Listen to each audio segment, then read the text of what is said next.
Spaceship.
Redux just sprinting right on through. Come on, how do you deal with this man on entry?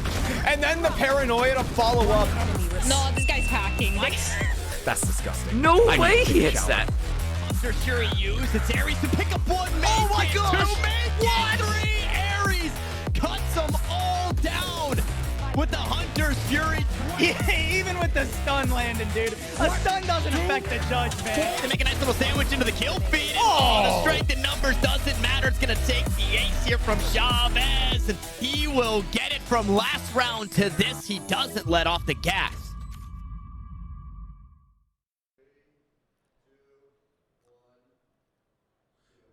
Thousands of man-hours, hundreds of games played, and tons of teams. Over the last 3 months, every single one of these players has worked so hard to make it all the way here. Welcome to the Nerd Street Summer Champs. Ladies and gentlemen, I hope you're ready for countless days of actions, Valoranting, and a whole lot of pew-pews that you can't handle. Because I certainly can't, because I can't even walk right now. It's fine.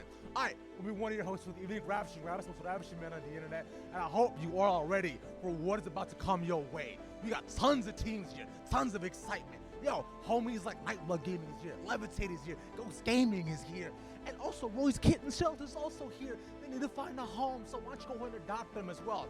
Of course, our talent who's all the way decked out. We here at the actual facility right down in Philly. So if you're around, come on by. If you're not, don't worry. Stay tuned to the stream. And we're almost about ready as well to get started with the first match of the day with our absolutely phenomenal casters, Tana Metro and Dan Dryad. Why don't y'all go ahead and take it away, homies?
Miracle runs, making dark horse stories. Just we always have a little bit of everything in this tournament, so it'll be a good one. Always have a little bit of everything. I mean, I think you could see it from a lot of those lands that we saw just previously on the map graphic, where you're thinking maybe the Zero Marksman Blacks aren't winning events or don't have a chance to win events, and then you see that they win a huge land somewhere.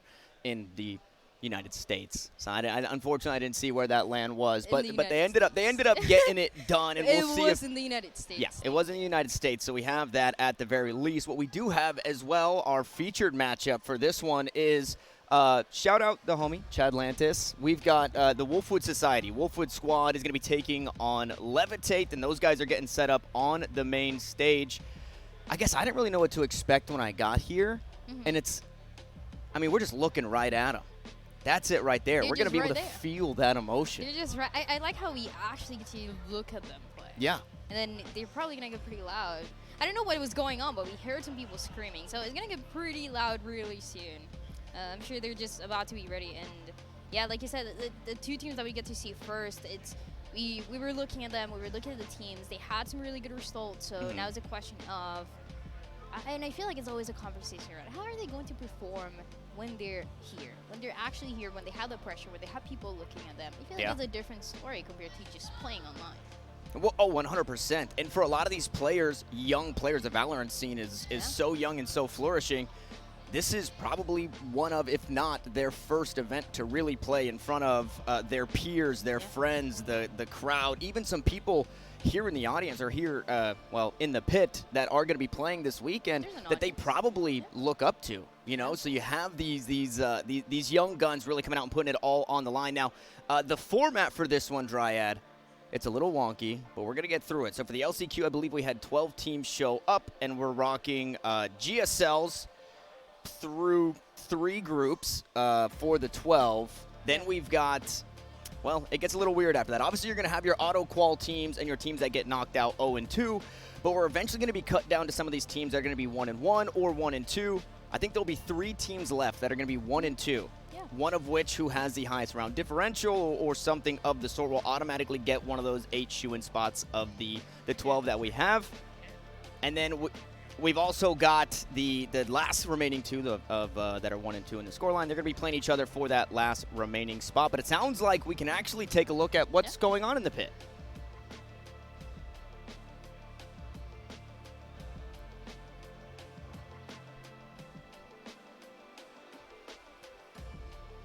There we go. Hey, homies, what's going on with y'all? You know, why don't we go ahead and check around with the pit, see what's going on with everybody here.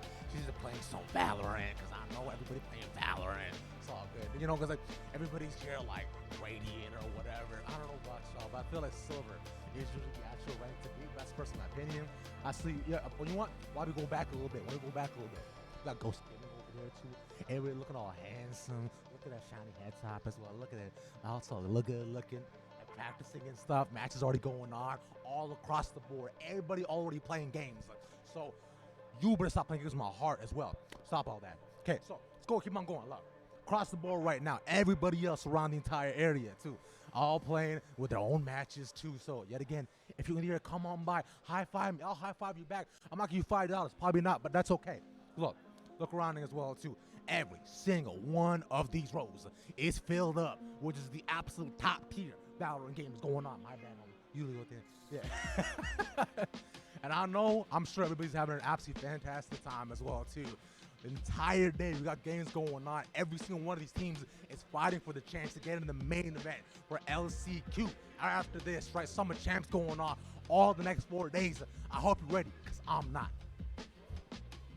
I'm not ready at all. And I don't think I'll ever be personally at all. So, you know, let's see if we can try to ask some of these players what's going on with them.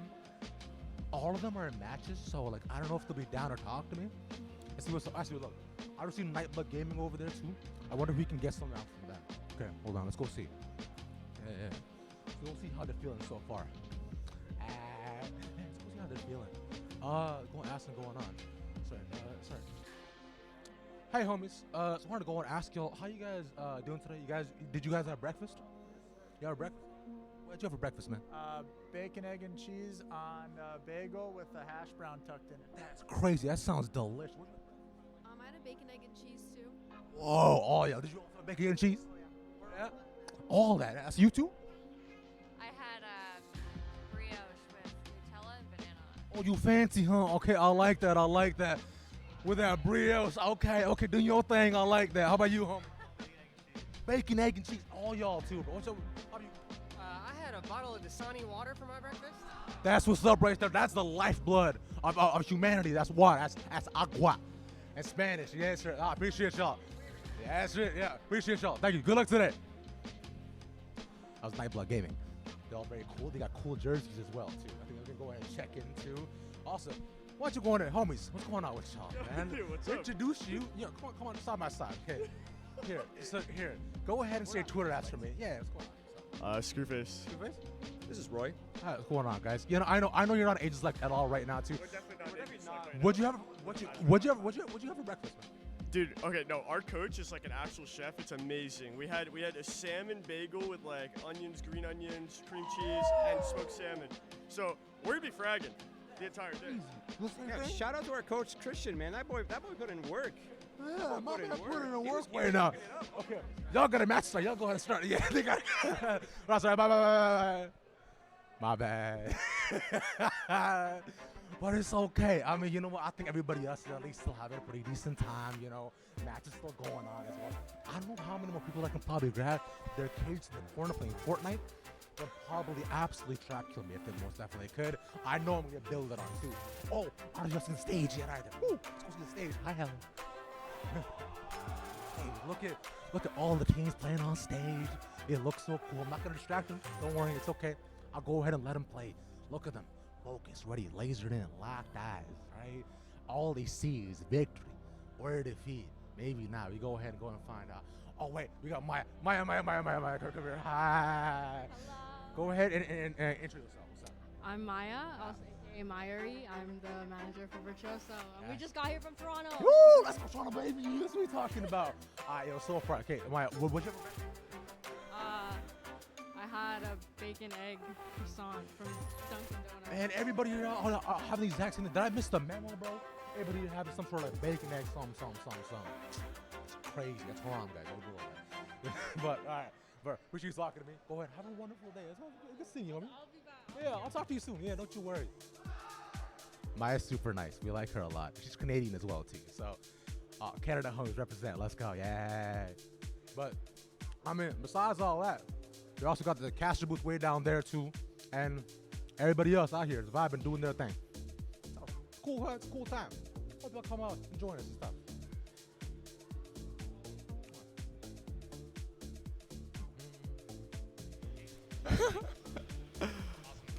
Thank you, Ravish. Thank you for that. Obviously, you can see then we've got a lot going on. Yeah. I think what everybody is wondering, since we've kind of just started the trend, and by we, I mean Ravish. What we had for breakfast. What did you have for breakfast, Ryan? I had some watermelon. You had some watermelon. Yeah. What Some tea. if you could have had something else for breakfast? No. What would you have had? No. Nothing else. I That's just wanted it? watermelon. Okay. You know I what? don't usually eat breakfast. I had the normal, gamer schedule where I wake up at 2 p.m. Right. So breakfast is just not a thing. Okay, well, let's talk about that for a second then, and I'm sure some people in the chat can actually maybe chime in on this. What is breakfast? Is breakfast a morning thing, or is breakfast your It's a first meal of the day? No, I think it's a morning thing. It's a morning Yeah, thing. I think it's a morning thing. Okay. I'm Because wrong. I wake up and I just get lunch. That's usually what I do. I have lunch in two parts. I got like part one, which is when I wake up, and then part two after. So. Interesting. Okay, well, enough about the breakfast. Breaking our fast. Now we get to talk about what we've got on this main stage. You guys got to take a look for just a second. Now we're going to run it right back.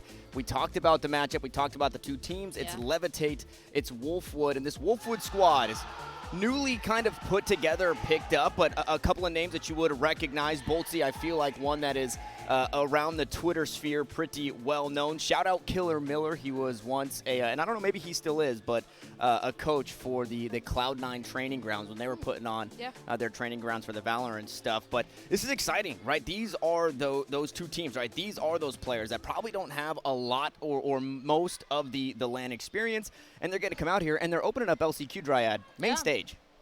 Yeah, it's probably a little pressure as well for these players, but we got to see how they're going to handle it. I'm really interested in the performance. We were looking at Benji a little bit more, one of the duelist players for the side of Wolfwood Society. So I think there's a lot of variety. There's a lot of factors that you need to take into account for a player like that one to see how the performance is going to look like, how the strategies as well are going to look like.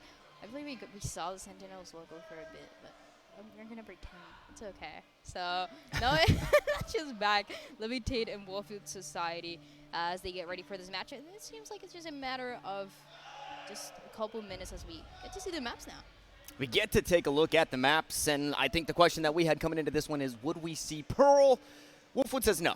We don't want to see Pearl. We're going to go ahead and get rid of that one. Ascent also banned away. So Bind, Icebox, and Haven on the docket. Bind was one of the maps that we were taking a look at, I believe, for this Wolfwood squad. Now, they don't have a lot on paper here for us to look at. I know that they are playing in that most recent Boom TV tournament where they had to run into T1, and I don't think things ended up too well, but that's a tough team to run into so early in your team's lifespan. But you talked about Benji on Bind. I believe he's going to be playing that Raze, and we need to see a lot out of that guy. This guy needs to show that he's not that he's more than an onliner. And what we got to see from recent, he's usually playing that Raze, and in most of the maps where you have that choice to maybe change it up a little bit more, he's on that Raze, so it's a good sign as well of how comfortable the team can be. And I feel like this is just one of those matches that can be so momentum based, just starting off early on and just getting some momentum to push you until the end, especially if you want to close it out in 2.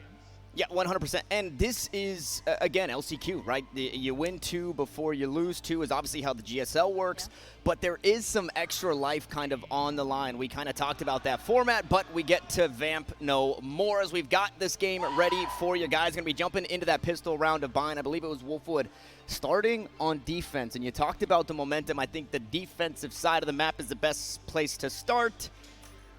And I don't think we're headed to Icebox.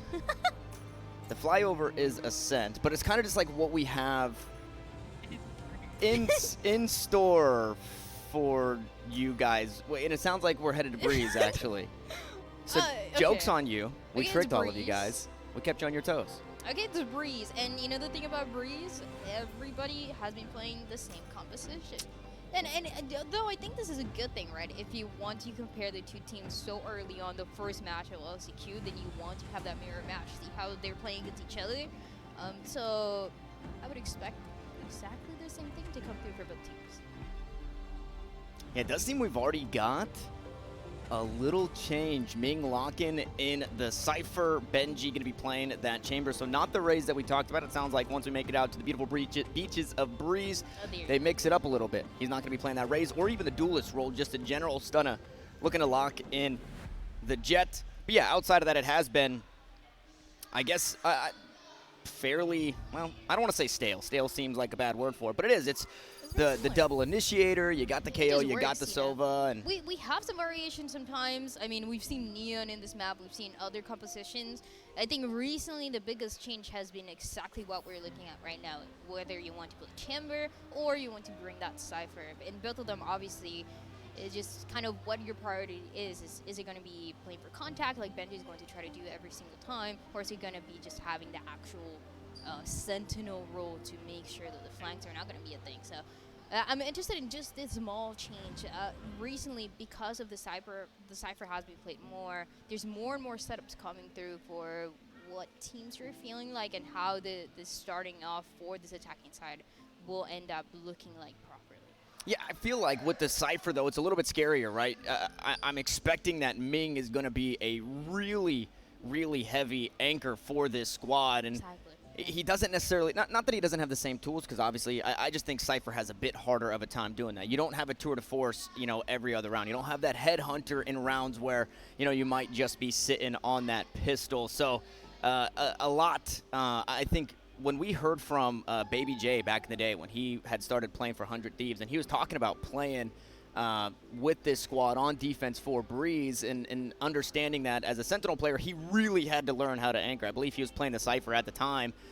And so Ming, I think, has a really tough job kind of in front of him. We'll see how he handles the pressure on top of the pressure. Obviously, the pressure outside of the server and the pressure inside the server that Wolfwood Society are going to be throwing their way, as it seems like we are just waiting to get loaded into the server. So, map picks and bans, Dryad. We thought Bind. I think it was Bind, Icebox, Haven. Now we're headed out towards Breeze. We're all on our toes a little bit, and it sounds like, and it looks like, the game is finally ready. It's the first round of the Nerd Street LCQ. It's Wolfwood. It's Levitate. It's not do or die necessarily, but this would be a great place to get started, and obviously everybody wants to catch that first up. Which is exactly why I mentioned, right? You want to start with that momentum, you want to start in closing to the most amount of maps that you can. For Levitate, the recent matches that they've had is a lot of 2-1s. They maybe have some struggle closing maps and closing rounds that should be there. So we got to see how they're able to fix that and how they were able to make the changes for today to see how it's going to go down for them here in the race. And it's early in towards Halls. Dory going to toss out that Poison Cloud. That should allow for safe passage. A Cage as well, just to make sure that nobody's on the inside. Nice flash on the outside. Syke unfortunately getting caught by it. And, well, the attackers here in Levitate, they've already taken the safe site. They've looked to turn defenders. Going to get that spike planted, and Wolfwood just gave that one up for free. And unfortunately, this 4-player flank has now been noted, but it's Boltsy to find the first. That was out towards mid, and I'm wondering how much information this Levitate squad has got. Now it's Dory to try and hold it down all by their lone. Some of the attacks starting to swing the kills back their way as Benji picks up one with a headhunter, swaps on over. Nice little upgrade in the Ghost, but they still have work to get done, and unfortunately just not enough. Logan, 3 kills on the round. Ming was there, not necessarily being the anchor, but hey, well, what's it called? Yes. The last one, you are the anchor when you're last one of things, and he was the last one to get the kill of the round. It's still the gonna kill be, anchor. Yeah, it's still gonna be what we talked about, and I like that flank though. It's one of the ideas that you come up with for those bonus rounds, those pistol rounds, where it's a flank. Usually you're expecting maybe 1-2 players, all 4 trying to run it down. This time around for the defense of Wolfwood, it is not going to work out. But that setup as well has been noted for this defense. They already know that Cypher is gonna make it impossible to just go and be completely unaware of what comes next. So a couple of the knives to see towards mid, and one of the slowest round as well. You get some momentum, you get that push as well towards that first round, and you calm things down, you bring something new. And I'm wondering how much homework Levitate may have done with Wolfwood just recently playing matches. I didn't see if any of those matches were Breeze, but I mean, it's pretty recent to have that information on your squad. And well, for Wolfwood, they stacked the B site. They're calling the rotations back on over. It's 4 players at first, and well, it's Benji to find the first for the team, but 2 members have already fallen, and the anti-eco is going as such. Nice shot from Syke. A headshot with the Guardian, and Wolfwood can only hope to do some damage. Benji in the chamber as well is an interesting one. It is the one that you expect to do the most here with that chamber with a headhunter as well, but it's a little too difficult though. The chamber, we talked about it, he's been playing other agents, he's been having he's a very flexible player in general, so it's interesting to see how this one's going to develop. I feel like chamber is not the most played by him, but just leaving that duelist role to somebody else, another one of his teammates, to see what can be done here as round 2 is going to close. Everything as expected for the side of Levitate, and we jump into what Wolfwood is actually planning on this defense. Yeah, not much you could do there. You stacked the side. It was the right call. Unfortunately, just didn't go your way. And now we've got the full buy round. A pretty potent bonus in this, too. We saw Syke bringing in that Guardian. You see it here in this one. A couple of Bulldogs, a Phantom, and the economy still looks good after this one. So this bonus round could be everything for Levitate, and obviously means a whole lot for Wolfwood as well to try and secure this one. Recon bolt out. That should be hitting backside B to reveal the Viper who is playing here. And look at the util dump. Fortunately, Boltsy's escaped it for, well, only momentarily. Gonna get tagged up by the snake bite. Needs to try and sneak away, and he can't. It's Syke to take him down, but Killer Miller through the wall, through the toxic screen, will find one. Syke goes huge, pushes in for 2-3 kills on the round. Now Apex Zera trying to pick up the pieces, reel it back in, and Levitate. They've got the spike planted. They only have 1 player to work with. It's Ming. He's not the anchor. He's off the site. The cam goes out. The 1v1. The tap on the spike, and he's not ready on the angle. Wolfwood, they get it done in their full buy. And it turns to do a 1v1 to close out that round. It is so interesting as well to see both of the snake backs coming through at the same time, right? Because most of the times it's that Viper saving them for the post-plant scenario, just saving it for a little bit longer, but we don't see it anymore. And that way, Wolfwood, they are able to get that first round. So I like that setup. This is what I wanted to see how it was actually going to look like, and the reaction for Wolfwood was almost immediate for them. They saw the knife coming through, they saw the 0.0, and then they know how to make that retake. So it turns into a 1v1. It's not ideal, but you see that reinvestment as well coming through. I really like the aggressive push there from Psych as well. Just through that toxic screen as it's about to come down, you have to assume that the defense is looking to maybe pop flash through it, have some util in their hand. And it did not, unfortunately, go the way of Levitate, but still a good play. And now we go back to it. A full buy. It was a potent round last round. Even better in this one. And Psych, that player that we were talking about, he's brought an operator on the attacking side into this round, Dryad. Take flight. Operator for round 4 as well should be an interesting one. In the meantime, the drone going to catch some information. The header, ultimate actually will come through, but their information as well, and finally they push into sight. Okay, well, it got scary. It got bloody for just a second. We go back and forth 1-for-1, and although I talked about the op, it didn't seem like Psych actually had one in hand. So going to opt out of that decision, and, well, a good call as he's the first one to fall. That'd be opt down and cave, and nobody wants that. Fortunately for Levitate, though, they catch a player overextending.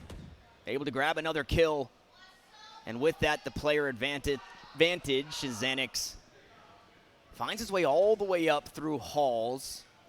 And there's no trademark. Well, there is, but it might not matter as Killer Miller tries to hold it down. He's the anchor here on this B site, and the anchor is no more. With the chamber already being dead, Xanax just gets to push right on through and find the free backstab, but okay, it's not free. You might have to pay a bit for it. Apex gonna fall.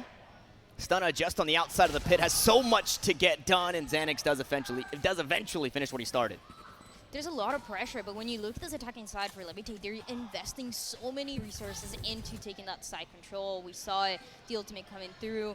We also saw the Snake Bikes the round before, the Viper Spit, just anything to get that space and to be able to push forward, which in a map like Breeze, especially that B side, it can be a little bit scary, but they make it happen, and they get that 3rd round. So it's a lot of investment. I want to say Wolfwood is able to catch up on this, right? Because that post plant is the best chance for them to fight back. Get out of my way. And we'll see if it actually ends up happening. And I mean, it's another round win for Levitate here. They lose a couple of members, and in this one, they just get to continue to bolster that economy because they have that Blade Storm, and it is online. That's one more weapon that they didn't have to worry about. Meanwhile, Wolfwood just not in the best of positions economically, so they're just hanging out with what they've got. This time it's a stack leaning over towards that A side, expecting a push into halls, and Stunna with just a classic. Yep, he is going to get more than he bargained for. Psych spots them both out, takes them both down, and now the A side isn't necessarily free, but it's a whole lot weaker as Killer Miller dances around the stairs. Another backstab just around the corners. The shock darts look to keep the attacking side at bay, and with that, they say, hey, let's not worry about it. We know a couple of players are here, maybe one over at B, and they are going to look to take that fight on that one. That Blade Storm for the opening was just so clean, getting 2 headshots. Now makes it rotate, he gets a little bit of noise, and Levitate should be coming into the B side, shutting down any opportunity. This is what I mentioned. The best scenario for Wolfwood would be that retake, but can they make it happen? They already lost 2 members so early, and it was exactly that, the push for the defense, and now they have to pay for.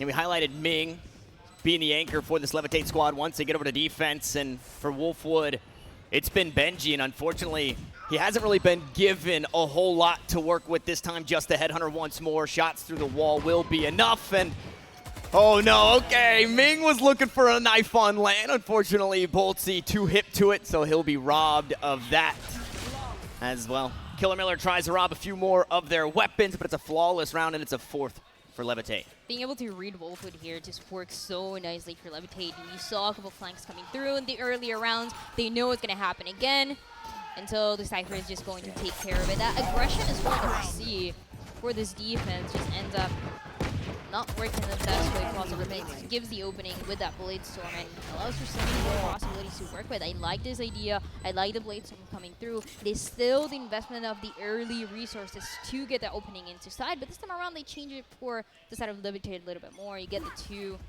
towards halls and then the B side. So another one that seems a little bit faster for this attacking team.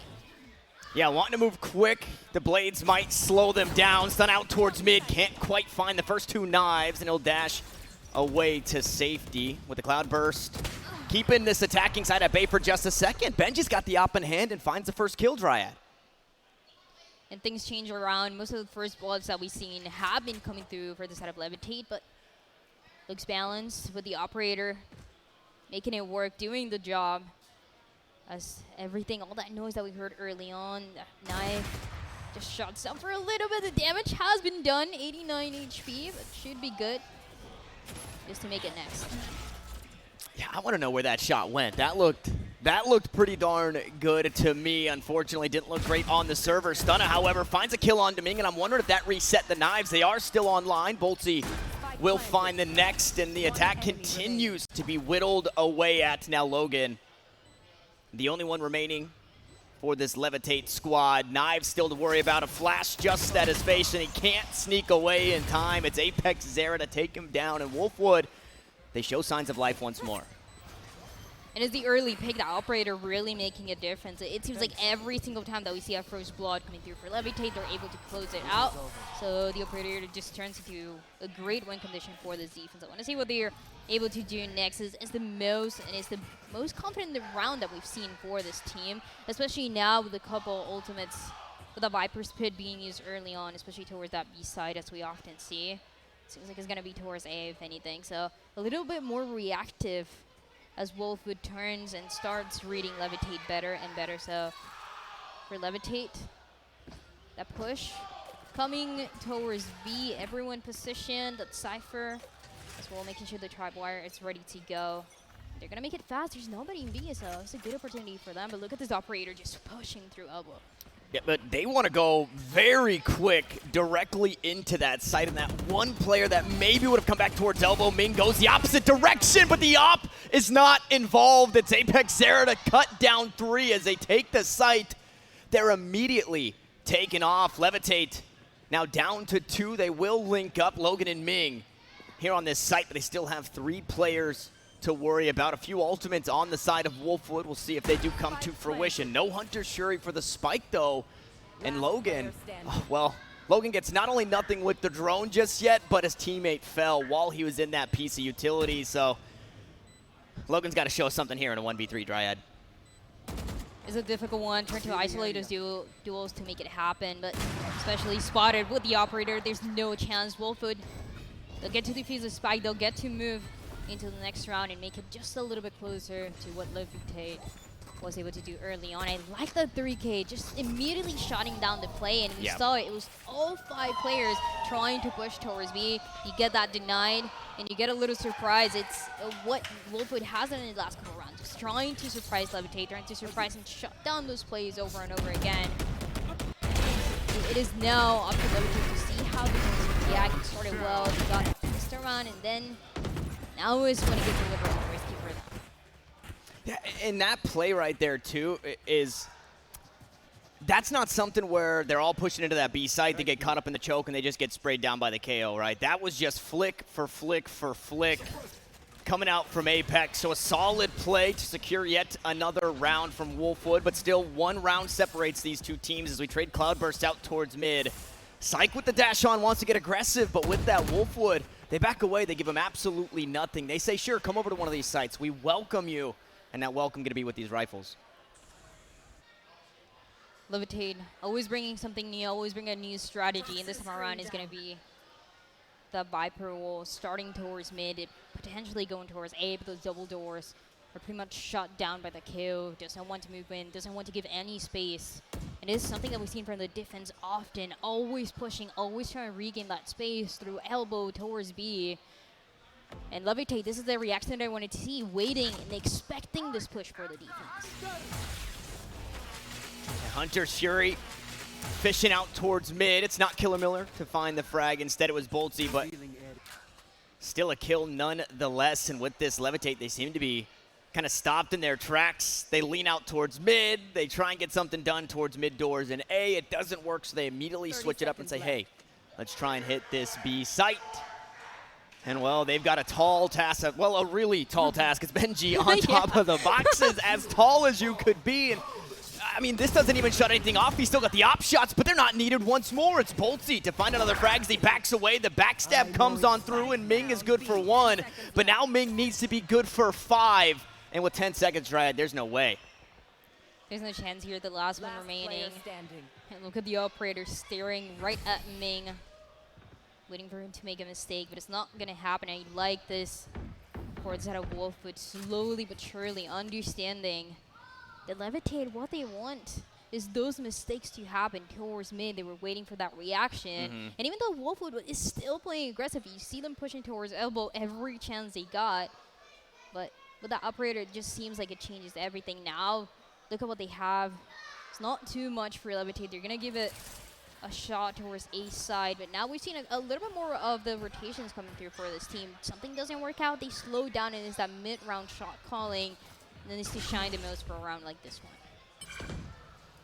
A very early toxic screen for Wolfwood. Boltsy putting that one down, and we're seeing those changes. Now we're seeing that Viper playing over towards this A site. We still got Benji aggressively pushed towards B, but Wolfwood, they're constantly working, and it's constantly working. Up into halls, it seemed like Apex was able to find a long-range kill. The body drops, and that's your only controller down here for Levitate, so you have to put a lot of weight onto those cloud bursts for Psych, and he might be the next one to fall. No, instead it's Apex to take quite a bit of damage. Looks to back away from that one, but the information garnered in the op shot, it goes wide. Ming gonna best the Sentinel on the side of Wolfwood, and all said and done a 4v4.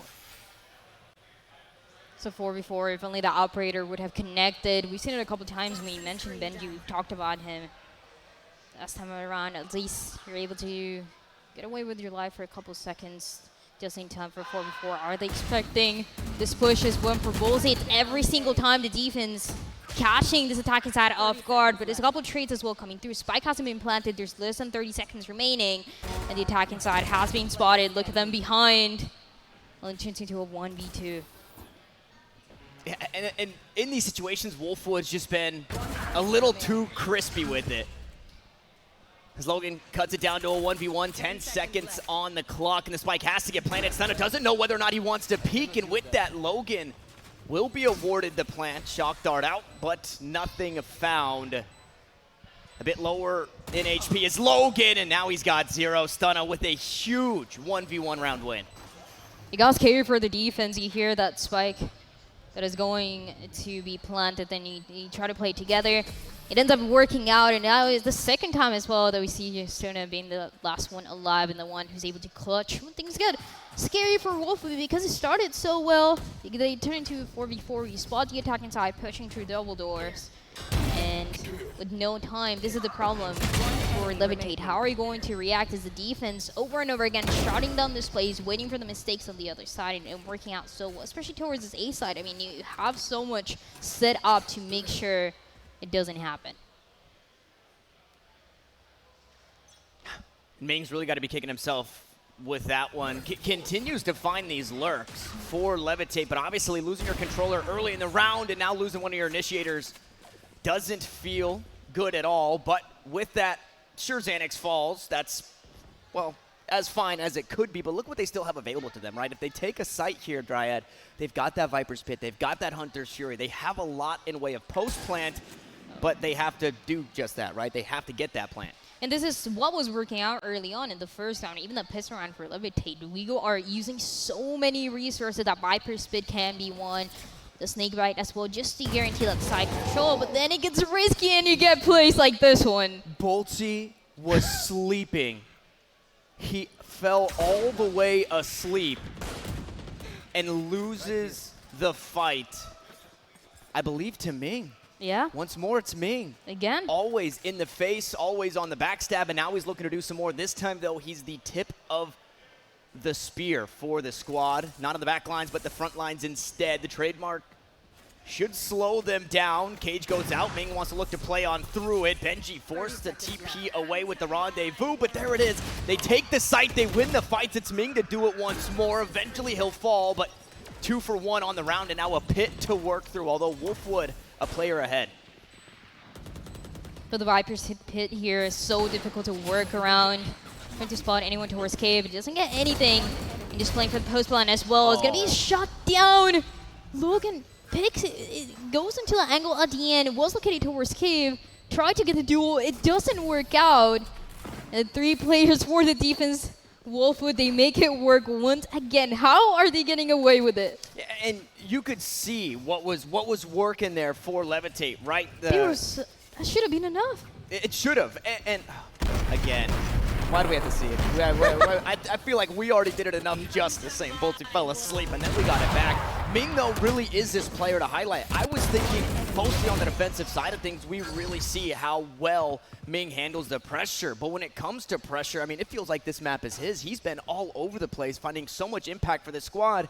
Unfortunately, they just continue to fall short. And even in that last play where, well, Psych falls, that's the operator. That doesn't feel good. They bought in this round, and one of those guns immediately ripped away. And this is one of those things where, you know, you just can't go back and talk about what you want to because so much is going to happen every time you try just like this. Apex backs away. Fragment goes out. Hunter Shuri finds a tag. Now, the operator retrieved, but we'll see how stalwart Logan can be with this one as we're still playing this default here for Levitate. I really like this Viper spit. I mean, he just denied the entirety of halls as well. But the operator there early on, the Jet had it, got taken down. Then you see an early Hunter Fury coming through. The second one that we see just to start off the round. And the operator to get one picks it, turns into a 4v4. This is a positive scenario, but this is when Levitate has been struggling the most. They can't find an answer, they can't go in, and Wolf just takes advantage. They're always in a different angle to hold here. And Benji just comes off the corner at the worst possible time. With Yes, that, though, it will allow Levitate to take this site once more. They'll get the spike planted, but they have to hang on to it, Dryad. That was the question with the operator, though. Benji cannot push forward, just looking around to see if Levitate is going to do that, playing towards Cave. You already have that information for the defense. There's no flanks as well coming through, so double doors is the only chance. This is a good opportunity, but look at Ming. God, Ming does it again, pushes all the way through halls. Wolfwood thought they had done enough to make sure that the Cypher could not lurk, but they were wrong, and now it's all down to one. Some way, somehow, Wolfwood almost bail themselves out once more. The toxic screen goes up, the snake bite goes down. It's Dory, it's Killer Miller, and the Soph is going to hop onto the spike. He's going to look to get this defused, but Dory peaks at the best possible time, and Levitate, they finally find another round.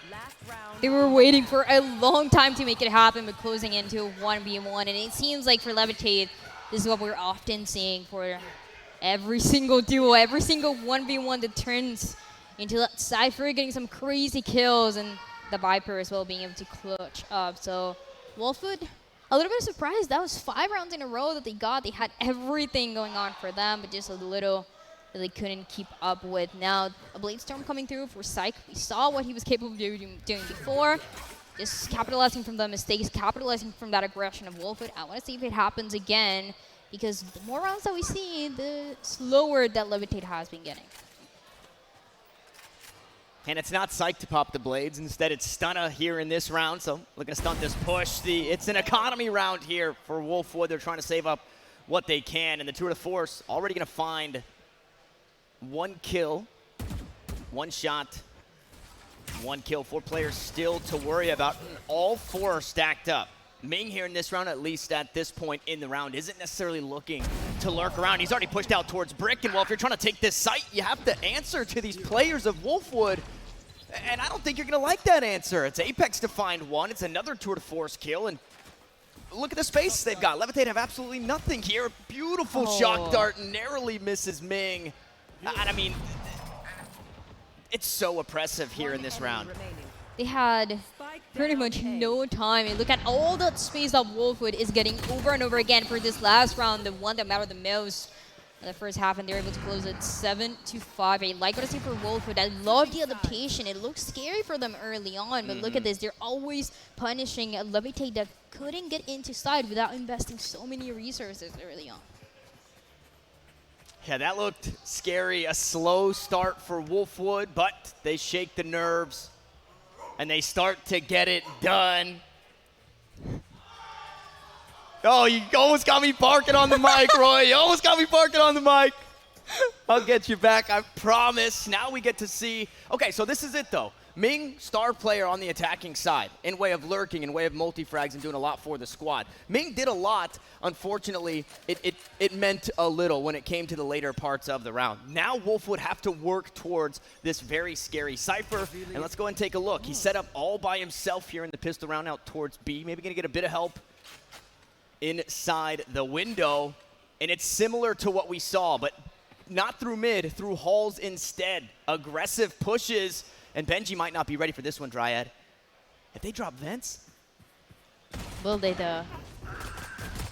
I mean, and they do, and it works perfect. Ming not necessarily the guy to find the kills, but he gets all the information. He says, hey, they're all the way up mid. You guys can drop, and the backstab is there. Logan trying to get it done from the mid window. Can't quite find it. The spike does get planted, and Wolfwood, a player down now.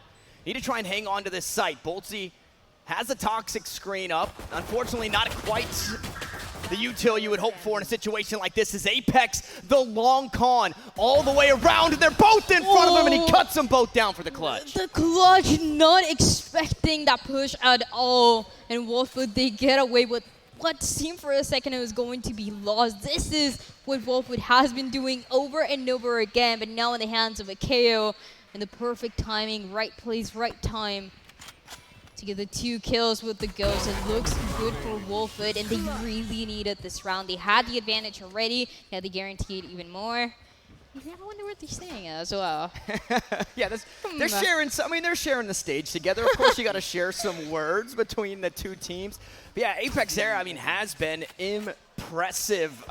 We saw it going back to that round, right, where he found that 3K. Snap, snap, snap. This one, it was a bit easier for him, but he's the guy to get that job done. And the clutch situation, if you want to call up anybody, it seems that you want to call up Apex. As Benji looks to hunt inside the halls. Unfortunately, it's not Wabbit season just yet. Or, man, if Benji was on Levitate, we could have said Wolf season and Wolf hunting. Unfortunately, we can't do that. Levitate has not an animal name.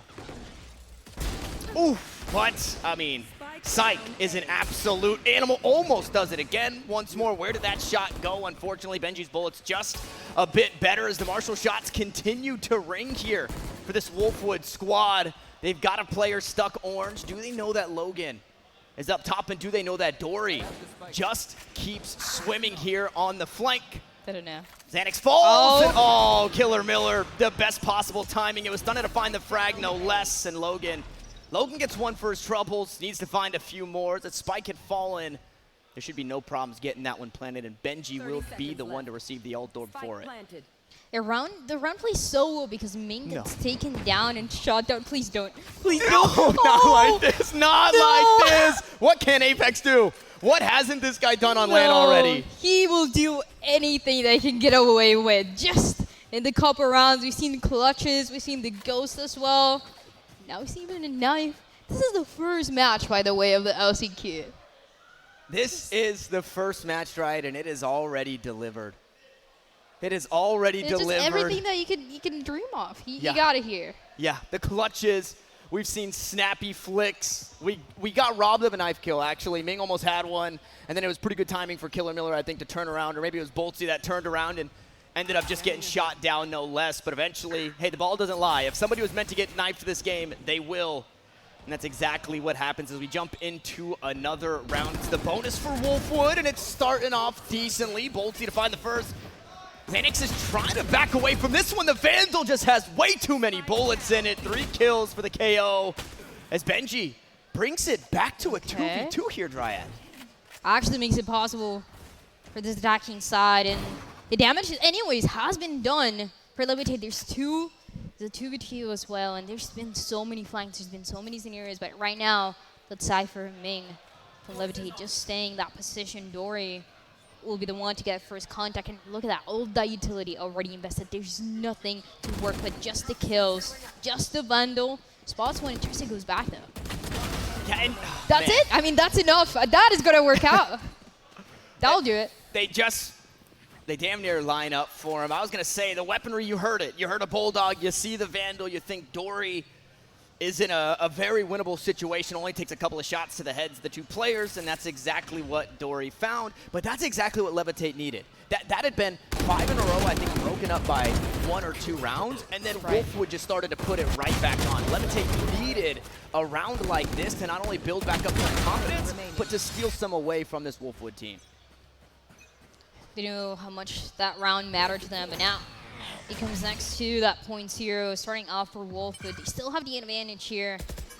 Playing around these orbs should be nice as well. We see more of that positioning all across the map that we didn't really see from Levitate. It was just a 4-1 being played most of the time, but Wolfwood willing to take things slow, willing to get those duels one by one, and Elbow, once again, they're hoping it is going to be contested, waiting for it, learning from the mistakes of that last round.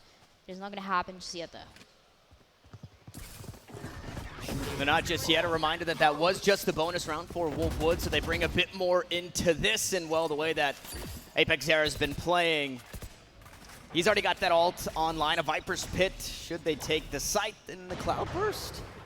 It actually doesn't get anything there, so the ability's cut off from the defense, but the rifles in their hands was enough to keep this Wolfwood squad at bay. And you're just looking around, they're trying to react a little bit more of what is going to happen next. Our reaction is going to be going through mid towards that rotation was so effective from Levitate, and now you take down Ming early again. Is all set up for this team to be successful. Psych, though, has another story to tell, but it's not going to work out. Just to trade it early on, and Spike should be planted here. Yeah, really all you could hope for in that position for Psych. Obviously, he would have liked to have snuck away, but only having a Guardian. Look at this, though. Stunner might be punished. Goes up with the updraft, and he's not quite punished the way that Levitate would have hoped, and maybe he gets something back. No, it's Dory instead, and with that, he accidentally killed Benji too, Dryad. That was not what was planned, but hey, they're going to roll with it. Turns into a 2v2, pushing forward. Dory has been spotted. Seems like Levitate, they have to figure out a way. That's such a big round for them to win, too. 3 kills for Dory, perfect positioning as well. That updraft cost that life, and nothing else could be done. Spike defuse. Levitate, I like what I see on the defense. It is a little bit more of their own medicine from what we saw from Wolfwood early on, too.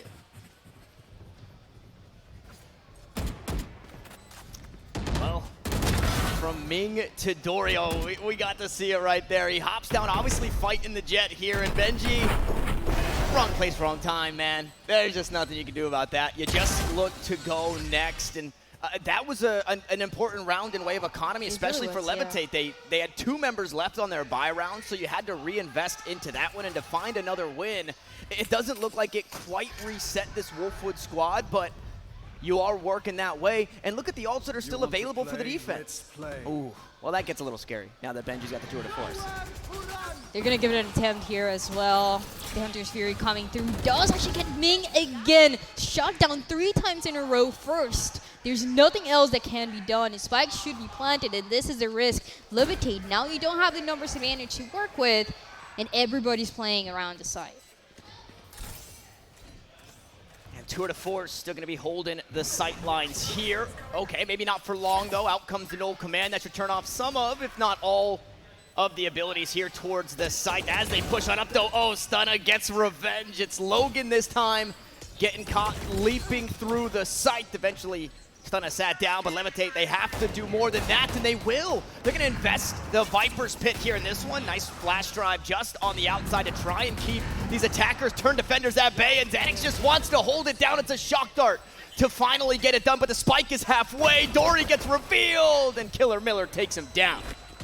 Double digits now for this attacking side. Trying to run away is not going to be enough, but you get away with that round, so on both of the sides, Levitate so much pressure playing around the Viper's Pit, trying to go in. I think the biggest mistake as well, we see the snake bite coming through, it goes down to default, and that is why the Soul is trying to push in, because they think it's clear because of that snake bite, but it doesn't get that whole area. All of the players for Wolfwood just playing behind it and being able to close out that round. It gets more and more scary for Levitate here. It's not too much. The Blade Storm, the first one that we get to see being activated. Here we go, Bladestorm for Bladestorm here. Oh, and they want to go quick, but Ming is here towards B site, so with that stun, I'm going to be slowed down by a trap wire. Just on the opposite side, they trade the knives. Unfortunately, Stunner not looking the right way, and it's Ming to eventually find the kill, make it another as Boltsy falls. Ming wants more, and Ming will get more.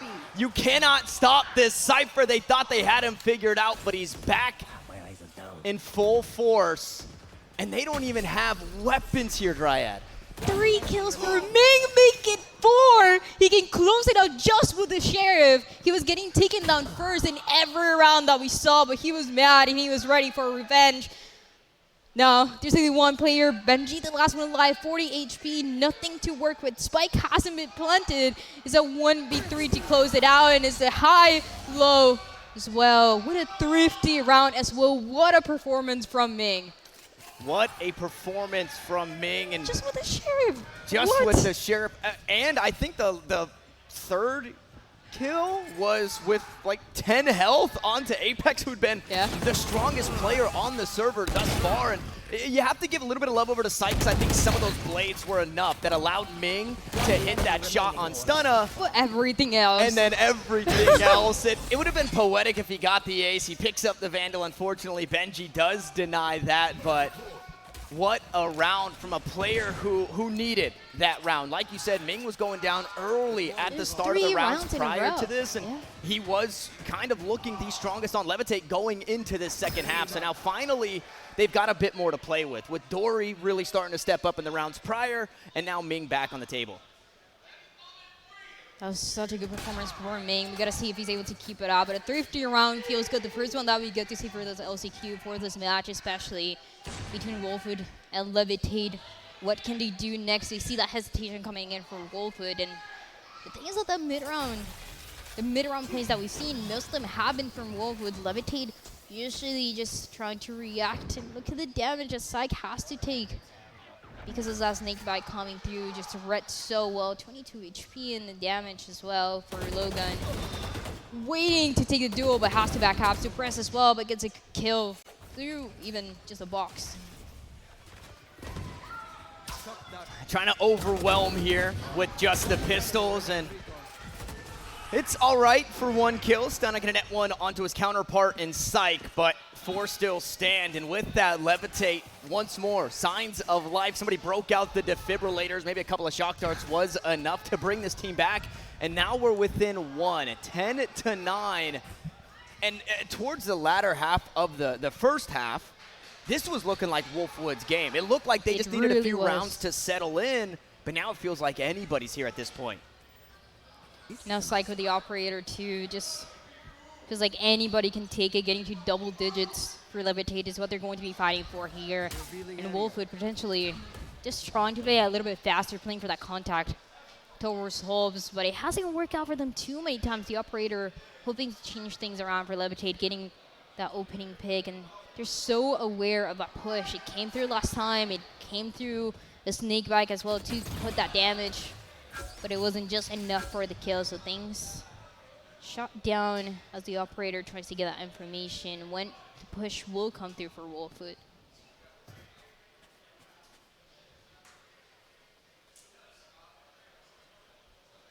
Yeah, Syke was hoping to find something out towards mid. The operator yet to find value here in round 20. And here on the A site, it's our trusty anchor, the Cypher in Ming, and you can expect a lot to be thrown this way. It's 4 players stacked up on this side. Benji lurking across the map. Ming is surviving. Not for much longer, unfortunately. He was standing in the pool of acid, and he'll be sent to the morgue. As Logan gonna steal one back. Stunna will get another for this Wolfwood squad, and with that, not only 2 kills for 1, but they've got themselves the sight and the lurk out towards mid. It finally collects the kill. Just expecting the push to come through for the defense, but the operator does get 1. It seems like it's a little too late though for the reaction. Psych maybe hoping to back up to get that last one. It's not gonna be enough. 11 for Wolfwood. And a push towards A that we haven't seen too often, right? That standard that we often see in Breeze, that they've been trying to change around. We see that map control that they try to take towards mid, try to get that opening, and most of the times it has worked out, but they needed to change things around. And I feel like the turning point was especially the 4 kills that we saw from Ming. It seems like there was a change that was necessary for Wolfwood to step it up, and they're doing just that.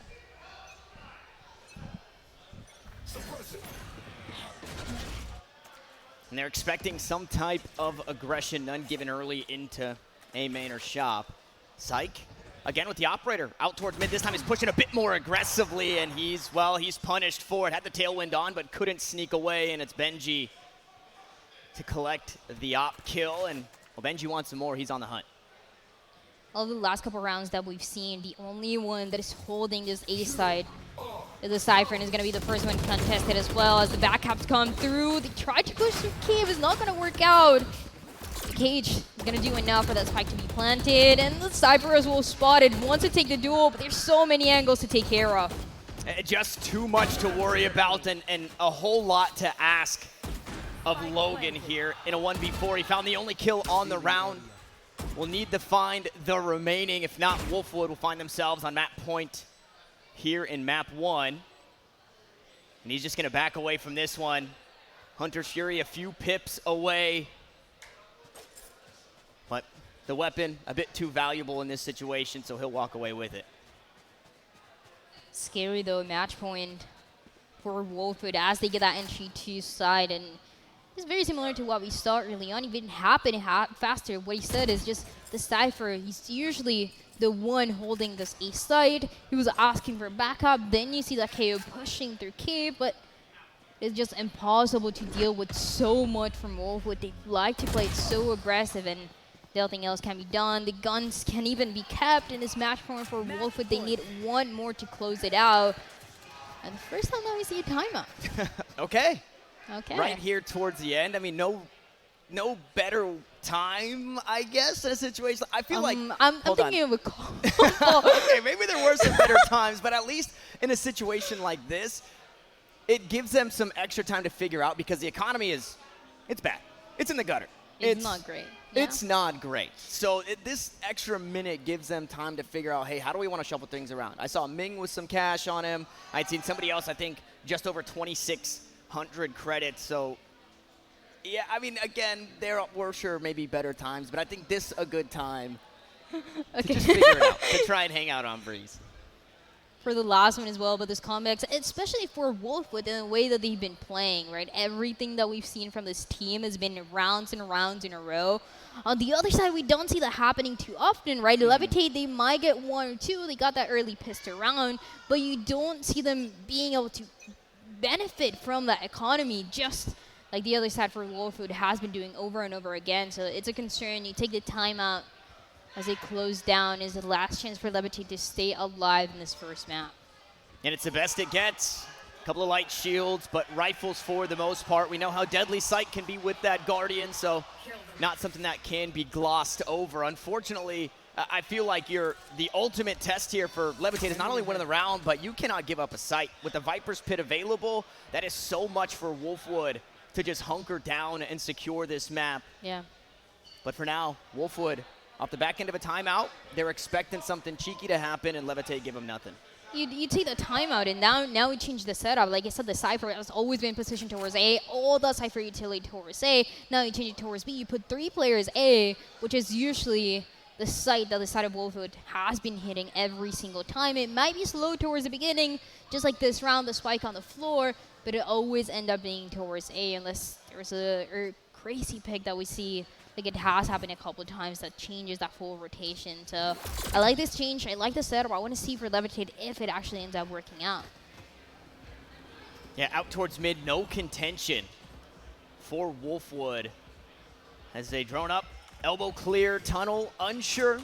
They'll have to put a body out that way, a pair of eyes to get that information. And they are wanting to go back out towards the say site. Unfortunately, this stack, or what was stacked, it's a little bit weaker. They've sent a player over towards this B site and Levitate. Now they only have 3 here.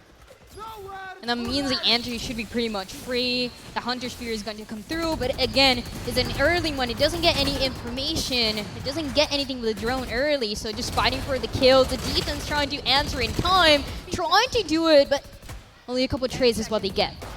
Yeah, Stunner though going deeper into this site.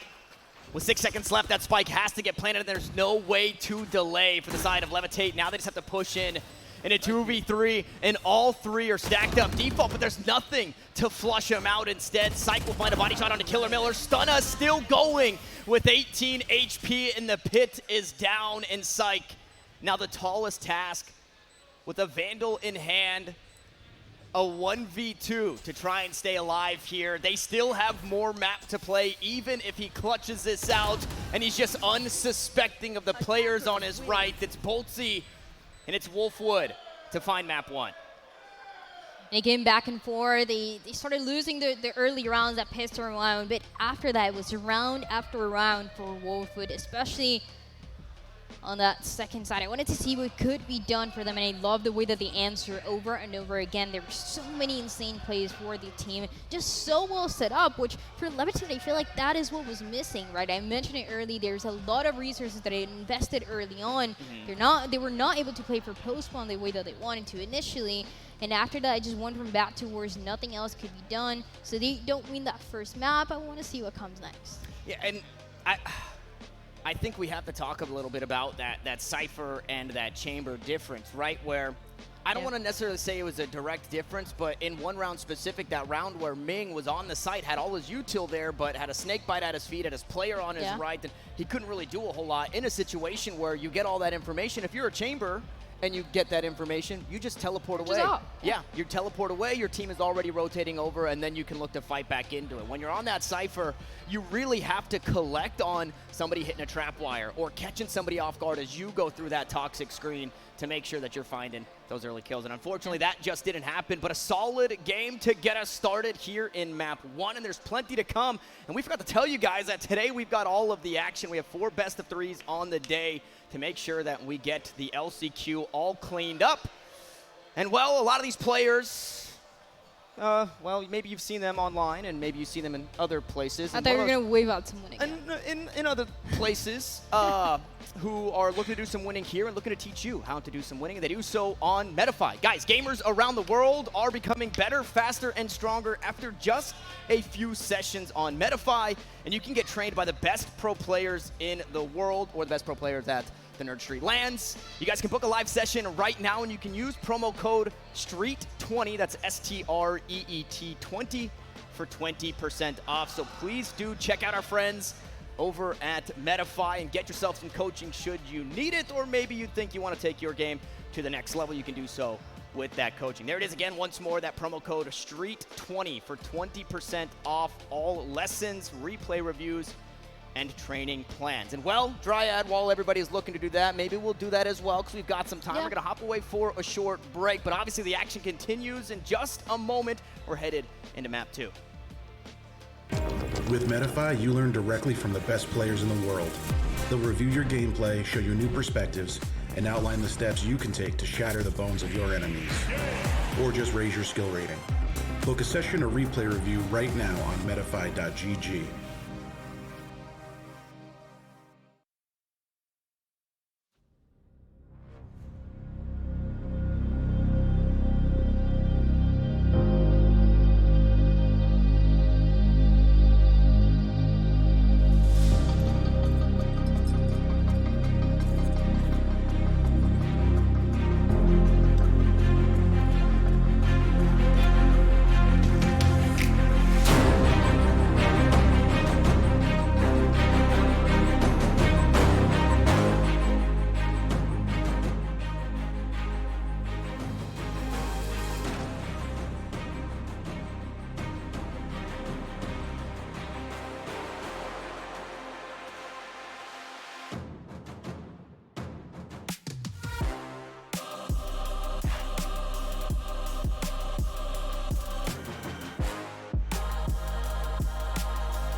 Welcome back, friends, to the Nerd Street LCQ with Nerd Street Champs just around the corner. My name is Tanner Metro. I'm joined, as always, by Dryad, and we are one map into our series between Wolfwood and Levitate, and I'll be honest, it is almost impossible to not call them Leviathan.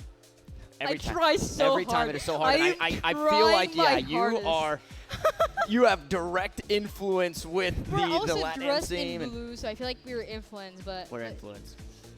I mean, I've been trying my best. I have like a second where I have to think about it and make sure that nothing happens. But we get to see a couple of the replays as well. And there's so many good plays happening. I think the biggest one that we get is from me with this Sheriff. But there were so many like this one, Glory in one of those rounds as well, trying to come back here.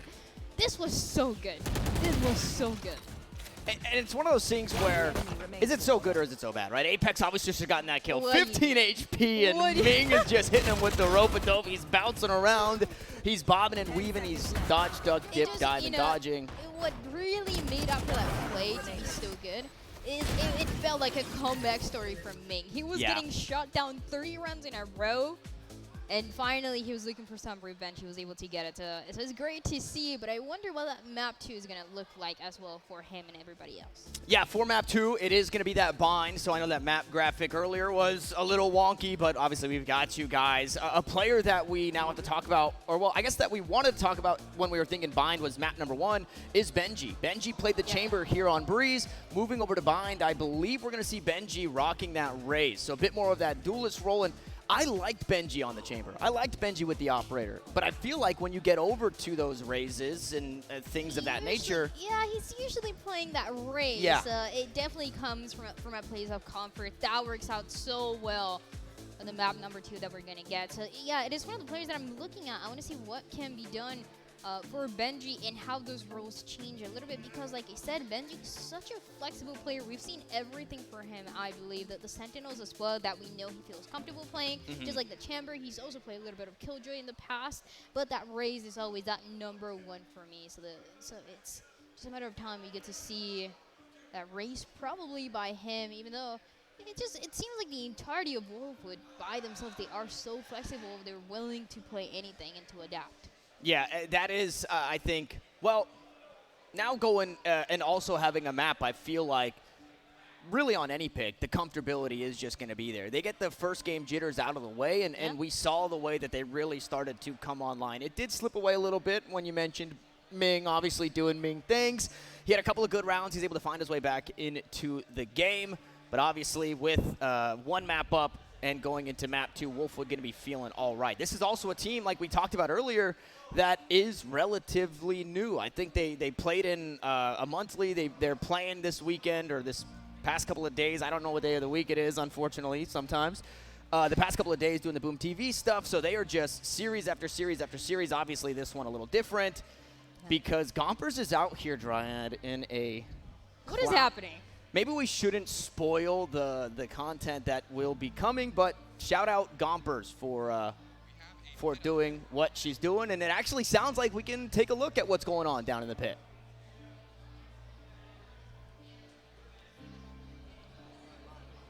All right, homies, what's going on? We back with another little pit update. Now, I'm here with my man. What's up, dude? Nice. What's up? I'm Josie. We have a couple matches that have already wrapped up. Ghost Gaming actually won their first match 2-0 over Team ZA. Not a surprise. We have Nightblood Gaming right behind me. They're actually playing their second match. They're on match point. It's 12-4 right now, but they won map 1. So this would be to go 1-0 in their group to start it out. That's what's up. If we go and check out group number B. Number B. Number if you B. haven't heard of number B, it's new. It's after Roy's Z. Kitten Shelter is also 1-0, and they're playing their second map right now as well. Let's go. We have Wolfwood and Levitate about to be on the stage, which you guys saw map 1. Wolfwood took that one 13-9. Hey, that's close. And we hop over on Group C. We have Why Do We Suck over ICUP. 2-0. Quick 2-0 over there. Do? Yes. Wow. Yes.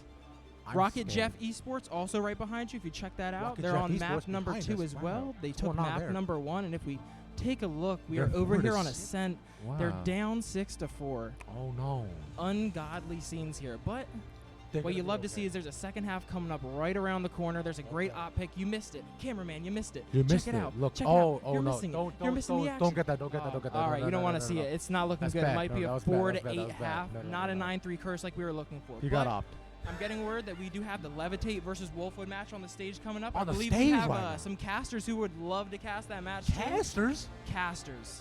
So Wow. we'll throw it off to them if they're ready. Yeah. Mr. Ravish. Let's Back go. to the pit. Bye. Tanner, Dryad, I hope you guys are ready because I'm yet again still unaware of what's about to happen. So, it's yours. Shout out to the guys down in the pit, Yep. Ravish and Josie. Little Josie, soon to be Big Josie. He's got a baby on the way.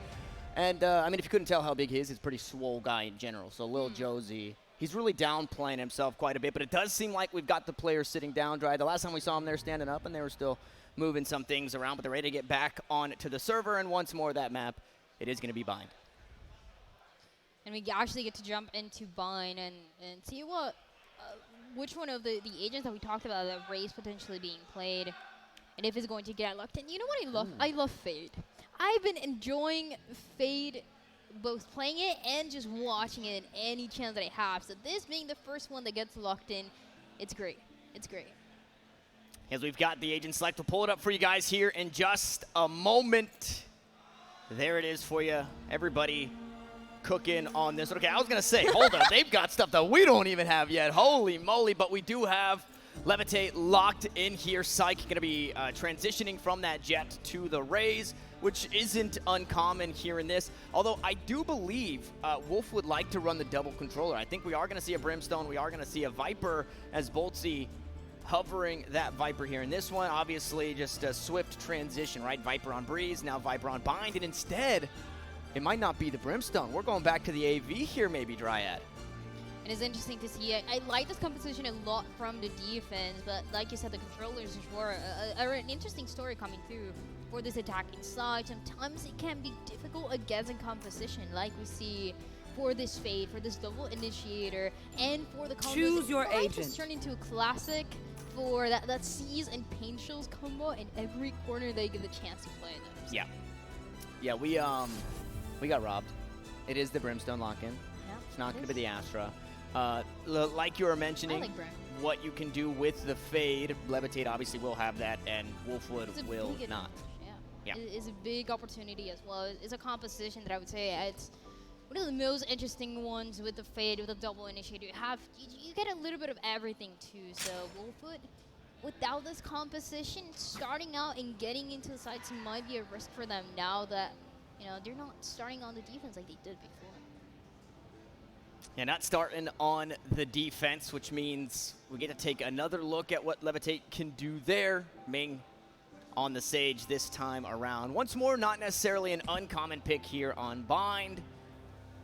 And maybe we're having, well, the rituals have started. We will just say that. You guys don't see the ritual. We do, however, and they're worshiping the... Little sprays. You know what? You know what they're worshiping? They were worshiping the on. Twitter page, why you should have a duck. Did you saw the squeaky duck there? Yes.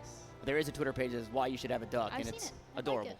I And like that's it. what Levitate were worshiping there. Surely. We're going to see. I mean, you get a little bit of the teams just having fun early on before things get serious for them. Because for Levitate, they need to win this map number 2 if they want to continue in this first match and get out with a win. Wolfwood in a better position, both starting on attacking side of Bind. Isn't ever ideal.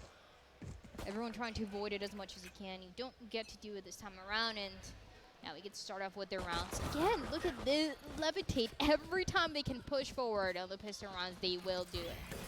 Yeah, lots of aggression. It's exactly what we saw. I mean, even on their defense on Bind, they bring it right over here, and unfortunately, they're punished for it. But, I mean, they still went fishing, right? A player down. They were still looking for some more. And Ming is able to find that more. Now needs to try and back away. He walls up, but he gets backstabbed. The paint shells come out and over the top, and it's just enough as Boltsy and Stun are going to collect a few kills. It's Boltsy with 3 on the round, picking up right where he left off. He closed us out on Breeze, and he really got us started here on Bind. And at what point, it becomes predictable for the pistol rounds as well for Levitate. where they are just pushing forward, especially towards mid. It happened multiple times, and you get to see one more Warfoot prepare for it and playing around it, especially when you throw all the utility as well. The main utility, that hunt gives you so much info. You try to play around it. We saw the early kills happening towards showers. And it was just a matter of time with the flash to the guiding line, just always being so helpful to clear out those angles. First piss around, going on the side of Wolfwood. Now we get to see what happens next. It seems like we get a little technical pause in the meantime. A little technical pause, gonna hang out for just a moment. In quite possibly one of the worst places to have a pause, 1 round into the map. Not really a whole lot to digest there, although we can ponder our thoughts about how aggressive we're expecting maybe this next round or just this defensive side to be. And we didn't get a direct look at the tech that we saw from Ming with the wall. It did seem like he had pushed into short and was trying to wall off that market side so players couldn't rotate from there. Unfortunately, he ended up dying there, and well, the rest is history. And a paint shell's over the top of the wall too. That feels pretty good. Stunna went full Uncle Rico through those over the mountain. Yeah, but it seems like the pause is going to be over soon, and that is one of the things, right, for Levitate. We saw this on the map number 1. They were playing so fast, so aggressive, but then it seems like you see that hesitation coming through after they lose a couple rounds in a row. So the question is, how aggressive are they willing to play in a map like this one, and a defense like this one that is always so risky because there's so much utility on the attacking side to clear out those angles to make sure that the defense is not going where they shouldn't be. A lot more patient than I was expecting here in this anti-eco for the defense. And well, the blast pack's on in. Stunna gonna be the first one, looking for some contact, and he'll get it. Xanax to fall inside. Hookah Ming will also meet that same fate. And this is, I think this is what you could expect in an anti-eco. Obviously, it gets a whole lot scarier though, especially when Killer Miller's picking up 3 kills. The orbital strike is going to be just a bit closer. He doesn't find the last kill on the round, however, he does die. So he gets another pip towards that ultimate and is that much closer here in round 3. He's getting closer and closer for Wolfwood. This might be the round that they can get away with, right? You have the Spectres, but there's so many close angles to clear that they can push forward, though. Levitate. Not levitate. Levitate. Yup. That'll happen. That will happen. There is no getting away from it. But yeah, on the side of Levitate now, with their rifles, just looking a little bit better for them. And the aggressive plays that we've seen from them on pistol rounds and rounds like this one, this is where you expect them to come through. Again, though, that utility as well, the Trailblazers, making sure that no one can push and no one is in an angle. It can be too risky for the defense, but Levitate is one playing all the way back. Well, a huge haunt, but also very deceiving. Logan will eventually find one from across this A site as Benji will take him down. It's Boltzy to collect another, and the Spectres you talked about at the close angles, they can get so much done, and you're allowed a bit more movement as you swing some of these angles. The run and gun a bit too strong for the Levitate defense as Ming playing on the backside once more, this time lurking and able to find that kill into showers. A good backstab, but a 2v2 is where we still stand. And there's still enough to work with here as the spike gets planted. Levitate reacting, expecting the spike to be planted on the other side, taking a little bit of time for that rotation, but knowing now this attack inside, the 2 players remaining playing towards elbow. The other one as well, it seems like towards garden to a little bit scary for them, trying to trade as well, play together. Oh, this can be risky. This can be risky as we go out. It's a 2v1 for just a second, and Killer Miller still collects a kill. Now Ming to hop onto the spike. He wants to get it halfway. No, he hops off to take the fight, and Benji's still sitting on the Spectre. The spike goes halfway. Ming hops off, and Benji cuts him down. Wolf would do it again. The bonus, and this is what he mentioned, I expected Wolfwood to have a reaction like this one, turn into a 2v2, but when you have those close angles, when you have those Spectres, you're able even to get away with a little bit of what the enemy team had. For Levitate, it's not ideal. They really needed to close out that round, but they just have to adapt to what comes next. And this is okay because we've seen what they're able to do with all the players here in those eco rounds. We saw a couple of thrifties for map number 1. We saw those sheriffs, and look at this push for the defense. They just love running it down. Look at this push for the defense. I think Ming is supposed to be the player that says, hey, they're coming this way. Maybe teleport through showers. And I don't know if Ming was alive long enough to make that call, although the defense has since rotated all the way over, and there are a couple of teleports. Only 1 kill found thus far. Hunt goes out. That'll be taken down. Apex to collect the kill of his own. Logan still fragging out, and he found himself a weapon for just a moment. Stunner there to strip it away is Dory. Now in the back lines. Phantom in hand. Sheriff to find the first kill. He's got the half shield. He's got 2 smokes, and I mean, the util to work with here is great, but there's an incendiary on top of the spike. That will subside, and Killer Miller now just going to be a thorn in the side of Dory. Unfortunately, the fish stops swimming here. Stunna with the paint shells closes us out and dances around for just a bit. He gets a little sturdy on the A site before we go into the 5th round. I was wondering what was going to happen at the end. It's a 1v2. It's an incendiary that is used early, but then you also have the paint shells, and most of the time you're expecting the place to be playing around showers, but no, it's just back outside to close it out, to give 1 more round. 4-0, and the advantage coming in for Wolfwood. This is what they did last time. This is what they did map number 1. They started getting rounds in a row, one after the other, and Levitate, they're trying to adapt with different strategies, but just running it down. Look, you've seen from them, they did it towards long, but they know they need to slow things down this time around. Playing a little bit more for information and fighting for that showers control. That so far looks good. There's no combo as well with the C's. The information is there. The defense waiting for the push to come through, though Wolfwood has been having a couple rotations towards the side, and is just what is enabling them to do it. Oh man, flash for the info, and well, the blind was just enough, but Logan immediately takes the kills right back. Will gladly trade 1 for 3 as this Fade has turned off the lights for Wolfwood. Gets another one. Give him the ace. Logan wants some more, and he's on the hunt.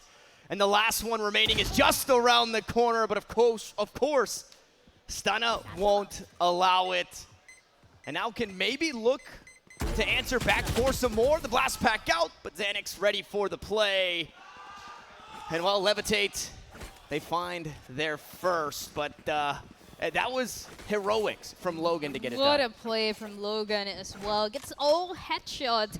They knew there were a couple players, 1, maybe 2, trying to push showers, but we're not expecting to get 3. Look at that, 3 headshots right away. And the push that was going to come through gets denied immediately. 4 kills at the end. The Fade is, this is why I like Fade. It's great. It's great. Well, I don't know how much it was the Fade that that allowed Logan. This is why I love Fade. To just absolutely cut it. You know what? We will attribute it to the Fade. Logan also just moments away. If he would have just held that angle for just a second longer, maybe he would have spotted Stunna on that corner and found himself another nice little 1-tap. But again, with that, Levitate, they're on the board. They've got themselves their first round, and they've got a handful of ducks in the pond. The only ult they're missing are the Seekers.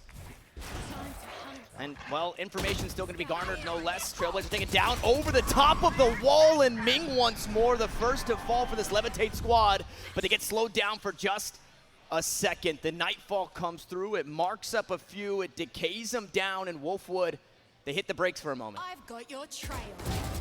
I know the Guiding Light is going to be available, but the push as well coming through, trying to get that early control. Xanax in the meantime just fighting to deny this push from Guardians, but now it's not everyone line up, it's 1 by 1, and this can play for this guy's favor. It gets 1, make it 3 at the end before finally this guy can get traded. There's a good opportunity, but what is this round? Killer Miller would shut any chance of the defense down. It's a clutch from him. How does he do it? I mean, we go back and forth on it from round to round, from player to player. Logan, then Xanax And Killer Miller, this right here, Stunna didn't even necessarily have to go up and over the wall, but he did. He flexed a little bit, and then unfortunately you line up for Killer Miller, and well, he will absolutely punish you for that one. And Wolfwood, they're not happy about the round prior to that, so they immediately had to match that 3K that Logan got to put Levitate on the board. And well, an operator in the hands of Ming, and okay, there it is. That was the magic touch. That was the switch that he needed to start the round. Ming finds the first kill. They can create a hesitation coming in for the attacking side. They wanted to contest, and when you see them contesting, it's everybody playing together. Those paint shows, they end up going to the teleporter. Yeah. It's okay, there's nobody on the other side. Oh, Dory. Dory getting a little too comfortable inside the swamp there. The poison was down, and it did quite a bit of damage. Xanax once more, though. Flash on out the wall. They have a bit of cover to play with, but it's not enough for Stunna to stay alive. Another flash, and it's Killer Miller to sneak away. But this B site has been completely on lockdown here, and I mean, it doesn't get any better over towards A. The defense is just able to push forward here. This is a setup that Wolfwood had every single time. There's 4 plays pushing together. We saw it towards long, but I'd like the setup the defense has every single time. You have one player that will defend that side with everything that they've got. That was genius. Boltsy didn't shoot the Seekers, only shot his own, and it walked all the way up towards the A side. And look at where the defenders are at. Because of those Seekers, they're expecting something to happen on this side of the map. Meanwhile, the spike is moving out towards B. And it looks like they're actually just going to hang on. Losing 2 players here in the round. They want to keep the rifles. That's tough. That was heads up by Boltsy. Unfortunately, it just meant nothing. Doesn't really work out at the end, but I do start to worry when we see the save as well coming through. But 3 players alive, there was a chance, like you said, trying to keep the rifles, but not the best that you're hoping for Wolfwood. As they started playing more aggressive, they were winning 4 rounds in a row that we saw early on, and this is when it gets the most difficult. Instead of Levitate, wants to fight back, and the positioning that we've seen from them has been so well. I mean, we highlighted this guy towards long, defending Psych as well on showers. There's no way to take those extremities, and so they take advantage of it. Unlike Ming, he's just keeping it interesting. A lot of variety as well coming through. The timing is soft though to put up the wall. Give it 2 more seconds, maybe would have gotten a kill. Yeah, but I mean, Boltsy, after all of this, was put in a tough spot. A player through the teleporter, a player directly on the other side of the map. Now Boltsy able to take this fight. He backs away for a second. They do the dance, and unfortunately, Boltsy gets tripped up on his feet. Xanax takes him down. The spike, however, has been planted, and look at this. The orbital strike, it's looking to clear out you all. It's exactly what it'll do. It finds a kill onto Benji. He couldn't get away. Meanwhile, the player pushing aggressively on through. Another orbital strike to try and stop the defuse for now as Apex plays just on the other side of the smoke, and 2 kills on the round. He wants some more. They ping the spike in. Dory might just look to hang on inside the smoke. They go, and he had his knife out. No, just running it, almost trying to shut it down, but it would happen in time. What a round. It's 3 now for the side of Levitate as they manage to defuse the spike when it seems like it was impossible. I've seen those plays happen a lot recently, and it's concerning. The knife out just does it all. You get the kill, but it's too late. Oh, it's heartbreaking. It's a little bit of maybe overconfidence. I think he was hoping to find the back there of Dory, diffusing and looking the other way. Couldn't find his target, and the spike was too close to being a diffused. It's one that you wish you could have back, but you have to move forward. Wolfwood gonna have to try and clean up their act. This might not be the round, though. You see the Sheriffs, the Headhunter. There's not a whole lot to work with. However, okay, a Sheriff on top of the rocket, and Boltsy does it again. I'll get to it, but Logan is fighting back.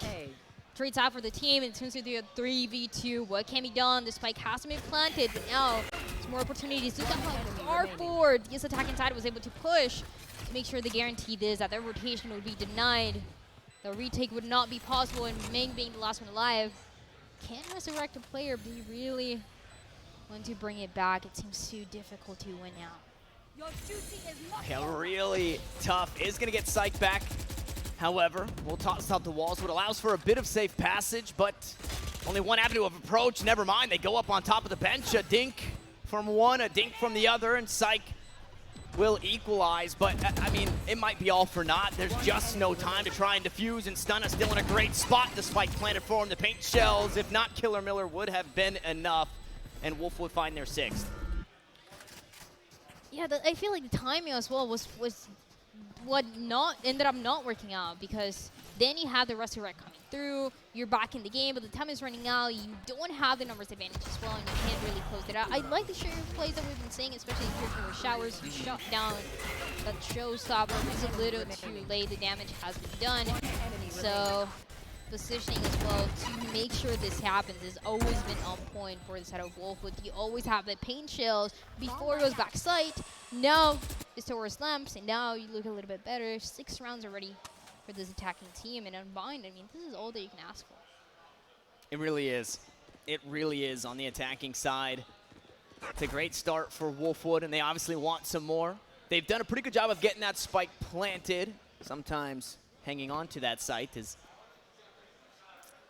where they let it slip just a bit, but they have one large tool to try and help with this, that being the Viper's Pit. And, well, speaking of Vipers, it's Boltsy to get us started once more.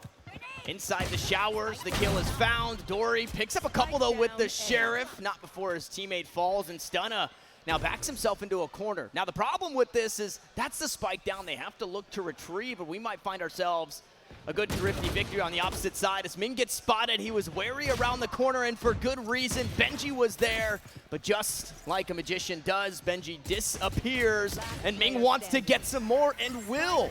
Now this ult and this player that I talked about in Boltsy has to do it all himself. He takes down the first on the site. 30 seconds left. There's 2 more to go, but look at this spike, Dryad.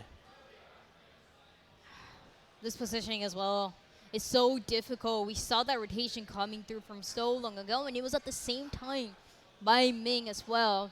It was a Sage and it was a Sky playing together, rotating at the same time, guaranteeing that the kills would take place. 10 seconds left. But he's still fighting to make it happen. But I know Ming is going to be careful about it. Okay, the Thrifty will close it out.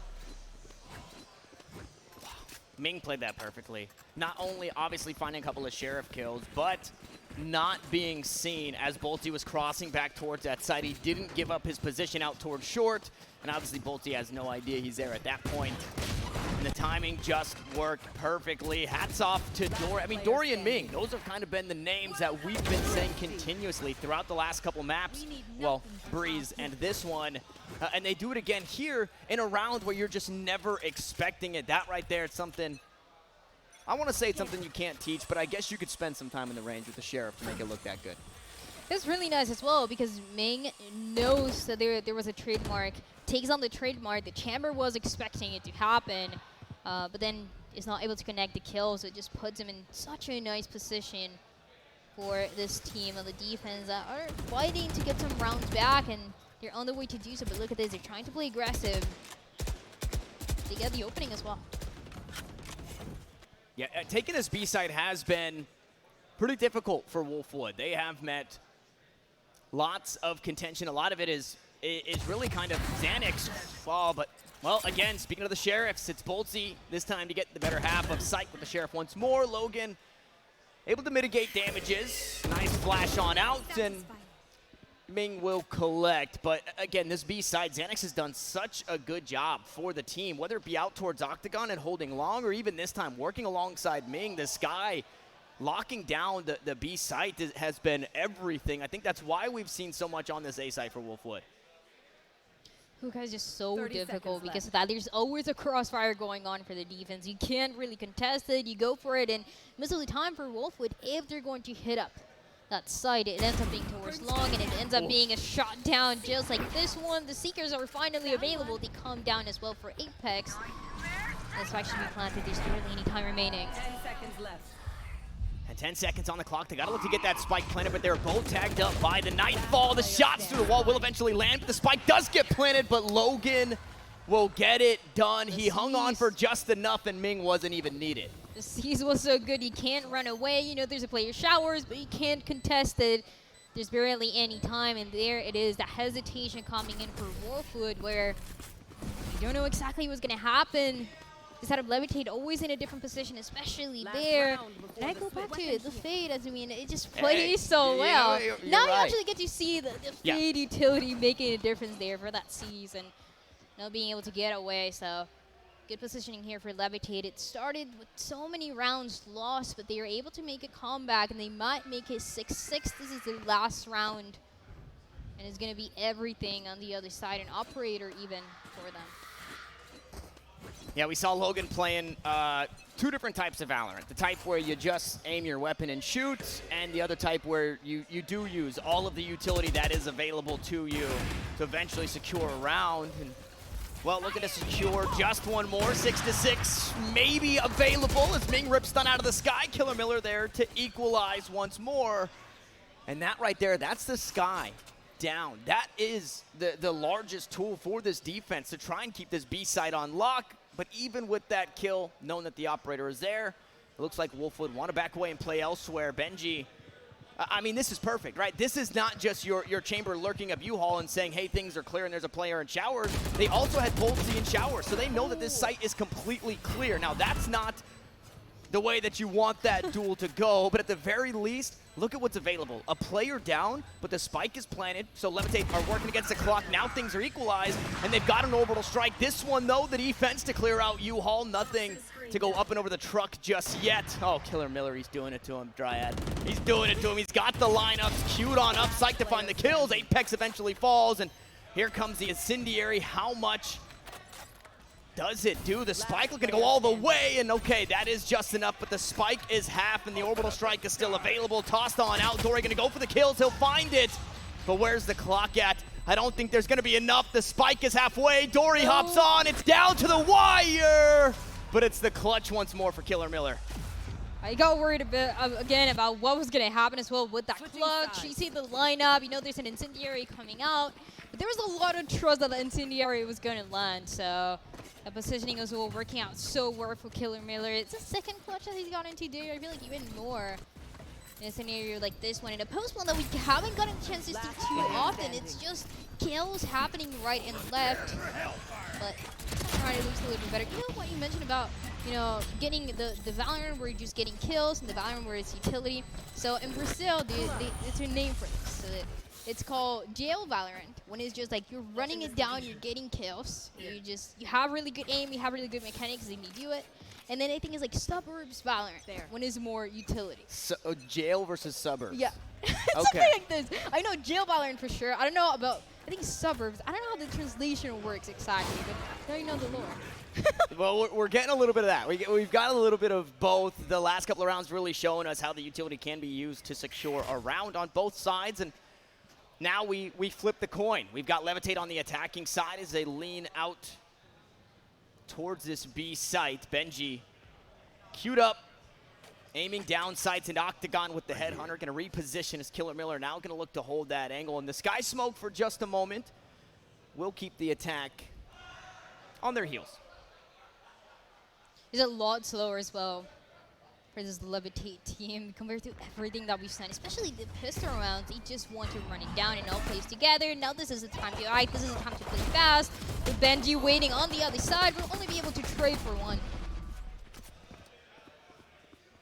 And 1-for-1 teleports taken towards the opposite side of the map, and Ming with the wall. That's absolutely huge. It really only allows for one avenue of approach, and that avenue will be approached by Apex. He's going to go up into heaven. Meanwhile, quick on the rotates all the way through Market are Boltsy and Stunna not necessarily needed, although he does have the Frenzy in hand. It's Boltsy to collect the 2 kills. Now with 16 HP, it wasn't enough for the Rays to stand much longer as Psych was trying to play the long con himself. He'll go down to just 11 health, and Boltsy, both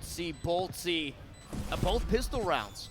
Multi-frags, a 3K in the first, a 4K here in this one, and that is, I mean, if you look at how close this game and the last game has been, that's everything. You win that pistol right there if you're Levitate, and we're looking at a 7-7 tie game after your anti-eco, but Boltsy doesn't want that.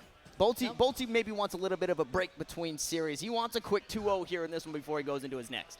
And it is now 3 out of the 4 pistol rounds that we've seen that Wolfwood has been able to get away with. They only lost that first one on map 1, and after that, it's been just pushing forward and really being able to read the side of Levitate properly. So turns into a good situation for them, especially because they've won the bonus before.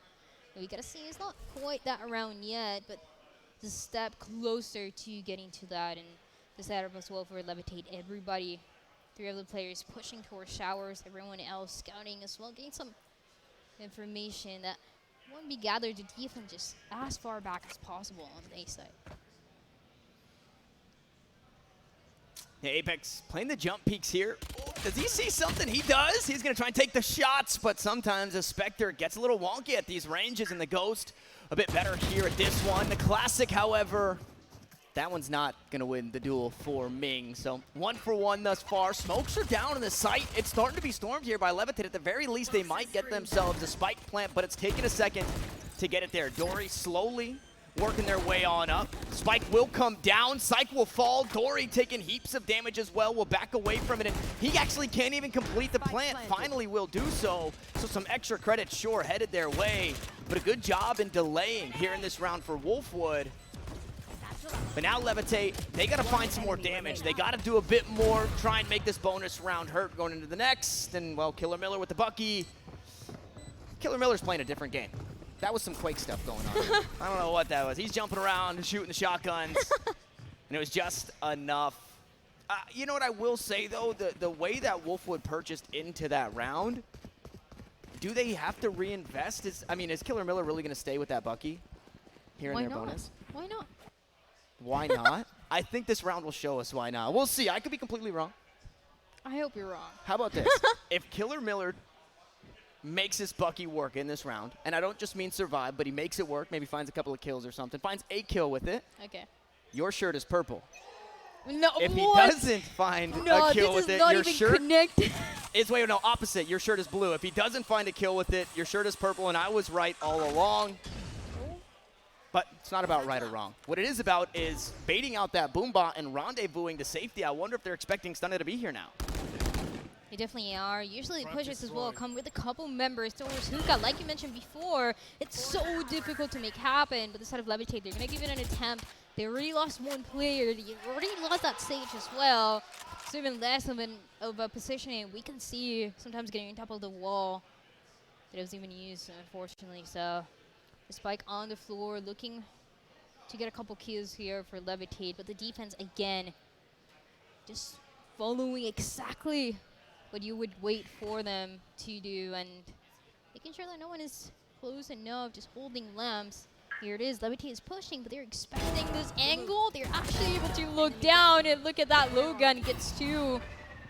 That's pretty much the entirety of the site clear for them. And you could almost say that's basically the round. The Spike, it gets planted. Levitate now going to set up in their post. And it's Spectres for the most part. Everybody, I believe, no, okay, Benji doesn't get tagged up by that. So she's going to call out the fatal call out that she hit 2 with that one. So we'll see if they're expecting all 3 on this side of the map. Boltsy has the high ground, and okay, still good for it. The Bulldog will decapitate Dory. Sight there to trade it back, and inside U-Haul again, the close corners, the Spectres. They really get the damage done. And even though Wolfwood, they're running out of time, they have to try and hop onto this Spike. Just getting these kills is going to be enough. It's going to do so much to hurt the economy. Now Stunna going to hop onto the Spike once more. It's halfway. Xanax will find the last kill on the round, and Levitate will find their 6th. But I think the big takeaway there is that your shirt is purple. No. Because the I never even agreed with what you said. So that is true. That was never a deal. That is true. All right, we take the shirt out of the equation.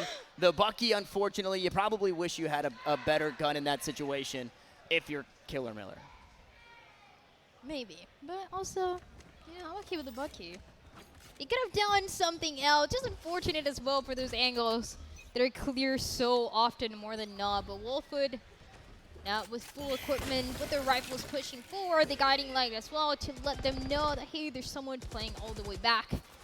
And you want to risk and push for this long. It hasn't happened yet. Soon actually hasn't been spotted. Really good job as well for this crossfire every single time in the defense.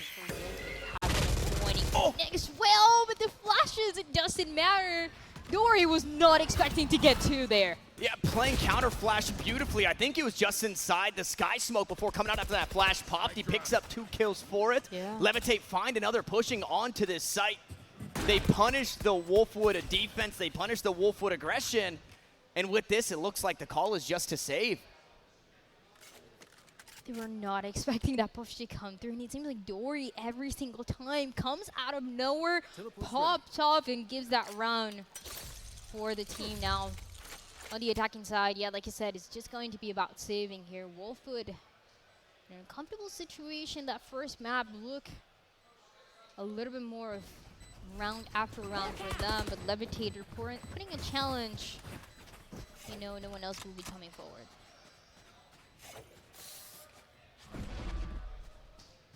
A big round win here for Levitate. Flawless one. Gonna help keep that economy going. Oh, well, I spoke too soon. Not a flawless round. Psych did fall to the spike on the way out. And now we take a look at the stock that we have for Levitate coming into this round. That last one worked out because Dory went huge. Picked up 2 kills on the aggressive defense out towards B-Long. This time Dory can still go big for the team. Can't do a lot with just the orbital strike alone. Layered on top of that showstopper from Psych. There are so many tools here in this for Levitate to secure the round, and I think Psych wants to go quick. Look at this. He's got the judge in hand. There it is, orbital strike, showstopper coming out inside the pocket is Stunna, and he's gonna be taken down. He falls to the rocket, but Boltsy is there to equalize. A 1-for-1 thus far as Apex gonna back away in this round. But look at what's available to the defense. Some players on the rifles that they saved, others on the sheriffs that they bring into this one, and they already got 2, the only 2 ultimates, and these saved rifles, they're doing so much. Boltsy, 3 kills on the round. He couldn't quite collect the 4th, and with it being on Ming, he should be able to heal up the damage that he had taken. And the retake, it still needs to make its way on through. Dory, oh my goodness, Dory does it again. 2 kills on it. It's Benji and Apex this time, as the Tasmanian Tiger was cut short, and it's all up to Killer Miller. 2 clutches in the game on this server thus far as he taps the spike. He's waiting for some aggression, but Levitate, they're not going to do it one by one. As he peeks to the left, he gets shot from the right, and Levitate bring us within 1. The opening was so good, was so much faster. It does seem like that's a playstyle that Levitate wants to play every single time. When you have that Prowler clearing and letting you know where that showstopper should land. It could land. It ended up giving them the opening, giving them the sight. The defense for Wolfwood, it has been so far back. You always see them in the back of side, and it allows for plays like this one for Dory to shut them down and know exactly where they're going to be located. This attacking side for Levitate is looking so much better. They're getting closer and closer to the 9 rounds of Wolfwood got initially.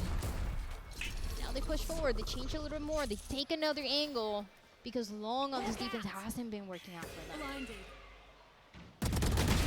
Boltsy looking to do it again, has the rifle. Not quite the same turnout. 1 kill instead of 3 here in this round, but he's still good for his 1. Unfortunately, that Viper going down, that was the only ult that's available. Now it's all up to what the rest of the squad brought, and it looked like just a headhunter for Benji.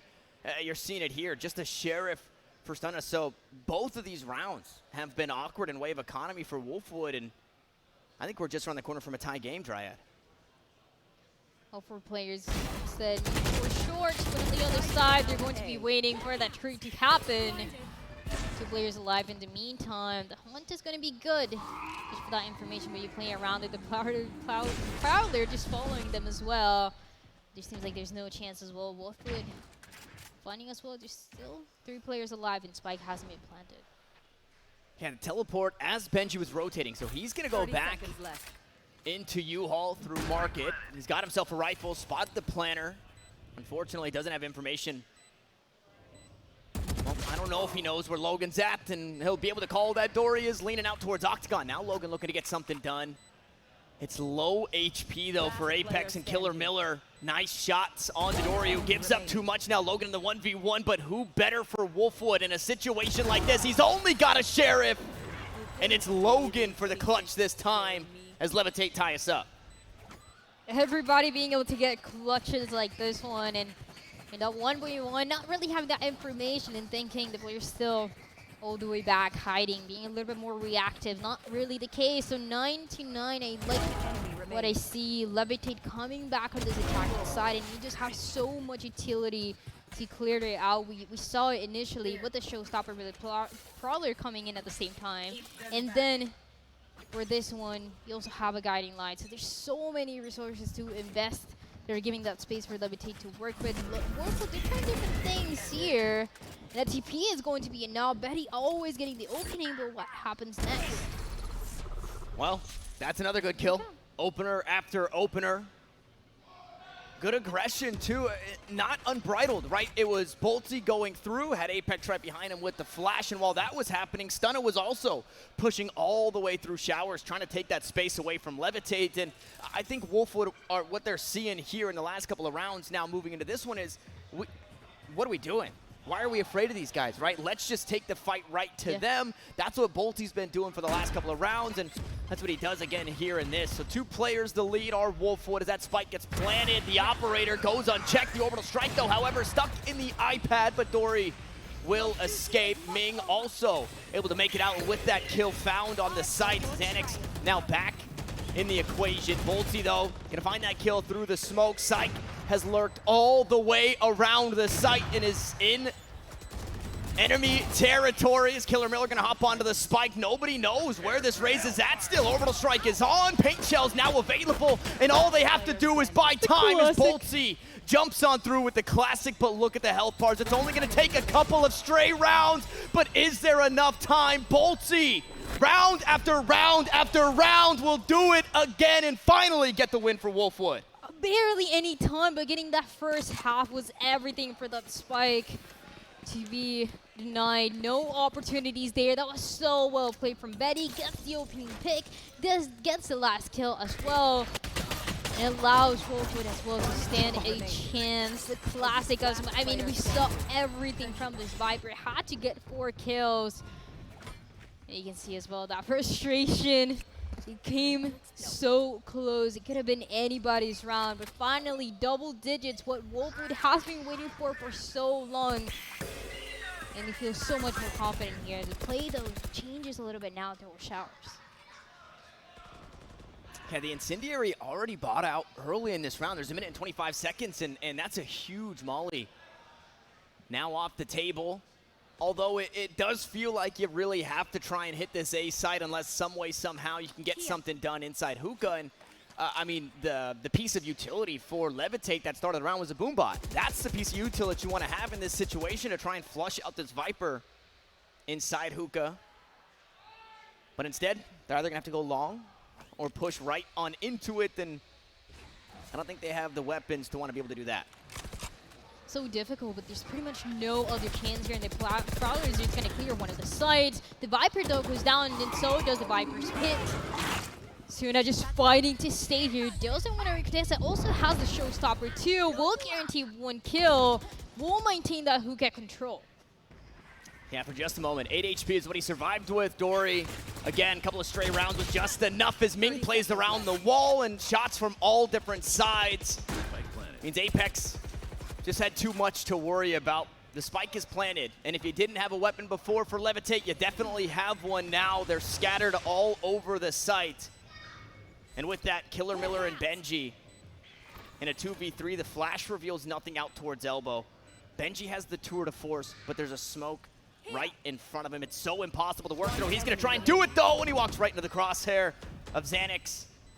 And now Killer Miller, I mean, just doesn't have the time for this. They are all close, but they would all have to line up. Xanax swings, and now might look to head for the hills instead. Gonna run this way towards Killer Miller, maybe allowing a kill to be found here for the Brimstone. Flash in hand means he'll fall, but the round, it goes the way of Levitate. We're tied up again.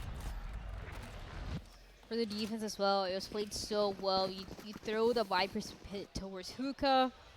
You try to take the advantage. You're not really expecting a contest to happen early on, but with the pressure that they had towards A, towards showers, it seems like it was the only chance, and they make it through. They get the Viper right in the corner. There's not so many places where you can hide inside of hookah, so any opportunity, Levitate will take it. We haven't seen a timeout as well, so I'm wondering if that is going to happen at some point, because this one is an eco round for Wolfwood. They might lose the lead for the first time today.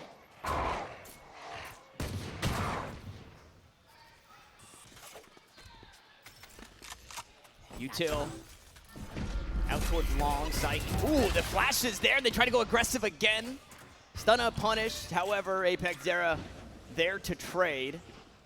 And with that, I mean, 2 players teleporting over to the B site. You have to assume that this defense is so weak over towards A. But the defender that is here, Dryad, it is Boltsy. So everything's okay. As long as he's alive, it seems like there's always a chance here, but the spike is going to be planted. And now are they expecting Boltsy in this position? Actually cannot even get out. The wall is effective exactly to predict this push to come through. Not necessarily always from the Viper, but Boltsy has been playing it so well. They're expecting to be surrounded. There's not too many places to hide. We'll have to break the wall.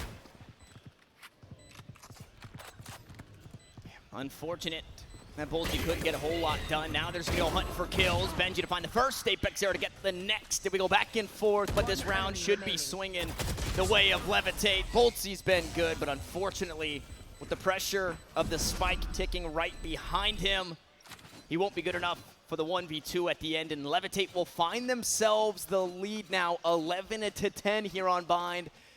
And Dryad, they want some more main stage time. They're not done after 2 here. They're fighting for a map 3. For the first time, we get to see Levitate taking the lead on map number 2. We saw them having it at map number 1, just that pissed around, just a couple rounds, and then they lost it. Wolfwood, we've seen the variation, we've seen the changes as well that they want to bring.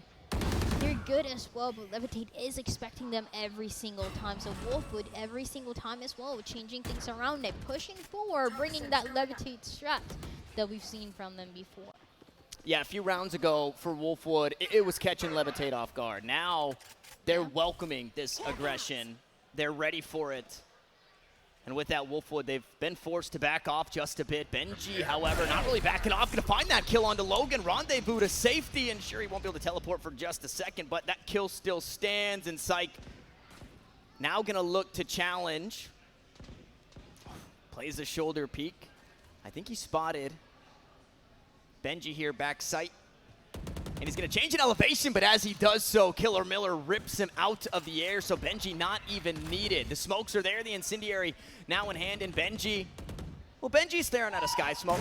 Benji's hoping to see something on the mini-map. He doesn't get anything with that shot, and with that, Levitate going to take this A site. They've done just enough to earn this space, but they're surrounded here as Killer Miller gets taken down. It's Ming to go for the next, but Benji locks down the halls. No entrance as you don't have a hall pass. And it's all up to, well, it was all up to Dorian Xanax. Now Xanax has to do it all himself, and he's looking to do it. Benji, the only one remaining here for the defense, and he's got to get that spike diffused. There's a flash available for the sky, and there's the clutch for Xanax as Levitate will push to 12. That was so well played as well, and Benji was trying his best, pretty much holding the entire site by himself, pushing towards hookah, then having to rendezvous play all the way backside, and also having that trademark towards long. He was fighting for his life, and it almost happened. Enemy remaining. Xanax had another story to tell with 3 kills. The player that was popping off on the other side gets shot down, and it gives match point for the side of Levitate one more. Where Wolfwood, they cannot find an answer. Early Seekers as well for this round. A showstopper too. Yeah, well, Sykes' show stopped a bit earlier than I think he was hoping for. Guardian shots just enough to the body to collect a frag for stun. And oh, as they try to run back and rotate, they're welcomed by Boltsy, who is usually good for 1, and there it is, 1 and done. And the rotation call from Boltsy to say, hey, he's headed back towards market, but Ming playing the long con here. He's working his way all the way around the spike, or all the way around the site, excuse me, and he's got his resurrection. This could easily be a spike plant and a 2v1 directly on this site, should he choose to res. Unfortunately, in showers, nobody's there. Yeah, nobody died showers. Most of the positionings up close for Ming are such a big risk, so it's going to be a difficult one to take with the spike at hand as well. Wolfwood, it seems like they are awake and making that rotation. You know, it's a little too quiet, especially for Ming. Oh, the timing for Ming, the team ace for Wolfwood. And the last round of regulation is where we find ourselves. That right there, I mean, it all worked perfectly. The weapons that Wolfwood was able to bring into the round, it was a Guardian, it was a Sheriff, a rifle, stunner. It was so well read. Yeah. Yeah, it was so well read as well. When this attacking side has a showstopper, it was the same scenario. You use a Prowler, you try to clear pocket, and the defense this time around was expecting it, was able to shut down the Raze. And with that shot down the attacking and the aggression that was about to come through in rounds like this one, this is when the utility has to be perfect, and the Holland is only opening this A side. And I think it's right now that Wolfwood have started to understand, right? Let's do the same thing. Let's allow this aggression in. We'll play back with it. Good incendiary timing. It does buy a bit more of that time. Still plenty on the clock, and now that spike's planted. So the clock working against the defense, and the numbers also leaning that way as Boltzy got caught out on the flank. They were ready for it, and Logan is still expecting some more. As it's Stunner around the corner, he falls asleep for just a second. Killer Miller tries to push his way through the wall, and he's immediately answered, but look at this, it's blue in the kill feed, and Ming has to do it all. He still has the resurrection, and he will look to get a player back in, but those aren't his teammates' bodies, unfortunately, on the spike, and Ming now in a 1v1 will do it, and we're headed to map 3. What a way to close it for Ming. 3 kills at the end, and it looks so close. It seems like Wolfwood was about to take it back, to take it to overtime, but Ming had another story to tell. They close out the map 13-11, and we already knew this match was going to be intense, but we finally get to see it for Levitate. They woke up on that second half, and they never let go of that momentum. Never let go of the momentum, and it's poetic. Just a round prior to this one, Ming is there, and he's hyping up who I'm assuming to be Xanax, who just clutched the round prior, and then Ming gets to do it himself. That So right good. there, I mean, what a map, and Breeze was the pick. This is like such a weird spot in Valorant right now where we always talk about teams winning the opposition's map pick, right? Levitate picked Breeze, they lost it. Yeah. Wolfwood picked Bind, they lost it. Now we're headed out happens, yeah. towards Haven, where It just seems like the adaptation as well coming through for Levitate was so much better. They were more proactive in making those changes, and when Wolfwood was trying it, it was always red aggression. And if there's a team that can be aggressive, it is always Levitate. We saw it on the first pistol round from them today, and they continue to do those bonus rounds, those rounds where the economy is not the best. They're going to bring that surprise factor to Wolfwood. So they know that playbook, they know it very well, and they know how to counter it. Yep, and well, this series has already delivered, and it's our first of 4 on the day. This is the Nerd Street LCQ with finals just around the corner, or champs, I should say, just around the corner starting tomorrow. These teams are fighting for their spot to make it into the weekend, and well, the fight does not stop right here. We have another map coming for you guys just after a short break. We're headed out to Haven.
So round 1 just wrapped up. We had Ghost Gaming take a 2-0 lead. Okay, wow. They're playing Nightblood Gaming. So if you turn around right now, you can see Ghost and Nightblood playing right now in a map 1.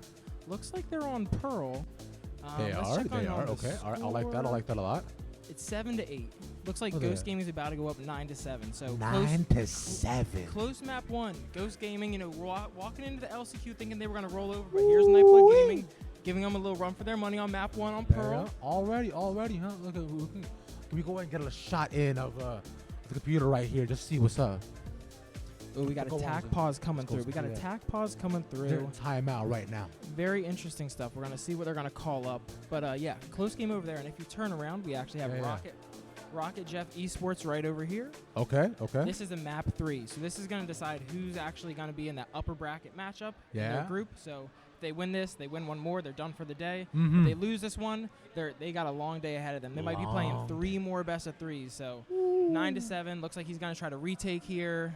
Damn. It's not going to happen. It's 10-7. So I think they're going to be calling attack here. We're going to see what's going on. Close round. Very close, and that's still the first round. Yeah, that's crazy. I know. Yeah, there's a lot of good stuff going on over here. I know, a lot of good stuff. Y'all in Philly, come on by.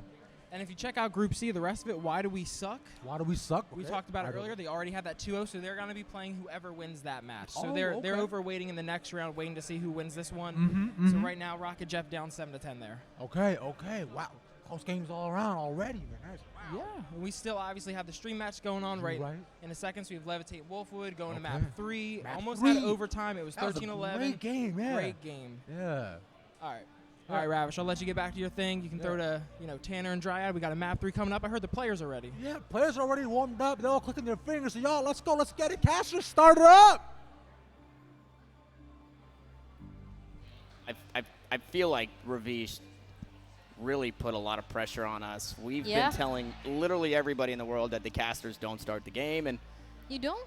And then Ravish put it on. Well, then you go ahead and get this game started. You go ahead and get this game started. Listen, if there's any delays, you can blame Dryad and her purple shirt. Yes. We've got some replays of the series we've had thus far. 3 maps to get us started here for the Nerd Street LCQ between Levitate and Wolfwood. And I mean, we get a look at the scoreboard right here on our second monitor. And Boltsy almost dropped 30, but you see it here in the replay. Logan was that player that really, I think that was the first round won by Levitate, was Logan's 3 or 4K round. Yeah, there were a lot of really good plays like this one. It seems like it was so back and forth towards the beginning. It was the same as map 1, where it was a 7-5 first half. But then it was just Levitate over and over again. The change and the difference in compositions, you could tell by the use of the hunt early on from that fade. And even the entry towards A, every time we saw it with the showstopper, it was working out so well for this team. Doing it over and over again and just continuing to put that pressure into Wolfwood. It seems like Wolfwood, they were trying different things. They were trying to have different angles, different crossfires, but they never actually made it work just to close out that map. Yeah, and you know, what starts to get scary is obviously Logan had a great map there, but looking back at map 1 and even towards the end of map 2, Ming had so much impact, so much presence for this Levitate squad. And now we're leaning out towards, or we're looking to head out towards, everybody's hopping on the bus to get out towards Haven. Yes. And we got the team buses, all that stuff.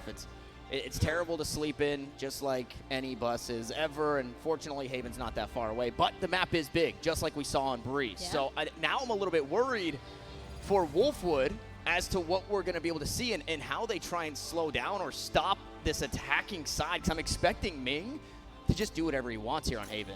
For Levitate, you can always expect that aggression and those aggressive plays that were working out so well. Speaking about playing fast and aggressive, it seems like there's a Neon to be locked in from Psych. This is interesting as well. I like seeing the Neon in Haven. It is a good one. Yeah, the Neon locked in. You mentioned that earlier, right? The duelists that we've been seeing, mostly we were talking about Breeze at the time, but we also get it a whole lot here. I'm wondering, though, when you look at what the Neon does, it does a really good job in breaking up some of the set pieces at the start of rounds and kind of get past some of these timings, the fault lines and stuff like that. Obviously, if you haven't done a whole lot of homework or you're not expecting this Neon, you're going to run something similar. And it does look like we're about to get that locked in. Stunna, however, going to be on that raise. But I'm wondering as the tournament, as the weekend kind of develops, how much of a change we see, right? Like how important is this breach to have? Because the Neon is a pretty almost direct counter to that breach and the fault lines early in the start of these rounds. And also, are we going to see some ciphers, right? Ciphers in maps where Neon is usually played. No. How can you go fast when you're running into a trap wire? And that's the thing, I really like to see the Neon, and I like the idea for compositions when it comes to Levitate, especially map number 2, map number 3 now for this one, where they're playing these modern compositions that allows them to play fast and to play for that information. This time around, the Fade is going to be locked on the other side. But yeah, the Neon, it's so great just with that fast lane alone to clear out C every single time, even B, where you often see those hits coming through, and I expect those hits to come through, but for now, it's a defense that they have to worry about. So the question is, how much space are they willing to take with this Neon? How much space are they willing to take? As we jump on in, map number 3 here in our first series of the weekend. It's Levitate, it's Wolfwood. The winner moves on to the winner bracket of our GSL. The loser obviously goes down to that loser's bracket. You have to win 2 before you lose 2. And then there's some extra spicy stuff happening in that lower decider where that team that loses at 1 and 2 will still have a chance, I believe, to qualify for the rest of the weekend because of the number of teams that we have in the tournament and how many we are taking from the 12 that joined us from the LCQ into the finals. So your favorite teams still have some extra life. And for these two teams, this is it here in their first series. Ming on the chamber, maybe a little bit less on the lurk duty, but starting on the defensive side of things. This is where we saw Ming struggle a little bit. On the Cypher, however, now the defensive chamber for Ming, we get to see it. There's defensive setup as well for that first round, for the pistol round, where Neon is going to be playing fast. You have a Guiding Light as well to support her, and there it is. Immediately just trying to go in, but the Guiding Light doesn't get anything just yet. It's just the space, and we talked about it. How much are they willing to take that space because the hit is coming towards C? Okay, I mean, Ming gets prowlered up, almost taken down. The player's pushing through Garage, found some early damage onto the chamber, but he still collects a kill. Boltsy not ready for the chamber aggression inside the Garage window.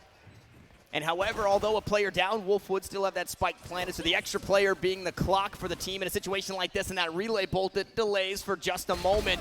But Apex goes unchecked, and Xanax had util in hand. 3 kills for the breach. This guy continues to deliver. Now Dory has to do the same, no longer on boomer duty, rocking the Omen, but we all know that Omen's pistol buy is absolutely horrendous, and he's only got a class 6, so he's only good for 1. Wolfwood as well with another pistol run. They've been getting most of them throughout this match, and starting off will help them out for the loss that they took before. I like the aggression plays I mentioned. It was the Neon and that Skyblade together towards A, pushing A long, and there was even a trademark as it is located once again for this attacking side, making sure the flank and the push from A was not going to come through. So it seems like there was a good opportunity for the flank for this Neon. It wasn't even necessary, so really good attacking side, really good entry as well to make it fast and efficient for Wolfwood as we jump into round number 2. Ming willing to play for contact towards Garage, and he definitely will, but the rendezvous might be necessary yet just to be back into safety. I love that from Ming. He is willing to eat the Prowler to try and stay a bit extra, maybe catch a timing on one of his shots. Unfortunately, it hasn't garnered him a whole lot. The aftershock going to be used to clear out the close corners out towards long. And I mean, Wolfwood, look at the respect they're giving this defense of Levitate, right? All this util toss down out when you're just expecting them to have pistols. And okay, I thought Xanax might be the reason why. The frenzy shots, unfortunately, only good for damage, not quite good for the kill. But here comes the backstab, Sight quick on it, but he's even quicker to fall after he finds one. Damage, the name of the game for the 2 remaining for Levitate. And unfortunately, they're not really in a position to help each other across the site here. And the chamber coming from behind, but is expected as well by Boltsy. Will take him down with a Spectre. It seems like it will be round number 2 as well for the side of Wolfwood. Playing it so well. As we saw, it was a pressure towards mid, it was a pressure towards courtyard, trying to go in with the Prowler getting that information, just was the green light for that A to be hit. And we saw even the defense that Neon towards long had to back up, and then the timing was a little bit off for everybody else. Where is the awkward timing before that spike gets planted, where the team hasn't decided if they want to play for that retake, play for those kills. Even then, the economy wasn't the best, but now let's see what Levitate can do in round number 3. Yeah, unlike Bind, it gets a whole lot harder when your bonus round looks the way that it does for Wolfwood, right? You've got a couple of Spectres, a Frenzy, and a Bulldog, and a whole lot of long angles here on Haven. So this is really Levitate's round to win. So once more, we default out towards mid. Prowler going to clear some corners, quickly dancing its way into the garage to find absolutely nothing, although a trademark there to give information. Look at Ming. Ming's got the high ground.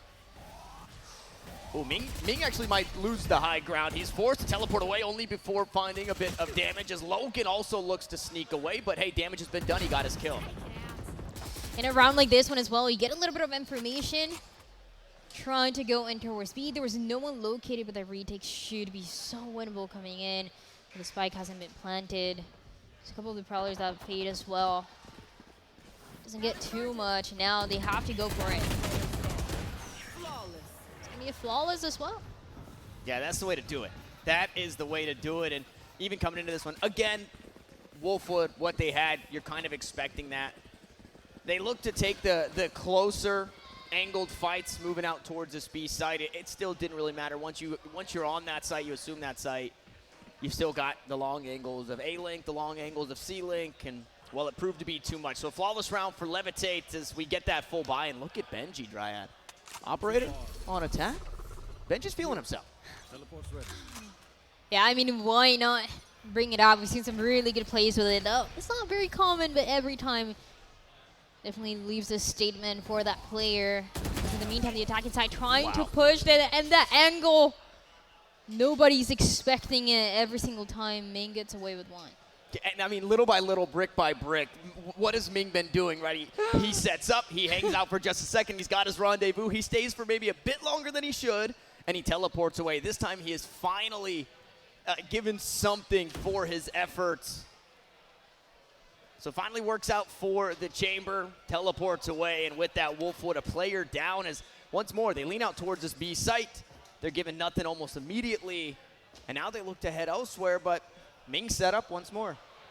And now it's so difficult, like you mentioned, with the operator to try to push, and they try to do it towards B. It didn't work out. Now towards Garage, it might be even more difficult, but they clear out. The paranoia comes through. And it's only a trade so far. Dory trying to stay alive here, but gets spotted. Still manages to get one. Yeah, and he almost gets away inside the Shrouded Step. He does get taken down. Killer Miller there to collect, but a player ahead are the defense. And you hear the announcer, 30 seconds left on the clock. The Trailblazer going to clear things out. Killer Miller ready for it. Benji, however, now looking to grab himself a backstab of his own, but he's not ready on the angle. Logan picks up the 2 remaining and tie us up nice and early here on Haven.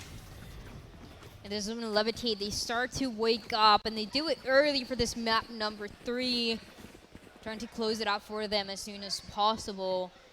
This is difficult. Now you lost the operator on the attacking side. Now you don't have that to take into account for Wolfwood. And now you only have Sheriffs remaining. The really Levitate is playing it so well, where you have your duelist, your initiator towards A-Long. You position one player towards Garage, and you don't let them go in, especially with the string mark as well, so close to Garage door.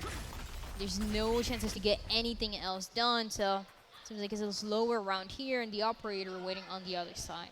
And it's Ming playing another position here on Haven, just continues to mix it up. Doesn't yield the same value that he did in the last round, but information no less as the Prowler clears out short. It means safe passage for Wolfwood for now, but the operator once more has the high ground. Gonna go up and top in heaven, looking for some more, and that smoke didn't quite land. The paranoia also at the feet of Ming means he's free to see it all. He can continue to take the shots. He'll be eventually forced away courtesy of the paint shells, and now the challenge from Boltsy. He just doesn't care, and Ming gonna pop out a pistol of his own and find some frags in response as he drops on down. The Batman kill, the quick scope. It's not enough. This ain't Call of Duty. This is Valorant, and well, in Valorant, you have to defuse this spike, and that's exactly what Levitate are doing. That is exactly what they're going to do here. I don't know what happened with the dark cover. You just saw it melting and going to hell. It was just slowly going down, and the pressure as well, knowing there was an operator all the way at the top. So this information, this change as well for the setup that they had just ended up working so well in the best way possible with this chamber towers. Like I mentioned, and most of the times before is usually you have your Sky, you have your Neon, but the Neon towards Garage is also a really good addition that they had to guarantee the round, to guarantee that rotation would happen in time. And unfortunately with the dark cover, I mean, it happens sometimes. There. Brad, you know the best part of LAN? What? My mic can't be muted by me.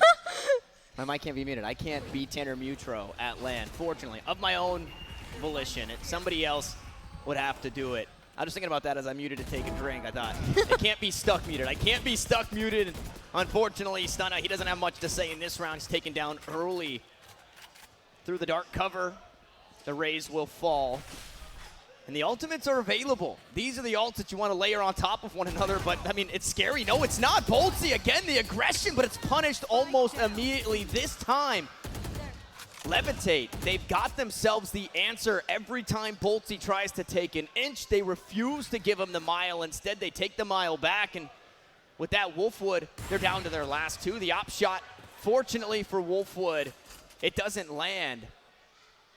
And look at the economy. This is, you have to try and save or find a pick here, and you've got 45 seconds still on the clock. Throughout this entire match, we've seen the reaction. We've seen how fast Levitate wants to play.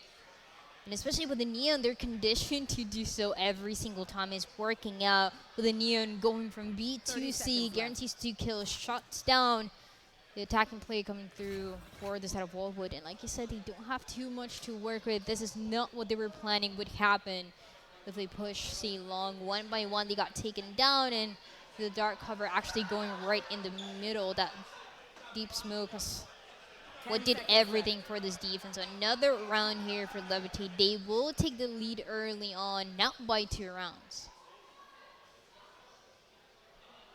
And this is, I mean, this is the Wolfwood that we saw in Breeze. That was maybe a little more timid, trying to get comfortable, give up a few rounds, Levitate, have themselves a nice little lead. And with that, Killer Miller, he's going to be the one to call the timeout. I don't know who is coaching for the squad, but I know that Killer Miller himself is the coach for Cloud9 Training Ground. So he's got the mind for it. He's going to slow things down, and it's nice and early in this. The last time we saw a timeout, it was 12-9. Pretty much the last round. Yeah, it's basically the last round. This time, we're going into round 7. I'm not too sure what the economy is going to look like, but they've got some time to talk about it. They have some time as well to figure it out because, yeah, like you said, we haven't seen too many timeouts. We haven't seen too many changes as well coming through. And the side of Wolfwood, they either get it and they start getting round after round, or they just don't. And this is a concern as well because Levitate will take advantage of that. Will take advantage of such an aggressive composition to get away with kills that sometimes it seems like they shouldn't be happening, but on the defense, they have been set up for success. And even though it can be difficult, they're always playing to what they know is best.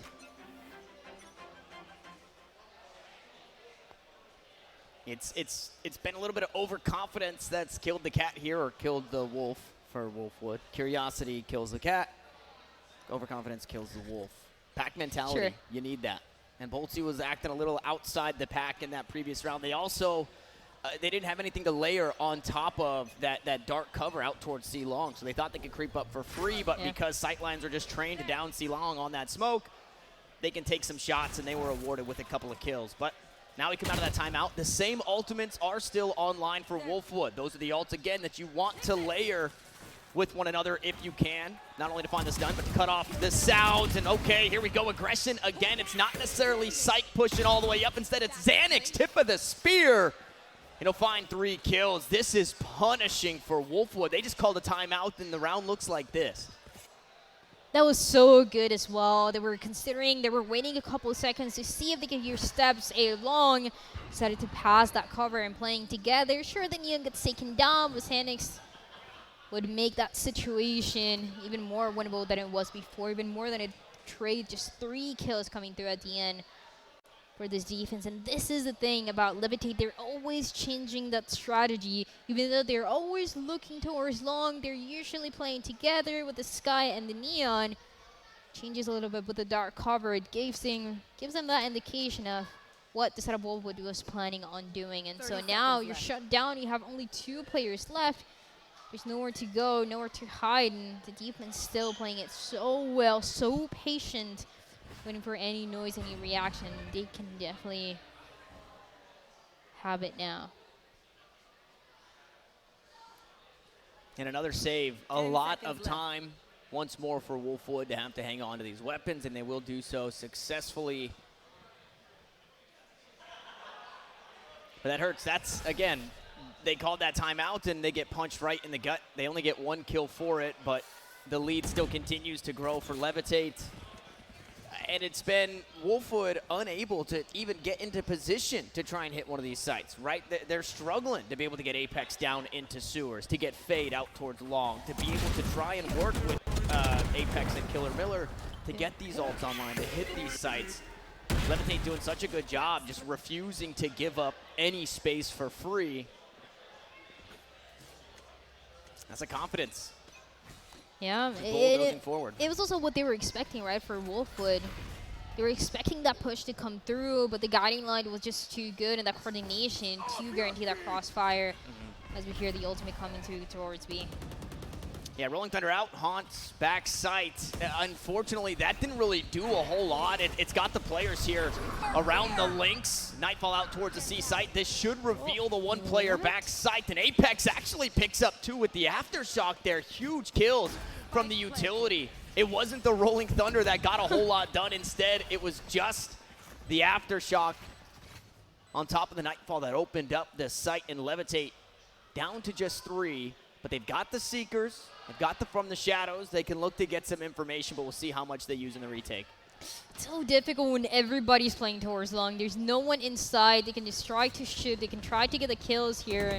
Benji, are they expecting him to come through from behind? Every angle is going to be covered. 4 kills as well for Apex. How he got the first 2, I'm not sure. It was the Aftershock. It was the Aftershock. Yeah. And then played the long con all the way through Garage, cleared out the site just behind the rotating Levitate. Oh, hello. Sorry, I was just testing. I was told to wave to the camera, and here I am waving to the camera. I promise that was not me just being an awkward human being. I promise you. I promise you that. Okay. Back to Valorant, back to what's important. The picture-in-picture works. And, well, From the Shadows in and out here for Boltsy. They get nothing. They hear nothing out towards C-Long, or A-Long, excuse me. And you know what I think that Wolfwood are starting to pick up that tells them? It tells them that somebody's holding this A-Long angle, right? Nobody's pushing this way. Change it, yeah. And it's the chamber that is here, so they say, hey, let's head elsewhere. We've already got the space out towards C-Long. Nobody taking it just yet from the defense. They're going to try again, this time without the dark cover. Also, without the ultimates, the Paranoia going to slow things down for just a second. The flashes are out, the utils down, the paint shells out and over the top, and nothing yet happened until finally Stunna will crack open the site and crack open the skull of Psych. But with that, quickly, Wolfwood are on the rotate. Oh, and that means that positioning as well that we saw from the chamber towards A-Long is not going to be there anymore. He was already rotating, he's already backing up, but that reaction, like Wolfwood in this strategy, we haven't seen it before. They split 3 players, so we're short. And they go for the collateral as well. Ming will not allow anybody to get close. And who better than Ming? Who better than Ming? We talked about it. He was a little bit quiet at the start of this map. Yeah. He had a few skirmishes at the start of these rounds. He eventually started to collect it. Now he holds it down at the perfect time for Levitate. And Wolfwood back to the drawing board with that one. The economy, A-okay. They've got rifles. They got a tour de force in this as we take another peek. And that's something that you're not accounting for. And for Ming to get the third there, again, just another gut punch to Wolfwood.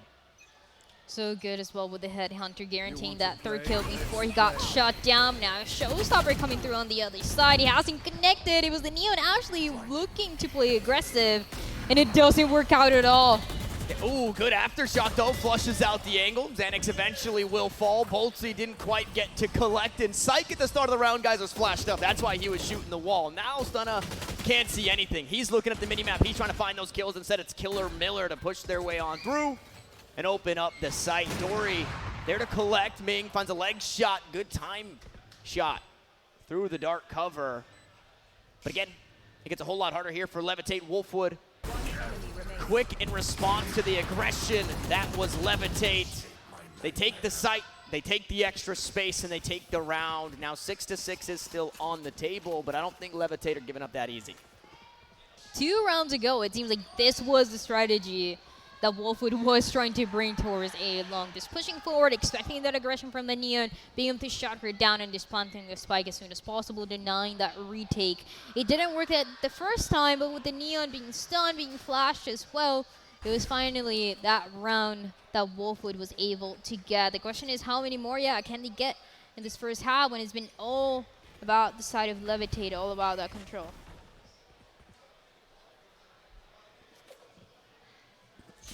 And a Benji now going to be the one wielding the operator. Yeah, I mean, Wolfwood, they're starting to figure it out. They're starting to learn, right, that you can't just walk into some of these areas or else you will be punished. There is going to be somebody sitting nice and close. So the Prowler out from Killer Miller. Lets Wolfwood know. Now they have to try and flush out Ming. And Ming is online now. Before he couldn't find it. This time he started to get that value. Paint Shell's just behind him. It pushes him forward, but he still survives. The second kill on the round with the operator as Dory will scoop one up of their own. And he's stunned up for the next. And Boltsy, well, Boltsy not long for this world. A flawless round. 3 kills for Ming. And just like I said, Levitate, they don't want to give up that 6-6 half. They're looking for the 8-4. And well, they got the weapons, they got the economy, and all of the momentum going into this last round of the half. It is looking pretty good for this team as well. When Ming needs to get kills, he will get the kills for the team. He's always there to react in time. Guarantee the 3 that we got to see, and everything looks good with the setup. They have 3 players, and they're going to run about the same thing. 3 players towards A site. Last time it was the 2 towards C, but now there's a Ming. It feels like going towards B. It hasn't been contested too many times, but in the last round like this one, we're expecting something new from Wolfwood, and that is exactly what they're going to do. A little trade, but Ming has already done the damage. The operator has been revealed. And Ming does it again. Once more, Ming opens things up, and now he wants some more out towards C. Won't find a kill on the jump peak. Wolfwood, however, will get that spike planted. So we trade Omen for Omen. Our controllers are down, but our initiators are still here, and the Seekers are online. The Jellyfish, and just behind it, the Relay Bolt gonna find the stun, and Stunna can't sneak away in time. Now the Trailblazer should allow for safe passage, or as safe as it gets as the Overdrive is online. The Trailblazer spotted Apex, but they just didn't care. They don't recheck the angle. He finds 3 kills on it. Benji tries to hang on, but Logan's been too clutch on the day, and it doesn't stop here. 8-4 is where we find ourselves as we swap sides here in map 3, Dryad. It gets clear for a second, but for the first time, we see that spike being planted towards C, but the players on the attacker side not being able to position themselves towards long like before. That was the win condition position for that post plan, and this time around, they didn't get a chance to do so. The chamber was there just a little too fast, and did damage as well. It turned into a 1v1, but still an 8-4. Map number 1, map number 2 was 7-5. But Levitate changing things around and looking better and better. This attacking side as well should be theirs with the composition that they're running, with this Neon being enabled with that fast lane to give that space to the team. Psych has some big shoes to fill, if not in way of kills, in way of creating the chaos for the team. A couple of relay bolts into this round. Oh, and they're expecting the aggression. They've got the flash queued up. They're waiting to hear a footstep out towards grass, but it's a different look from Wolfwood. They don't want to do too much as Benji tries to play the Ming, takes the shot, teleports to safety, no harm, no foul, and with that levitate, they look to head out towards the A site. The first one as well, the Trailblazer that comes through, then the Prowler as well. I'll get that one day. But then they push forward towards A long. There's no one to be located here. That's a difference as well with the compositions that we've seen. And the defense that has to play so far back with the pain shells potentially. Here is, they come through, just a little bit of damage, but the kills room still missing. Yeah, Psych is in, the relay bolts, they didn't land, neither did that flash. It does almost nothing to stun up. Paint shells go out to the right. He's able to try and collect on the left, and Dory's the last one standing. Apex just on the other side of the Radiant box here on the A side, and he's low HP. He's a stray bullet away, and it'll be a shoulder shot that does it. But in the 1v2, unfortunately, it's not the same story. Wolfwood defenders still very healthy as Dory tosses out the dark cover. Caught with util in hand, and Wolfwood will pick up the pistol, and this starts the comeback for the Wolfwood squad.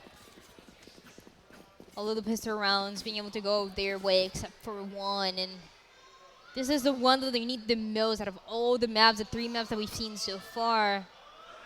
Oh, look at that gun. You see that? All the way at the bottom? Yeah, we Guess know what? that it's objectively it's objectively bad. It's great in the anti-eco, but it's so hard to implement, right?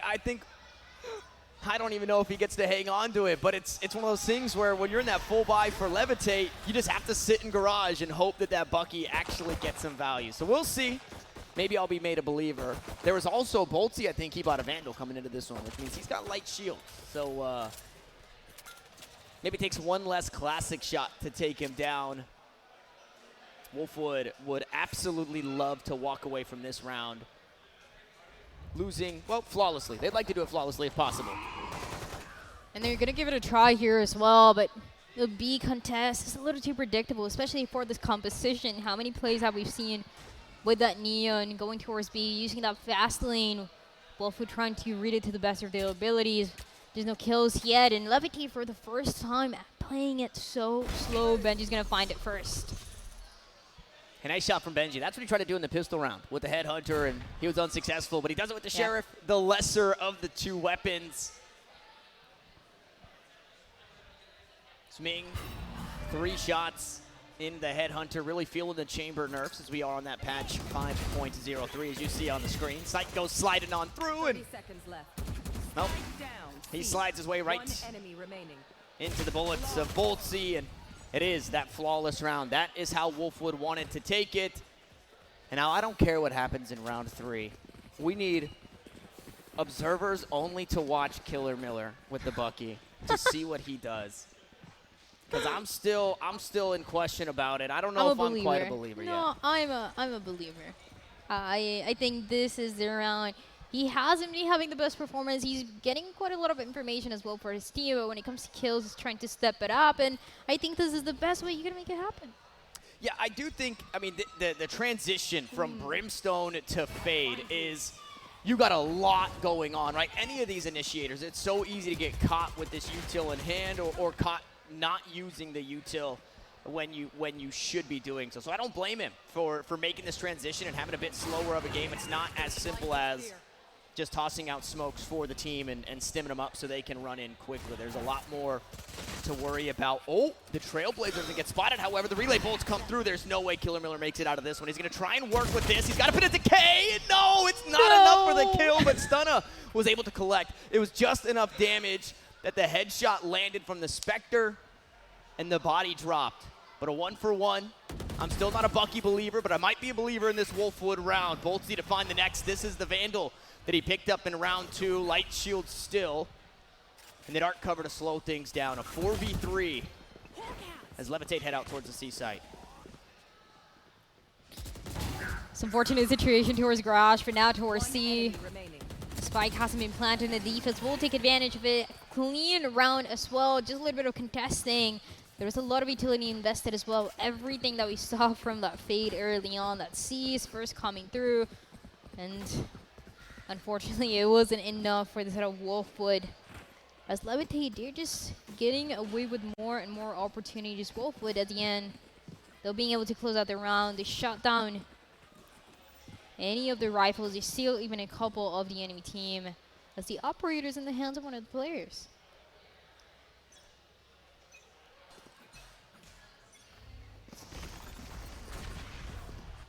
fault lines traded. Levitate slowed down for just a moment.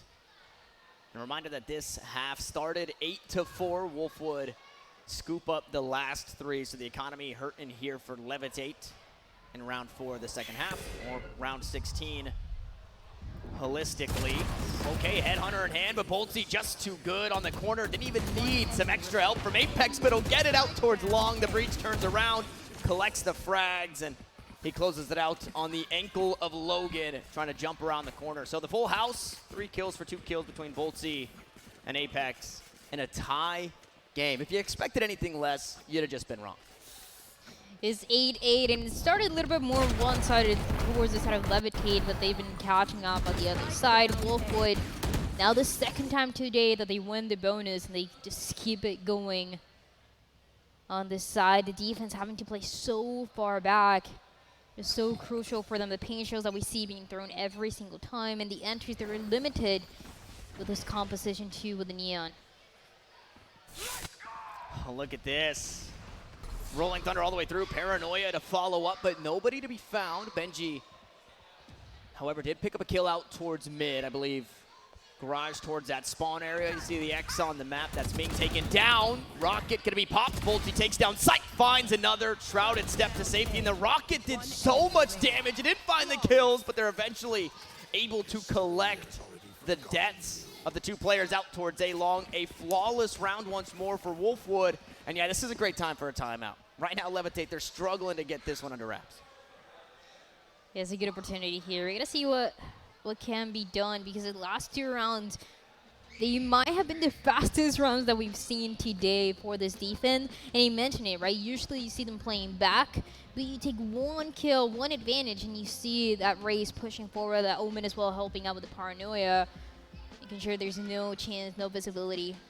For a team that needs to play fast, they need to play together. This is the win condition that they had, and for Levitate, it had worked out most of the times. We saw it in the defense, but the attacking side is a different story. There's limited entries that you can have.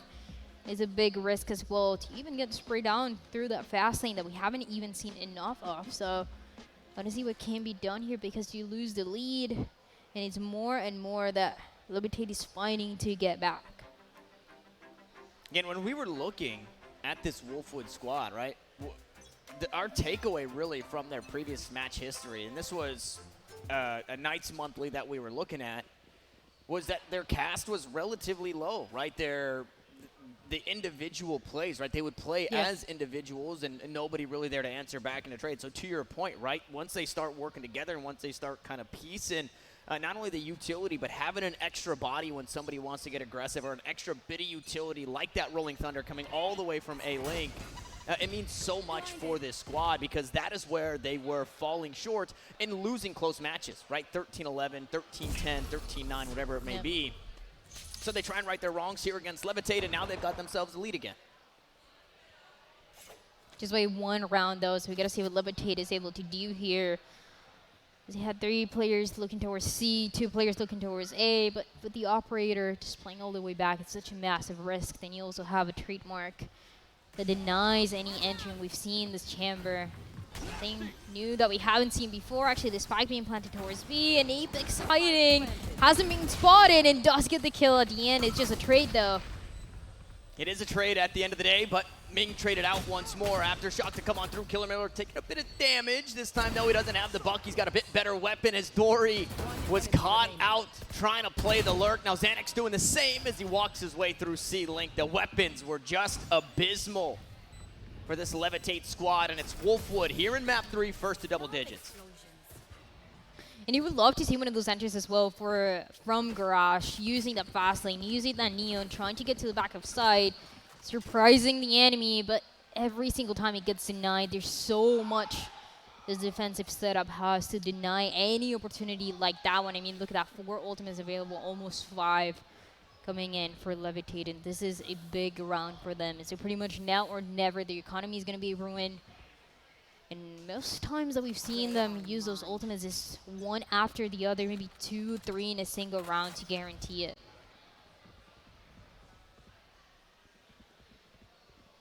Definitely an uphill battle for Levitate. Are they expecting the aggression? They are, and Psych was expecting 2 of them. Cuts them both down. Killer Miller and Stunna punished, and no ults needed. It was a few rounds from the Phantom. Now they can look to reset in a 5v3, make it a 5v2, and Levitate. They're looking to find themselves a flawless round of their own with all 5 ults online. The Ducks are in the pond for this attacking team. But, I mean, Haven is their oyster. They can go wherever they want, Dryad. There's so many possibilities here, and instead of seeing that aggression from the Neon, it's aggression from the defense that gets punished at the end by the Neon, which now leaves that A site clear, making sure there's nobody up close with that Trailblazer. But in the meantime, Chamber that has to back up the rendezvous just in time does shut down 1 player. Still 2 left for this defense. How are they going to retake it? I mean, this is tough. What you would love to do if you're Wolfwood, right, in a situation like this, is not necessarily even win the round. That would be great, but you have the economy. Get some of these ults, right? Pressure this Levitate team. These attackers turn defenders. Unfortunately, they don't need it. Never mind. Never mind. That's not what's going to happen. They're going to Batman their way out of heaven and unfortunately meet the same fate that Batman's parents did. As they both fall, the round will go the way of Levitate, and 1 round separates. And with that, that's all you could ask for Levitate, right? You have economy coming to this next round. Doesn't matter that you lost the gun there at the end. That play from Psych was absolutely huge. But then with that, because you had so much breathing room, you're still sitting on 5 ults. And the problem here is, the only problem that I have is how many times can you replicate a round like that one where 2 members of the defense are pushing and they're able to get shot down, right? The defense are going to learn from the mistakes. They're not going to try to do it again. And there's a really good hunt. Spots everybody as well, 3 players. But this attacking side, in the meantime, for Levitate, not planning to make a move just yet. They're going slower and slower, hoping for those mistakes that they saw in the round before. It gave them the round. Like they say, they're definitely learning. And the Seekers are going to help out, just clear out that entry for them. Hey, toss out the dark covers. Gonna get this spike planted on B. The aftershock doesn't quite land. The C's will keep Xanax in place, but he's safe on the other side of the box just for now. So no angles from Wolfwood to try and collect a couple of these kills.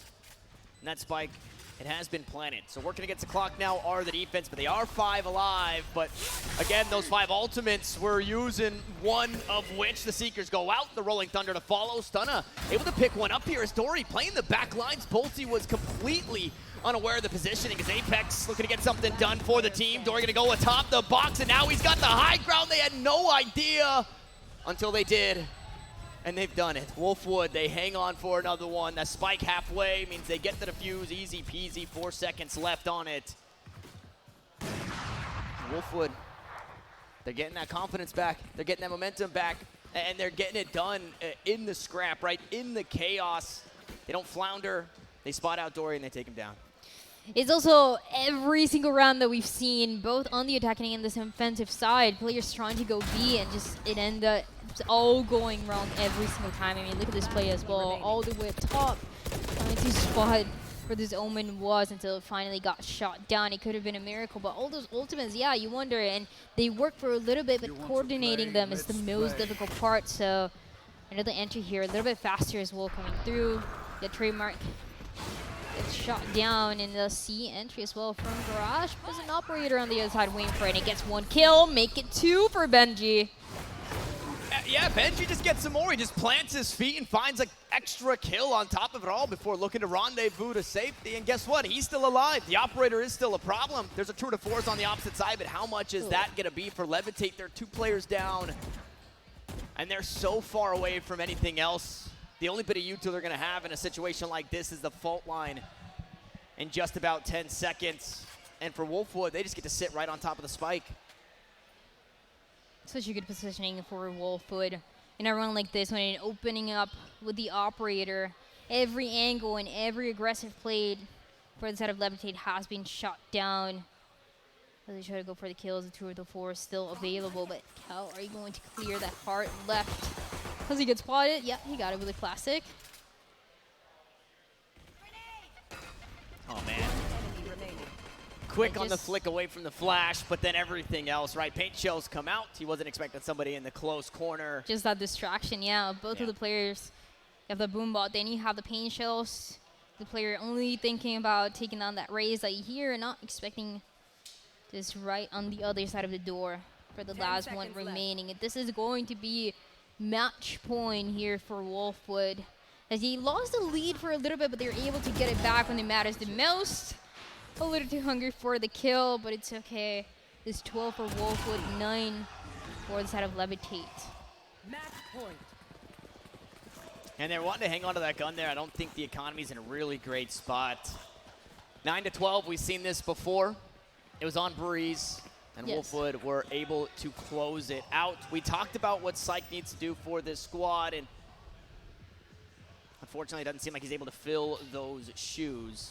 Taken down early in the last round. Early in the round where they hit the B site. And now we'll see how they adapt to this. From the shadows available for Levitate. Maybe a backstab or some information to be garnered here. It's not going to go aggressive. Showstopper. It gets nothing. Flash to back this raise away. Meanwhile, Ming all the way up towards B. Not by his lonesome. Psych is here, and the trademark's been taken down. So the smokes come out. But Wolfwood, they're not buying it just yet. They've got this space in A main. They're going to hang on to it. Not looking to rotate away. Going to punish Logan for staying for just a bit too long. The paint shells, they're good. As Ming will fall, looking to creep away once more. It's that fight with Apex out towards grass and Levitate. 3 players remain. Dryad with the series on the line. And 5 alive for the side of Wolfwood. It seems like everything is setting this team up for success in the last round, potentially Levitate. Going to be fighting here with the 3 players remaining, having no side control. Everyone's still stuck to their position on the defense, not playing too aggressive, and the time slowly running out. Benji to try and do it again. As the operator, Apex, okay, gonna get punished here. Fault line didn't quite do its job. 30 seconds on the clock. They've got the spike in hand. They're trying to get it out towards the B site. And hey, why not? You just cut down all the defenders that were here. And this 5v3 has now turned 3v3. As the Nightfall comes through, Killer Miller trying to collect something off the back end, and he'll do so atop the box was Boltsy, and Dory was ready for that position. But now Killer Miller needs to have the performance of a lifetime for his team to try and close this one out. A 1v2 with the spike planted and a player spotted. Dory just around the corner, and he's ready for it. The swing comes through. Now in a 1v1, Killer Miller was clutch on Bind. Can he do it again on Haven? Psych gives him the fight, and Killer Miller gets it done. It's Wolfwood to collect the first series of the day. Killer Miller, he was struggling so much throughout this map, but he showed up when it mattered the most to close it out, to make it as easy as possible for his team as they get the win here. And it was so back and forth, trying to isolate his duels as well, and that coordination with everybody else. You know, there was one player up close, so they make it happen. Sorry, Dryad, something came over me. I don't quite know what that was. I was just feeling some type of way for a second. Yeah, what a series. Not only did that deliver, but we got to see a little bit of everything. And to kind of go back to that Killer Miller point, again, the role that you have to fill coming from a Brimstone over to a Fate, there's just a whole lot more going on. And I think everybody feels that change, even in your ranked games, right? Going from role to role, agent to agent, because... I wouldn't know. Oh, okay. Well, you wouldn't know. We've got ourselves an Insta-Locker here. Got ourselves an Insta-Locker, which sometimes it's like that. That's okay. That's a part of life. I've gotten better, because it used to be only Reina, now it's only Fade. Oh, so you okay? So you know what? Yeah, that's true. That is better than the Reina. I think we can all agree that Reina and ranked is all a little interesting. I think we are going to have ourselves an interview here in just a moment. I think we're getting that one set up. But shout out to Wolfwood again. We talked about it a little bit at the end of that series, but I think I liked the changes from what we saw just on paper and kind of understanding, hey, we're probably going to see a lot of individual plays. Slowly but surely, they started to work in and implement a lot of the, I guess, the helpful util, right? So if Boltsy is looking to get aggressive, they've got something right behind it. As we take a peek at the replays, we run it back. Man, Ming was a standout performer for Levitate. I want to see more of that guy, Ryan. Absolutely. Even Benji as well, showing up in rounds like towards the end, or in opening up with that operator. He was doing it constantly, and it was such a massive advantage that they could take off. For the other side, though, they levitate. They were trying to catch up. They were trying to play the game, but it seems like the pacing that they had going on wasn't really matching the competition that they were running. I was expecting so much aggression with the Neon, but we never saw that proper entry around them. Yep. As we get one last look at the clutch, Killer Miller from Bind to Haven got it done in the clutches. And as those replays aside, it does sound like our interview is ready. It's Ravish with Boltzy. Take it away, fellas. All right, I got my man Boltzy out here with me, bro. After a hot win at the first stage of the day, first BO3, baby. Look, yo, take me through every single emotion you're going through from A to Z, baby. Honestly, it was a lot harder than we thought it would be. I came in today and I was like, who are we playing? Then they said the name, still didn't know. Said a few players, didn't know still. Okay. But they definitely impressed me a lot. They were pretty structured and they played really disciplined. Ming shit on me a few times, but it's all good. Honestly, I think we played really loose and sloppy. Yeah. We need to clean up for the next matches, but they did play really well. Okay, I mean, you know, that's fine though, because like you said, like it was a long game start of the day as well too. But yo, just like talk to me a bit more about considering y'all out here, y'all at LAN too. Would y'all consider yourself LAN maniacs, or as I call it, LANiacs? Yeah, I mean, I've never played bad at a LAN so far, so like. Okay. So I wish there was a way to like sort it on VLR, because that's like my only good stats. Okay, so in person you're absolutely slightly, but on online you mad nice too with it too. Yo, I want you to get some tips out there to some homies that are like, yo, if you're bad at Val, how do we get like you, B?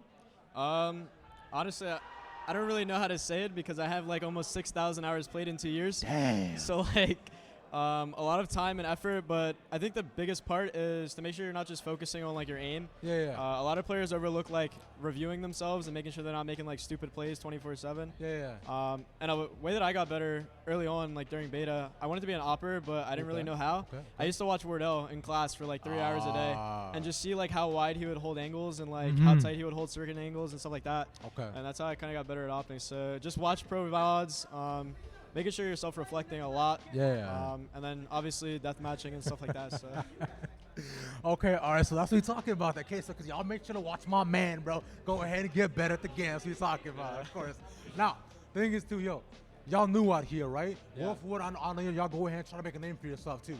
Now, what do you all want people to remember about Wolfwood, bro? Maybe about you as a person, too. We have the best owner in all of North America. Out of all the free agent orgs, Yes, I think Chad has probably done the most for us. Shout out to you, Chad. He definitely has provided us with a lot of resources as far as coaching, management, entry fees. He helped some of us get here. He's helping some of us get to Toronto. So big shout out to him. The incentives he gives us are definitely unmatched compared to some of the other free agent orgs I've played on. There's no other organization owner that's going to give us as much as he's given us. So big shout out to him. Hell yeah. Let's go. Chad Lantis, baby. Yo, doing this thing, bro. Living up to his name. And Bolty, one last time, bro. Watch the people be watching your POV. What you got going on that's special? I play for West Virginia University, so we're the best. That's all you got to say. So let's hear. I appreciate y'all watching, boys. I appreciate you being out here with me. Thanks, bro. Y'all make sure to keep watching the LAN, baby. It's going to be hype.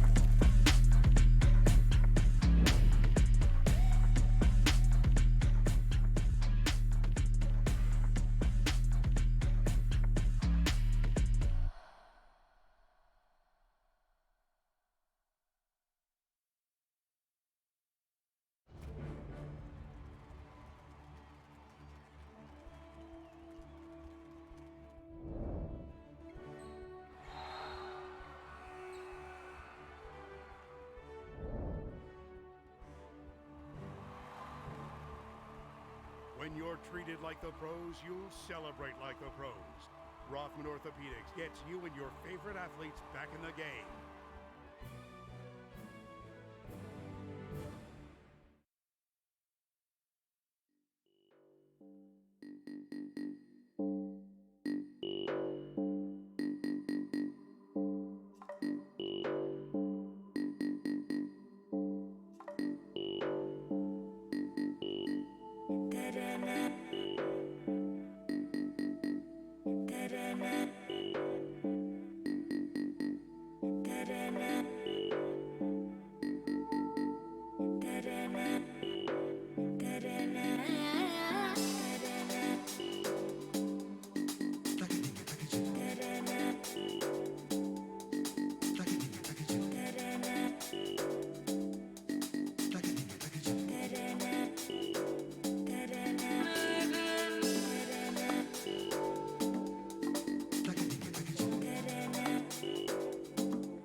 Hi, my name's Chase, or Niliaz, or Nilly from Arizona, and I play for Cloud9 Academy. You whine or just chill by heaven, or just take the fire to them.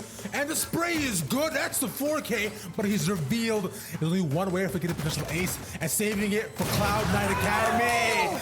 Nilly gets the ace. So this is actually our first event that we've ever played. We've been scrimming nonstop for 3 months, trying to get people up to speed, and I think this looked like a good opportunity to meet everyone. This is the first time meeting the team, and it's been really great.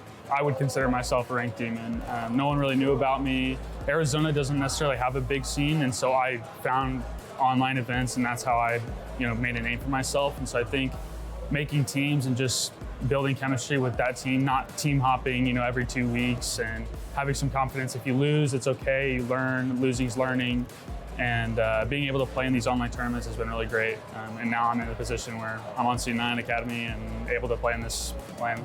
Not looking at the scoreboard is probably the first thing that I would recommend to someone who's trying to compete for the first time. And there's going to be games where you get unlucky. There's a lot of gambling in Valorant where you don't really know. There's ults, there's random stuff that can happen to you. And so not being nervous about your own performance is probably the biggest thing. And that's the hardest thing to overcome, right? Is playing in a tournament and playing in ranked, there's nothing to lose, right?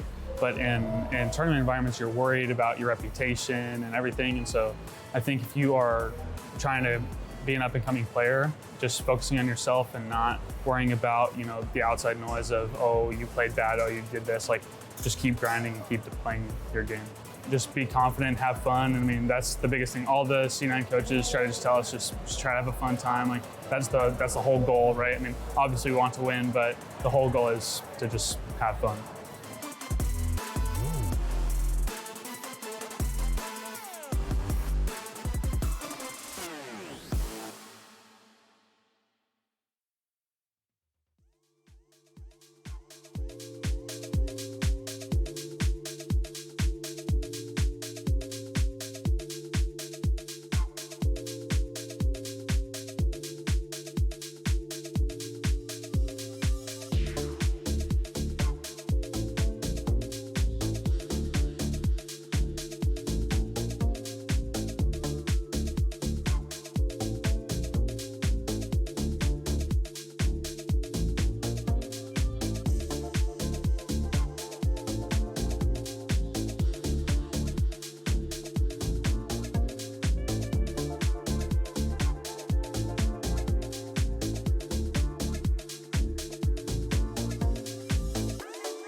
A short break, and we're looking to get right back into the action. Our teams are all set up on the main stage, and although you might not recognize the names, you should recognize some of the players. I'm still Tanner Metro, however, and I'm still working alongside a Dryad. And Dryad, we have the pleasure of casting Why Do We Suck versus the Guppies.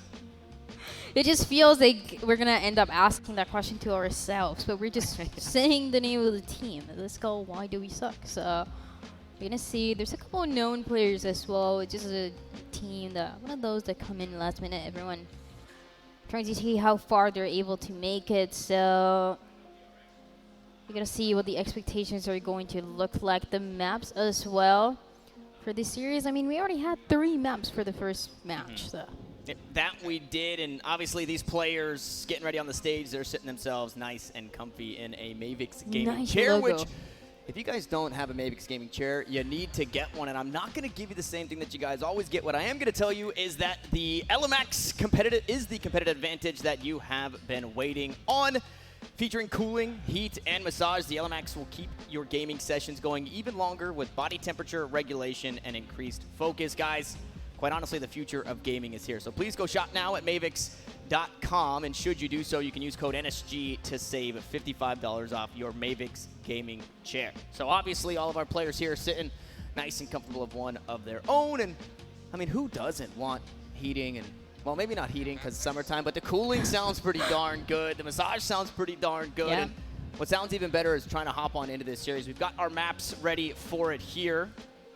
We can take a peek at where we're headed. Okay, I love the team logo there for, I believe. That's what he said. That's what he said. Yeah. Such a nice logo. Okay. I love it. Yeah, okay. Okay, hold on. I don't believe this. I also don't believe it. I don't believe I this. don't think these are the maps. I'm going to need some extra confirmation because we thought it was Bind Icebox Haven last time, and it was actually Breeze. And it was not. And it was the Bind same Haven. bands. Okay. So we're headed back in. Obviously, notable names. Ian on the side of the Guppies previously, Sonics, and obviously just kind of a big name in itself. We got Miniature, who I think Miniature, my first kind of look at what a Yoru player could be. Miniature was busting out the Yoru on Ascent and showing some pretty cool lineups and some plays with the flashes out over the top. And then Temperature, obviously, the first iteration, I believe, of the Moon Raccoons, who went off to do pretty good things, played with People Geniuses for quite some time. So those are the players that we're kind of keeping our eye on. Obviously, I think we're quite surprised by even some of the names that we didn't recognize coming into this one in that last series, right? Players like the Stunnas, like the Mings, like the Dories, right? Yeah. A player that isn't necessarily on the radar until they're literally forced on your radar. Yeah, it's cool to see the players as well having a chance to play in person, playing in front of each other, scream at each other a little bit like we saw before. And yeah, for the players that we already know as well, just high expectations, but I think just goes for both of the teams today. And for this LCQ again, because after that it's just champs, it's just finals, it's back-to-back, it's every day until Sunday. So all these players trying to make it to the following days, and we gotta see how far they're able to get. Knowing the competition here has been pretty intense. Not only the one that we got to cast, but even everybody else here. I hear a lot of overtimes. I hear a lot of 3 maps that have been going on, and players also looking to fix those mistakes that they made because it was the first match for a lot of people. It was the first match here, maybe the first match land for a lot of them. So, you get that over with, and then you can actually think of this second match. Yeah, I mean, we got a chance to speak with Boltsy just a moment ago before their next series started, and kind of some of the adversity that they have to work through. So it's like extra pressure added on to the LAN itself to have a couple of people filling in. Fortunately, Killer Miller and Stunna did a fantastic job filling in for the squad. I mean, if you kind of take away the end of that performance, well, the last map performance from Killer Miller, he got the only kills that really matter, right? The clutch at the very end of it all to close out the series and stop Levitate in their tracks. It looks like we're just working through some tech stuff, trying to get the players into the lobby, and we're also waiting to get you guys those maps to see where we're headed. And based off of what we saw in the bans, and now that we are on patch 5.03, I'm assuming that Pearl is going to be in play. And I've seen some of the players here on the floor and inside the pit. Do you think we'll see it? You don't think we'll see it? I don't know. I don't think so. I'm going to say no. Today, for us, no. I will say that, okay, I agree with that. I don't think we see it today, but I will say that I've seen some players in the pit working through in customs on Pearl, kind of working through what some of the lineups might be and how they can work some of that utility. So yeah, that's why. Usually, a map comes out, and it's been out for a while, but people are still trying to get used to it. We didn't see it in VCT. We haven't seen it in many tournaments. It's just now that will actually be in play, so everyone's still feeling comfortable. Speaking of maps, you actually get to see what is going to come through today. We get to see what comes on through Ascent Breeze, I think. Well, no Pearl. Ascent to be expected, yeah. Pearl banned. Haven, if we need it. Should we go the long con? I mean, this is pretty standard. I feel a lot of teams recently are picking up the Breeze, and we're seeing a lot of different variation. Like you talked about earlier, Dryad, right? The Neon making it through for some people. We already saw 2 different iterations of the Sentinels that we'll see on this map in the Chamber versus the Cypher, which Ming looked good on the Chamber. I'm wondering if they were expecting something from Wolfwood, maybe expecting a Neon pick, so they play that Cypher to try and slow things down, right? Tossing out the strap wires, and obviously that Neon gets a little weaker. And I feel like for this match as well, it's still going to be a topic of conversation. What Sentinel we're going to be seeing most of the times on Ascent, you're expecting the Killjoy sometimes to come through.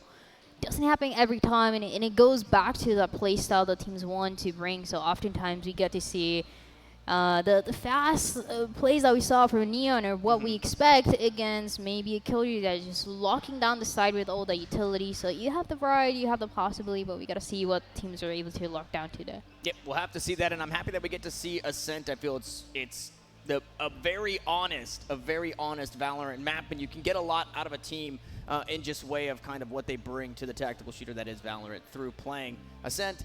And we need that, especially here on the desk, and maybe some fans out in the crowd or fans at home need that because, again, why do we suck versus the Guppies? Maybe not a couple of teams that are on your specific radar right away. So it'll be very telling to, I guess, these two teams to start on Ascent. It's as honest as it gets. You can get probably a lot of clips of us just saying, why do we suck? And just out of context. Nobody do that, please. I'm sorry for giving the idea, but I feel like you did that. I feel like it's an easy one, you know. You know what? Your shirt is purple. It's no. looking more and more purple as the day goes on. You said the kills. You said they're blue. That's green. I know. So it is, but I feel like pretty historically, me versus you is red versus blue. Sure. So it's kind of, I mean, I guess maybe we could get some feedback from somebody in the chat or somebody in the stands. Do we say green team? We're red side, green side? I just don't see the color. I mean, red, I feel like, yes, maybe. I don't know. Okay, well, I'll but let it's you still, in. I mean, but this is still green. So what you're doing right now, Dryad, is you're really calling me out, and I'm gonna throw some insider tips out there for the casting. Sometimes when things get a little crazy, you look at the kill feed, and it's easy to just say the colors. It's easy to say that it's a sea of red, or it's flooded with blue or green, or whatever that color may be, because you can't necessarily rap God through it all. We're not all up mine, right? We're not all looking to start our SoundCloud rapper career. Why not? So me saying I mean, blue, I've heard you sing, I need some leniency. Actually, scale of 1 to 10, how good was the singing?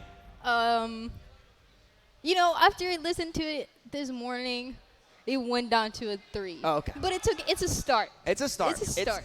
It's a start. A 3 out of 10 I will take. Actually, did I say 1 to 10? I meant 1 to 5. A 3 out of 5, I'll take that, Dryad. Thank you so much. Your shirt is looking extra blue today. And, well, somebody who is never blue. It's the most ravishing man on the internet. It's Ravish. We're going to toss it over to him because he's got some stuff for us.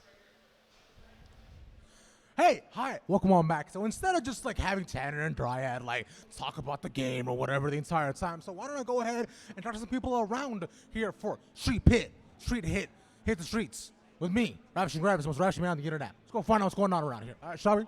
Let's go walk around, talk to some of the people who are out here at LAN, okay? Just to make sure that we see having a good time, because I'm having a good time, you're having a good time, everybody here having a fantastic time, so that's what's up right now. Okay, let's go find out people who are having a great time. All right, yo. Little homies, what's going on? We're out here for Street Hit. All right, cool, look. While the pod's going on, so why don't y'all go and talk to me a little bit? Okay, just I'll pass it back and forth. Introduce yourself. What's up? Who you? My name is Okeanos. Okeanos, what's up? Giovanni. Giovanni, what's up? Who you? Lincoln. Lincoln? Neon.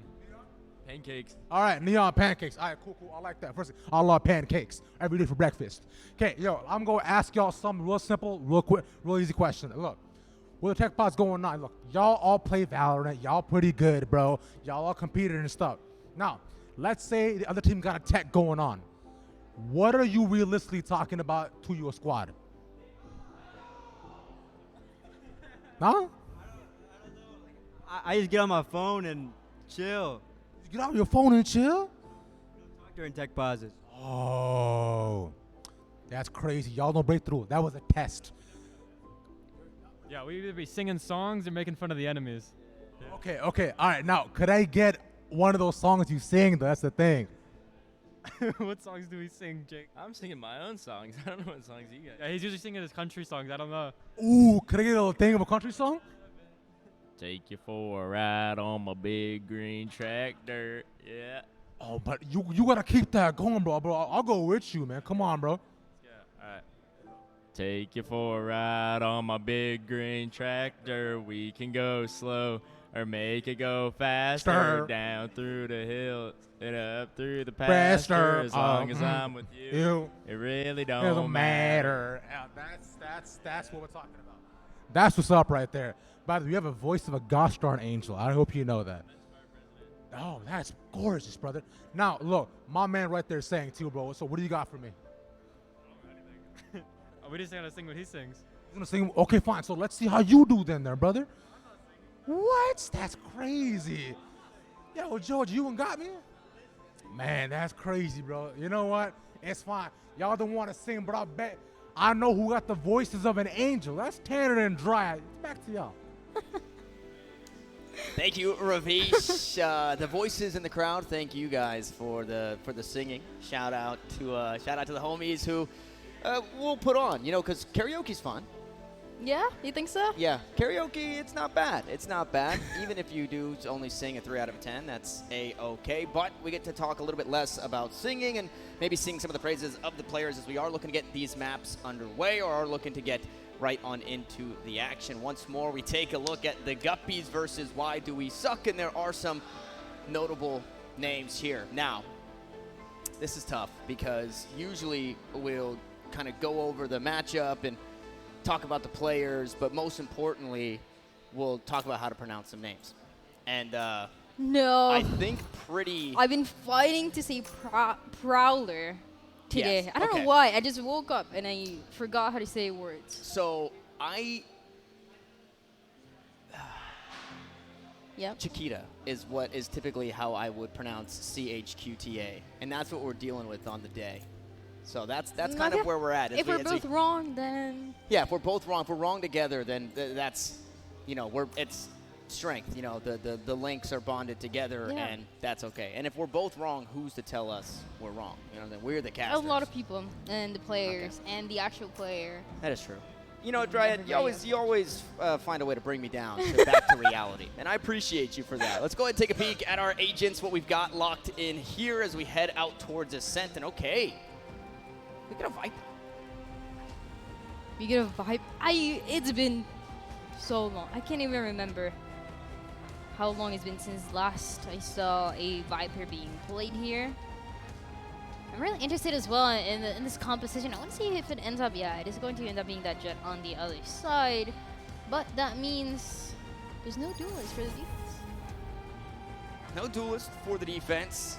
This comp is going to be a scary one. I think that what we've seen kind of develop as Ascent has been played more and more is that we're in this crazy delay stall comp on defense, but sometimes it does have a bit harder of a job to get, or it's a harder time doing the job on the attacking side. So that's where we kind of look at Arkram to be that duelist once they turn attack. But when you have a defense like this in that fade, which you can layer utility with the fragment, obviously you have that Viper as well, the C's on top of it all. As you guys don't get to see the rituals, we do. And it seems like we've got It's an interesting one. Yeah, we got a couple of chamber lovers. This one's a little more interesting than the one before. But yeah, in terms of the compositions as well, we've seen a lot of teams trying to run even a triple initiator here. And some have found a success in it, but it's still, it goes back to what the teams feel comfortable with. And in teams like, for this case, double initiator, double controller, with the Viper, like I said, I haven't seen this in so long. I'm so curious to see how it's going to play out too. With a Fade, you have so much utility for those retakes. It should be a good position to see how are they going to answer against a Jet on the other side, just dashing in, looking forward to get those kills, especially on this site. Yeah, now we kick it off our second series of the day, 2 of 4 for you guys as we work our way through the Nerd Street LCQ and into the Nerd Street Champs. Working towards that final day. We've got 12 teams in the LCQ, 8 of which will qualify, and we've got a quirky, fun little format / layout that's going to give some extra life to some of these teams should they go out early. And, well, the player that I was talking about, Chiquita, reminds me of Chikorita, my favorite Pokemon. Okay. He's going to be first up here for this attacking side of the Guppies, and he's walking right on in, looking to take a bite. Not necessarily a Guppy, maybe turn Piranhas out towards the A side as Zion kicks things off instead. It's not necessarily the Jet, but the Chamber to do the job the same exact way as Fruta going to get the spike planted for players here for Why Do We Suck as they look to walk away on in. Look at the Haunt. It's going to get the pings, but the damage isn't quite enough to find the kills, and 2 players forced to back away, but still up towards heaven as that Seize comes through, and it doesn't lock anybody in place.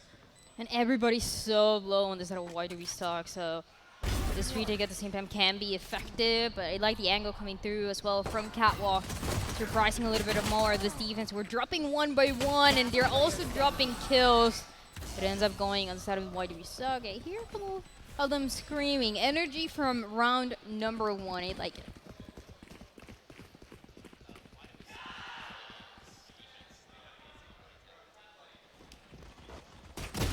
Yeah, Ian really getting things started here. We took a look. Well, I mean, Ian went around the world, right? That's exactly what the Chamber can do. Incredibly elusive. Last player standing.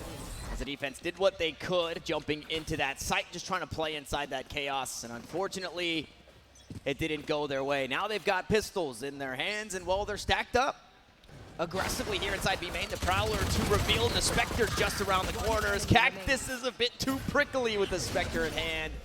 Fruta also gonna get a piece of that pie. A prickly pear is the fruit that grows on a cactus, I think. So that is a fairly dynamic duo between Fruta and Cactus. I didn't even know that. Yeah. Wow. You learn something every day.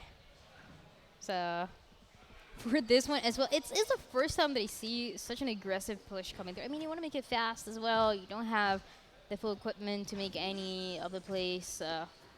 Spike should be planted. A little bit more money coming through. The last player, 28 HP. Still good enough for 1 kill, but too much pressure as well. Positioning themselves for the last one.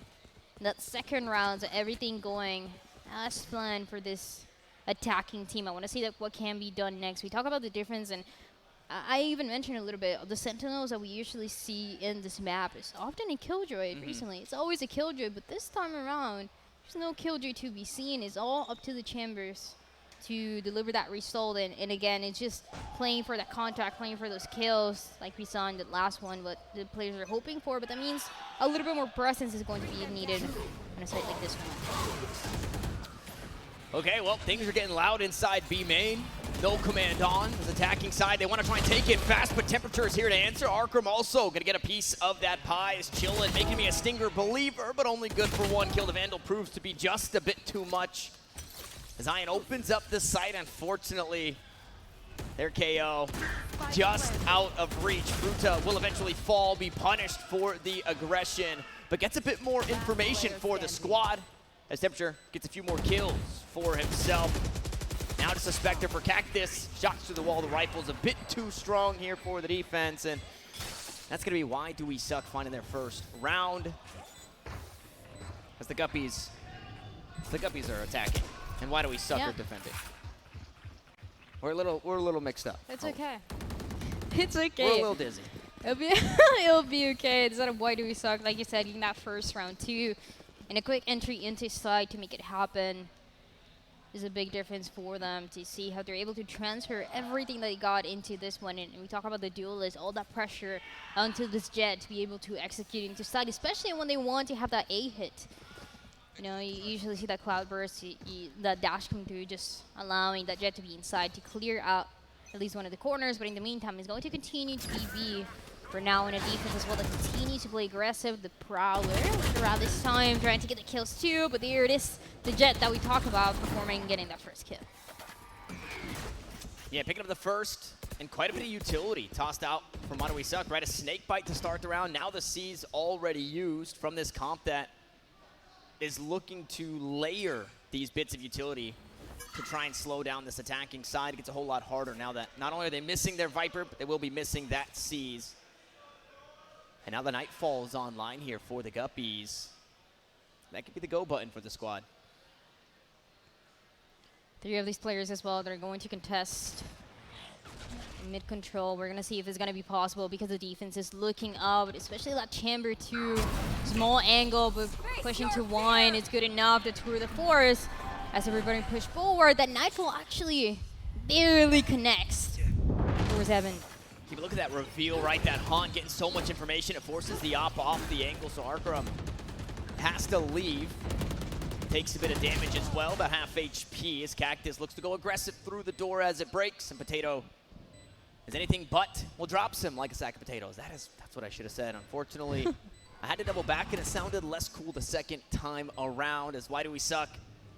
Basically 2.5 players. He'll still an operator in the hands, though, of the chamber and way of Fruta Force as Arkram gets cut down, and Shakita and Fruta.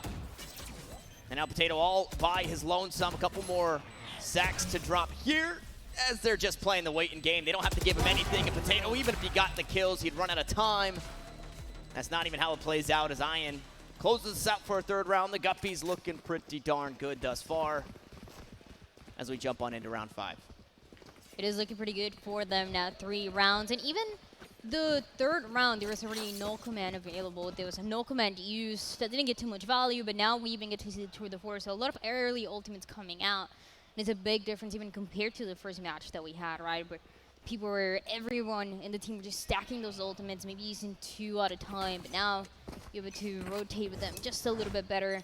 And on the attacking side, they're going to take advantage as well. The Jet pushing in, and once again expecting that early control, but the defense and Miniature specifically will get it first. And I mean, just the aggression we're getting from both sides, right? Why do we suck not wanting to give up the space inside B main, continuing to try and fight for it? And now at this point, they don't necessarily need that space. Obviously, they don't like to give it up, but they had the player advantage for just a second, so they back away and they look to play numbers. Unfortunately for them, Ian is getting numbers or doing numbers across the map, and Bulldog is all it takes to take down Miniature. As Ian falls out towards mid, the Guardian just enough there. And the cross, that was a bit ambitious, and Fruta will be punished for it. And just like that, why do we suck? Back in favor, 1 player ahead. And the spike's still hanging out. I think the Guppies are looking to play frags here, Dryad. It's a little bit of coordination between the Fate and the Omen, throwing the dark cover, making sure that the player and the chamber specifically towards market cannot push in. It allows a little bit more space to be gained. It's still 1v2 the Fade here. Cactus is the last one alive. And going towards that A side, we'll have enough time to plan the spike before that retake with the 2 players actually takes place. But I think that the ability should be coming through as well. The knife from the KO. And maybe the Haunt as well. The Haunts that we've seen from Cactus have been constantly getting players. But position towards hill, everything turns more difficult. You said it though, Dryad. The 0 point, right? That knife gives all the information, but they need more than information. They need kills. And Arkram is there to make sure that it happens. But a solid attempt, right? It's all you could hope for. You have, not only do you plant out in the open, there's so many options, but then the 0 point reveals everything. Hi, we are standing up, so you know, I'm just here. I'm just enjoying some good Valorant over here. Tanner is he looks like an animated character. Yeah, you know, if I had a bit more room, I'd be all over the place. Jumping around. Yeah, I know. I'm on a very short leash with the headset. I feel like I also move, but anyways, for this match as well, and for the round that we got the chance to see towards the one, it's a 1v2 when you're playing towards hell. I feel like it's so difficult to be able to get those trades as well, to get those duels 1v1, but this is another story. Another aggressive hit coming in and starting up. With Arkham trying to contest it, finally the defense has to back up, but it might be too late. The Blade Storm towards mid, good for 1 kill, and once again this attacking side is so good at taking that space. In the meantime, they haven't done and put that pressure just yet with Tour de Force. This is getting a little bit close, and this is what the defense from the side of Why Do We Suck is trying to do, constantly gaining that space, negating. The spike can be planted in any scenario, but look at everything that has been gained on the other side for Guppy. With that Blaze Storm coming through for Market, that spike should be planted. There's 1 more to be contested there. 1 more defensive player they have to deal with, and after that, They will have everything for themselves, though we saw an early rotation coming through from them, and the Omen is still looking towards main. Can communicate with the rest of the team. It's numbers advantage once again coming through for the set of Guppy. 4 members live. 3 on the other side for Why Do We Suck. 30 seconds left. Only 30 seconds. Finally, they know there's a player all the way back. Iron dealing damage with the tour de force. Blades still online for the Guppies. And a 4v2, a difficult one to be in here for Why Do We Suck. Where are you? And that name doesn't get any easier to say, even if you abbreviate it to WDWS. It's just as many syllables. WDWS. Why do we suck WDWS? It's all awful to try and just spit out off the top. Sometimes be like that. And well, the hunt is on, right? When you don't really have anything to lose, you've got the Blade Storm that you're not going to keep in the next round. And okay, hey, one man's trash, another man's treasure. Rifle in the hands of Chiquita. As the spike will blow, the weapons seemingly hung on to, and a nice thrifty round win for the Guppies. It's a good run here for the team, 4 members alive that we got to see towards the end, and a really good rotation. I like the communication coming through for this attacking team. We see them getting some information towards B every single time, trying to contest the player that's there before was Miniature. Then we saw as well the Chamber having some action over there, but having to back up and just having to give out that space. So Guppy in a really good position to continue playing this aggression. When you don't have duelists on the other side, you don't have a proper entry to coordinate with, you have to play for contact. That is what the Chamber and the defense is trying to do. But in this round, there's a Viper spit coming through, so that aggression might not happen for the first time towards B. Instead, we're looking towards A. And this defense, I mean, really struggling. We were expecting a lot in way of delay and kind of stunting the attack of the Guppies. But 2 rounds separate. Vipers pit out towards B. As Ian, he goes out towards mid. Nightfall on. Unfortunately, MFH will be the first to fall, but okay. Temperature able to get one back. Yeah. Potato swings on through. Now trying to back away. The knife is out, but safety has been found behind the dice box, but only for a moment longer as the players storm onto the side of 2v2 is where we land. Spike in hand, needs to be planted, and both players on the top side of the map. The door is closed, and they're going to look to split it here. Now the door is broken, and the opportunities, they're endless here. Both of the players as well, playing together towards Hell. We saw this play before, but it was only 1. The story now changes just a little bit more. It's a 2v2 on the defense here for the set of Why Do We Suck. They have to retake as the time slowly runs out for them. They're going to come from 2 different angles. The question is, are they expecting both of the players to be Hell? You can get one, then go for that crossfire. The first one has been gotten. And then the second one, chilling, still managing to be alive. It's a 1v1 with the Viper so far away, but Miniature will get the best of the Omen on the other side. Oh. And have enough time. Narrowly. Yeah. Narrowly have enough time. That's a really tough situation where you have the util as the Omen, but you never really feel like you're in a position to be able to use it. It's never safe. Exactly. You just never feel like you can't get locked up trying to toss out a dark cover or using a shrouded step to get into a different area. And this is the first of the 2 kills.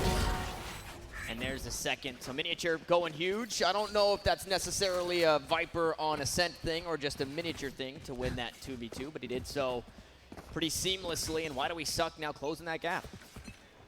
Just 1 round, and now is going to separate them 2. As what is slowing down the push this time around is going to be the Snake Bite coming through, the Prowler as well that has been coming through every single round, with the attacking side just waiting a little bit longer, ready to go for that entry again. Using that Cloudburst very early, but it doesn't connect into anything.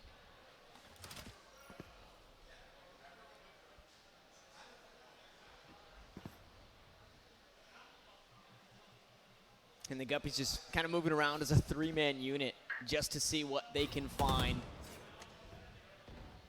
Now the 4th will join them, that being Ian. As they push up towards Catwalk. Temperature trying to spray on through. Look at all the utility tossed at his feet. He's got to try and sneak away, and he can't. He's seized up and taken down. It's Cactus once more. And Fruto right behind him, the dynamic duo of the prickly pears to cut down 2 members of Why Do We Suck. And now this retake obviously gets a whole lot harder, and you put yourself in a situation of where's this economy at? What can we find right away? 3 players directly on the site, 2 out towards main, and the retake feels almost impossible. Now the Hunt doesn't spot anyone quite yet, though. Every single time that we've seen some utility from the Spade, from this attacking side, it has been on point, and especially to deny the retake to take place. Once again, it comes through. It guarantees 1 kill coming in from the other side, and it's into a 4v1 with the last player, the last chamber, running for his life, running with the Champion's Vandal as well. But a couple kills that he's trying to get will get just that before getting taken down. So it's another round, and the gap once again increases. Guppy getting ahead. Yeah, nice little back and forth we've seen thus far. It's, but again, a tough situation, right? 3v5, and everybody is set up for the Guppies in their post-plant. And you even saw that duel from Fade to Jet and Heaven from Generator. Yeah. That's a situation where you're kind of just kicking yourself or kind of wondering, you know, how am I not hitting him, but he is hitting me? And that's exactly what happened. Potato ended up taking a bit too much damage. Oh, look at this. Uh-oh. Everybody on the defense towards B, and guess where the attacking side is? Towards A. There's nothing to stop him. There's no trademark. Nothing else. So the side is going to be guaranteed for free. Only the Viper coming through. There's a dark cover that has to pass, and that is going to be what takes down Miniature for this one. It's a gamble, and it doesn't really work out for the defense this time around. Maybe though this retake with everyone alive should be better. And Miniature had a rifle. Unfortunately, he was the first to fall. Chiquita gonna pick up 2 next. There goes the next threat. In Arcrum, it was the tour de force. Now ripped away, a 3K for the Jet. And well, the 4th one is quite the distance away, playing on the outside. Here's the trademark, so doesn't want to reveal himself just yet. A 1v5, a classic. No time. No time. Unfortunately, just not going to work out the way that you had hoped. Not much of a KO diff there at the end, given what was available to the squads, but it's Fruta, however, to close us out once more. And like you said in the last round, that lead, it just continues to grow. The back and forth is starting to slip away from Why Do We Suck. Just unfortunate timing as well. They all stacked up each side. The Viper from Miniature trying to make that rotation, but then you have to pass the dark cover. Well, the attacking team already has all that side control, so it was just a matter of time before that Viper got taken down. Maybe that 5 stack towards B could have worked better for that retake, but they didn't have too much to work with anyway, so for the side of the Guppies, they will get ahead just a little bit more as the spike is on the floor. They're looking to play aggressive towards B main, and every single time, except for 1 round, it has worked out. They just want to play for that orb as well. The Nightfall should be available potentially this round.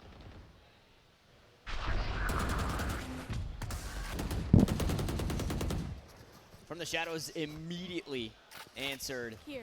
As the Guppies stack up once more, expecting somebody, maybe on the other side of the smoke. Nobody there.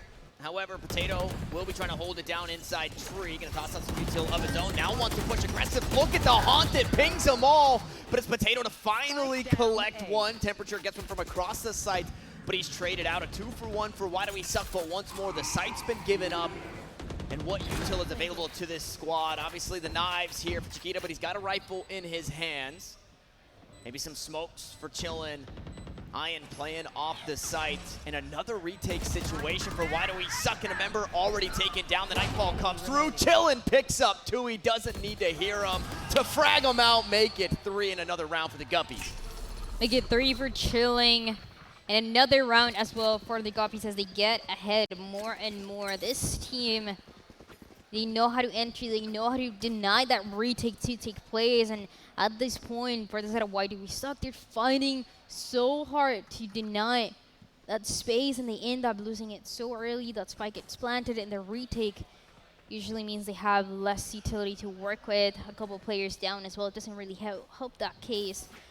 So for the Guppies, This early aggression towards B main, it's something that they're going to continue to attempt here. It has worked out multiple times, and it also made this defensive side a lot more passive coming through. So it was exactly that conditioning that they wanted to have. Yeah, I also think, too, with the changes with Miniature playing across the map and B main, the Guppies, they can take that without having to worry about that immediate snake bite at their feet. So they're going to do that every single time that they can. This had been the contention point at the start of the map, and it goes back that way. They back away the defenders to play on the site, and they give them nothing more. An aggression out towards mid, Miniature to fall. One Prowler to try and clear things out, and Arkrum in a really tough spot, can rendezvous to safety, and he will do so. And on the rotates, he gets one to the Smoke Dryad.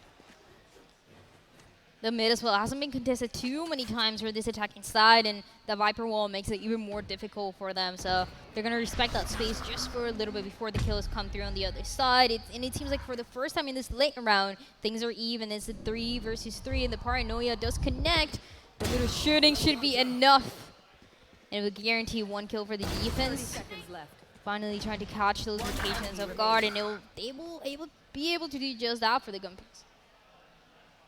It got dicey there for a second. Chillin', I don't think, was expecting somebody to be on that site. And if they were, I don't think he was expecting the judge. Arkrum, though, now puts himself in a good position to try and clutch out the round with 45 HP, and Fruta ready onto the market. Angle means the round will go the way of the Guppies, and 9-3. This is going to be the largest lead at the half, unless, or that we've seen on the day, unless Why Do We Suck get something done here. But look at all the ducks. Look at all the ducks in the pond. 4 out of 5 ducks for the Guppies. Yeah, they have so much to work with here, and that aggressive play, once again, it has been working out for this team so well over and over again, and they never stop contesting this B main. They go for it every single time. Now Miniature will deny just for a second. Even though it gets spotted as well, it should be fine. It should put the pressure for the Guppies to go to the A side, and it also allows the defense to play a little bit more aggressive than they've been doing before, bringing that surprise factor for the end. The second shot is not going to connect. No, and Arkrum wanted some more, but then he started to hear the footsteps and thought, okay, I've got to get out of dodge. So he rendezvous to safety, and like you said, the second shot doesn't quite land. But the damage dealt, damage given right back, though, from the Guppies, as they'll take down one.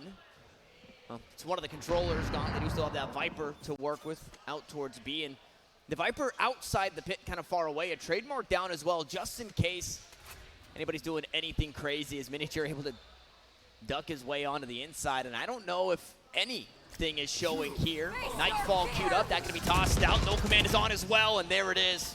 Red in the kill feed for 2. Make it 3. And they only need to find a 4th for a 9-3 half. As MFH. Spike planted. Last time we saw this, it was just a classic. And it was a 1v5. This time, a 1v4. Vandal in hand. Heaps of utility, but unfortunately on the wrong side of the map. And time is not on your side, my friend. However, that's what MFH stands for. My friend, however, anything is possible. Just not in this round. Just not this round. And that means it is going to be a 9-3 half, looking so good for the Guppies, understanding that how to punish that aggression that was coming through for the defense, and it conditioned the defense, and especially Miniature, to play so far back, to try to use that ultimate as well on B main. And at the end of the day, when the Nightfall comes in, you get spotted, you get located, and you get shot down. So the opportunities for that first half, they fade away for the set of Why Do We Suck. You gotta see how this pistol round is going to look for them, and I like the composition that they have here for the attacking side. You can go in with that 0 point, you can go in with the Hunt, and the Hunts have been constantly getting players over and over again for both of the teams actually, but now is the time for the set of Why Do We Suck to make them shine a little bit brighter. And same aggression inside B main. Both of these teams want it. Miniature just gets a little too aggressive, still blinded up from the Prowler, and he wasn't expecting Iron on the angle, who can continue to get some more, but Potato there to punish. No rendezvous to safety. However, as the smoke subsides, the dash into the wall is just enough to dance around it all, and it's 3 kills, make it 4 in the pistol round to the Guppies. What are the Sheriff plays today? That's a 4K. Only different angles, having to flick, having to get a highlight like that one must be nice as well. This is the jet that we talk about. This is the performance as well that we wanted to see in a round like this one. It's just perfect to close things out, to close that pistol round. You can see the confidence as well with the players. We heard a little bit of yelling as well from it. Yeah, they're getting excited, rightfully so. Yeah. Both of these teams coming into this one, I believe 1-0 on their series. So winning this is your win 2 before you lose 2. And that feels pretty darn good. Yeah, both of these teams 1-1 right now. The winner of this will move on. The loser will still have a chance as they go down to that lower bracket. And Miniature is not looking to be the loser here today. Unfortunately, he will eventually be punished. It's Cactus to trade that 1-for-1. As the Prowler does fish out Arkram's position. The Seize is also going to lock him in place. We'll see if there's much punish. As the Spectre shots don't quite land, but look at this. Fruta all the way down, top mid. Sabrosa position. Arkram able to win out that duel out towards B. And I mean, the skirmish across the map here. We go 1-for-1. We trade him back and forth. Chillin' again, wielding the Stinger here. As the util gets tossed on out, he makes his way atop the box, and he doesn't quite find an upgrade, but Stinger to Stinger, skin to skin. Maybe he can look to play a bit of skin gun game, as Arkram is still being a thorn in the side here, Dryad. Look at his positioning as well. The like right in the middle should be caught up in order of seconds with the jet. Trying to run away to dark cover. Being enough protection just for a couple seconds, but you try to get out and you get killed. So the last player here, there's no time to plant the spike. There's another round here. It was also half of a force coming through for the side of Why Do We Suck, and they couldn't capitalize from it. We saw the early kill, but that also instant response that the Guppies have been giving to them every single time. And it gets more and more difficult as this round would guarantee the Guppies would get to map point because it's 12 rounds and only 3 on the other side. The pistol run was needed. You go for the force in that second, but nothing has been working out. There's some early utility as well, but no immediate response from Why Do We Suck, and that is one of the issues that they have to address this time around. Yep, that was the question, right? Looking at that situation, everybody's wondering, are they expecting another just a bit wider on the angle? And they weren't. Haunt reveals the player out towards tiles. Potato able to trade some damage, but takes quite a bit. Maybe too much to want to re-peek here. We'll back away for just a moment. 2 players immediately fallen. 1 top mid, 1 inside B main, and Why Do We Suck? Quite possibly staring down the barrel of map point here on Ascent. Unless they do something crazy. 0 point to get some early information, or some close information, I should say. And Cactus has been revealed, so that Fade will be without utility for just a moment. Shots through the dark cover won't quite land. C's also going to go just a bit wide from the attacking side, but there we go. We finally get it. You don't even need bait if you try hard enough on the fish. And Chiquita finds 3 kills on the round. Wants another 4K, won't get it. However, MFH again. 30 seconds left. Again? I forgot what I said MFH stood for before. My friend. However, it's a tough spot to be in, my friend. However, a 1v3 still doable. Only 15 seconds on the clock, though. Has the spike, but has no way out. Right, a player in front of him will make it 2. And 1 on the exit. Smoke goes through, chillin' just on the other side, and it's not even chillin' to get it done. It's Ian who wanted to get into the fight, and it's Guppies to 12. That crossfire as well, guaranteeing there's no chance for the kill. As this could be 1 more round for the Guppies to close Ascent. It's been looking constantly good from every single one of the players. I mean, you can see it on the kills that they have. You can see in the positioning that they take early on. They're so cautious about what this attacking side can do and how to punish those mistakes. We saw it early on with a mid control, and now we get to see even towards B. And the B main that has been fought for every single round that I can think of, that Bladestorm though, hoping to change things around, to play a little bit more aggressive, and is giving those results for Chiquita. Good for one, and having to back up.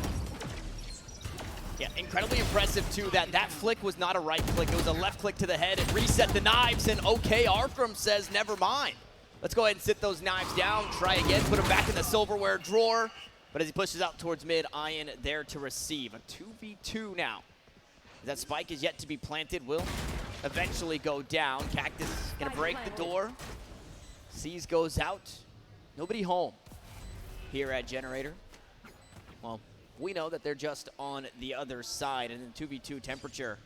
Nice one-way smoke, looks to clear out tree, expecting somebody to come from behind, but both players on the northern side of the map playing in heaven, and that puts MFH in a really tight spot unless Temperature can get back and try and help him out, and that he does. One headshot, make it two. Everybody here getting a piece of the pie, and a fourth round picked up for Why Do We Suck, but it's still a long road ahead of them.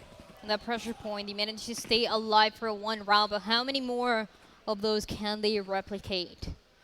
It's a difficult one. It's still match point for this defense. It has everything in their favor to close it out. And it was just, when it gets to the last round, you start to push forward. You have that confidence as well with the Bladestorm, and then if it doesn't work, you go back to everything that has been working out for the set of the Guppies. Again, they just need one more to close it.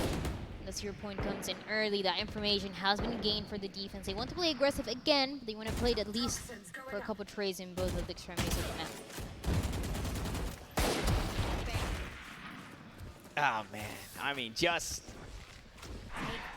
a little bit of silliness going on inside B main. In some ways, somehow the Guppies still manage to find the value. Cactus swings the corner with the judge and cuts one down. Tour de force available, but they've yet to give really any sightlines to the chamber for now. And Chillin', Chillin's gotta go. Chillin' just on the outside there, playing the shorty. As that subsides, 0 point actually gonna be used just to try and get the Omen out of the corner, but it does equalize as Fruta falls. The A site, the defense, it's not for free, but the defense has been weakened. Null command is on. Arkham able to sit down his counterpart in Ian. And it may have cost a lot, but it does look like Why Do We Suck has and is hanging on here in this next round as Cactus makes the long journey all the way from B main over to the A site with only a judge. A solid round from Arkham. That tour de force picking up 3 kills will upgrade from nothing to something. Now having that judge in hand. And 1 round at a time. 7 more to go. 7 more to go. But all the pressure as well for the Guppies. They didn't have too much of the economy in that last round to make it work out. We saw a couple marches as well. And a shorty too, but clearly it wasn't enough. This is when things get more intense for Why Do We Suck. If they want to take it one at a time, they need to take this one the most careful out of everything else that we've seen. And once again, we go back to the B main. We go back now through the fours, and it get risky, but the Mandel should be enough. Though for a second, Cactus is able to answer back. Yeah, I love the setup here. They've got to line up for that Poison Cloud out and over the top. They throw out the Toxic Screen. Unfortunately, none of it matters. They line up for Cactus, and he immediately punish that 1 kill, traded out for 2, and the Guppies back in the driver's seat. They have the Nightfall as well for the retake. We'll see if it's even needed. Fruta gonna cut down Potato. Only 2 remain just on the other side. As MFH looks to watch the rear. Temperature also going to back away to link up with the KO. Now all the defenders, they're here on the A site. That is obviously unbeknownst to Why Do We Suck. And that rotation, it is a long one. You even see the Guppies, they're thinking about it, right? They've got that player out towards mid just to make sure they hear anything. It's going to be a difficult one here, and just shot through the smoke. The Nightfall as well is going to come through. MFH, the last one here. Considering if there's going to be a flash, it's going to be pushing. And it's going to be everybody trying to shut this round and this map for the side of the Guppies. It's in a really clean manner as well. Yeah, really clean manner. They seem to just handle the aggression, handle the pressure really well. Just a bit more. And we saw them almost immediately start to make reads on this Why Do We Suck team, right? In way of kind of figuring out where Miniature is playing and how to really get a lot out of this team that is supposed to slow things down, knock some time off the clock, especially when you're on defense. But when you toss it out at the start of the round and you don't have it later, it makes for a relatively easy sight take. Obviously, we got to give shout-outs to Arkram for being the match MVP, unfortunately. Even in defeat, dropped 23 kills and went pretty hard on the server. But now they're a map down. And as we said, both of these teams 1-0. The winner of this one just automatically qualifying on in. The loser has a bumpy road ahead. Yeah, it's a difficult one to make happen, especially when a map one like this one, it was so one-sided. This is when you're trying to and you're struggling to find an answer. And unfortunately for the side of Why Do We Suck, they couldn't find an answer. They got 2 rounds at the end, but it felt more like it was because of the mistakes that we saw on the defense. They're getting a little bit overconfident, just pushing in, going with a Blade Storm. But after things calm down, they know how to close. And like you said, they know how to read the enemy really well. Yep, read the enemy really well, and they look pretty darn good, and they're going to look even better, or continue to look even better, just like you can at home. And the way that you can do that is by going and checking out one of our friends over at Metafy. Well, a lot of our friends over at Metafy, but one of the people helping us put this one on. Guys, gamers around the world are becoming better, faster, and stronger after just a few sessions on Metafy. And you can get trained by the best pro players in the world, and the best pro players at the Nerd Street land. Some of these guys are dipping their pen in that ink. You can book a live session right now, especially since we have some time, and you can use the promo code STREET20 for 20% off of your session. So please, please, please check out our friends at Metafy. Sign up for some coaching if you need it, and improve and become a better Valorant player. And then join us at these lands. Find yourself a team. As for Dryad and I, that's going to be it for just a moment, as we have a bit of time before our second map starts. But fortunately, we've got some extra stuff for you. Down in the pit, here's Ravish, and you know he's keeping up with all the people. Ravish, it's all you, my man. Yes, thank you for asking, man. What's your name, G? My name is Patrick. Okay, how about you, man? What's my name? Anthony. All right, cool. Yo, let me just go ahead and talk to y'all a little bit about your experience at LAN so far. How y'all feeling? What was the coolest thing you saw? Yeah. Right. My LAN experience is actually really good. All the people here are cool. The people I met are really cool. They're helping me trying to build my competitive edge on this game. I'm saying it's really cool to be here. As so far, the coolest thing I saw, I'm gonna say, I think the match before this, it was a guy named Ming, the 2v clutch for the game. That was kind of cool. All right. How about you, man? How about you? Yeah, I mean, it is a cool experience. I come from Apex. This is my first Val experience, and bro, it's good. Okay, are you come from Apex? You coming down here to play Valorant? Say too. I respect that. I too am a big fan of Apex, but we here for Valor, baby. So I respect. That's what's up. But here's the thing. What was the coolest thing you saw today? What was it? 4K by Jay. That 4K. That's right. That's 1, 2, 3, 4. Count them. 1, 2, 3, 4. That's all 4. How about you, man? Honestly, I'd have to agree with the 4K. That was pretty crazy. Okay, so that's 3. What's 2 people for the 4K? You know what? Count me in. That's 3 for the 4K then, with all that shaping already. But, all right. Yo, but the thing is, though, okay, what I want to ask y'all, too, because, look, y'all all here in Valorant, y'all say you love the game and stuff, right? Yo, I want to know, who do you think is the thickest agent in Valorant? Who rocking them cheeks? Hey, hold on, bro. No homo on this, but Brimstone. Yo, you right. Brimmy with the stimmy for a reason, baby. That's crazy. That's crazy. You not wrong. That's what's up. Either Killjoy or Reyna, bro. Killjoy or Reyna? Brother, I don't see a cap on you. Let me go ahead and get that, bro. That's crazy. You saying KJ? Stop this. Nah. Stop this, bro. Stop this. How about you, G? I expect a good answer. Mommy Viper. Okay. That's a classic answer. I get that. Viper's cool. Viper's legit. You know what? I don't mind that at all. But, yo, y'all let me know. You know what? Because I know I'm feeling all cheeked up, and I'm so these casters. Let's throw it over to them. Metafy gives players the tools to improve on their own terms. Book live one-on-one coaching, replay reviews, multi-lesson training plans, and even group classes. Top experts, proven results, third thing. Book a session today at metafy.gg.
And we're right back at it here for the Nerd Street Champs LCQ. A couple of teams standing in front of us, Dryad, that, well, one of them is going to get to qualify for the Champs weekend right here, right now. The other is going to have, like I said, a tumultuous road. Both of these teams want to know you have to win 2 before you lose 2. And for the Guppies, they're in a bit better of a position. 13-5 on Ascent to take that first map. As we look to head on into the next one, we get a peek at the replays. Miniature did everything that he could. Arkram also did everything that he could on the chamber. Unfortunately, they fell just a bit short, but maybe as we move out to the sunny beaches and out of the Philly City, I guess maybe Ascent is kind of the Philly City-ish, you know? And we're going to, you know, I'm just trying to tie it all together. Yeah, it was a map number 1 that was really one-sided towards the beginning, especially for the Guppies, and they were just taking advantage of every single aggressive play. You also take advantage of having a duelist, having a jet to play in and to go in first. And on the other side, it was a no duelist composition, and it feels like they were struggling to find ways to initiate and to play in ways that it wasn't for contact, right? Because you can throw the snake by, you could have a lot of tools as well, but then you waste them before the post one, and you waste them a little too early. So an unfortunate situation for map number 1 on the side of Why Do We Suck. The Guppies, they take advantage, and they take us to map number 2. And take us to map number 2. Why Do We Suck? Going to be starting on the attacking side this time around, and things look a little different. We've got Miniature now rocking that chamber. Arkram, who was previously the chamber, going to be playing the KO. And then MFH, who was previously the KO, is going to be playing that Sova. Obviously, Viper is a mainstay on this map, so that's exactly what we get. And I think we're just waiting for Ian to lock in. We'll see what he chooses, because we've already seen the coin flip, or I guess not the coin flip, but the inverse side of the Sentinel pick for this map. Sometimes it is a Cypher. This time, however, it looks like we're all chambers on Breeze. The composition changed a little bit more, but the idea is the same now for this attacking side. Miniature on the chamber, and like you said, a couple of the roles were swapped, but in general it's going to be the same idea, right? Playing for contact, relying a little bit more on Miniature to at least get that information, rendezvous to the backup side, and stay alive while everybody else gets there for backup. And I feel like it's still a difficult one, right? They couldn't find initiation tools. Maybe Miniature feels a little bit more confident on the chamber. He knows that he can make some nice plays happen, but on the other side, you have a Jet that was absolutely popping off map number 1, and you can only expect him to do it again.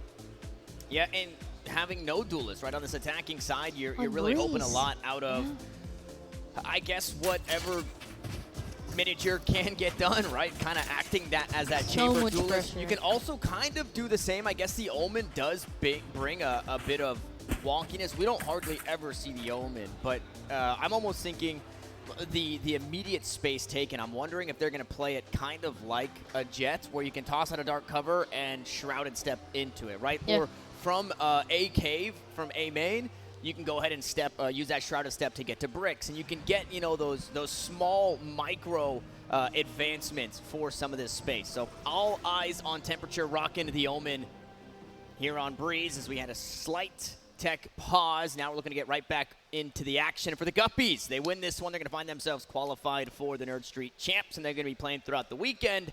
For Why Do We Suck? They lose this one, they still have not only life on the line in that lower bracket of the GSL, in that lower decider, but on top of that, they'll have an extra chance, I guess, given their round differential and kind of where they're at, as 8 teams of 12 will be making their way through the weekend to finals. And now we kick things off here in the pistol. It's a 0-point out, a recon bolt to follow, and early Temperature. I mean, he's pushing up through elbow, but there's a couple of defenders already past him out towards mid, and Arkram in a really tough spot. Shots through the walls, they won't quite land. However, Miniature is there to back his teammate up. As Ian falls, it's Why Do We Suck here in this round. Finally swinging the kills back in favor. The health is low, but the numbers are even lower for the Guppies, and this school of fish cut down to just the last one and chilling. Everything seems to be okay here, but chilling. The last one alive. 4 players on the other side. They are low, but isolating those duels is the most difficult part of a round like this one, especially pissed around. He'll make it happen, though, for the first one. Miniature was also getting 3 kills towards mid. Open up the fight on round number 1 here on Breeze. After chilling to upgrade his weapon just for a second to the Sheriff as well, but he has been spotted by absolutely everything as well. The fragment and the kill connects to 1, but it's unfortunately not going to be enough. Not going to be enough. Couple of low health bars, though. Maybe you have that ghost spam instead of the Sheriff in a situation like that, and things go a bit differently. I also thought for a second, man, killing Miniature out towards mid, that's the worst player to frag, because usually the Chamber is just rocking that classic and bringing the Headhunter into the round. But at the end of the day, it was that Sheriff pickup. It just wasn't enough. Look at this, Dryad. Miniature, MFH, which I keep thinking WFH, work from home. It's really melting my brain. But they brought 3 Vandals into this round. This anti-eco is not only as strong as it almost could possibly get, but the bonus, should they make it out of this one, going to be looking pretty good. Unfortunately, Temperature won't be making it out to the bonus with the weapon he had in hand. And the classic as well. What is happening? You invest so much in this round, and you're getting taken down piece by piece. 2 kills with the Marshall as well for Chiquita. And 2 players remaining. The Vandals, where did they go? I can't believe. 2 Marshall kills. A classic? A classic kill, and I think MFH had a Vandal. That's the problem with, obviously, an aggressive buy like that is your armor's going to be a bit lower. Now the spike does get planted. The round isn't over yet for Why Do We Suck. They've got the clock now on their side, but Arkram 49 HP. That doesn't feel good. That's a body shot here from Chiquita, who's just around the corner. Doesn't quite land. 49 HP still stands for just a moment, but retrieving a Vandal as Ian and Potato is trying to hang on. Tosses out the Snakebite as a second one to work with, but it doesn't matter. Too much space to defuse, and what a round from the Guppies. I can't believe it was a force with the Vandals, and still was the Marshalls and the Classic on the other side that open up all of those duels taking place. The Thrifty at the end is a 1-1 because the Guppies, they realized they had numbers. They were able to steal a couple of the Vandals, and suddenly everything looks so much better for this team that we saw popping off in map number 1, and it seems like this one is not going to be any different now. With the final purchases that we get to see for this defense, you can expect that aggression from them. And you can expect it towards mid, where the attacking side of Why Do We Suck have been going to every single round so far. There's a chance we get to see it again, as they have tried to shut down just 2 initiators. All that information that they can get, and so far hasn't happened just yet. A little bit more of contesting towards Hall for Why Do We Suck, but nothing to be found. They get the space, but they don't have much in way of being able to play off of it, right? You open that switch, and that's almost a death sentence because both players will only have to worry about that door with nobody out towards main. And Temperature the first to fall. He's been challenging out towards elbow just about every single round. That 0 point, not quite taken down. Chiquita going to get spotted out by that one, and with that, Arkram going to head for the hills. Doesn't want to take that fight with the jet out towards mid. And they took down the trademark. Now they're playing the high-low here. Look at him trying to play strength in numbers against Ian. And, well, he stands with 4 HP, takes down Potato. He backs away, and he'll let his team do the rest of the work here to find that extra kill inside the halls. Meanwhile, the other 2 for Why Do We Suck 30 seconds left. are leaning out towards B. Once more, they're going to try and play together. Strength in numbers with the lesser buy, and it just doesn't matter. Cactus gets them both. And now it's Miniature, 23 HP, a flawless round. Cactus 3 kills on it. And the Guppies, I mean, they set themselves up so nicely with that win and that anti-eco. On attacking side for Why Do We Suck, where they got taken down. They lost 2 players in the last 3. They were playing so defensive, waiting for the enemy team to push them, to take them down, one towards elbow. But with time running out, they had to make a move. They had to get out of elbow, and with that, Cactus is able to capitalize with 2.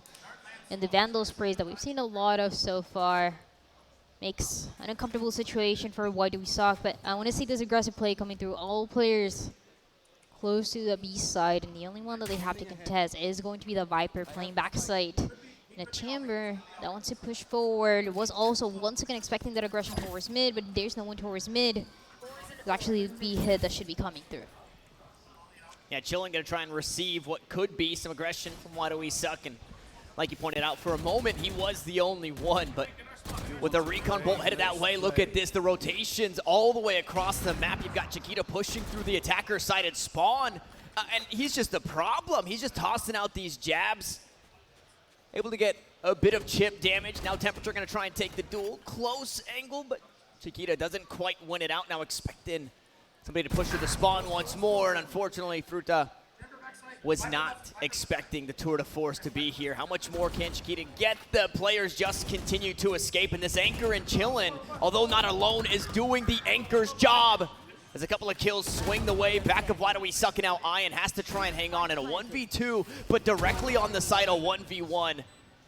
We know that Miniature is off the site with the tour de force. 3 kills on the round. I mean, Miniature basically did it all there. We can see why Miniature wanted to go into this chamber for map number 2. We saw his Viper early on, and it was great, but when he's able to play for those kills, it looks even better for him as another round is able to be secure. All thanks to him, like you said, 3 kills towards the end. And a play that was going on here towards spawn that created that distraction that Chamber needed to get the duel, and then just backing up, taking advantage of the bad timing for the defusing for that 1v1. So it turns to 2 rounds each.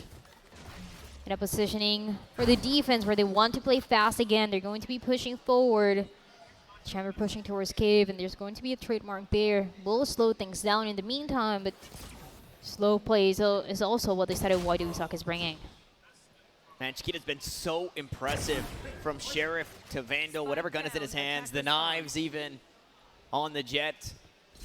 No aggression. Ooh. Nobody found inside of cave. Just means that Ian can really do whatever he wants in this round. It's all the guppies. Should be another cleanup here as well, but Temperature wants to bring it back. Ooh. It actually turns things around. It's a 2v2 out of nowhere. The B side is finally controlled by the attacking side. As a defense, they try to come in one by one, different timings for each one of them. Fruta goes down. The die's all up to the operator, but it seems like it's doing enough. 3 kills for the Chamber. And another 1v1.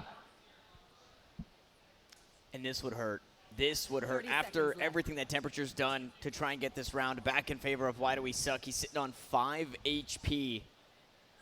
And he needs to be perfect in this duel against Ian. He tosses out the dark cover and allows for the plant, the headshot. I mean, everything. What can you do? Just everything so good for a clutch. And for the 3rd round for the Gumpies, played so well. Starting getting a couple of trades towards B, and that entry towards B that we didn't see too much of before. It was a good attempt, but you just cannot deal with this Chamber. Kills with the operator. The headhunter as well towards the end. He really just does it all. These 2 Chambers really fighting to see who can get more kills. Saying hello. Yeah, surely. He said you didn't see me there when I was shooting you, so hi. Yeah. We missed each other the first time around. Now I'm here. Unfortunately, the economy is not there for Why Do We Suck. A couple of Sheriffs across the board. Headhunter for Miniature has, well, you can never count out the Headhunter, I guess. We'll see how much he can get done, or if he can get anything done. Is Chiquita going to back away after getting revealed? And he's got himself a Marshall with the knives. Arkham just not ready on the angle. There's that Headhunter, though. Takes down Chillin. Maybe looking for some more. A couple of body shots with the Blade Storm will be just enough. And the players out towards mid, just getting swarmed. MFH, what do you got for me, buddy? So many scenarios where he's the last one alive here, and now with the Sheriff, it's so difficult to make it happen. The attempt was there, but Cactus will close out the round. 4-2 so far. The Gumpies continue to get ahead. They continue finding kills, punishing the mistakes, especially for Miniature. Position towards mid, gets spotted with a Sova utility, and there's nothing else that can be done. Waiting for the aggression, knowing that someone was going to be looking at him and try to get the best out of it. It doesn't turn out that way. So one more round where going for mid for the team of Why Do We Suck, it's just not the play. So they're going to change the strategy a little bit more, the trademark. On the floor and the positioning towards A, but are they going to contest it? There's an operator on the other side. Ugh. No shot. Miniature hits him through the wall, and it doesn't do enough, and Ian immediately punishes for the lack of damage. And just like that, the Guppies do it again. I mean, casting, analysis. Ian is 12-2, and his team is looking damn good right behind him as they backstab this Why Do We Suck squad. The Viper's Pit is down, sure. Fruta gonna look to push on through, maybe play the flash as if he can. Chillin also gonna try and thrive inside the pit, but he's gonna fall. Potato survives for another couple of kills, and Ian has to do it once more. Low HP on both ends, but obviously that pit will cut Ian down to 1. And Ian had the operator. Now he's got to try and find the Viper, and Potato doing a good job just playing on the outside. The Snakebite reveals the positioning. The Sheriff in hand, he's out towards shop, and the time should be just enough. Ian peeks the wrong way, and Potato's got the clutch. The clutch, the first we got to see it for the Guppies. Now we get to see it on the other side for Why Do We Suck, and things get a little bit closer, get a little bit more intense, but on that map number 1, this is when things started getting one-sided for the Guppies. So we gotta see if it ends up happening again for this team, both with just enough economy with an operator for Miniature that has been opening kills constantly.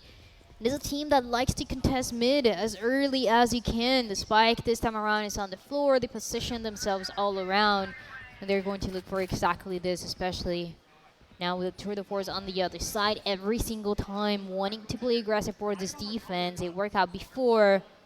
It can work again. Oh, no, Potato. I feel like Potato had to have heard the Tailwind get started up, but was just so afraid of what was behind that he wasn't expecting Chiquita to push all the way up. And, I mean, this has been the name of the game, right? Just pushing aggressively. Ian's been able to do this, and this was that 4K round that he clutched out in the 1v1. This is how it started. The space, Why Do We Suck? We're just being suffocated, Dryad.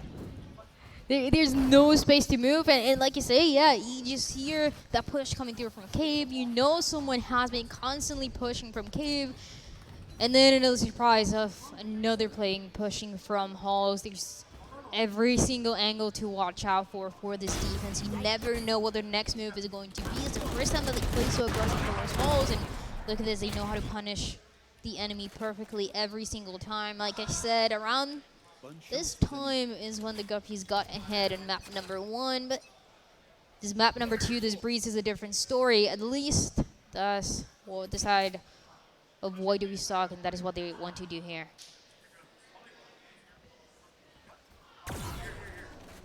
Uh-oh. Uncharacteristic miss there from Ian. Allows that drone to get some extra information. Rendezvous before the 0 point can turn off the ability, so Ian will reposition and fall off of said position.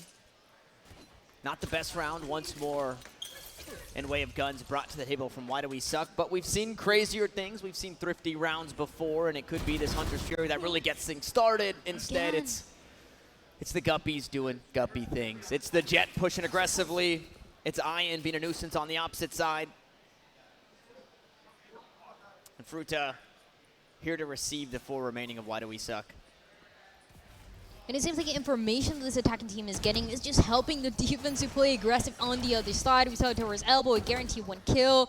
And now the defense is back and ready for the fight. They will guarantee 1 pick after the other, leaving only the Sova left with a classic and now an operator. A little upgrade, but it only lasts for a couple of seconds. As the round gets shut down and the defense, they get to 6. Yeah, good little upgrade from Classic to Operator, but like you said, only lasted for but a moment. Just a little upgrade. But it's an unfortunate situation here because, like I said, I mean, you see all the utility the initiators have to invest towards that A side and that A hit that they try to attempt. But then what happens, then you have all the mid control that the defense wants to get. You see them pushing forward, you see them pushing elbow, and guaranteeing the numbers advantage will go their way. So it's a difficult one as well. because of that reaction, that space between when the utility is being used from the initiators on the attacking side and when they actually go into side. It's just the fear of the operator in the back of side, just the fear of that chamber and that jet, and you never know where they are. And this time, nobody heavily out towards mid from the Guppies to receive. They're flirting with the idea of pushing through halls. And that Viper wall kind of says we want to play through halls, cut things off, maybe mid doors push. But nobody really out towards mid, leaning towards B right now, or why do we suck? With one player waiting on the flank, they're expecting Ian to push through cave once more like he has been. But a change of pace from the Guppies. They slowed things down, and as I said previously, they're just ready to receive. They're going to force Why Do We Suck to make the play, and while chilling, there's no play to be made. Miniature going to take him down. Now the site not necessarily opened up for freeze. We've got players out towards mid. It gets spooky for just a second. Unfortunately, the miss from Miniature is a shot landed from Arkram. As Hunter's Fury comes on through. Flash out and over the top, and a little bit of damage found. Not much more. 2 players tagged up, and an operator on the outside as Ian goes jumping over. Look at the health bars, Dryad. They're just so bad, but you only need 15 health. You only need 1 health when you've got the operator in hand, especially when your name is Miniature. You can just look to get it done. And although there's so many ways back into this round, the Guppies, they have to find him. The Shrouded Step is not in time. Ian is going to be cut down, and Fruta now in the 1v3. And the clock is ticking. Such a rough position to be in, and a player just on his right out towards the half wall. They don't spot one another. Player out towards main. It's MFH to fall, but it's the round to go the way of Why Do We Suck. It's a 160 in the end, and it was a good opportunity for a flank to come through for the defense, but they didn't know where the trademark was every single time, and for that run specifically, it was towards A, it was towards cave, just because they're always expecting that aggression to come from cave. So we saw a little bit of hesitation for those initiators, for that Sova specifically on the defense, to see if they wanted to go behind, they wanted to get an opening there, playing together towards the end, just help out. Instead of Why Do We Suck a little bit more with that conditioning that they had early on. But now they're back on that A positioning. And the question is, are they going to capitalize out of the early information? There's an owl drone going in. And look at all the space that they're giving. They're expecting someone to be up close.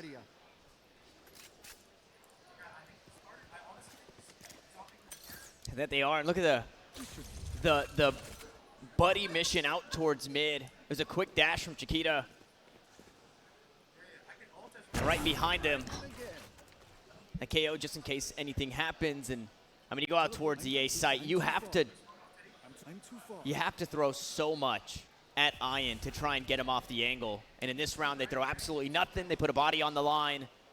And Ian there to punish. Another body comes on through. That's enough to, well, swing the angle for MFH, but he just loses the fight once more. Ian just too good on the angles. Finds another 3 kills on the round. And 6-6. Not looking to be in the cards as Temperature's the last one standing. Ian for 4 and the Guppies for 7. Ian has been getting kills with every gun in the game so far. Yeah.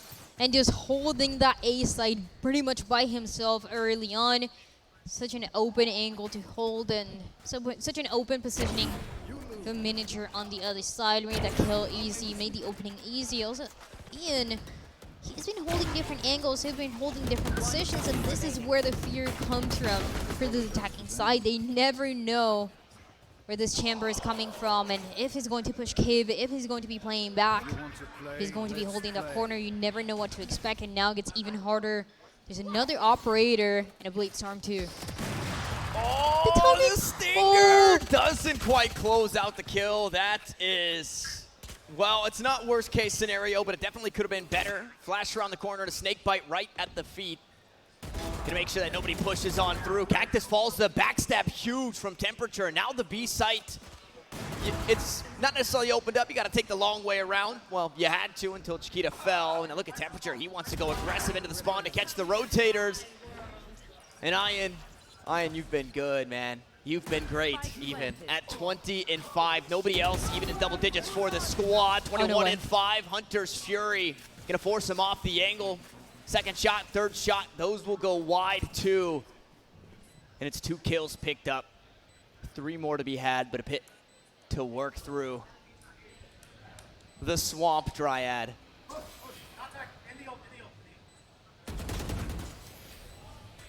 Arkham spots him. Clock is ticking. Just no time. He doesn't have the angles. Really good, yeah! For a second, maybe you were a believer until you start to hear that spike. Forcing Ian onto the site, really running out of time there. 7-5 though, it's the best that you could have got if you're a why do we suck with what you had. And you're a pistol round and an anti-eco away from tying this one up.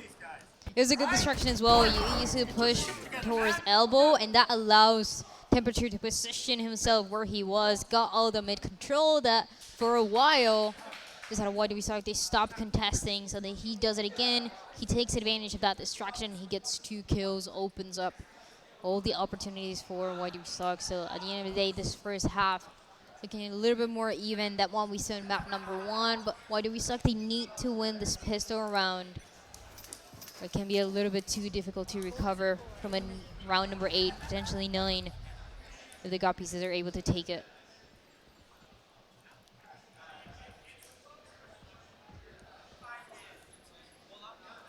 A lot of action seemingly here in Halls. Poison Cloud goes out. That's going to find the decay on the MFH, and he wants to try and find the backstab. He's going to be low HP, but it doesn't matter if they're not looking at him. A couple of backstab shots, and well, we go 2 kills away. The defense as Ian looks to neutralize. The classic scooped up for his troubles.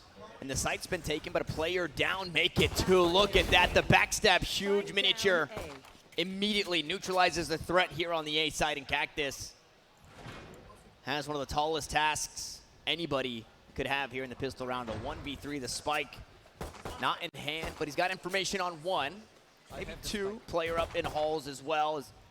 Looks like that player is looking to link up with the squad. Things get awkward for just a second, but Potato does close it out. And as we said, a pistol round and an anti-eco away from tying us up. But we saw what happened in the last anti-eco. It didn't really work out the way that we would expect, so we gotta see if it's gonna be the same case. Also, there's been a couple force buys. That might be the case as well for Chiquita. Not uncommon for a Jet as well, just to get the Marshall whenever you can. Now on the attacking side, it's a little bit more difficult to get in a comfortable position to guarantee those kills. But there is going to be an attempt, and if there's someone that can do it, it's going to be Chiquita on this Jet, constantly allowing the team at least supporting with the information, pushing towards our wall like we saw in that first half. This is a different story. This is an attacking side for the Guppies, fighting to get ahead once again, fighting to get this round. Is that a why do we suck? Playing around the sides, not too much contested this aggression towards mid, and because of that, the map area has been given to them. So just for a couple seconds, there it is, the Marshall, just having a little action early on, miniature taking the enemy chamber. And that's a great kill. Ian off the table. Oh my goodness. Okay, all right. A little bit of aim labs here. Flicking from player to player to bits of utility back to the players. Good damage dealt. Nice classic kill here from Fruta, but not long for this world is the KO. He's headed to the scrapyard as Chiquita, the player we highlighted, as the one that could get something done if anybody wants to do it. Body shot lands on a 1, leg shot doesn't quite find the next, and anti-eco secured, tie game secured here for Why Do We Suck, and now we get to see what they bolster up or what they bring into their bonus. The defensive side as well, for where we are about to see next on the set of Why Do We Suck, should look a lot better than the attacking side. So it's only up from here for this team. They would love to capitalize from this upcoming round, though it's going to be difficult. We saw a lot of what the Vandals can do in this side of the Guppies, and they want to deny that opportunity as much as you can. You want to deny as well the early aggression coming through. Now it's not so much in the defense, but the attacking side is exactly what is going to be expected of them. A 0.0 that comes through. Yeah, we switch roles, yeah. We switch roles. Yeah, we switch it up. We switch it up sometimes. Just as I'm taking a page out of Dryad's book, just as Miniature tried to take a page out of Iron's book. Wanted to go aggressive inside A main, but the Guppies, obviously with them having just done that previously, they were expecting that. I don't know if anybody was expecting Chillin' though, to cut down 2 players. Miniature still alive. And we know the Headhunter, it's something you can never count out no matter what your HP looks like. Miniature can't do damage unless it's to Ian, who eventually gets revenge from the round prior. And why do we suck now working against the clock? It's their bonus round, so there's no reason not to just full send, but the positions they're in, Dryad, right? One on the top side of the map, one on the bottom side of the map. They can't really play together. It's a difficult spot to be. It's not a great spot here. A little pressure with the last two players. Make it one because Potato just got taken down. So it should be one more round for the side of the Guppies. They will get ahead once again. MFH trying to go for some exit frags. Here's the footsteps, but this is not what they're planning on going. Gets shot down anyways. 3 kills as well for that chamber. And for the opportunities for the Guppies, they go back up. They're struggling a little bit towards the beginning. A couple trades towards A. A little bit of contesting towards Hall, so that's about it. And they reclaimed their lead, 8-7 the score line, but that was just the bonus round. So it wasn't the best buy for Why Do We Suck coming into this. So not a whole lot that you can take away from that one. We'll see how this round shapes up. So we've got rifles across the board for the most part. I think the scariest thing about giving those kills to Ian is he's going to have that tour de force online here yeah, so many kills. Momentarily, if not in this round, very soon. Most of the time, he doesn't even need those abilities, those entries as well, but it does make the work easy as he does land 1 kill just before getting traded for a second. The spike should be planted here for the Guppies and turns into a retake scenario with 2 players alive. A lot of rushing for kills that we get to see in these rounds, and Why Do We Suck? You don't let the spike to be planted. You're trying to go for that recontest, but it might be just a little too late. The damage has been done. Yeah, they're headed for the hills. A call to save. I mean, a good switch up right from the Guppies in change of pace out towards mid, quick onto the B site, right in your face to take the fights. Ooh, and that pace doesn't change here. Temperature is usually the one that starts to equalize. He starts to mitigate the damage. We saw it going into that last round of the half where he found that backstab, and he really started to find these openings for Why Do We Suck. It's unfortunate that those openings here in this round, at the very least, cutting down Ian and looking to find, I think he picked up 2 kills pushing back into it. Yeah. Unfortunately, there wasn't much more to find off of the back end of what Temperature was able to do. And with that, the Guppies will take a 2-round lead. That Headhunter, that tour de force, excuse me, is now online. And I'm expecting we probably see something fast once more off the back end of a drone, off the back end of a no command. The Guppies, they've got the tools to go quick here. The Guppies, they can go quick here. They have a lot of opportunities to do so as well, and they have found out that every single time, a retake is just never possible on the other side. Why Do We Suck? They are going for the kills early on. They're trying to deny that side control. And because of that, they do seem a little bit more uncoordinated. They don't have the numbers when they really need them the most. So because of that, things just get to slow down a little bit, playing for that information game early on with 2 players towards B. The owl drone, making sure that no one's up close, but it will get someone back sight towards A, where this attacking team is planning on making some noise, at least for now. Yeah, Why Do We Suck aren't buying this, though, right? Look at that. They still have 2 defenders on this B site. They're expecting full and well that this hit is coming this way. The no command is on Miniature. He's going to lose the tour de force for just a moment. Now he'll look to play just outside the range of the ultimate of the KO, but a couple steps further for Fruta means no tour de force and, well, no head for Potato, but he backs away once more. Miniature playing the long-range angles to make sure he can continue to use this chamber op. He takes a bit of damage. Hunter's Fury going to try and stop the defense in their tracks, and it doesn't quite land. Every shot goes wide as Ian revealed a few times here, and well as now the last one standing. They know exactly where he's at. He's trying to spot the heads as the flash comes through. A couple of players towards the tunnel, a couple of players coming from back sites, and unfortunately a couple was just too much for the chamber. And Why Do We Suck? They keep this close here, Dryad.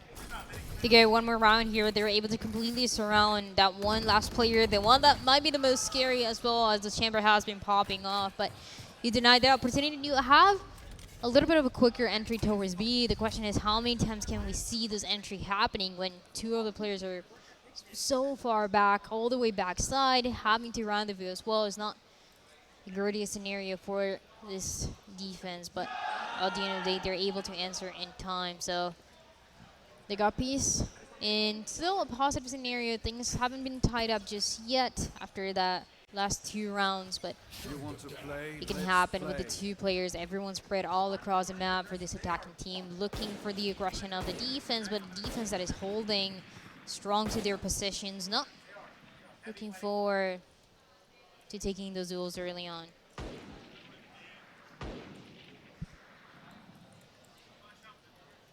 Five shots to play with for Ryan here in the tour de force. The first one goes wide. Potato gonna deal a bit of damage. Meanwhile, Chambers on the opposite side of the map aren't having the best of days. Miniature falls. Fruta traded out for that one, and Temperature just looking to play the stall game. Dark Cover gonna keep the attack at bay inside of A main. That spike, though, it hasn't been committed just yet, and there's still 50 seconds left on the clock.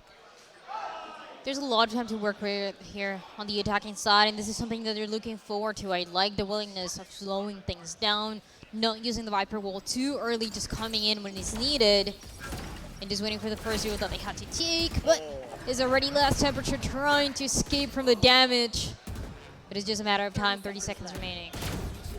30 seconds. Arkram goes down.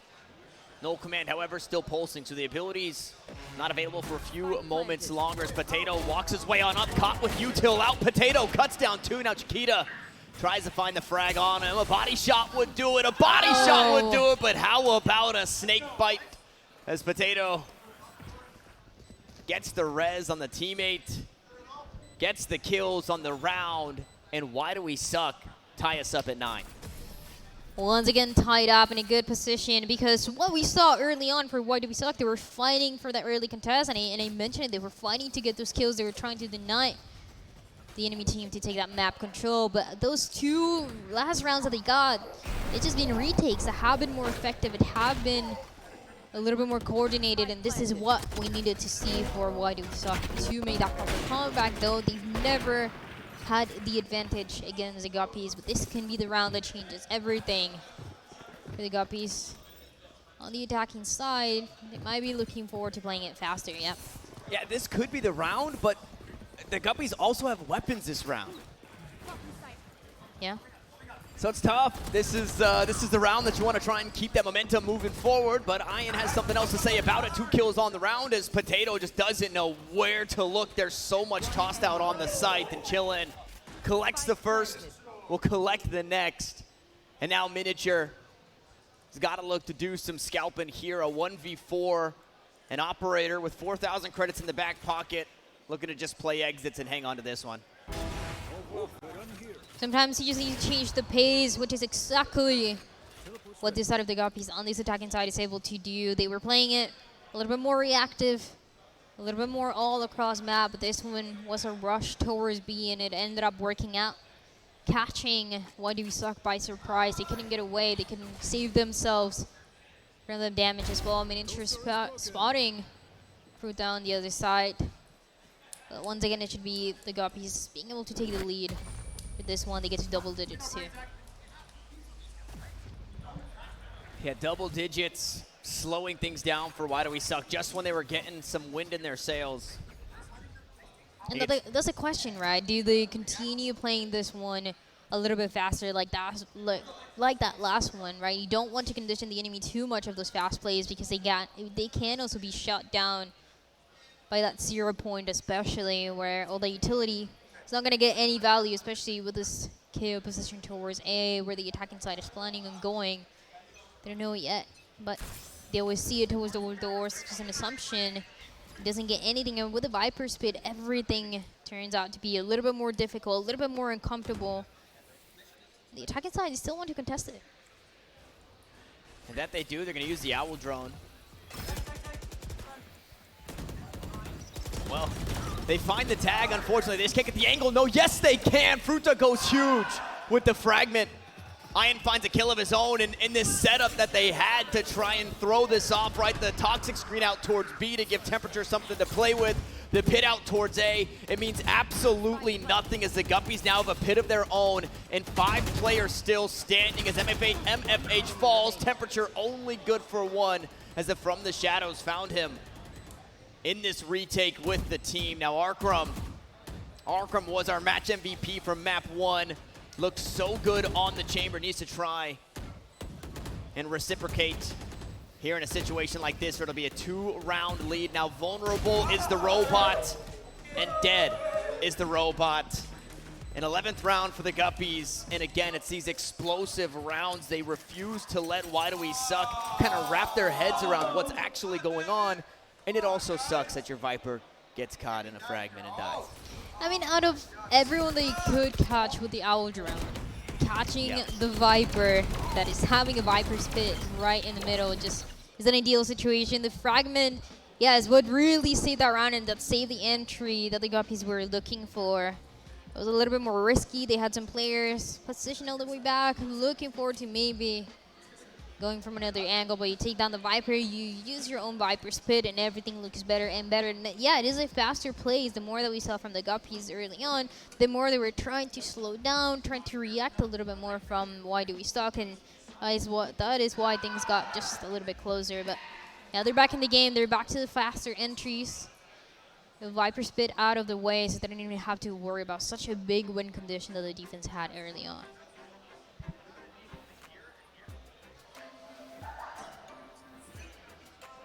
A lot to digest.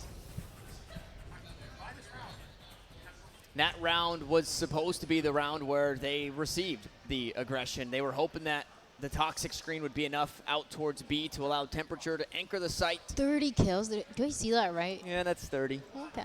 Yeah. Yeah. Yeah, you know. Ian's like that. He's just like that. Ian's like that. And he wants some more. Oh, look at this, though. Temperature with the backstab. They're ready for it, though. Is Arcrum going to find the kill onto Fruta? He can still be revived. A nice shot from Potato will cut down Chillin.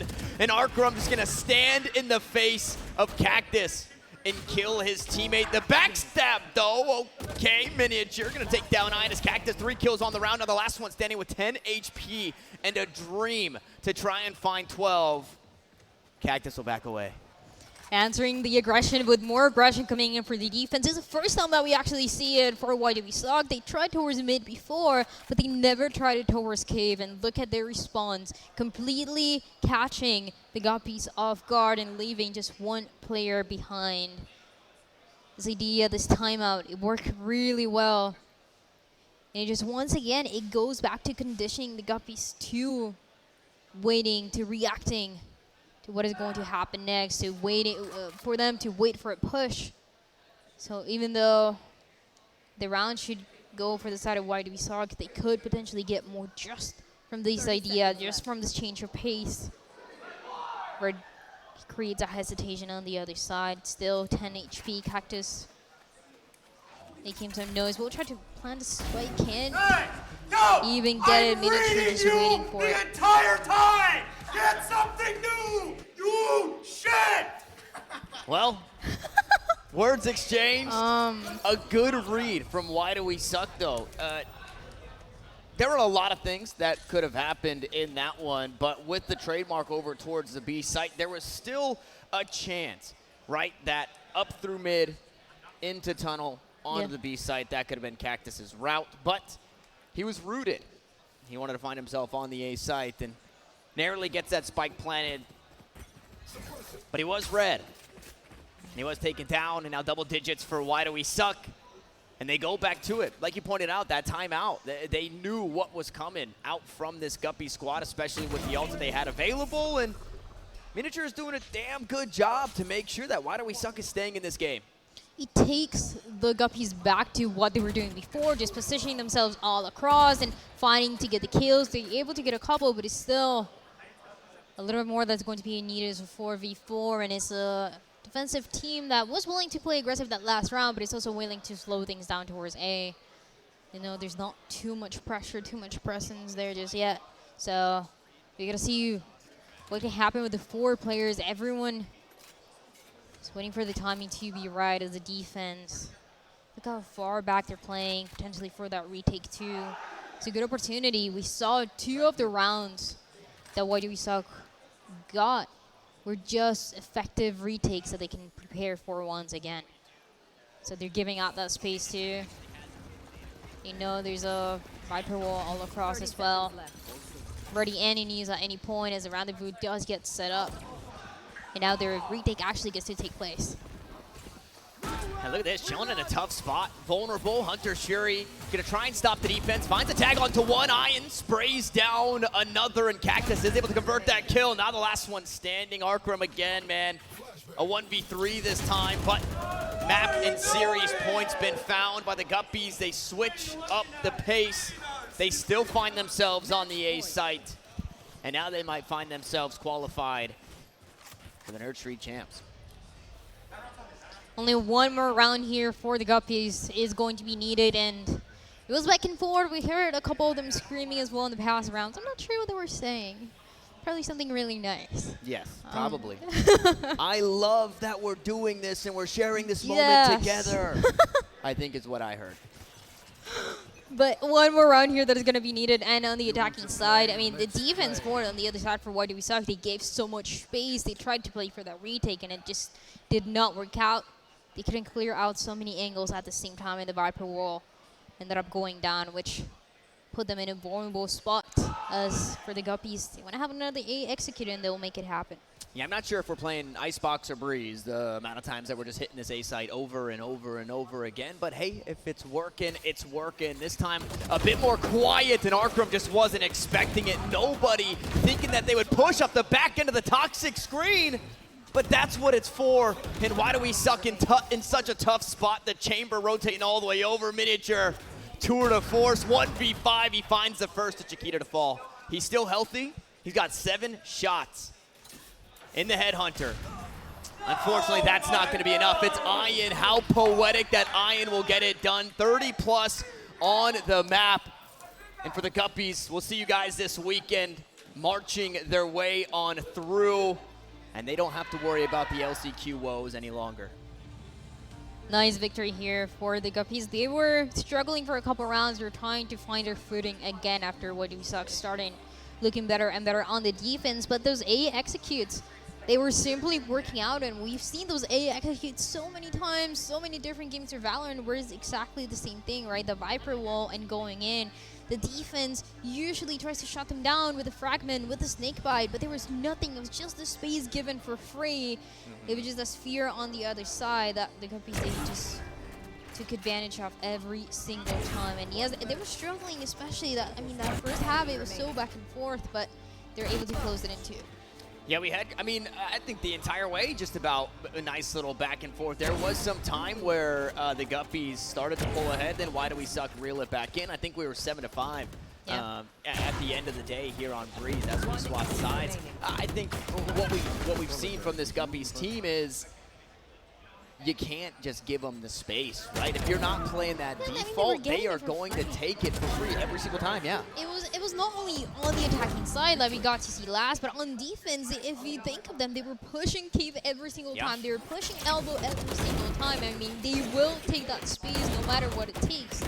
And it was usually just giving them numbers from so early on to work with. So it was a great idea of how you can take the map control, how you take advantage on a map like Breeze, and how you also punish, you create that fear on the defense where, okay, they play aggressive one round, but then they know the other side is going to fight back. Yep, 100%. Now that does things for this series here. That does mean that the Guppies are going to find themselves as one of the 8 teams that are coming from the LCQ into the Nerd Street Champs weekend, which begins tomorrow. Friday, Saturday, Sunday is when the action continues. We've got 4 series on the day, and as I said, that's our 2nd series done. So 2 more coming at you guys. So we obviously have lots of action, lots of Valorant action, lots of LCQ action. And, well, if you're down here at localhost, you know that every single one of these players, Dryad, players, fans, mothers, brothers, sisters, whatever it may be, they're sitting their butts down in the Mavix chairs. And if you're not sitting your butt down in a Mavix chair, I hate to say it, but you're wrong. Guys, you need to check out our friends over at Mavix. They help put these events on, and they help keep you cool and comfortable. The LMAX is the competitive advantage you've been waiting on, featuring cooling, heat, and massage.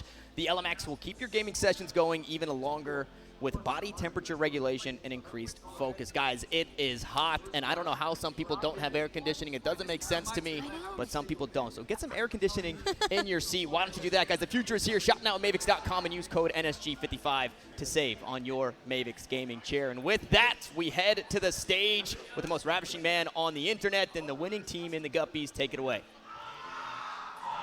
Let's say it again, Hey, yeah, what's going on, homies? I'm here with the winners. Y'all, why don't y'all go ahead and introduce yourself and talk to me a little bit about what makes you special. I'm chilling. I was on Viper. Get closer. Closer? Okay. And I'm just cold. You're just cold. All right, cool. I'm Cactus. I was the initiator, and we're different. Okay. You okay? My name's Shakita. I was the Jet, and we just play fast. That's why it's unstoppable. You play fast. Okay. My name is Fruta. I was the initiator, and I guess we're really coordinated. Okay. I like that. My name is Ian. I was the chamber player, and I'm just better than everyone. You're just better. Damn, that's crazy. Okay, you actually want Wyatt? Why don't you go and start off? We'll go start off right over there by the end again. All right, yo. We'll go ahead and start off with you again, brother. You said you better than everybody else, but here's the thing. Look, you got your whole team right here beside you. Yo, I want to talk about the game, but better question for you: who here would you not let date your daughter? This guy, he's a menace, bro. Wow. This guy's a menace, bro. Ain't no chance. Ain't no chance this guy's getting close. Same question, all of you. Who here on your team would you not yet date your daughter? This guy right here. Wow. My brother, defend yourself. I would say this guy, man. He has the nice curls and stuff. Come on, bro. He has the curls, maybe that wavy hair. Come on. I mean, I can't relate, but yeah. How about you, man? Probably also. Wow. Your whole team against you. Yeah, no, it's got to be Chiquita, 100%. Ooh. Your whole team against you, bro. That's crazy. That's how it is. But you know what? Why don't we go ahead and do one thing, too? I want you to say something nice about the person to your left, right? Why are they on your team, and why are they the absolute greatest? Yeah. Well, Cactus is on our team because he's really good at going first and dying, so you can trade him. Woo! Something nice. Chilling here. Person to your left, yeah. So he's also really good at running in, and we just trade him.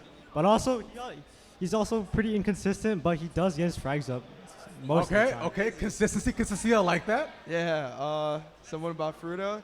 Yeah. He just holds down the site, man. You can't really pass that kid. So that's a fact. There's that. All right, Iron Wall. That's what's up right there. All right, Iron, he's like the leader, and like we're all the sheep. Okay. So we just kept following him, Wow. Okay. All right, my man down here. I only met all of these guys today, but they're all fun to play with. Good kids, They're gonna be good in the future. My man said good kids, bro. Did good kids. You know what? I respect it. That's what's up with y'all. But you know what? One final question for all y'all too. I want to know I know you said what makes you as a whole different as a person, but why are you better as a team? Simply, why are you better than every one of these kids that land? Why is that? Yeah. When y'all can answer. Like I said before, we're like super coordinated. We've been playing for about a month. We just met each other, but we have a lot of team synergy and chemistry. So. All right, team synergy. I like that. We're also very hungry for wins. We want every win possible. I like that a lot. Yeah, today was just a little practice day. We didn't show all of our strats. We're going tomorrow, 50K, something light. You know what I mean? We had our chairs on the recline. You know, it was nice and easy. All right, on the recline, it's a practice day. Y'all heard it here first, but y'all gonna see a lot more of them, a lot more of me, and a lot more games going on today. We still got 2 BO3s left, so y'all make sure to stay locked in. See you back in a bit.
Do you happen to have any advice for Kade and Tens in their marriage? Advice for Kade and Tens in their marriage. Well, I'll say always be faithful.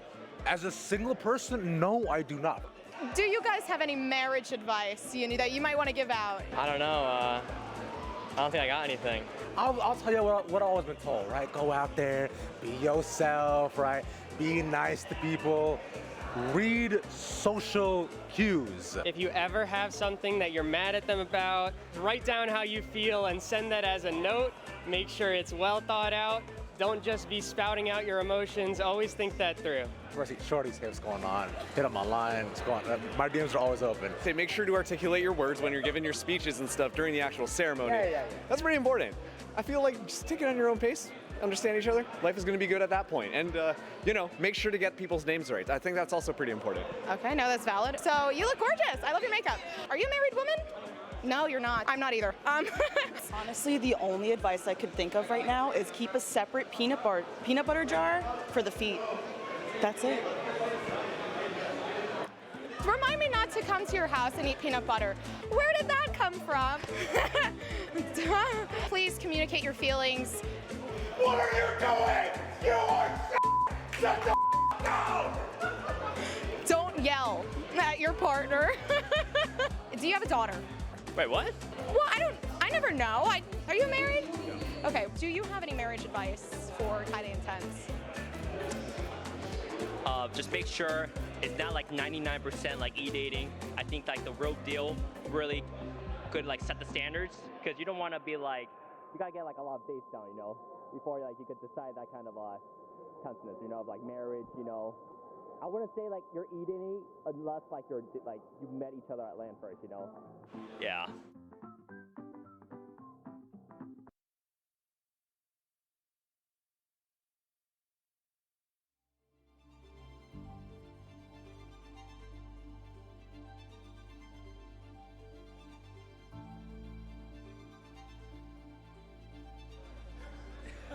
Riveting stuff from Ted. All right, so in reality, we have a lot of matches going on, great matches. We just had Guppies, who you can see here in the pit.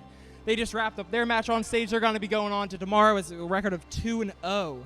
So the Guppies, I know you already did an interview. I'm not going to bug you for an interview. I promise. So we're going to hop around to the pit.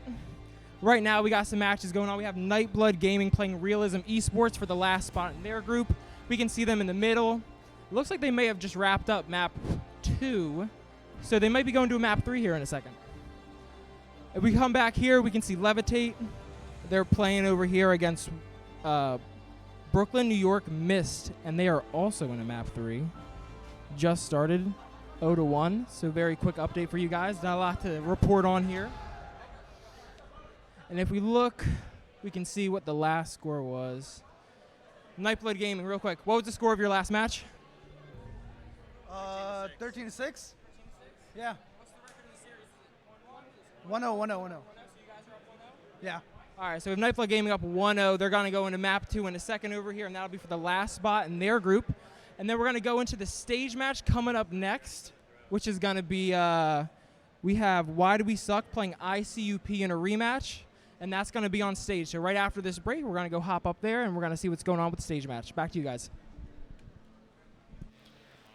Well, usually it's admin Josie. Today it's analyst and admin Josie. 2 birds, 1 stone, and 1 amazing pit update. I'm Time to Light. This is Marks. Welcome back to the Nerd Street Champs Last Chance Qualifiers. It's the last day before finals start up tomorrow, Marks. Into this stage match, as Josie indicated. What do you think? What are your initial thoughts? I think that this is going to be a really interesting match. As said, we have iCup going up against Why Do We Suck?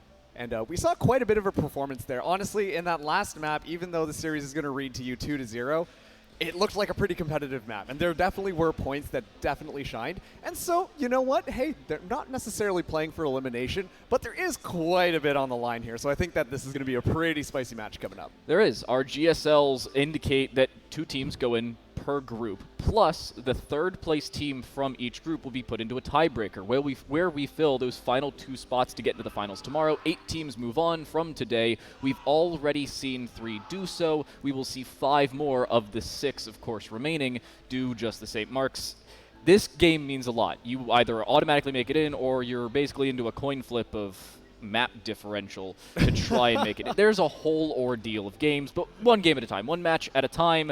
Let's take a look at our teams for this one. Why do we suck, as you mentioned, versus iCup? I want to indicate one specific player, and that would be MFH. Now, I was taking some notes while we had a very long time. It's been about 6 hours since we got here, maybe a little bit more, and I watched MFH actually play iCup in that first matchup. Now, MFH was doing what exactly he did in the previous game. That was screaming his head off at his opponents. Oh, that's why you're going to be watching a specific player, huh? He was loud. The louder the better? Yeah, of course. Of course, that's how that works. It's like putting racing stripes on your cars, right? Makes it go a little bit faster. Exactly. That's MFH, by the way, just chilling there on his phone. Probably playing, I don't know, like Bloons TD Racer, whatever games you play. Bloons TD5, not TD Racer. I was thinking about I was going to racing. say Candy Crush, but that might just be, a little bit outdated at this point. I don't know. I still play Candy Crush. I Oh, don't know what you're good talking on about. you. Yeah, Asking I'm for a those mobile lives? gamer as well. Yikes. Yeah. Haven't says spent a a lot. dime on the game.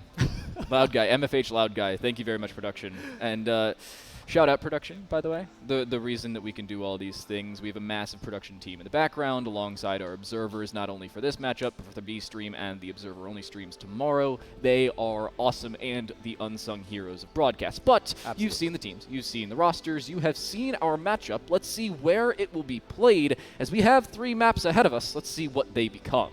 Oof, and you're seeing the bands right off the back. Say goodbye to Breeze, say goodbye to Fracture, but say hello to Haven and Ascent. Pretty classic Valorant maps. I'm a little bit sad about this one. Time to Light. Pearl has been banned next. I wanted to see some Pearl. I was looking for some Pearl. I saw Ghost play it earlier. Granted, I only saw a little bit because their game was so quick. They were in and out in about 3.5 hours into the venue and out of the venue. They were very quick with their 2 matches. They are the #1 seed out of the LCQ heading into the finals. So they're technically the #9 seed, but that's not really the point right now. Bind is your 3rd map. Should we require it? Yes. I was a little upset to see both Pearl and Icebox go. I haven't seen as much Icebox as I'd like to, not only through this event, but around the Champs tournaments themselves. The final Open event, we saw it just a single time. A little unfortunate, but Bind is always something that can really bring something different into the fray, and that's the beauty of Valorant. You know, when you talk about Icebox, one of the things that always sticks out to me, at least, is, well, you're probably going to see the exact same thing over and over and over and over and over and over and over again. You're going to get that Viper Wall classic on the defense, classic on the offense as well. And so pretty much all the teams are going to be running it. So even though, you might be a little sad we're not getting the Icebox coming out this time, we want to keep things a little bit warm here. Well, you know what? It's okay. I'm real excited to see what we're going to be kicking things off with. But hey, look at that. You got a little dog beside you. He's just chilling on the ground. Almost the unofficial mascot of the Summer Champs thus far. Oh, I thought you were just getting closer to me, but I see how it is. Oh, look at that. Friendship. Hey, I don't smell. It's great. Wear deodorant, kids. That's a very important lesson. Yes, yeah. 100%. But like we've been talking about, we do have iCup coming up against Why Do We Suck. What are your initial feelings coming into this? So I feel like Why Do We Suck are going to be dominant. That's just something I'm saying off the bat because it's what I saw in their previous matchup. Yeah. Now, they had a few issues in their first map, so it ended up with iCup as a disqualification. So it was an already map 1 advantage. Now, granted, they played like 17 rounds before that happened, but we'll get into the nitty-gritty maybe a little bit later. It was Why Do We Suck to really dominate in map 2, though. And it was to the point where MFH, during a timeout, was screaming to them as to how they could beat him. They did just that, and then they didn't win another round. That was that matchup. That's interesting. I don't know how that strategy is going to pan out for them now, especially 2 on the live stage. But hey, you never know. What works, right? Hopefully MFH doesn't call them out directly like that because you don't want to be throwing around the rounds just like that. But, I think it is going to be interesting. Like you said, based off of how things went a little bit earlier, we have a little bit of a picture on what could happen here. But of course, you know what? Hey, things could change, right? It is could a be new the series. first, coming in, you're a little nervous, you're not too sure what's going to happen, and the nerves can just get to you. So this is going to be a good redemption chance, if so possible. It's a new series. That's all there is to it. It is a brand new series, and with that, with the brand new map pool, you have to indicate something may change. With this newer map pool, and well, with the newer map pool with these specific teams, these maps have really been in the pool forever other than Pearl. But you have to point out the fact, what will change in this series? Now, I am a stat head. I love numbers. I love them. I spend You've basically... already put the dog to sleep. You haven't even said the stats yet, and the dog's sleeping, Daniel. Wow. That's okay, I'll humor you. I see his eyes. Yeah, he's awake. he's awake. It's questionable, but all right, I'll humor you. What are these statistics that you've done your research on? So last night I decided to put together an Excel spreadsheet of what happens in games. It's usually agent selection. Now, agent selection is always a big what do the teams want to do. But there are some staple picks. Of the top 4 compositions played on Bind at any event since patch 5.0 came out. Okay. Brimstone is in all of them. Oh, boy. And Chamber is in all of them. Well, that kind of makes sense, And actually. Raze is in all of them. Usually you see a Jet. Usually you see teams try and flex maybe to a Neon even then.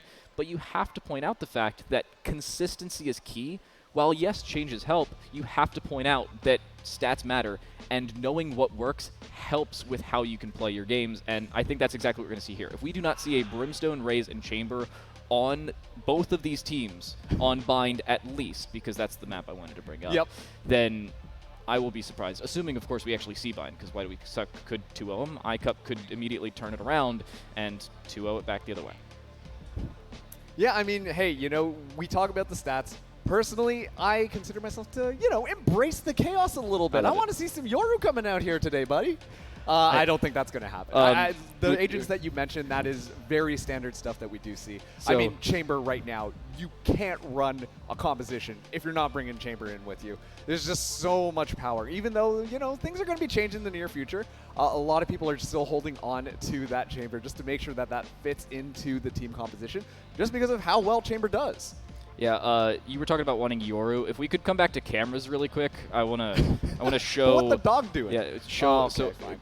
I don't know if this is gonna zoom in, but I have an entire Excel spreadsheet, and all it is just Yoru not being played. Hey, there it is. Yeah, Yoru is 1.61% as a play. Listen. Yeah. Paper Rex. He's not getting played. Ran Yoru, and we're looking like they were gonna take everything. Never say never is all I'm saying, but also too what I am saying is we have agent selection underway. First map on the block is going to be on Haven. Let's see what these teams are bringing out, and we're actually seeing pretty standard stuff. Neon has become such a popular agent on Haven. So much potential to just run around, use that fast lane, get yourself around there, and catch the enemy off by surprise. Interestingly enough, we're seeing one of these teams decide not to bring a Chamber and instead bring a Cypher. Cypher has been starting to make his way back into some of these more meta compositions, but I'm wondering how this is going to stack up compared to that Chamber coming in from the other team. I have to point out, I think that indicates a lack of aggression. I think they want to play a little bit more conserved and possibly play for holds rather than possible retakes. By the way, this is the last bit of a dog we will see for at least a little while, considering we're getting into the game. What is the dog doing? The dog is just chilling and vibing, clearly. Oh, you love to see it. You really do love to see it. Matter of fact, if you don't like to see it, I think you should go. You should probably talk to somebody. So, oh, look at that. He's got a little paw swipes. He's just chilling. He wants to take a nap or something like that. you love to see events like this, there but you go. the dog unfortunately will have to make an exit as we get into Haven as map number 1.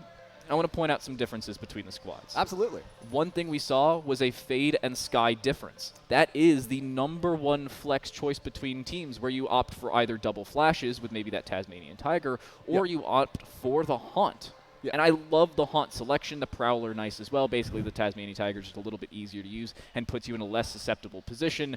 But past that, the Neon is also a selection I want to indicate is something that I wasn't really expecting in towards Haven. Again, with some selection statistics, because I am a stat head, Neon has a 30% pick rate. That's 1 out of every 3 games you will see a Neon, or 1 out of every 6, considering there's 2 teams. It depends on the day of the week. I mean, hey, when you break it down like that, but I'm going to be honest with you. I still really like seeing Neons being played on Haven. Oh, yeah. Obviously, Jet, you know, it's pretty classic stuff that you'd expect for your duelist agent to do. But I think that Neon just allows you to just get so much space. She's zipping, she's zapping, she's going to make her way all over the map. And that's why you see some of these teams use that Neon to be a little bit more aggressive. What's going to be important, though, is to make sure that the rest of the team is supporting that Neon. You can't have your Neon just kind of running out and getting gunned down immediately. And look at this. Already, iCup have gotten so much space on that C site with a triple push down, completely leaving that A side open.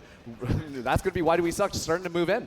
The notable thing is because Why Do We Suck have that chamber, they're going to be able to play this post plant much easier. And because their site take wasn't too difficult, if at all, Miniature finding an opener and a second pass, that means Temperature can find one and immediately back away. Why Do We Suck apparently don't at all. In a 4 versus 1 now, as it's down to just Mist, left alone as the Sky. Yes, they have a guiding light. Yes, they have that overgrowth available. However, no teammates to use it on. And, well, a 1 versus 4. Certainly not a position they would like to be in. Difficult to say the very least. Oh, yeah. They're gonna just go in there to try and figure it out, but yeah, they're just gonna get completely just gunned down. It was an interesting idea from iCup. I talked about how we saw that flank coming through on that C site as well as the B site. They were really just trying to take a gamble and go for an incredibly hard flank and just completely cut them off, but Why Do We Suck? They were ready for that one. They got the spike down and then immediately were ready for the flank and just completely shut down iCup from moving their way in. So a very good first round coming out from them. Now, we're going to be seeing Why Do We Suck buy up a couple of guns. It's going to be pure pistols coming out of iCup. Let's see if they can make this one happen, though. They're just looking to at least get a little bit of eco damage. And you know what? If they win the round, it's probably going to be a good time. I see a shorty on Stunna. I want to indicate that over towards C. So if the aggression comes through, it could hurt just a little bit, assuming they actually start to push that. But this is a full anti-eco. With Classics and that aforementioned shorty, just... it makes your life a little difficult. And it's maybe not something you're expecting. Here's the close guiding light. It will go out. It will blind out too. MFH can't see a dang thing, but Mist won't be able to convert off of it. However, with that being said, Fate and Monkey both finding one leave iCup, even though they have the weapon disadvantage, they have the man advantage itself. And if we learned anything about how things can work, if you have another person alive, going to make your life a lot easier. We're still seeing Why Do We Suck commit onto this B site. Hasn't been the most friendliest for them just yet. This could be a good opportunity. We're going to be seeing that go in there. A lot of space being taken, completely clearing out the back as Potato finds one, and now that spike is going to get planted down. It's again a retake situation. This time it's a prepped one. iCup are waiting for this push to come forward. Temperature has seen that outline though. They know the dark cover came from Garage. However, do they know the push is coming from that exact same position? I don't think it's going to particularly matter. Prof left alone and now a 1 versus 3 compared to what we saw in a 1 versus 4 from Mist in the previous round. Still not an easy situation by any means. They've gotten a Spectre, so the spray could have come through. They've been detected and they're about to get knifed. No, Potato doesn't get the opportunity. Arcroom takes that away, and Why Do We Suck take 2 rounds. Yeah, and that's pretty much what we could expect from that, just based off of pure gun differential. But still, you know, I thought that was a pretty interesting idea from iCup, and it seemed like, I'm going to be honest with you, they were doing a pretty good job of holding down that B site, but it's as soon as they started to rotate out, that's when we saw Why Do We Suck start to move right on in. I might say Valorant timing, but at the same time, I think that was just kind of how Why Do We Suck wanted to play that one. So a great round coming in from them. But now this is going to be iCup. They're going to have the guns. I still like the loadout from Why Do We Suck, though. We're still seeing those Guardians, and those Guardians can hurt if used very effectively. Mist could be hanging around here as Akram is going to be the one moving in first. This is going to be a dangerous situation. Wait a second. Mist has gone undetected. The C's didn't find him because it didn't have line of sight, nor did that Prowler. A double there for Mist as they drop 2. An immediate trade, though, leaves it in a 4 versus 3. iCup, yes, they have the advantage, but not a clean and clear one where Why Do We Suck are completely out of the round. Yeah, absolutely. And now you can see Why Do We Suck. They're starting to move things around. They're going to be able to pick up that Phantom, you know, make the gun difference just a little bit easier for them. I'm curious to see whether or not they still want to commit onto the C site. They're going to have to deal with a pesky little Omen into the back there. That Garage push did not go as cleanly as they wanted. That's going to allow iCup more than enough time to try and get some more information to really just rotate around. Slammed is ready to help out on the C site as the execute starts to come through. It's a full C split, though, and it's gone undetected. Apparently doesn't matter. Prof from the corner finds one, and a second as well. The headshot under Temperature lands, and it's Miniature in a 1 versus 4. Who has to be a misnomer? They have to go large, and they don't. iCup pick one up. I mean, listen, Prof was taking them to school is what just happened. The Omen just completely went undetected and was just able to walk out. I don't think that was necessarily a lineup that we saw right there, but hey, you know what? You got a Vandal. You're going to start continuing to shoot things down, and you're going to have a good time. Let's watch this replay. Once again, Mist in such a good position to just really put a lot of damage down, and there's going to be Prof getting a nice little cheeky shots off. Make sure that that site is nice and defended. I love that play, by the way, from Mist. It was the fact that they knew they were not detected. Yes, they had an opportunity to be the utility coming in from the fade. The C's not landing, as I mentioned, because it didn't have that direct line of sight, and the Prowler just whiffs a little bit. Sometimes you have to clear that corner or fully turn your body, at least a minute amount. It doesn't happen, and they go undetected. 2 free kills because of it, leaves them with that advantage, and it became a clean and clear one, as I mentioned prior. That had to be. We do have a tech pause, by the way, hence the reason you can see backwards, aka Helen behind. Hi, Helen. Hi, I don't know if you can hear Helen. me. Wave. Oh. No. Oh, No, no, she that's can't. okay. Hi. Yeah. You're waving. She's oh, just wait. Oh, there we go. Yeah. Okay. Hey, guess what? We're going back into the game. Turns out you are the game. I No, am the never game. Mind. All right. I am the game. We are back into things. Once again, iCup. A good round from them, but they did have rifles there. So this is really where things start to kick off now. Going to be full rifles on both of these squads' hands. Curious to see. It's going to be a very fast, cheeky execute onto that A site. A lot of utility already being tossed down, but I like this defensive position that Monkey is already playing. Just going to rendezvous out of there. And with that, why do we suck? They might have a little bit of an advantage pushing in on A. It's a 5v3 as they start to initiate. It's a full A split. Good stun. It lands in the back corner. However, Arkham still has to clear out this close one. Fate misses entirely. It gets swung on. It's Arkham with a double as Fate and Mist will fall. What is that swing from Arkham who cannot be contested? Fate can't hit the broadside of a barn. And why do we suck? Have yet another post plant.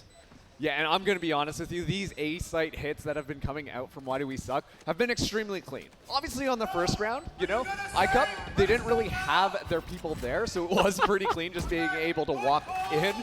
But let's see how it goes. It's going to be a 5v2, and the spike is already down. I'm assuming iCup are just going to be looking to save things out, and hey, we got a little bit of that. Let's see if it changes anything, Dan. I don't know if stream can hear this, but I can hear MFH yelling. Oh, absolutely. And they can. Okay, so apparently you can hear this as well. He just said, "quote We're gonna run it down on you, A again." I hope he just didn't anti-strat himself. I mean, honestly, hey, I was So, impressed with that A-side hit. So hey, if they want to do it, If he does it again, I will A, not be surprised and still be amazed. That's the swing, by the way, from Arkham, who just completely walked in and still found the kill. He even ended up turning on for a second as well. It was a relatively clean round from Why Do We Suck, and they're looking to run it down A again.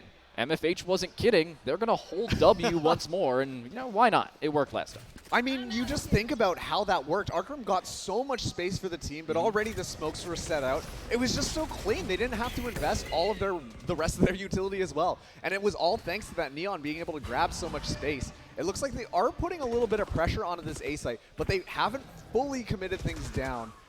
Okay, it's been enough time. iCup are going to have enough time to try and rotate around. We do have the Seekers online for iCup if they do so choose to use it. I would like that call. I honestly would, because they have the general inkling that A is the call. You saw the cage utilized earlier. You've heard just a little bit, at least from this attacking side. And there's the aggression to spray through. Fate does catch out the shoulder of Miniature. Geez. MFH for a swing, though, finds one of his own. The Aftershock's going to force him out of position and force him to his demise. A 4 versus 3, though. Arkham with the push once more. No way. Almost finds Fate, but it's Fate turned the other way, metaphorically, where Why Do We Suck are shut down. All right, because you gave me the one earlier, I'll give you that one. Yeah, That was good.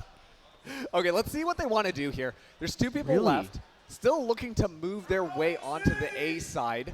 We're hearing the call for C, but I don't know about that one. We've got X-ray vision, and that makes it a little bit clearer for us here. They do have information, though, from A tower. That could be absolutely telling. And iCup could start the rotation around here, but Potato finds one.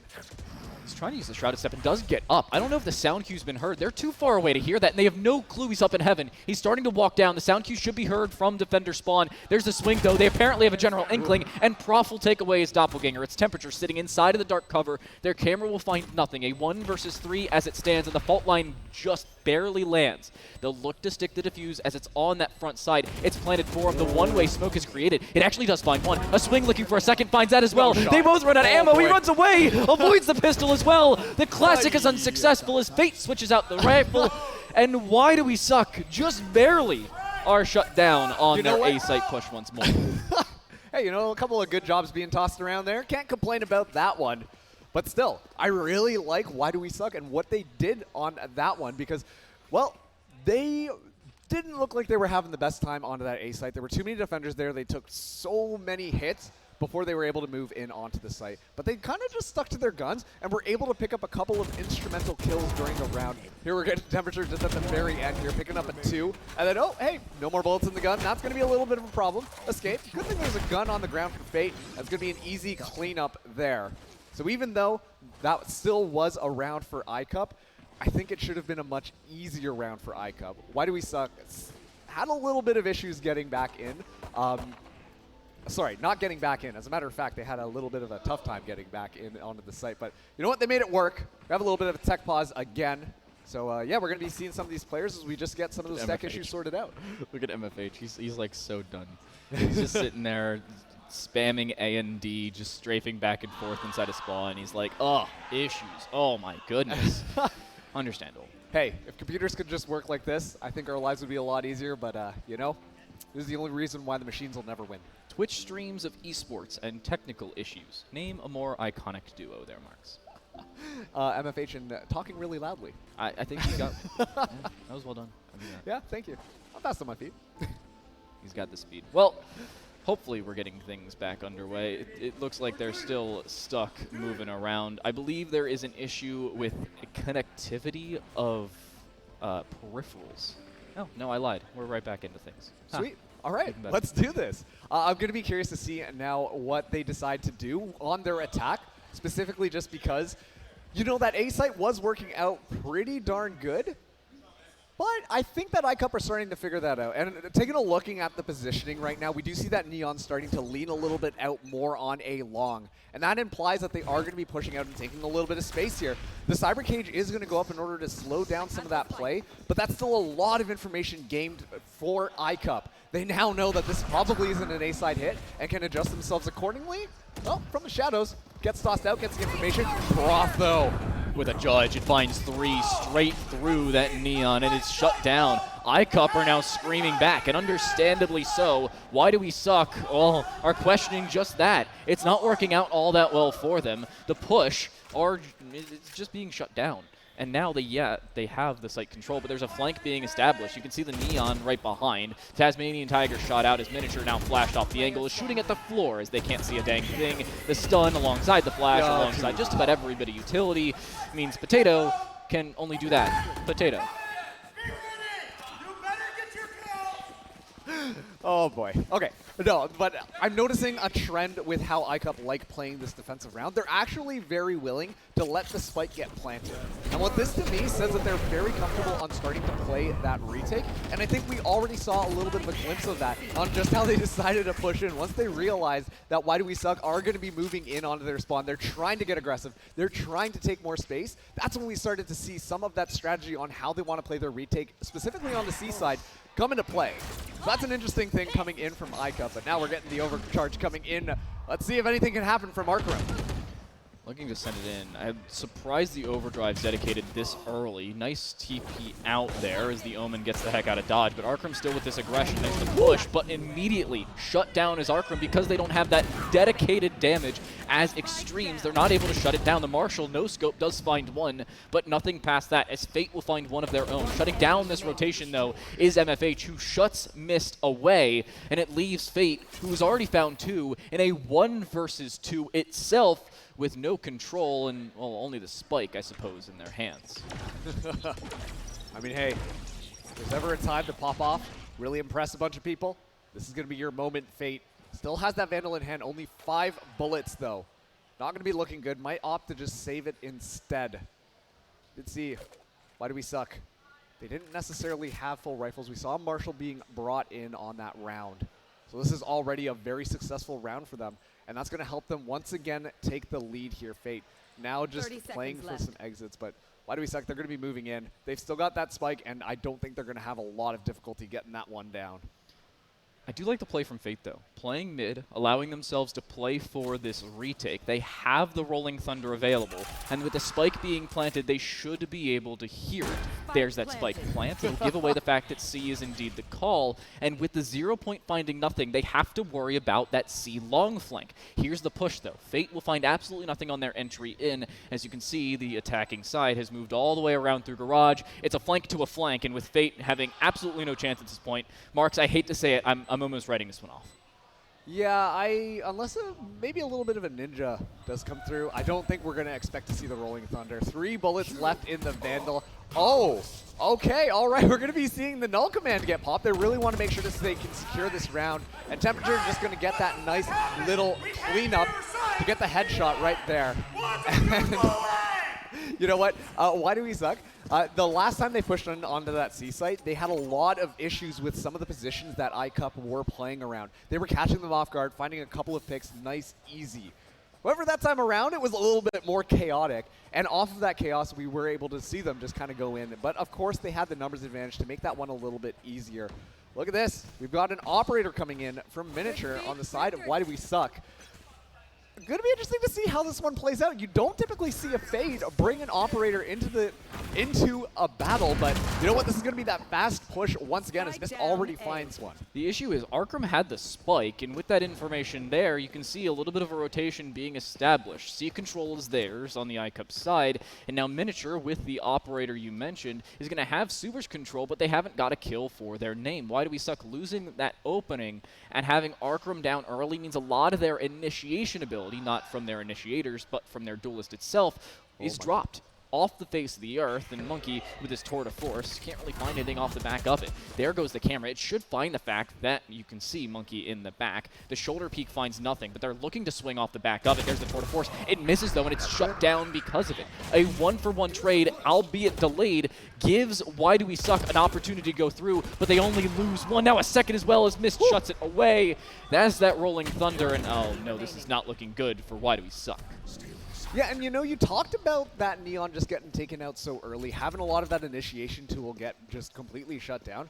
But at the same time, with how they have a lot of utility, I think that it was still definitely a viable option for Why Do We Suck to go onto that A site. They still had their smokes, still had their flashes, could have been able to make something happen there, but unfortunately iCup were ready for that A side hit.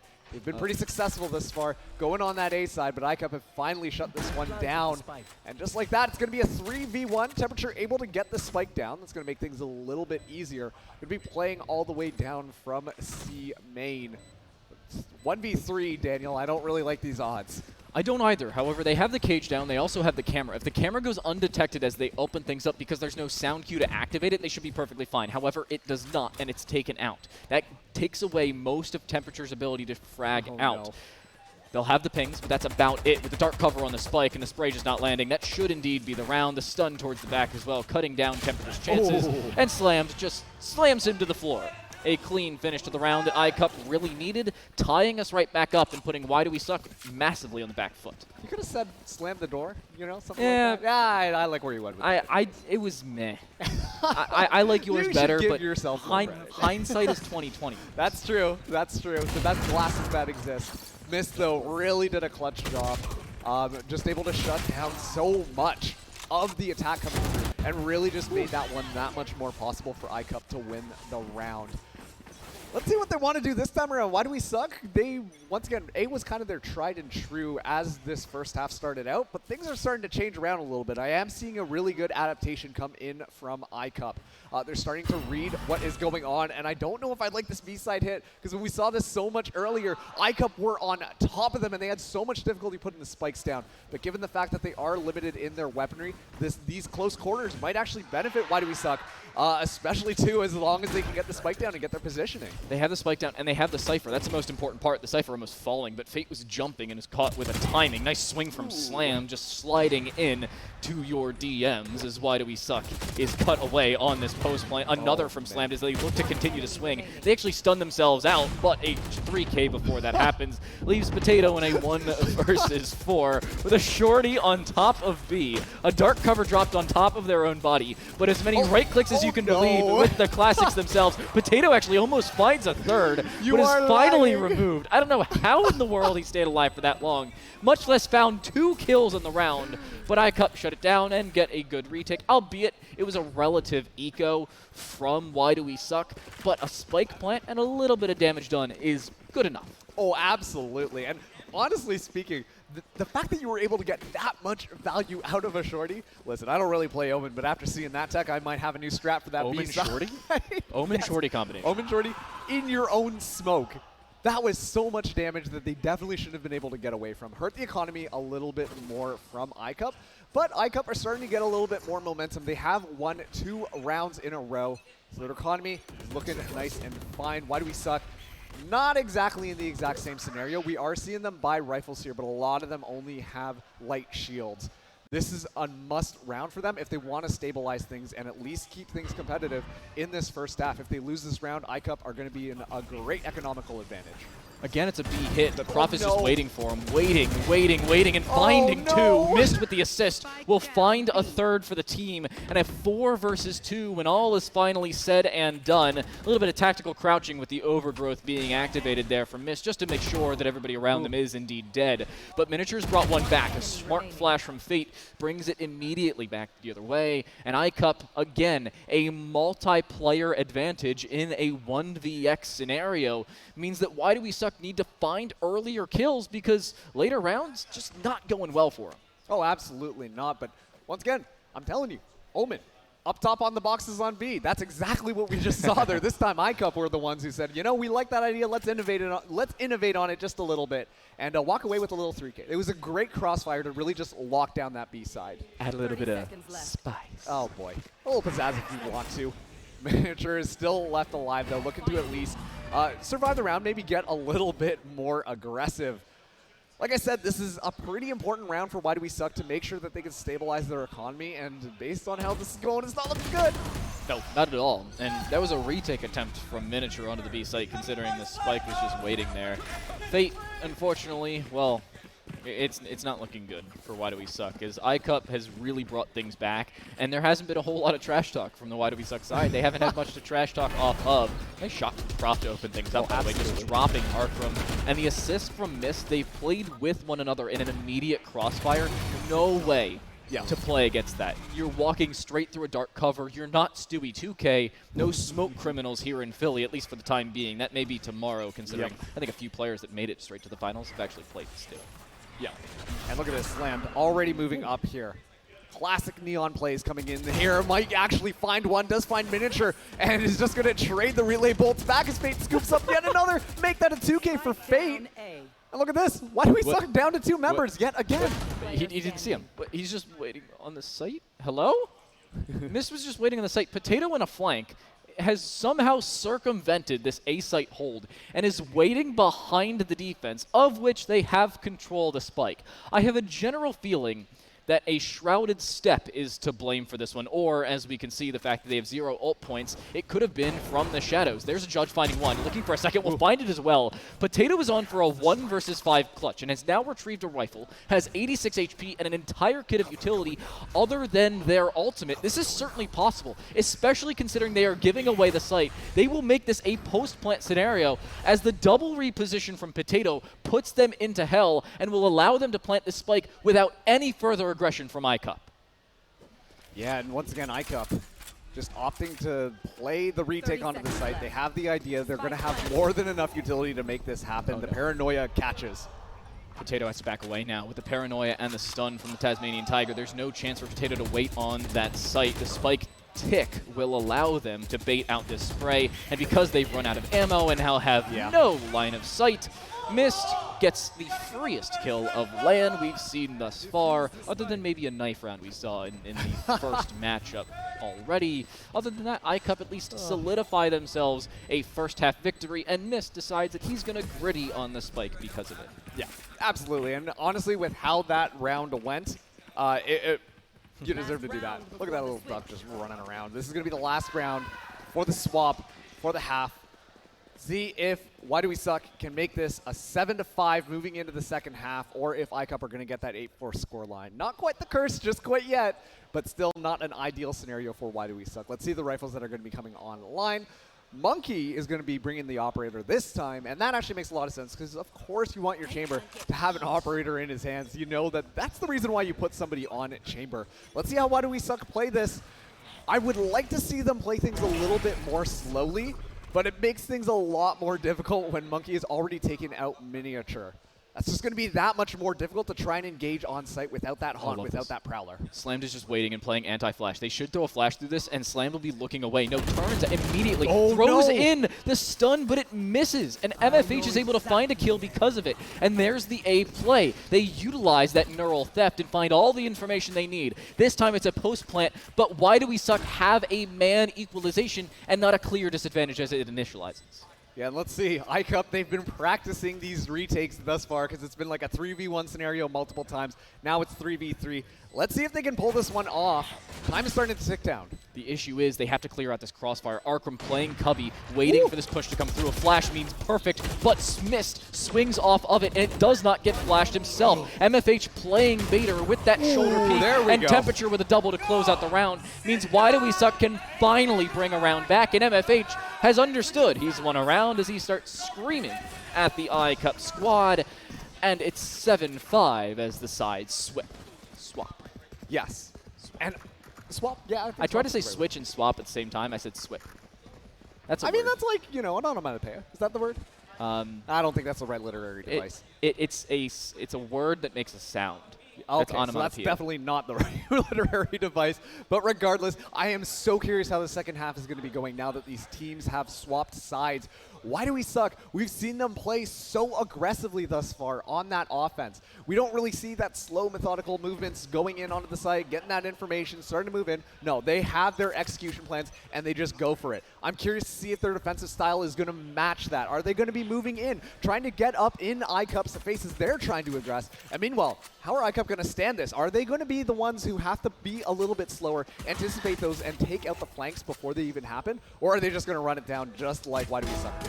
They're completely splitting, but Miniature shut it down. A double headshot with the Ghost will remove the A side of that full map split. You see the chamber all the way over towards C, waiting for anybody to show their faces, and nobody is. Originally, the plan was to try and bait over a rotation, rendezvous away, and do something off the back of it, but Miniature finding a triple over towards the A site itself means that C now has to be the call. Yes, they have the spike, and yes, they have 2 players alive. With a decent bit of a flank established, I don't know if MHH knows this and has no idea. A clean headshot means they have site control. Looking for another, the Headhunter will live up to its name, but they've run out of ammo with 150 credits per shot.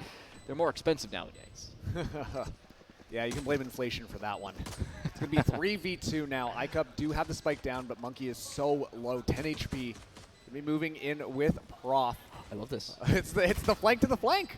We've seen this in a previous pistol round as well. Miniature seemingly aware of it, looking for a 4K to slide in, though. Arkram only finds one. Prof in a 1 versus 1. It seems like they're sticking it, though. He's just sticking it, and he knows it. He gives away the fact he's sticking it. They have the dark cover on the site, and Potato decides he won't give himself a chance to live up to his name. It's Why Do We Suck to pick up the second half pistol.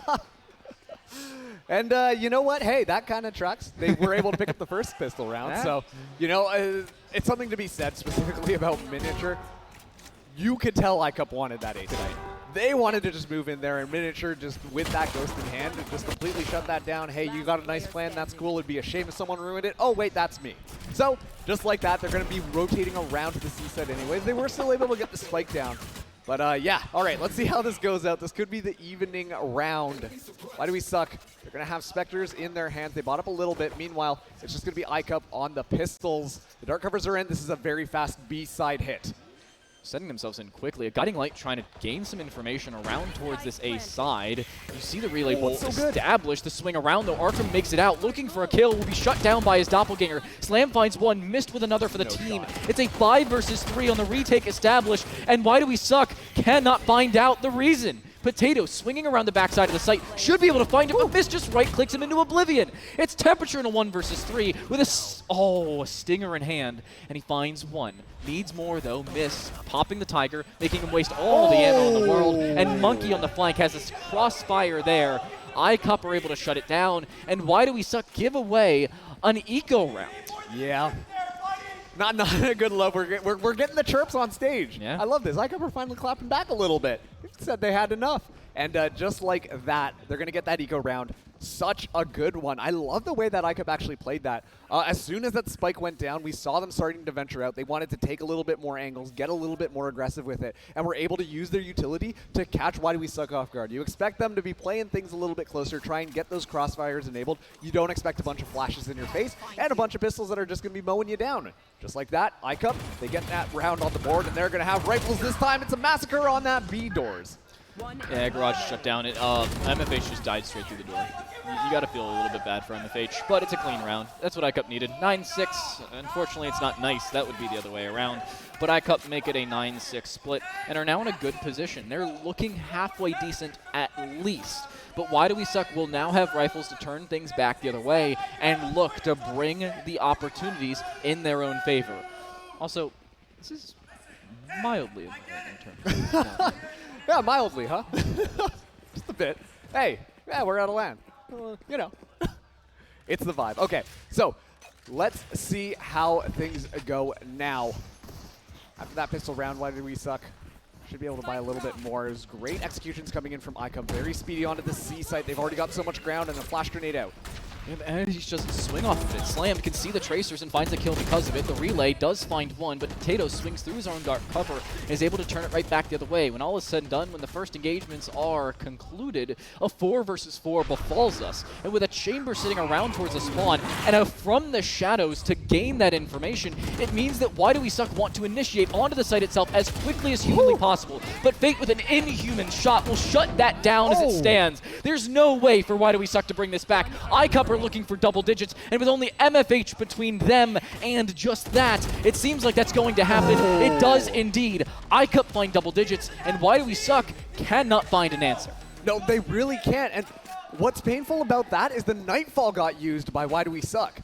And that would have been a really good reinitiation tool. What I thought was really interesting was ICUP decided, hey, we got the spike down. Similar to that eco round that we saw earlier, they started to move in onto Why Do We Suck's territory. Get up in their face, catch them off guard, and it worked out perfectly. And just like that, the scoreline is going to be 10-6. We're going to be seeing Why Do We Suck back onto a little bit of an eco. They're going to have a Marshall, going to have a Spectre, going to have a Stinger, but this is looking like a pretty good domination coming out from ICUP thus far. This time, though, Why Do We Suck? They're going to be getting a little bit aggressive on mid. Only have that Omen on the A otherwise, but they've made so much ground, and ICUP have no idea just yet. It seems like Why Do We Suck want to play a little bit more aggressive, as we saw on their attacking side. Missed. What is that? Able to shut Miniature down through a Seeker. Cabbage means nothing nowadays, and it's easily wall-bangable just like cardboard, I suppose. No! How is Monkey alive? A Marshall from behind misses 3 different shots. Finally will shut it down. Slam to the relay bolt, looking to shut Potato down himself, but he finds a second. With a short, he turns it into a 3 versus 3. Somehow, some way, he's turned this from a 5v3 into a dead-even man counter, and ICUP are able to bring things back. Yeah, and listen, this is going to be tough. ICUP, they got so much ground just off of that. And now they're going to be looking at that C site. You can tell Why Do We Suck? They know this, or at least they had an inclination towards it. Looks like this time they're going to be the ones playing their retake.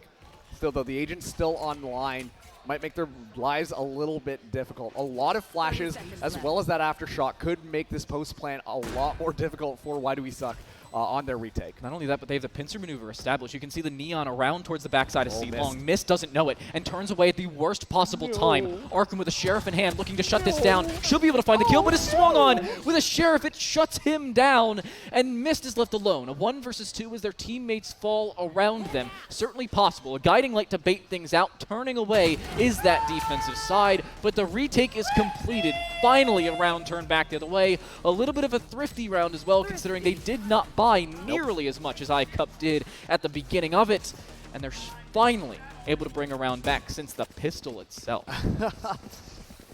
I mean, to be fair, you know, it was pretty difficult for things to happen there. Potato actually just did so much work for ICUP. Able to shut that down. Only a Marshall in hand. And yeah, just completely shut down that round. So this is where this could be the turning point for Why Do We Suck. They might be able to start to pull things back into their favor. They're able to actually buy up rifles this time. They're not going to be just going on that half buy on that thrifty round. And so it's going to be up to ICUP to make sure that they're playing a little bit more coordinated. They were very aggressive last we saw them. Let's see how they want to execute on the C side. Taking it a bit slower this time, and a lot of utility moving in just to make sure that C is wide open for the taking. They don't want to risk anything, and understandably so, but already utilizing an ultimate, and with only one remaining, that being the overdrive, they have a null command to possibly shut things back the other way. The null command available should be used, but there's the overdrive. In they will go. Slam doesn't even need a flash. Temperature can't see a dang thing. A flash as well means you cannot get out of there. Potato is stunned and stuck, but the retake onto the site is already there. Arkham, however, can't win the fight. Slam is nearsighted and cannot find the kill. Immediately, you see these rounds turn. The Shrouded step behind is shut down. Potato is removed. And the null command, well, yes, it's utilized. It finds absolutely no efficacy. There's a first, a second as well for Miniature, but not a third. A 2 versus 1 ends up going in the favor of iCup. They find an 11th. And why do we suck? Well, yes, they find just a single round. The question remains, is it an anomaly? Is it a round that could be left alone? Now, this is my issue with that, because yes, they were able to find a round, but off of that very heavy ultimate investment, and they still couldn't find anything on that last round. Exactly. That has got to be so hard to deal with. They pulled the null command out. They pulled so much out in order to just make their way in onto the site, and still they couldn't walk away with the round. Now, this is going to be tougher for them. iCup are once again feeling nice and comfortable. No ultimates on their end. And why do we suck? They do have that overdrive online as well. Could get that Neon to run through, you know, burn a couple people down with the laser beam. Could make their lives a lot easier, but Miniature might shut this down, as Miniature did at the start. Finds one, but gets traded out. That's at least good. You find one before the fault line befalls you. It is a trade, an immediate one at that, and there's the A site. There's the trigger to go. An immediate trade once more, but the classic left over means you cannot find anything. The overdrive as well unnecessarily popped as they couldn't find anything. It was still being prepped as they were dropped, and why do we suck on yet another retake scenario, yet it's on a round where they don't have all that much of an argument to it. No, and one thing I'm actually noticing that I like from iCup, they're using their utility to move in a little bit earlier. We're seeing that fault line so early. Potato, you've got to be kidding me, man.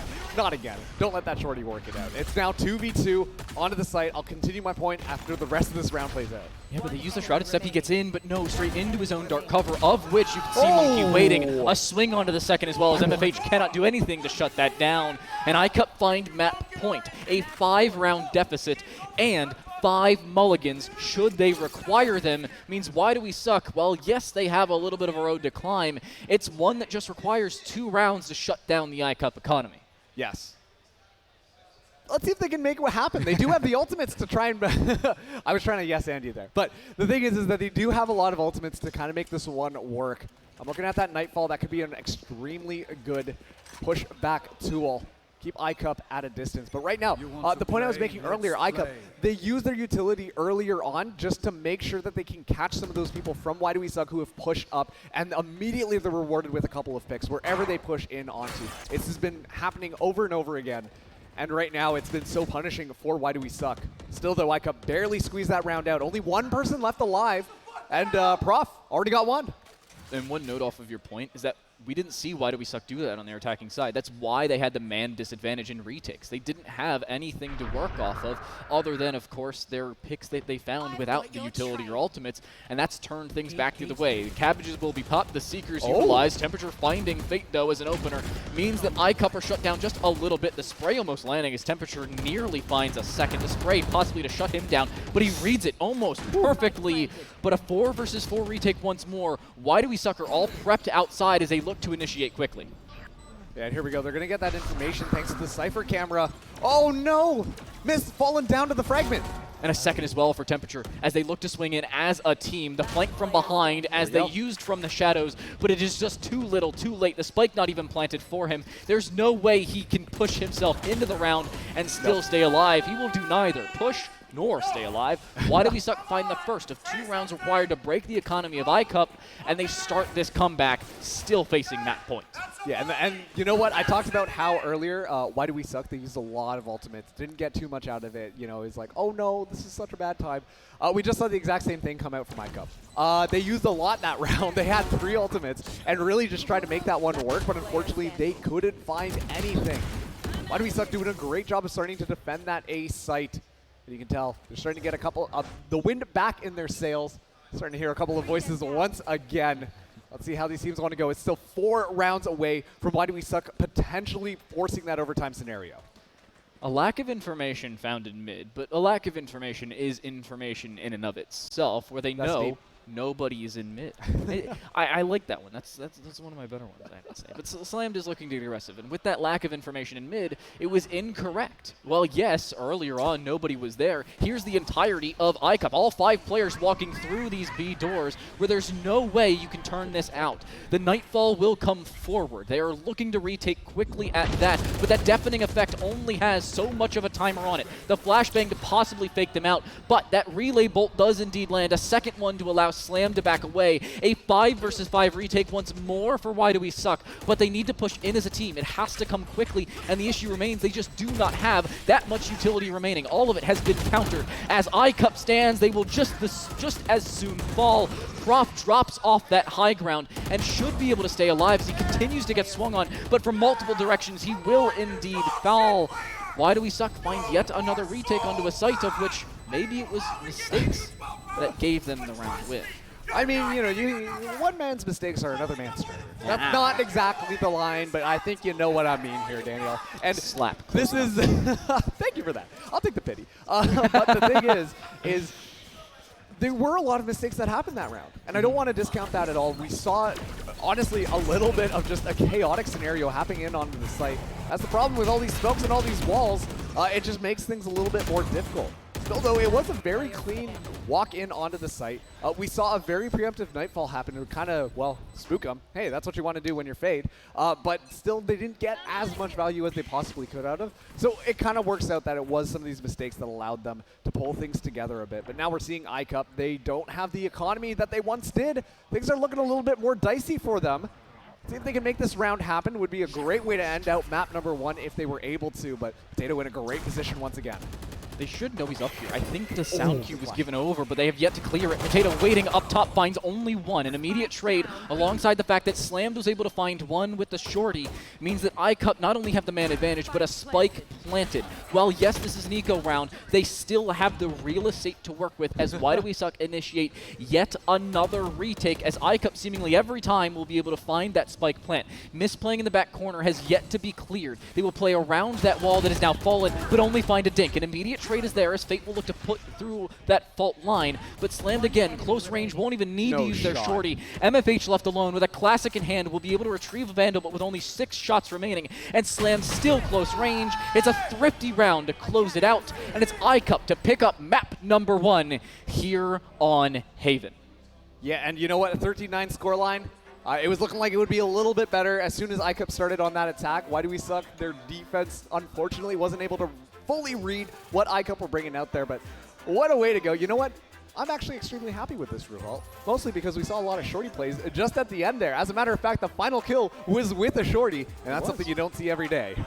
Not all the time you see a shorty kill coming forward, and to close out a map no less. It was so common because of the fact that the Neon has that speed to differentiate the fact that the shorty sucks at any range past 5 How dare meters. You take that back. No, you didn't let me finish. At Okay, any range sorry. past 5 meters, it is awful. Yes, fair enough. Okay, fine.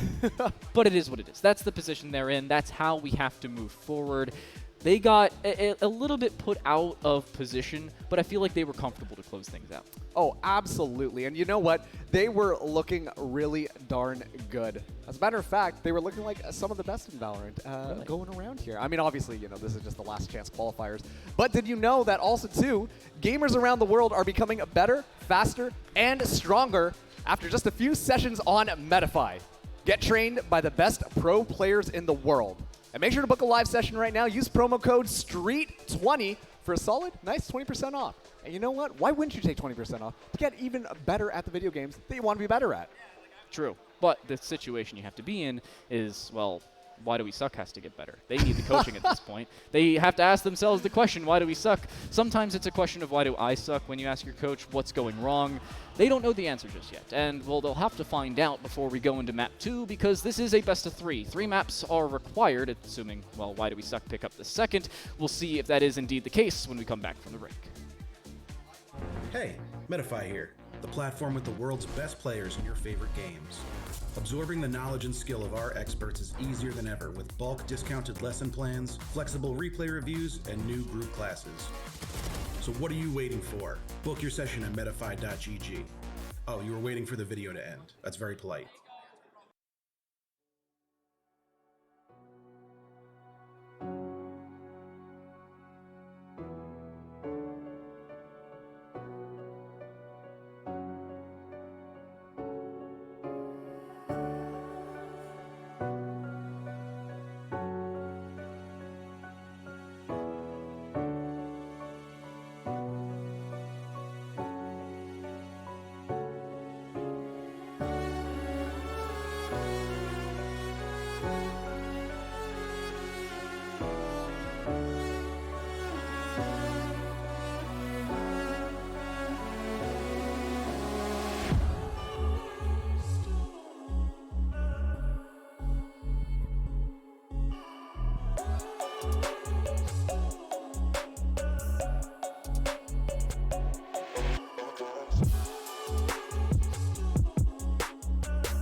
Welcome back, everybody, to Nerd Street Champs. It's the last chance qualifier. My name is Marks, casting alongside Time to Light. And we've got iCup going up against Why Do We Suck?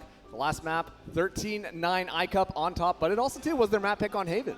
It was, and you have to remember the fact that it is their map pick, and we're heading now into Why Do We Suck's map pick. Speaking of this map, Haven was a doozy. Whole lot of highlights courtesy of 2 real players. It was Mist and Arkram to really pop off where it stood. We had some other pop-off performances across the board. We saw Potato frag out. They had 19 kills on Omen, no less, while losing. That was the point they were in. Unfortunate loss, but one nonetheless, as they have to move into map number 2 with a W, or they move to that real weird situation with tiebreakers and stuff. Again, we'll explain that later when we come there. It's a whole lot to go through, and you probably won't remember it 2 hours from now. I mean, listen, if someone loves the numbers, I've now figured it out. That is, in fact, you. Oh, yeah. But we got these the player cams up here. Things have been a little bit spicy on the stage, to say the least. Of course, you got a little bit of a taste of that watching from home as well. But we are going to now load into map number 2, and it is going to be Ascent.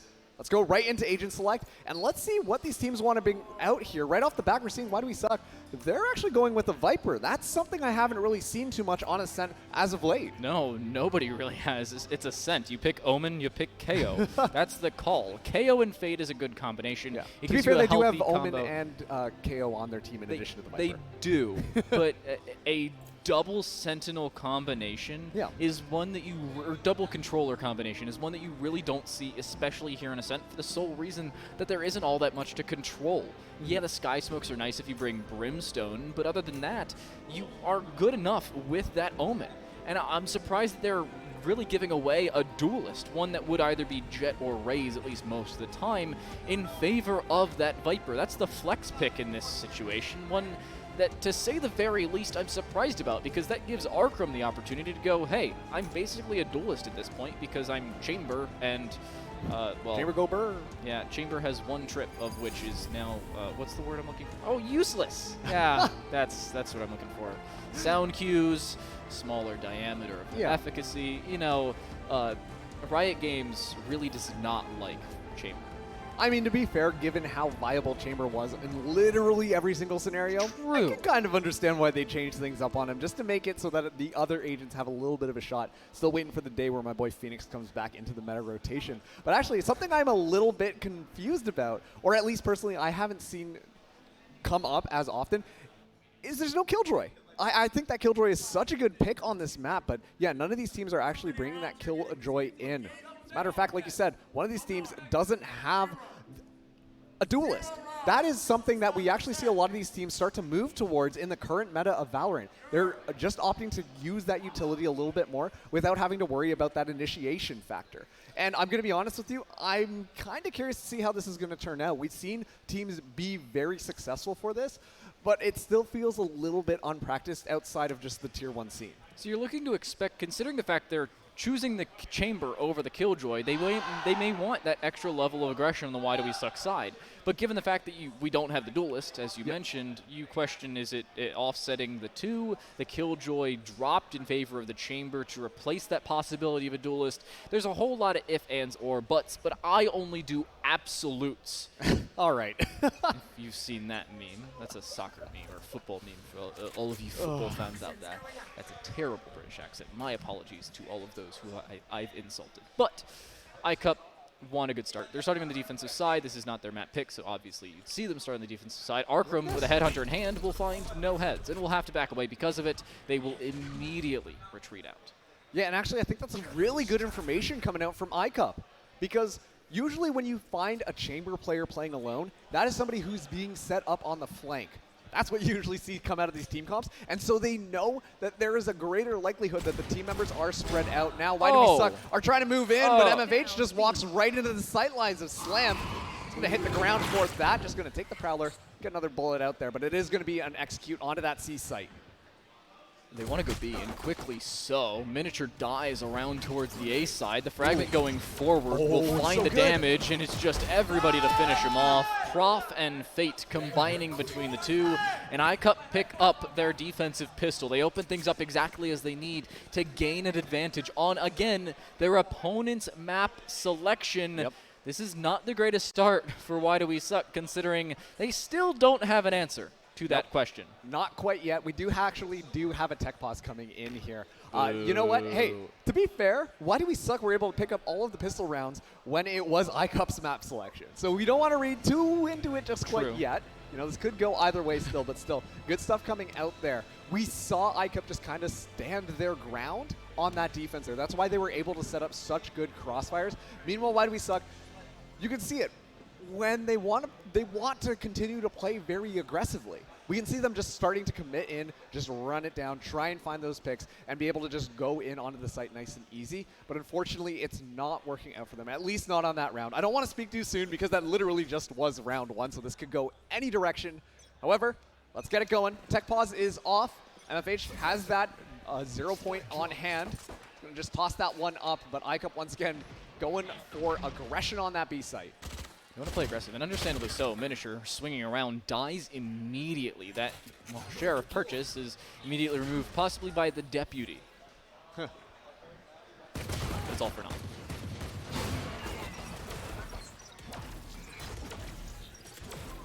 See how it goes. Missed. Able to just hold them back, use that utility. Make sure they put the pressure on there. Going to have that Prowler in hand. Looking for an opportunity to use it. Monkey, though, in a great position. Spots out Arkham. Just going to take Arkham out of the fight. Not a lot of ground gained for Why Do We Suck?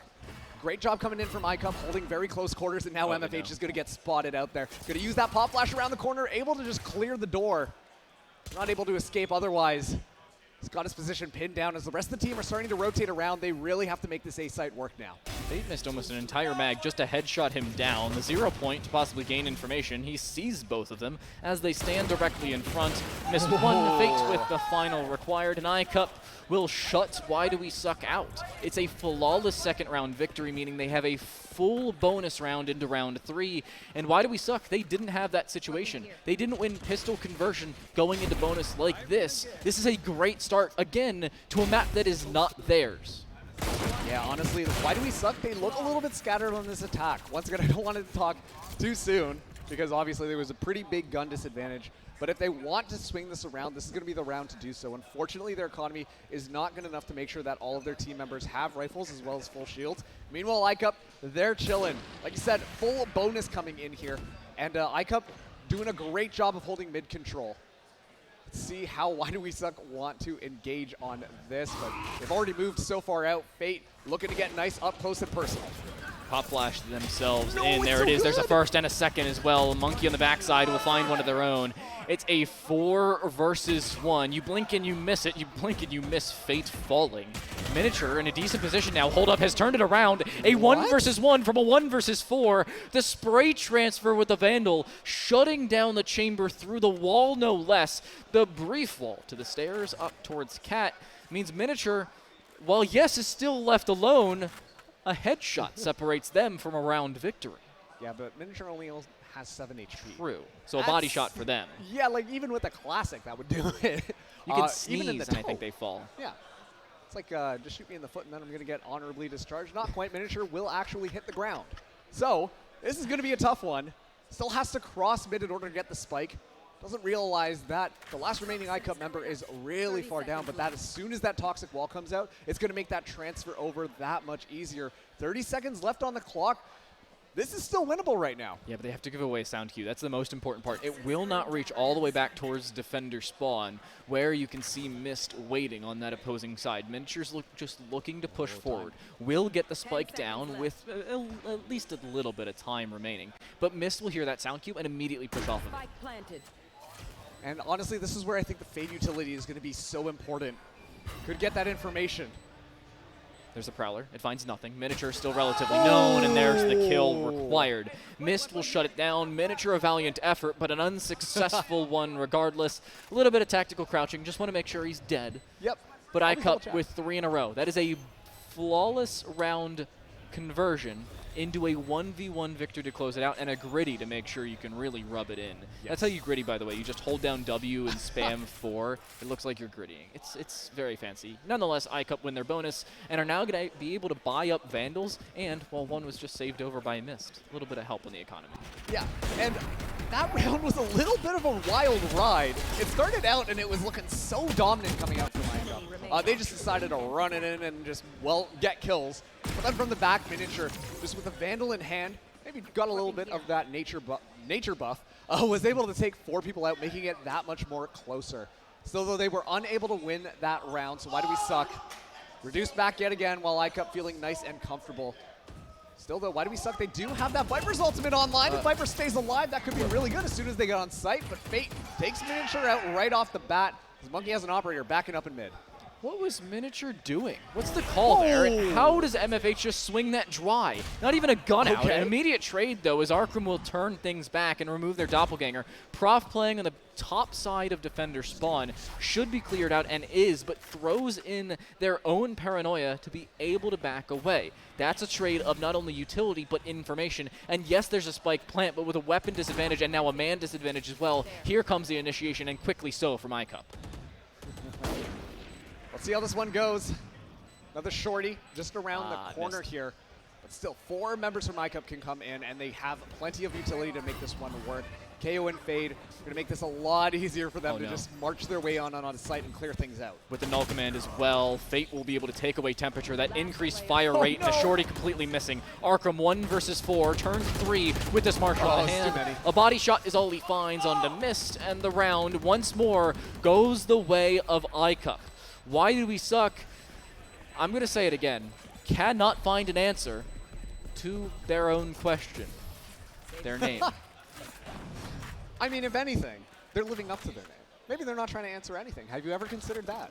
Wow, that's a real 5-head moment right there. That's both genius and questionable. Yes. Well, regardless, things are looking incredibly... Look at this. Fate has 10 kills. Fate has 10 kills. The next highest person in the lobby is Mist with 4. Fate has been in the right place at the right time and finding all of the right kills. Things are so difficult for Why Do We Suck. They're going to have to start to pull their heads together and move in a little bit more coordinated. I'm not exactly liking the utility that I see in order for them to get themselves onto site. They're playing so spread out, and they're not using the utility to keep their members alive. It's a huge 0 point, though. Gets a lot of info. The Odin, long range, looking to spray them all down as they look to initiate straight through the dark cover. The information's there. There's a first for Mist, looking for more as well. Even with the Haunt next to them, they really do not care. Yes, there's a trade, but finally so. Fate with a swing drops temperature down to 36 HP. 3 is now all that remains as the fragment will tick them down once more. And a 1 versus 3 befalls them as they have to not only back away, but clutch with a flank established, and there's just no way out. Why is the chamber sitting in mid just watching across towards B? What is going on? Might be listening for information because they don't have spike control right now. So they do know that temperature, as omens can be. You know, a little teleport here, a little teleport there. Next thing you know, on the other side of the map. So this way, just keeps a little bit more information under holds. But Mist really trying to catch up on the leaderboard. Finds a couple of picks with that Odin to start things out here. But once again, I think this is just Why Do We Suck not really using their utility to shut down some of the defensive positioning that iCup has been bringing thus far. Dark cover dropped long. However, they have to clear out that chamber. There's a first. A fake shrouded step to indicate the fact they've crossed on towards the site, but the sound cue was not given away. There's the aggression, just playing close angle, but they still have to be removed. Temperature, again, pushing themselves forward, should get the spike plant, but is again just baiting out that chamber push. There's the swing, but an unsuccessful one as Monkey finally turns it back the other way. A 1v3 into the 1 versus 1, but iCup yet again win the round regardless. Yeah, and you know what? Hey, you doubted the chamber hanging out in mid, but look what happened. Turns out it was the right move. I was concerned. I'm going to say that. I'm going to be honest, Temperature really pulled that one back. These rounds are a lot closer. It's not what you might see at the scoreline, you know, 5-0, not an ideal scenario for Why Do We Suck, but like it's just this play right here coming out from Temperature really made that round a lot more possible. Had 3 HP off of so much utility. But still, just gets shut down. We're going to be seeing the tour de force come out from Why Do We Suck. They still have that Viper's Pit online. They've been very unsuccessful in getting that Viper on site to even utilize that thing. So, They've got a lot of ultimates now. I hope to see a couple more come out on this round, because Why Do We Suck really need to start picking up rounds. At this point in the game, if 4 gunfights have gone the other way, if 4 gunfights had gone in Why Do We Suck's way instead of iCups, this is a round that goes and a map that is in the favor at this point of Why Do We Suck. Because 4 gunfights, they win 3 rounds rather than losing those 3 rounds. The 2 1 versus 1s and the 1 versus 2. That's sometimes all it takes is minute margins to turn massive advantages, as iCup currently have.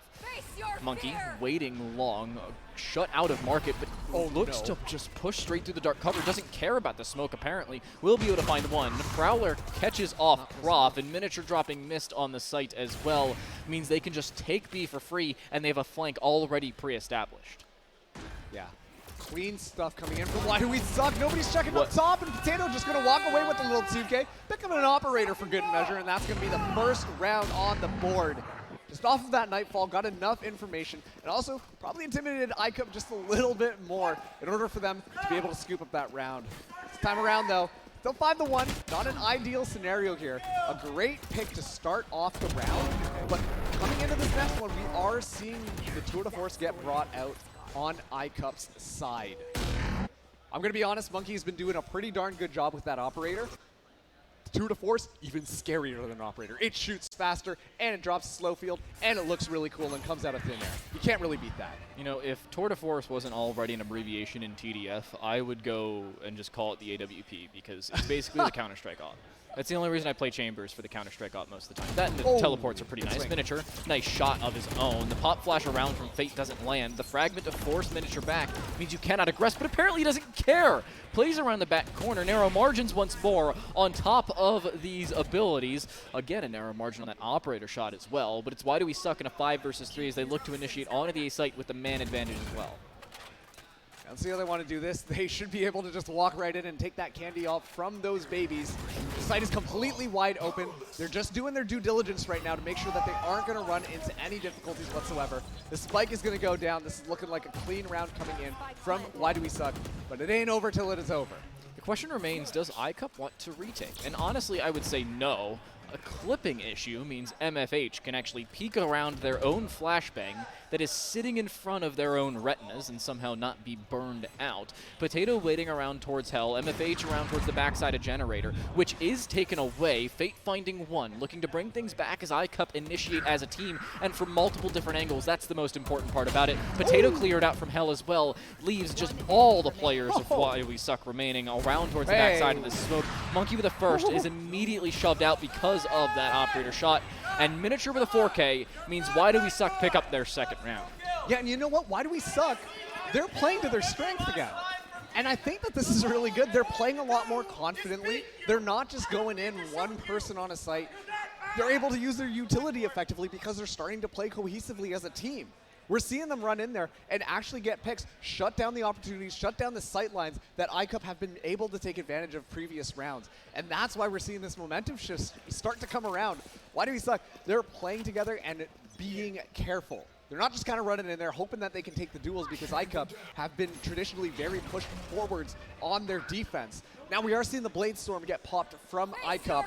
It's going to be a Nightfall coming in as well from Why Do We Suck. They're moving in on this B site. They're second in just about as many rounds, second and 3 rounds onto the B site once more. That tripwire, surprisingly not cleared out as the trademark goes unrestricted. They have a wee bit of a scuffle, I believe is the terminology I'm going to go with, towards the defender spawn. But you still have to clear out this long hold around towards B main, and having to look 2 different ways means Slammed will die because of it. A Nightfall of their own means that the initiation will come back the other way as Why Do We Suck are pushed out of the site, but they don't care. They're waiting for this push to come forward, and Miniature utilizing their Viper's Pit for the first time thus far this game means that iCup have to push straight forward into their own demise. A Monkey 1v3 is now required. The aggression once more here from the defensive now turned attacking side, and a knife is what makes it a team ace, with Miniature laughing his little butt off on the stage, as you could even hear. It sounded a little bit like the Joker as the third round's picked up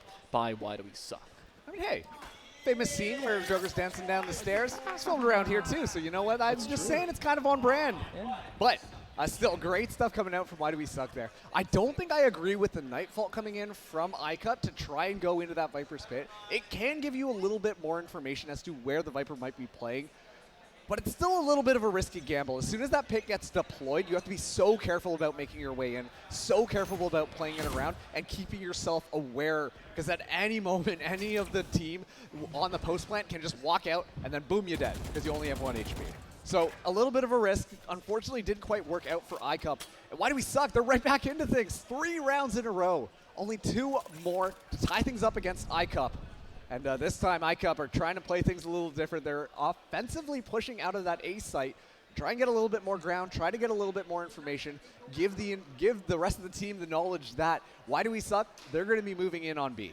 The issue remains they still only have 2 players on B. A flashbang over should mean they're looking to push this. The C's is actually the one to land. I thought they were trying to throw a Haunt in there. It's the C's to find all the information and a decent bit of decay damage. But there's the Haunt I was talking about. And the spray straight through. Miniature dropping mist through the wall means it's an advantage in the favor of Why Do We Suck. Here's the push forward. Prof trying to take out that stairs establishment. But Monkey can't do anything about it. It's a swing from Prof though. And now a 2 versus 2, you blink and you miss it, and a Spike looking to go down, but iCup are just waiting for it. 30 seconds left. The null command is activated as well. Arkham starting to move up, is able to take Fate out. Monkey, last person alive, 18 HP. 1v2 scenario. What? Who finds 1, finds 2! And just like that, it's going to be the clutch coming in from Monkey.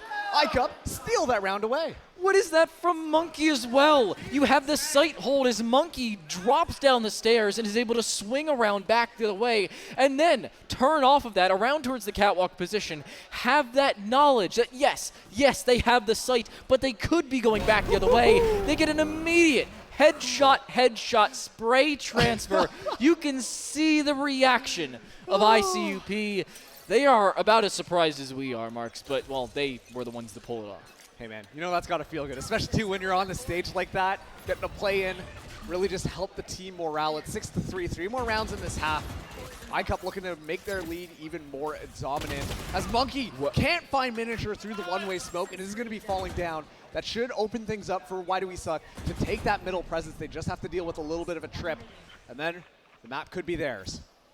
It has to be. That's the real problem. Miniature gets dinked but stays alive. A 100 HP dink with a Phantom? Did I miss a memo? Did they nerf the Phantom? That I think it was a Spectre.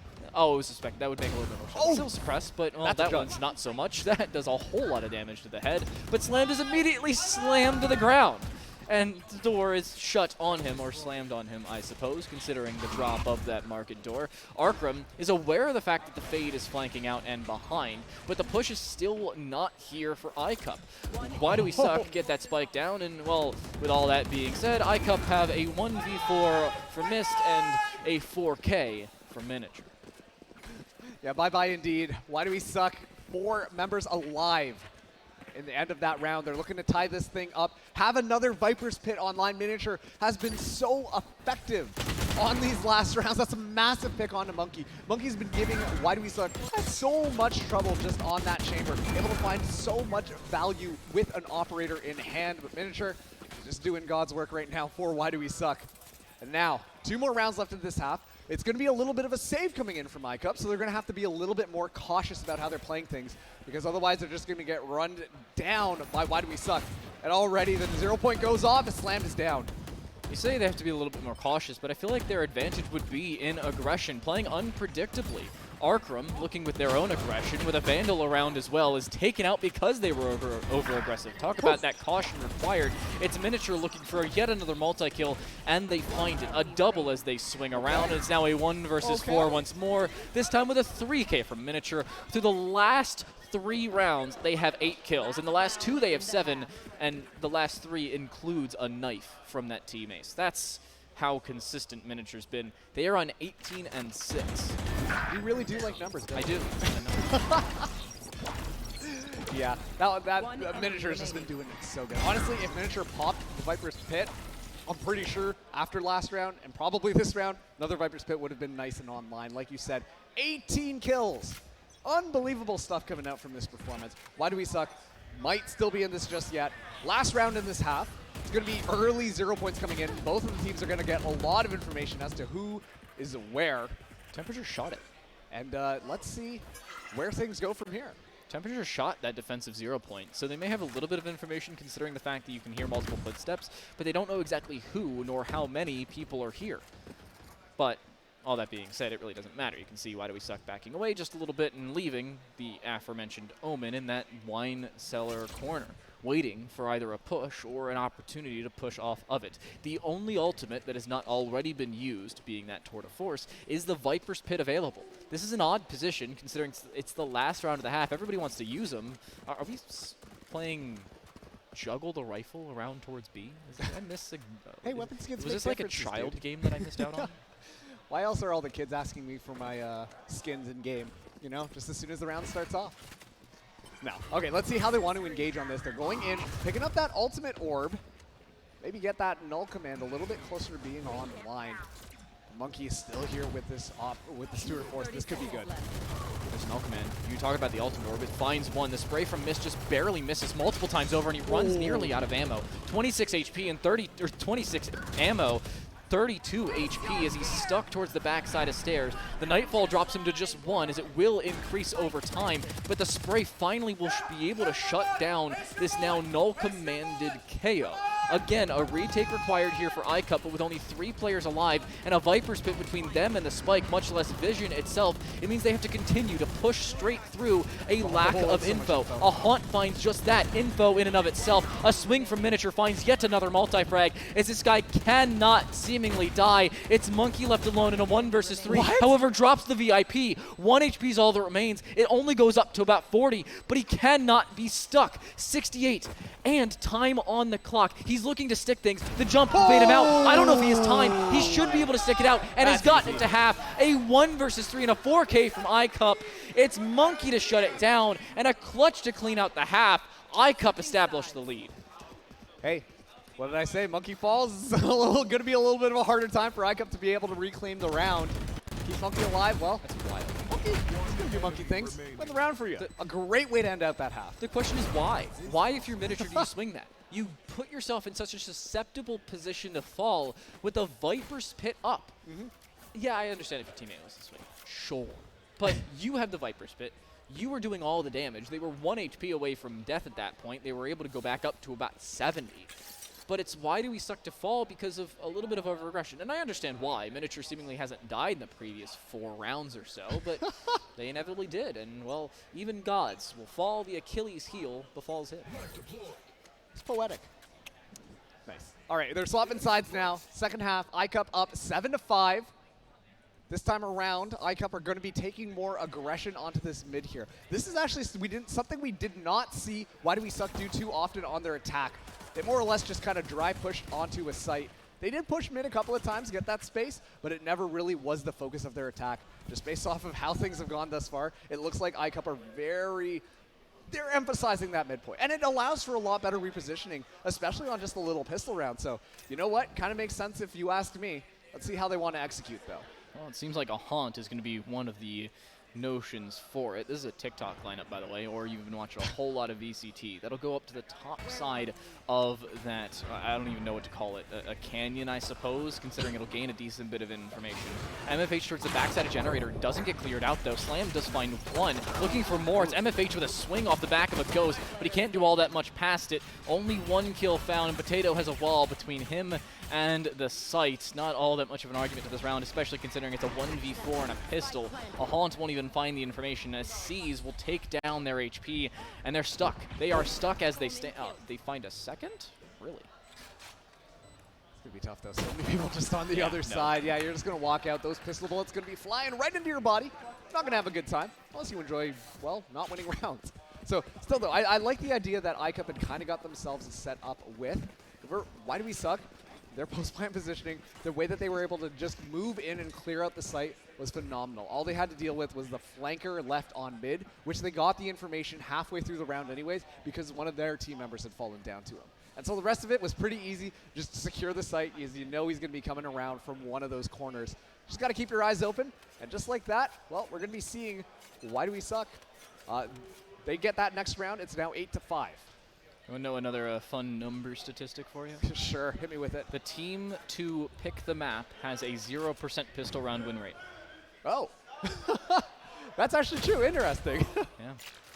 Unfortunate as well, considering the fact that Why Do We Suck have a disadvantage, not only in terms of now weaponry, but rounds. They're 3 back in terms of rounds and 1 back in terms of man count. iCup have every advantage in their favor. Not only are they a map up, they're a man up, they have the weapons in their favor. I don't know how much better this could look for iCup as it stands. I mean, well, round's not over until the round's over. Well, let's see how this one goes. I mean, obviously, you know, got to see where they're going to be moving around, and already they're starting to storm the front of A. A lot of the members from Why Do We Suck are set up to pressure in onto mid. Based off of that last round, it kind of makes sense. They used, we saw iCup use a lot of utility on mid. This time around, it's next to nothing. This time, they're engaging right on site. It's a classic Jet. Get yourself onto the site. Dash forward means Slam could just wait towards heaven. I don't know if they know he's waiting there. With a Spectre in hand, no less, awaiting the push to come forward, it doesn't happen. They will back away, and understandably so. You don't want to put yourself in a susceptible position to possibly give an advantage to Why Do We Suck. iCup, on the other hand, are just waiting for this push to come forward. And with a weapon disadvantage, Why Do We Suck don't have much of an argument to the round, especially considering iCup are set up in such diverse positions. You have 3 separate crossfires on the site itself, and with nobody pushing through a main, that third doesn't really matter. Slammed is waiting towards the top of Generator. Triple isn't even a required position to be held, even though they are. And Why Do We Suck even going to push this, or are they just going to try and bait out spike kills? It seems to be the latter, but I don't even know if they're going to be successful. They don't seem to be. Maybe Mist is the only one to die. Yeah, they are. That's it. Yeah, it's going to be the end of the round there. Oh, he does. I'm not going to lie, I don't know if I agree with that strat, especially after the spike is down. You want to try and move in there and get some kills. Yeah. Make sure to capitalize, shut down the economy, because iCup had 4 of their members alive. That means they're probably going to take the bonus. Oh, absolutely. Why wouldn't you take the bonus? 4 of your members survived that last round. We are going to be seeing, though, Why Do We Suck? They are going to be picking up rifles. Hopefully they can get a little bit of a difference, but I don't know. I've been pretty impressed with how iCup have been playing this offense lately. And, of course, you know, that last round we could just say a gun difference is coming through in order to secure them that. But overall, I think that they look rehearsed, and they look comfortable with how they want to play things. Just showing us a couple of different strategies, but also having the utility to back up all of these individual pushes. I think that is so good, and they're playing off of each other. This is good Valorant coming out from iCup. I think we have to note the fact that iCup are winning when it matters as well. Not only in this series, when you gain yourself qualification to the Nerd Street Champs finals here in the summer series, but the fact they're winning the rounds they have to. They are winning pistols, they are winning off the back of these conversion rounds, and they already have a man advantage. The dash in towards the updraft means the bait onto MFH, and Fate can swing off the back of it. A 4 versus 3, they're looking to establish themselves onto the B site, but they don't remember that smokes are not walls. Arkram just walking straight through the smoke, criminal as it stands, and Temperature waiting towards the back of Boathouse will have to conserve themselves, but they'll fall from Catwalk. And that's going to allow iCup to potentially get this plant down. Monkey now going to have a Vandal as well. Prof in the backline finds one. Oh, it's the battle of the Titans now. Monkey up against Miniature. 1v1.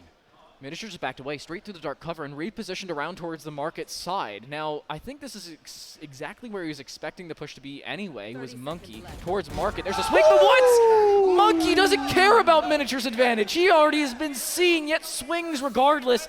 Another situation of which Monkey should not win a fight, yet wins it anyway. A headshot to proponent once more. And iCup find double digits, the first team to do so in the second map in a row. That's insane. What is this? What? What? That's gross. Oh, man. You can't teach that. No, you can't. You know? I believe the term there is he's just better. Yeah. We saw a couple of mistakes coming in from iCup. I do want to give Why Do We Suck a little bit more credit, just because, like we said earlier, you know, they were so confident in pushing in there that Why Do We Suck were able to set up a couple of key flanks and really make that one a lot closer. Fortunately, iCup already finds Miniature. Titan is down. It's looking a lot easier for iCup to secure yet another round. This is, again, not looking good for Why Do We Suck, and I think the answer is because they have aggression without a possibility of a trade. The updraft into the dash on top of triple. The flash is there as Slam drops Arkham. There's really no way in, and MFH gives away their position with the tracers and immediately falls because of it. A 5 versus 2. The jump up from Slam almost gets them shut away. But again, a retake required, and again, I just don't think it's going to happen. Yeah, 2v5. Weapons not in your favor. Missed using an Odin. Temperature only has A pistol in hand, gonna try and do a little bit of damage, but it is gonna be a flawless round coming out from iCup. They're doing a really clean job of just executing in. I think that it is a little bit of a misplay for Miniature to start to move in so early, getting caught out multiple times, just completely shut down. And as soon as that Viper goes down, you know, we talked about this at the very beginning, not bringing that Duelist in, going for the Viper instead for more smokes, it's not really working out for them, Daniel. They are controlling just about nothing. Stands even with a second controller. It's weird to see, and I think understandably so. You're seeing iCup look to play off of the fact that they have the advantage in aggression. They have the fade coming forward, which is, I think, something that on the attacking side is underutilized on that map of Ascent, alongside the fact that the Jet can just do the poetic jet updraft and dash on towards A. Yep. That's all you need. That's immediate aggression, and it's confusion for the defensive side. You have to split your attention around from a main, maybe towards the top of generator, which has already had a cloud burst on it. And when you're looking into a smoke while people are shooting you without one in front of them, you're going to lose the fight that you've basically already had a disadvantage in before it's even started. And that's a really clean duck, by the way. Well, it was a little out of focus. It's a cool duck, though. The duck itself is clean. The Yeah, focus, you're right, unfortunately, you're right. not so much. and unfortunately, focus is We only something got that about Why Do We there, Suck like- has lacked. Yeah. Oh, I see what you did there. You're so clever. I'm great. All right, getting back into it. iCup 11-5. Tactical timeout was called. Why do we suck? Oh man, they got it back out of that. That's a lot of ultimates on the line for iCup as they start to move their way forwards.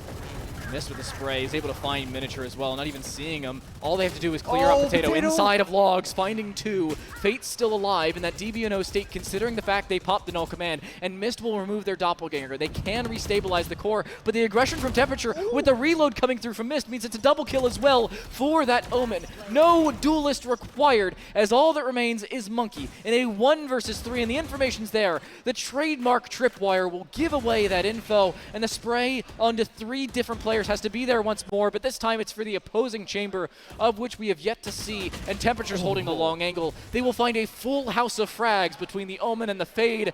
It's 3-2 as Why Do We Suck finally find an answer. It's because they just did not have that sneaky play. I mean, listen, Temperature feeling a little icy on that round, just absolutely cold-blooded, finding that little quick 3K. Potato, though, was in such a good position. The idea was good for iCup. The execution, not quite there, unfortunately. Not just checking all of those cheeky little spots that Why Do We Suck could have been hanging out in. And as a result, they just got completely shut down. And so, it's going to be Why Do We Suck picking up yet another round. They do have 2 ultimates online as well. From Shadows, maybe not the best, get a little bit of information, maybe relocate yourself, but that Nightfall could be absolutely key. I haven't seen a very successful Nightfall from these teams just quite yet, but already it's a trade happening in mid. Potato doesn't even take any damage. They bought light shields and were able to find 2 straight through the toxic screen, of which is their own. That's the most important part. They were able to play off of their own utility to near perfection. Potato with more aggression finds a 3rd on the round, finding 5 kills between 2 rounds alone, and this one's not even done. iCup are playing with yet another disadvantage, of which you really wouldn't expect considering they've played so well through the last 5-6 rounds. Why Do We Suck hadn't won a round since round 11 before that previous. Yeah, you know, maybe you just turn on the win switch and then things will get a little bit easier. Maybe that's why they took the tactical timeout. Did they activate word.exe by any chance? Potentially. Depends if Clippy pops out. I haven't seen Clippy in years. I'm not even sure you know who Clippy is. Oh, man. You were so young. It's a little paperclip from Microsoft. Anyway, that's going to be Potato with the 2K and the ace. What? I'm too busy talking about paperclips. Meanwhile, we're seeing Potato clean up. Just waiting outside of the smoke. The second one was a fluke as well. Why Do We Suck just have Potato wait? Finding not fluke kills, but the opening 2 at least were relatively fluked, considering you had just the bullet spray to do a little bit of geometry to find a double off the back of it. Here's the spray, by the way. You see the first, you see the second. Potato looking for a 3rd off the back of it, finds Monkey around towards B main, and just a spray. They don't even see Fate, by the way. It's a headshot into another headshot onto Fate, and Prof dies in the background, or vice versa. And it's 7 kills in 2 rounds for a Fade. Yeah, it's clean, honestly. See if they can keep that momentum moving forwards now. iCup are starting to struggle a little bit more. honestly, their attacks have been looking pretty much the same before that tactical timeout, but it just seems like Why Do We Suck have so much better of an idea on what is going on. This time they are switching it up, trying to play things a little bit slowly, and their economy isn't fantastic either. We do see Slammed have a Bucky in hand. Let's see how things go now already. That's a 2K coming out here as iCup not finding anything. Flash around from MFH. They have to back away. A Fragment looking to push them out of position. It's Arkram to find the kill. Slammed getting aggressive through their teammate's Fragment will take a small amount of damage, considering it is indeed team damage, but they still want to play quickly. And iCup just do not have the manpower to do so. Yes, all 3 players are around towards A, but it's 4 on the defensive side waiting for this push to come forward, and they have to push straight through a smoke. The jump up and over will miss. Switch to the Bucky straight through their own Cloudburst, looking for the kill, but they're swung from behind. It's Miniature to catch a timing, looking the wrong way at the worst possible time. It's a flawless round for Why Do We Suck, who apparently do no longer. 8 on the board for the defensive squad. I am so sad. That Bucky almost got value. We've seen a lot of shorty plays thus far, but I haven't seen a Bucky play yet. I thought that was the moment. You didn't see the judge play. Well, we saw that, yeah, but that's a judge. That was so good. The judge is so easy. That play off the back of that toxic ward, that was so good. I love that. Poison. And this is the thing, too, because what I'm seeing right now is iCup. They want to spread out a little bit more. They want to change it up, you know, see what they can get. They're not going to have all the rifles in hands, but unfortunately, they're not winning their duels. It's a good idea to be able to spread things out, you know, get that information, find a couple of picks, then move in on the site that you're having more success on. But unfortunately, they're getting shut down on every single site. They're not winning the duels, and that's making it so much more difficult for them. Meanwhile, Why Do We Suck have 4 ultimates online? This is not looking too good for iCup anymore, and Why Do We Suck have only 3 rounds before they tie this one up. With 4 ults and 4 rounds between them and at least guaranteeing themselves OT, you stand to wonder what's been going wrong. Potato taking a decent bit of damage, considering the fact that Fragments no longer need line of sight to do said aforementioned damage, but the problem is they don't have any ground gained over here towards A. The response is go towards A, I think. Are they trying to take mid? I have X-ray vision and an entire map in front of me, and I have no clue. Well, I think the Nightfall's objective from Why Do We Suck so early on was very effective. iCup were setting up to move in onto that B site and just kind of power it down, but the Nightfall really just pushed them back. They were too scared to move into it and have now funneled into mid, which Arkram is ready for.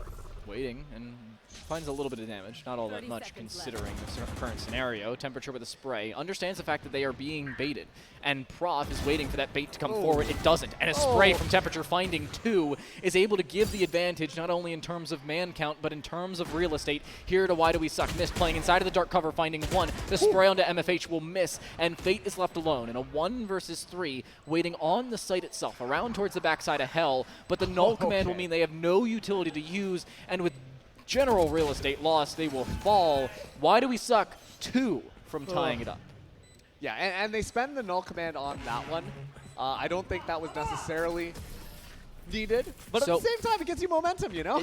It wasn't a requisite, but they guaranteed themselves the round win. I like it. I would disagree with you. I mean, 3v1 scenario, you know, the person is bound to have a Phantom in hand, but as long as they played things smart, I think it was an easy win. And on top of that, too, MFH still had a flash around. Well, so tell that to Monkey, who won 1v3 earlier. That's you all know I'm what? saying. That's fair. All you know what? Yes, you are right. But still, though, I think that null command could have been utilized a little bit later on, especially, too, as now this is going to be the rifle round coming in from iCup. We're going to be seeing Monkey bring in that tour de force. So this would be a good time to have that null command. Shut that down. Make it so much more difficult, especially, too, as you play a retake. Fortunately, not going to have that tool, though, Dan. iCup are switching up the tempo, though. They already have full mid control, looking to aggress themselves in towards Pizza. And it seems like they're going to be successful, completely unrestricted at that. Miniature towards the backside of B has absolutely no line of sight. That dark cover should give away the general fact that they're looking to aggress in towards B. The Prowler alongside the Haunt will do just that, but the Haunt is shot. It finds absolutely nothing, and Miniature is left alone on an island, maybe a peninsula to say the very best, as they are waiting towards stairs, trying to find one back the other way. The dash will push them out of contention, and a dark cover towards the defender spawn. I mean, there's no shot, and, well, even Potato dies with the shot through. It's a spike plant and map control here for Why Do We Suck. That Odin being picked up, however, gives away some information. There's a way back in, and they find it. Oh, boy. 3v3. Not expecting this position here. So to go still a tour de force online for Monkey. Here's where you would have loved that null command. Unfortunately, they will miss it, and I suppose they did indeed use it a little bit too early. Monkey towards the backside of Boathouse. They have a little bit of help. The 0 point will find 2, but here's that aggression back the other way. The Tour de Force will find 1 on to Arkram, as Fate is looking to hold the backside of that dark cover. The spray misses, but Temperature is known and is taken out by Fate himself. And the Fate shuts it down, and iCup turn things away from their 3-round skid and find not only map, but match point. Here we go. iCup poised to win it all. Okay, well, more or less poised to get themselves a spot in the finals tomorrow and moving forward. Poised to win the map at all. Yay! Yay. we got there eventually. But yeah, that post-plant positioning, despite the fact that Why Do We Suck were looking like they were able to pull it back. They caught a couple of people off guard in some of those off-site positions. Doesn't matter. iCup just really holding their ground. The Tour de Force, obviously, from Monkey, making it a lot easier, but it's going to be an early Viper Spit as Arkram is going to be taking this duel, potentially up against Monkey, and miss. Monkey goes for the jump, is able to scout that one out, has that information, and it's going to be a flash, but Arkram just backs right out of there. They will retreat, and quickly so. iCup waiting, and they switch the tempo and then switch it right back. It seems to be a light switch, I suppose, and iCup are turning it on and turning it right back off as they wait to push or wait for a push as it stands. Why Do We Suck opting not to get over aggressive, but there it is. Miniature does just that and dies inside of their own Viper's Pit. An entire ultimate seemingly wasted. A Nightfall dedicated though, and they have to clear out this Log's position. They will, but Potato will clear themselves out of it. A 5 versus 2 as Why Do We Suck are left alone with a tripled up man disadvantage and match point against them. 5 against 3 scenario here. Thankfully, the spike hasn't just quite made it yet, so they have to use the paranoia just to make sure that they can get that spike down on site. But yeah, 3v5, not an ideal scenario. I've seen crazier things, but this is for Why Do We Suck to stay in the series. I don't think it's going to happen either. They're pushing as a team. 2 in through market, 1 around towards the defender spawn. The null command as well leaves only Temperature in a 1 versus 4. It's not going to happen. iCup take a disadvantage from round 1. They go down 2-0, immediately turn it right back the other way, move themselves through that lower side of GSL and Swiss, and take the lower decider to put themselves into the Nerd Street Champs finals. Yeah, absolutely great stuff coming out from there, despite the fact that Miniature was kind of putting on heroics. Got the most kills in the server. Of course, Monkey tied him up at 23, but beautiful stuff coming out from iCup. And yeah, you know they're going to be feeling nice and happy after that victory. It's a wild finish as well. It's one that you really aren't expecting, considering the fact that iCup, again, lost 2-0 just about 5 hours ago. And it's one where you look at it and you say, what happened? What went wrong? And why do we suck have to answer that question? You have to look at this map series into possibly your final matchup coming forward, and you say, why? Why did it not go well? And I honestly don't have an answer for you, Marks. It was just well played from iCup. They changed things up as they needed to and played around not perfectly, but well to move themselves to the finals. Will they'll have a shot at that $50,000 prize? Yeah, absolutely. I mean, we're getting a couple of replays here. Such creative plays coming out from these teams. But still, take it all. Let's see how, once again, great stuff coming out from iCup. An issue, but one where you stand and say, what? What went wrong? And again, we don't really have one. That's a situation where you say, why? And they can't. At least not just yet. But one thing we can do is look at iCup's accomplishments. They won. They moved themselves on to the finals, and they put themselves in a situation where they will play tomorrow.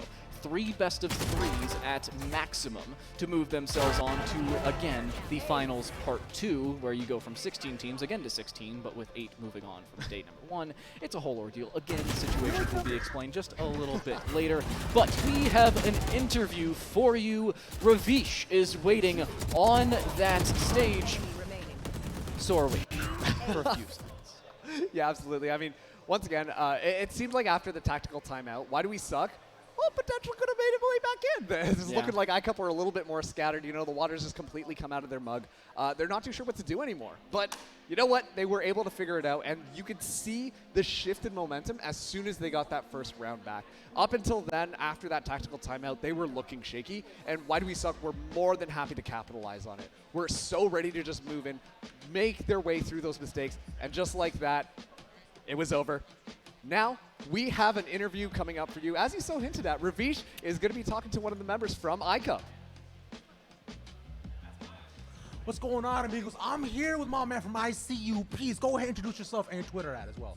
My name is Fate, otherwise known as Aiden. Excuse me, my name is Fate, otherwise known as Aiden, and my Twitter is @FateAM. All right, that's what's up. All right, listen here, Fate, man. Now, I think I have to ask what everybody else is wondering. Why is your team named ICUP, brother? Explain to me, educate me. Listen, we're men of culture, you know? Okay. We know a thing or two about comedy. Okay, you know what? Throwback. I agree. I remember back in middle school when we were asking people to like spell iCup. Yeah. I get that. I'm for that. I like that a lot. You're hilarious. I'm dying laughing right now. Haha. Nah, but let's go talk a bit about the games right now because how many games have you already played today? I played 6 matches today. 6 matches today. Cool. Yeah, 6 matches today. Now, with the 6 matches you played so far, do you find that your momentum has been consistent, or do you find you're finding second wind as you go throughout the day? So honestly, when we first got here, our first match was against this team. Okay. And we were up 8-4 at the half. Yeah. And then second half started, and we lost all our momentum. Damn. Okay. So, you could tell in our posture, in the way we played, Yeah, we yeah. weren't confident. Yeah. And so we ended up losing the series against these guys. Okay. I'll do part one, And 'cause I then can't next see series came by, unless- and I told yeah, everyone, I you can't gotta see have a the little second, huddle. so I can We see. reset. Okay. We kept our mental up the whole game. We won. Yeah.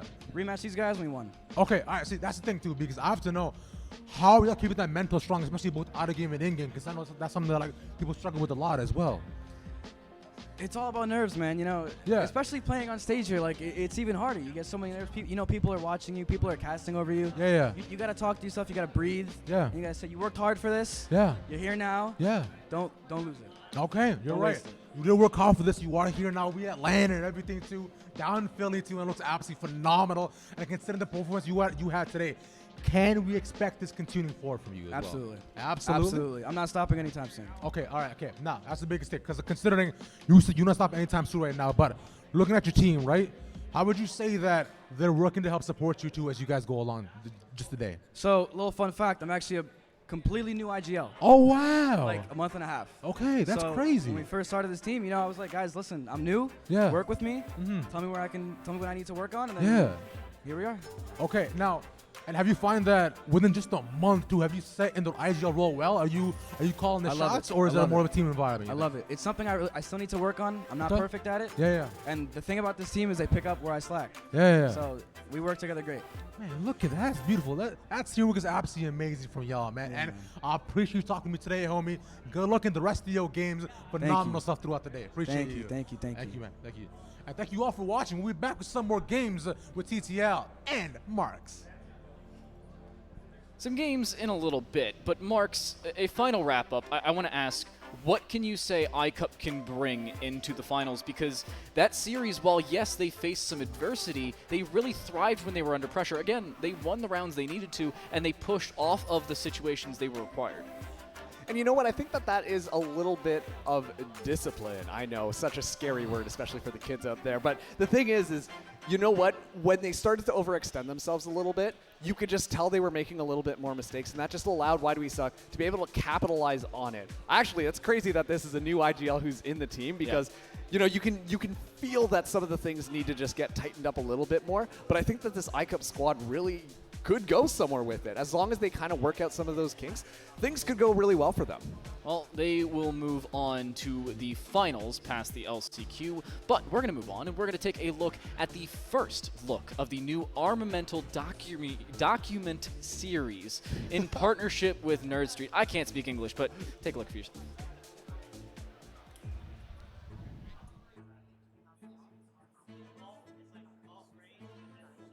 Video games were definitely a source of tension in my family. They weren't really happy that I'm like kind of starting to steer away from education and steer away from school. I had a grind. I came here from nothing. I was never in the spotlight. In fact, it's something that's very new to me. Esports isn't for now. Esports is for 100 years from now. Just like the NFL 100 years ago when the NFL was starting up, like, what is this? People hitting each other for fun, and look at it now. Anything worth doing in life is always going to be hard. So I knew that this was going to be difficult. I just didn't know to what extent. 27 seconds to go. This round is I was dealing with all these things, and I had to keep a facade of everything is fine. And there came a point where the facade just cracked. Quitting esports was the easiest option. That year was probably like the worst year in like a very long time. There was like a huge falling out with like gaming in general. Everything was going great, and one day I had gotten a call from my sister, and she was crying, and she was just saying, "Mom can't walk. Like, get over here. Like, Mom's not walking. Like, she can't walk." I'm sorry. And then my dad asked me, he says, "So what are you gonna do about it? Why do you gotta tell me that? Why can't you just tell me to give up?" But he didn't, so I didn't. Through all like the lows, to knowing like this is something I've always wanted since I was young, and I've been a gamer my whole life. I've been in esports since I was like 15, and knowing that everything I do now is like culminating to like this person that I've kind of always wanted to become, it makes everything worth it. Esports. Esports is home. It's everything I've ever known.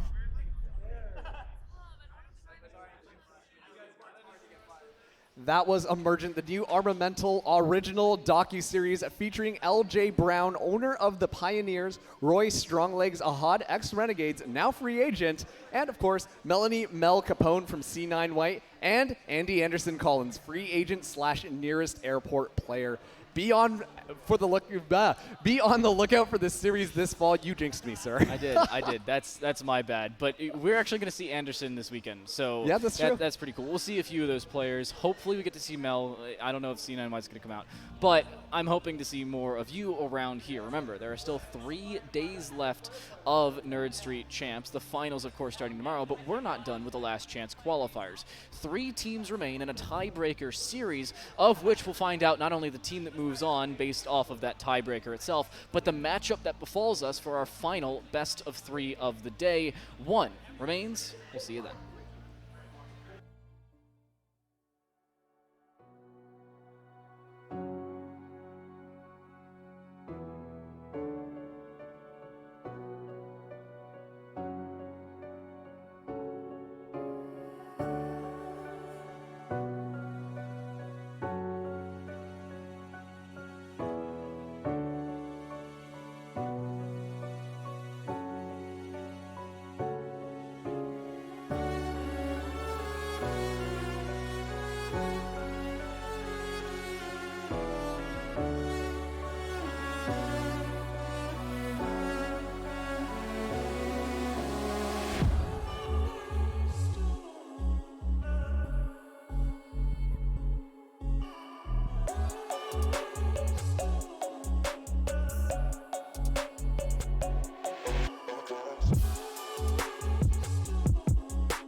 is Zekin, and I play for XM. And the spike continues to take the player in hell. It's Zekin for 1, it's Zekin for 2, 3 on the round. He needs to find Giza, and Zekin will do it for the clutch. There being a break for VCT, while some teams are in Iceland, most of the other teams, there's not a lot to do tournament-wise, and having a tournament, especially getting some LAN experience in with a new roster, it was a good opportunity for us, I think. If you're on the fence about competing, the best thing you can do is just try it out and see if you like it. The best way to get better in tournaments and outside of ranked is just to play them. The more experience you can get, the better. So whenever you have a chance to come out to an event like this, you should do it. I played a tournament called VCS. It was an online tournament every Sunday for $1,000, and I used to play that every week after the school week was over. I would get with my team and we'd go play VCS every week. So that was my first kind of experience playing tournaments. I think the best way to if you're a tier 2 or tier 3, to beat the best is to play them and just get to know what it's like to play against them. Even if you might not win, still the experience is really valuable and it'll help them a lot to get better and kind of level up, I guess.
What's going on, homies? Ravage yet again, and I'm here with. Go ahead, intro yourself, my first, my brother.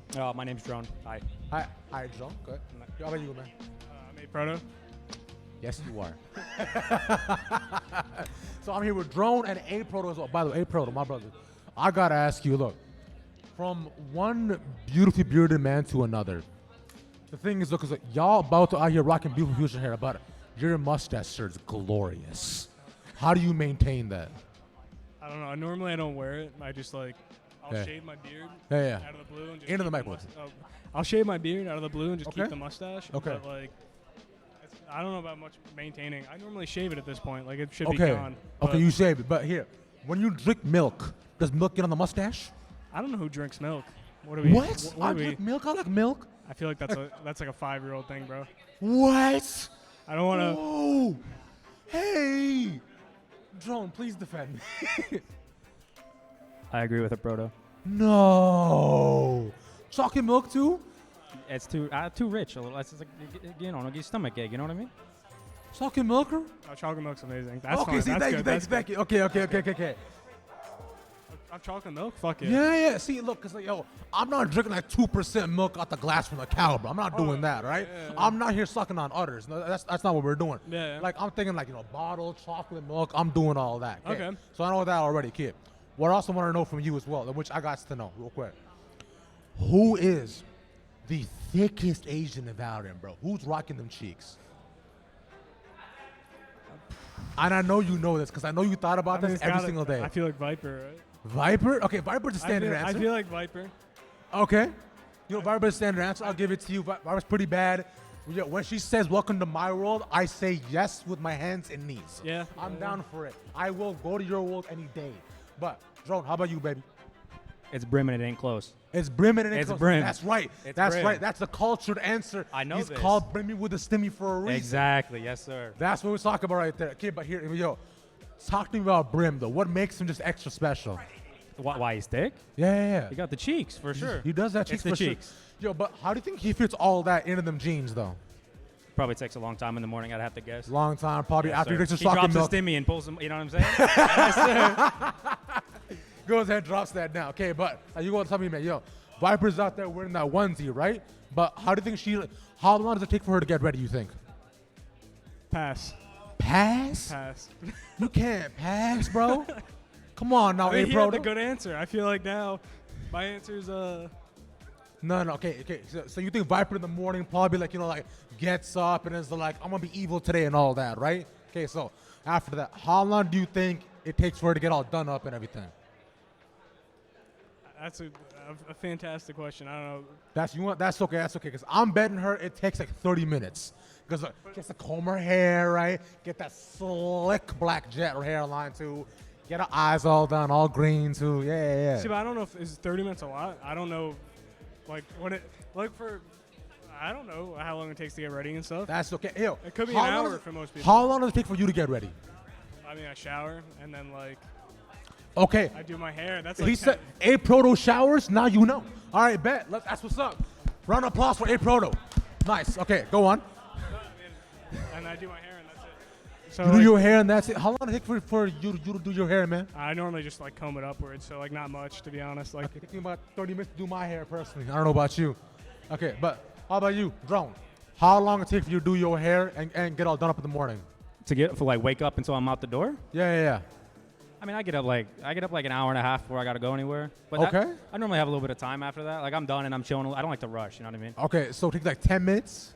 No, 10. What do you mean 10 minutes? I like 70 minutes to get like if I want to like comfortable. 70 minutes, brother? What do you do for bro? 70 I minutes? just take my time, bro. I don't know. You gotta do it. You gotta you get your hair, wake brush up your like teeth. you- But you know what I'm saying? Get ready. Get everything ready. Get Okay, clothes out. Okay, so you wake up like you scroll on Twitter for a Yeah, little like I'm bit, not like right? instantly right. Yeah, I'm like on Twitter. You on Twitter for a little. yeah. You probably on TikTok for a little bit too. Yeah, checking IG. I'll chill. I won't get right out of bed. I'll be like, all right, I gotta wake up a little bit. And then, Yeah. I take some time. Okay, I respect that. Okay, so but for your hair, how long did that take? This today? Yeah. This was like 15 minutes. It's messy right now. I gotta get a haircut. 15 minutes. I mean, it looked good though. I like that. I like that. I gotta get the haircut. I like the messy look. I You like caught the me on a messy day look. without a beanie. I normally wear my TSM beanie all the That's place. see, that's fair. That that's covers fair. the hair up, but today it's too hot. Gotta wrap it that. It's Gotta too- wrap that. Just make sure you know. Yes. Yeah. It's Okay, too hot but today. all right, and sticking with you on this too. Now, considering look, I don't got drip like y'all, right? Like clearly, we're not. If we're I don't comparing know about right that. now, I like that chain. it's That not- chain's thank you, fire. man. I appreciate that.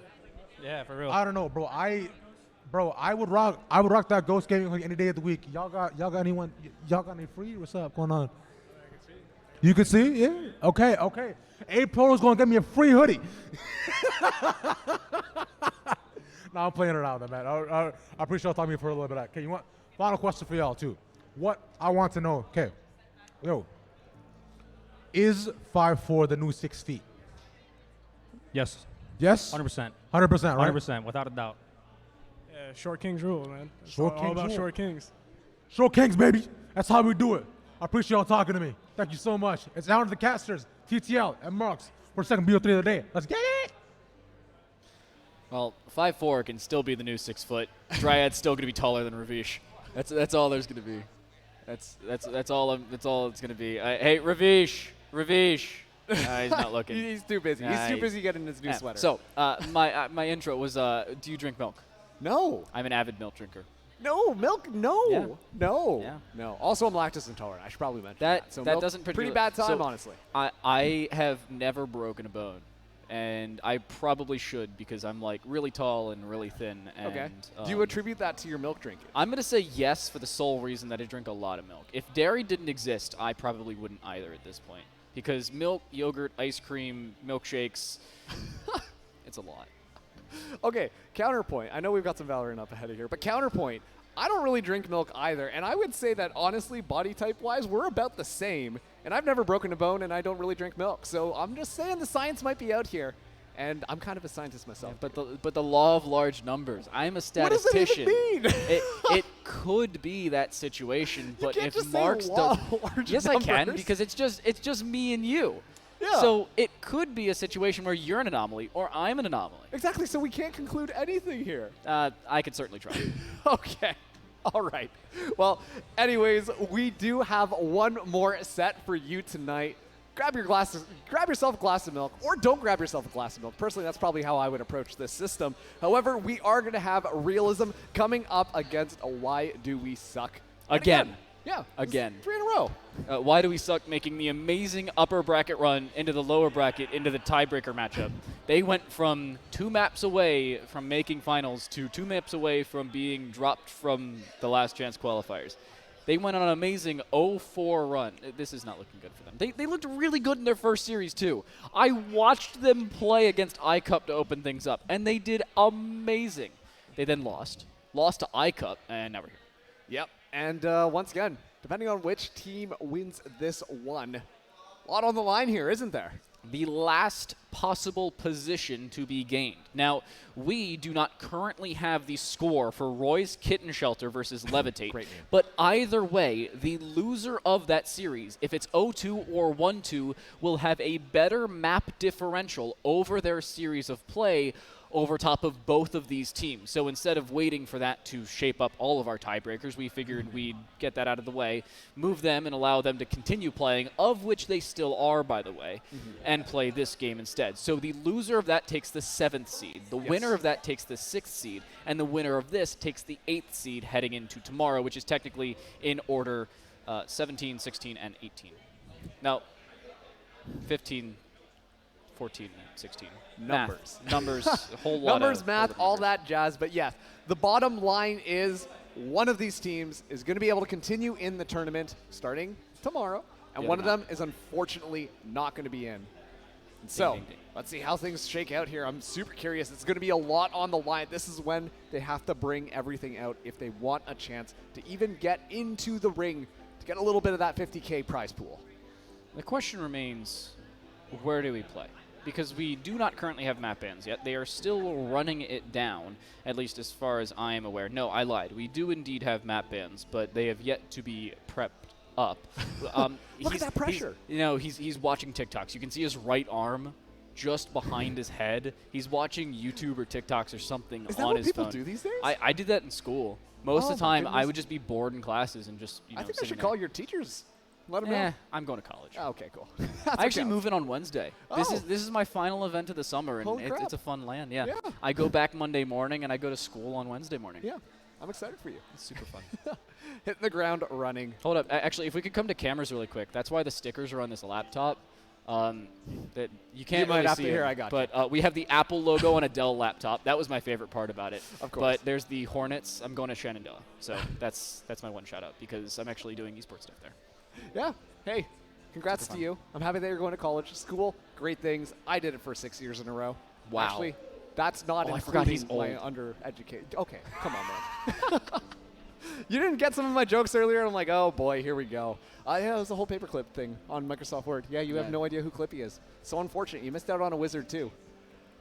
So, let's see. So, we do actually have some stuff going on in the pit. Hold up. I have to warn you, what you're about to see is Okay. difficult to watch. We actually have some league going on in the pit. So we're just waiting for these teams to get set up here. And we're just going to be throwing to some of the feeds on the pit. And, you know, once we get back, then yeah. We're here for a Valorant land, but I have some very dire news. We have people playing other Riot titles. We have League of Legends going on as well. Now, my brother's right here is killing it. He's playing Shyvana top lane as well. He is currently 13-2-5. Oh my God. You're absolutely destroying everybody in your game right now. To consider, look at this. He's 29-7. Give that going on. Samir goes in right at the end. Okay. No S-stall yet. There she goes. There's the front trigger. He's exhausted right now, though. Off not up just yet. The Fury Bar going up. Dragon goes in. One after the next. And the Dragon's going absolutely crazy, baby. That's why Donkey had your babies. That's what we're talking about.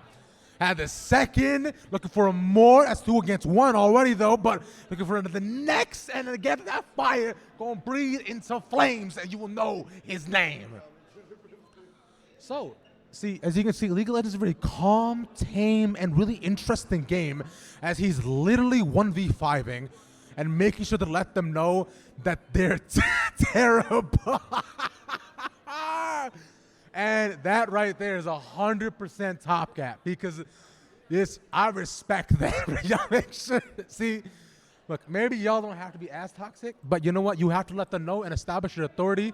You got the inhib though, but maybe, oh, he gets locked in. He's sitting one after the next, but Free Bar is up though. Dragon Form could actually go crazy right here, and he's going nuts with it yet again. Up against 3. Flame Bet's not out yet though, but oh, not enough AP. Gets taken down, but they need 3 people to take him though. That's the thing. My brother, coming at you with a mid-game segment. What happened there? I overheated. I definitely overheated there. I shouldn't have done that. Yes, you did, but you also said top gap and terrible. Why? Because I'm 17-3-6 and he's 5-10. Yes, you are. That right there. That's how you carry the game. I'm sorry. Go ahead, pull that scoreboard one more time. Let the people know how trash he is. 5-10-7 top lane Samira. They have 2 Leandries on their side, and the Samira is going Gore Drinker Titanic Hydra. If you're this Samira, you're a feeder. Stop playing, uninstall right now. What is wrong with you? Yuck, blat, boy. Never play again. God. See, but you know what, the game will go on yet again though, because I also respect this guy's build a lot too. Because so far right now, it's going real well for him, and I like that a lot, at least. Okay, now going into this next lane here, man. What is your game plan right now? My game plan is just finish this game as fast as possible. All right, finish the game as fast as possible. We can finish this right here. Casters, take it away. See, now that was an amazing segment from Rav, considering the fact that he did C-LOL finals, so he knows what he's talking about. It's an amazing segment and a bad game to cover. Unfortunate. Sorry, Rav, that you had to talk about League of Legends. This is not that Riot game. Nope. However, seems like we're ready to move into our matchup rather than that matchup. It is a top diff. This is a... did you just say the mid game? I said the good game. Oh, the good game. Well, hopefully it's a good game, considering that the last 2, unfortunately for Why Do We Suck, have been 0-2s. Here are your map selections, and it's a relatively similar story to the fact that we've seen before with a Pearl pick. Well, Decider, I suppose, but still a pick. Yeah, actually, this is kind of interesting. Realism are going to be bringing us back to Ascent. And Why Do We Suck didn't look too hot on that Ascent pick last time around, but they're going to be switching it up and taking us to Bind for map number 2. And if that third map does come around, well, get your scuba gear because we're going to be going underwater into Pearl. Really exciting stuff, but it's all going to kick off onto Ascent, which is Realism's map pick. Now, we've seen Ascent before from Why Do We Suck, and it hasn't gone all that well. We saw it just in the previous map. No way. There's a Yoru. There's a Yoru luck. Here's a stat for you. They're wrong. Here's a stat for you. We're going off of law of large numbers and anomalies again. Yoru on Ascent. I don't think you know what the law of large numbers means. Yes. Okay, I was mainly going continue. with Pearl. I was about to talk with that Pearl, but that's entirely not the point. 0.91% is the Yoru pick rate on Ascent. You know what? You say that, but that's probably because people just haven't tried it. That's what I'm... Listen, that is a very low pick percent, but what you're not telling me is the win percent. You are correct. I could bring that up in a second. I actually still have that tab open on that computer, no less. Miniature just played Viper, by the way. Oh, yeah, that's true, actually. You go from playing Ascent to playing Ascent, but playing Viper and double controller to Yoru. Yep. What? Hey, but the thing is, actually, with this team composition, it's actually incredibly different from what we saw last time. Of course, we're talking about that Yoru coming in here, but they're also bringing a Sova instead of Fade. So based off of how that last series went, it's entirely possible that, you know what, they just didn't see the results that they were looking for, so they're going to be trying to change it up, switch things around, and maybe this is the advantage that Why Do We Suck need in order to turn this one out against Realism. It's something different. They have to bring something different. It hasn't worked the last series by a very far margin, by the way. They lost 13-9, which didn't seem all that extreme, but they put 3 back-to-back-to-back rounds in the second half, and that's really all they put together. It was a 4-round skid in totality, and in all fairness to him, didn't look all that good past it. Miniature, again, on the Yoru. I am going to say I kind of like this call, but it's questionable. We also see a Killjoy, as you were hinting at in the previous matchup. Yes. But notably, we again, I'd say see that Omen, but what does it bring past that paranoia where the Omen is the #1 pick here on Ascent, but you look at it and say, is that the playstyle that Why Do We Suck need? I'm going to be honest with you, I think that it is. The good thing about Omen and how Omen is able to reposition himself, put the smokes down, and then just move around the map. Why Do We Suck tend to play a little bit more aggressively, tend to take a little bit more ego duels, and having an Omen kind of allows for that style of play to be enabled here. And actually, we're seeing a lot of pressure come in onto Arkaram. This time we're starting with Why Do We Suck on the defense. And honestly, this looked like their better half based off of the last map. This is when they got that 5-round win streak, and things were looking like they were able to come back. Unfortunately, it just didn't come through. So here we are. Why Do We Suck? Now in an odd position. Arkham with aggression is going to be fished out by that Prowler. The TP away will allow them to stay alive, at least for the time being. They should be able to pick up that Headhunter if they want to, but you're seeing Realism try and play a little bit more conservative. They don't want to get over-aggressive, and unfortunately, All Pretty does actually catch the timing, but still falls. Miniature with a frenzy. It's Yoru with a .91 pick rate to still find the opening kill. Yoru. Of course, this is still just the pistol rounds here. Temperature going in, but Maju actually finds the headshot there. Maju now coming in on site, able to pick up Arkaram as well. And just like that, the site is going to be Realism's. Oh, Maju looking for a couple more. Not able to find that and has to back out. Again, a retake here for Why Do We Suck, but it's a brand new series, and with a Yoru in hand, looking to use the gate crash to possibly get aggressive. A dark cover on top of another, but it's made you to find the opener, exactly what they needed, and a 3K on the round. 37 HP is all that remains for them, but it may be all they need. A fourth now, made you looking for an ace in the pistol round, no less, as it may be all they need, but there is still that KO, and it's MFH, the trash talker himself, to shut down the possibility. Ace, it's Drios to pick up the final kill. And I have the answer to your question, by the way. On the win rate of Yoru, it is 49.37%. It is 78 wins over 158 rounds on patch 5.03. And listen, all things considered, that's not that bad. If it was a lot lower, if it was somewhere around 30%, I would have a couple of problems here. But once again, also too, this is a competitive situation where the team is going to be talking to themselves. And actually, you picked up on something really interesting that I also noticed during that round, and that was just the pace that Realism were playing at. They really wanted to slow things down, and it just looked like, well, Why Do We Suck? They were just waiting around for them. And on top of that, too, they didn't necessarily have better positioning there, which just allowed Realism to just kind of bulldoze their way onto site and make sure that they could get the plant there. Maju doing so much for the team that round. Obviously got that 4K, just got shut down before the ace. But still, Realism, they really just like taking their time. And I'm curious how this is going to just play with the minds of Why Do We Suck. This is an odd situation as well. If you look at Why Do We Suck, look at their setup. That gate crash was set up around towards heaven. It was just used. So they have nobody on B. Their entire setup is around mid holds, and I understand it, but the question remains, do they have the weaponry to play around mid? You have the Headhunter, yeah, but past that, not all that much to work with. The 0 point finds absolutely nothing, and B is going to be the call, and understandably so here for Realism, but it may be taken away. They're getting that spike across, but the KO has to manually walk around, and it's not going to happen. The headshot from Miniature on that Sheriff is able to finally pick up a kill. The dark cover, however, will remove that line of sight and allow the spike to not only cross, but get planted here on the site itself. Yeah, they're already getting set up for the retake there. Miniature falling down. Not how you wanted to start things out. They're going to be swarming in there. They got to worry about that Killjoy in B main. That can make things so much more difficult for this retake. It's a 4v4. The Killjoy and the KO catching one another inside of B main. It's pretty to catch the timing onto MFH, though, as Drios looks to play around towards this box. The Paranoia available. They are looking to throw it forward. But look at Potato on the other side. You can see the outline. It's a shorty in hand. An odd weapon to have, especially on this retake. You think they would have switched it out for something else, but it seemingly just is not the call. And with just themselves left alive, and the Fade finding yet another kill, a 1 versus 4, certainly not the position they would like to be in. And they're looking to maybe take away this Bulldog. I do not think it's going to happen. They've definitely been hurt as well. They will die to Mungus. Yeah, and that is a really good round coming out from Realism. They only lost one member, kept a lot of those Bulldogs into the fight. And that's the thing about the Bulldogs. You know, you got that ADS, you find somebody's head, it's going to be a great time for you. This time around, though, we should be able to see Why Do We Suck buy up mostly. Temperature, going to only get that Ares in hand. Full shields. Not full shields across the board, though. Potato only got the half shield.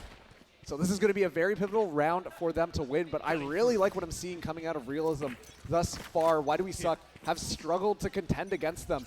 Really just stacking their defense on mid has not been giving them enough to go off of. And just like that, Realism, they might actually be able to get onto B pretty easily. Miniature doesn't have any abilities. They decided rather to buy up full shields. And I don't know about that call. Considering you're playing the Yoru, at that point you're just playing any operator in the game without abilities. You're not playing your own character. Apparently he doesn't care. And apparently he had a gate crash prepped that the UI disagreed with as it stands. Temperature playing on the site itself. The Ares not landing. Timing not in their favor. They're down to 75 bullets total between their mag and reserves. MFH dies again to Pretty. Seemingly cannot come out on top of that gunfight and is trash talking because of it. Understandable. Yeah, it's always a little tilting. You know, you go back and you're like, oh, hey, there's Killjoy. Got a Spectre right in my face. Not going to win that gun duel unless you get a headshot right off the bat here. Miniature trying to once again hold that mid. Does have that Vandal in hand. Could make that one go to work, but now the execute is coming in from Realism. They're setting up their smokes. Let's see this execute. They close the door. They're looking to at least. Arkham will shoot it as it falls. Temperature fished out of position, but is able to back up in towards the backside of Boathouse. They're not going to clear this either. There's a first. The swing from Trios is successful, though. An immediate trade and a 1-for-1 leaves it in a 3 versus 3 overall. Pretty around towards Garage will be able to find one. Looking for a second into Arkham, who's swinging around. Their opposing Sentinel will be removed from behind. The crossfire was finally established as Meiju was able to get behind, and the Nanostorm thrown forward will push Potato not only out of position, but out of this round. Realism pick up the pistol, the conversion, and the bonus over top of it. They have a massive, not only economical advantage, but advantage in the series as they pick up at least the first 3 rounds, much less what they're looking for further. Hey, guess what? More rounds, more wins. That's the way we want to see things go. And just like that, they are going to be shutting down Why Do We Suck's economy. We're not going to be able to see them buy rifles again. Right now, Realism, they're keeping it real. They're looking pretty darn good on this offense thus far. We are seeing them just ease on the gas pedal a little bit more, though. They're going just a bit faster, but they're using their utility in such a way where it's been extremely effective. And on top of that, too, I really want to highlight that last round because they didn't have the better guns than that. They just played it a little bit smarter, played their guns to the advantage, found a couple of picks, made their way onto site, picked up the rifles that they needed. Now they're looking to make that 4th round in a row happen, and Why Do We Suck have still not found one as Maju already finds Miniature on that Yoru. That's an opener as well, and it's like playing with a duelist when Miniature falls, not only because Miniature has died, but because you don't have any of that utility you otherwise would to be able to push forward early with a duelist. MFH is playing Bucky close range. We still have yet to see a Bucky kill on stream, at least. The Prowler's going to go forward, though, and will catch MFH off. They're still looking for this kill, but they'll be double paranoid out and nearsighted because of it. The Seas as well, tethering them to their current position, but apparently it doesn't matter. The Headhunter and the Sheriff both find a kill apiece. And Why Do We Suck? Don't. Well, Realism, they do bring it back, though, in the Nightfall to push Arkham out. I don't know if it's going to hit him. No, it won't. Wait a second. Huh? What? Honestly, I think that's okay because what Realism were looking for off of that Nightfall was information for anybody on the site, but the fact that no track lines were made at least gives them information that they can get on there more or less safe. But Arkaram comes in, able to find one. It's going to be a 2v3. Here's the retake, though. Why do we suck? Establishing themselves off the back of that kill. Drios playing around towards the elevated box, looks to play around their own dark cover in the stairs. Here's the aggression. They need the aggression. They have the man disadvantage. They want to turn that around as quickly as humanly possible. The 0 point will catch them out, though, so no utility available. And a shot lands as well. They're forced out of position and forced into the crossfire. It's Mungus the Giant left alone in a 1 versus 3. They'll find the first, nothing more. A 4K for Arkaram and a first round finally for Why Do We Suck as they put a round on the board. But the question is, how?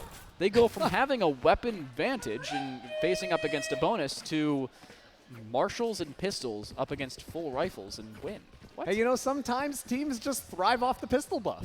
What we basically saw there was using that Sheriff, using the Headhunter, find a couple of picks early in that round, which just allowed them to gain a little bit more momentum. Because the key piece of information that actually came out of there was that they are in B and they are in mid, but also people also were spotted on A. So at that point, it's anybody's game. You know that they're spread out. You don't necessarily know where they're going, which is just going to allow them to spread out a little bit more and then just make it that much easier. So see how things go now. We're going to be getting the Blade Storm online for Realism, but it's a tour de force coming out from Arkaram. Has to back off so the Haunt does not spot him. Oh, it does, though. Arkaram in towards Pizza, shooting out Meiju mid-air is Temperature.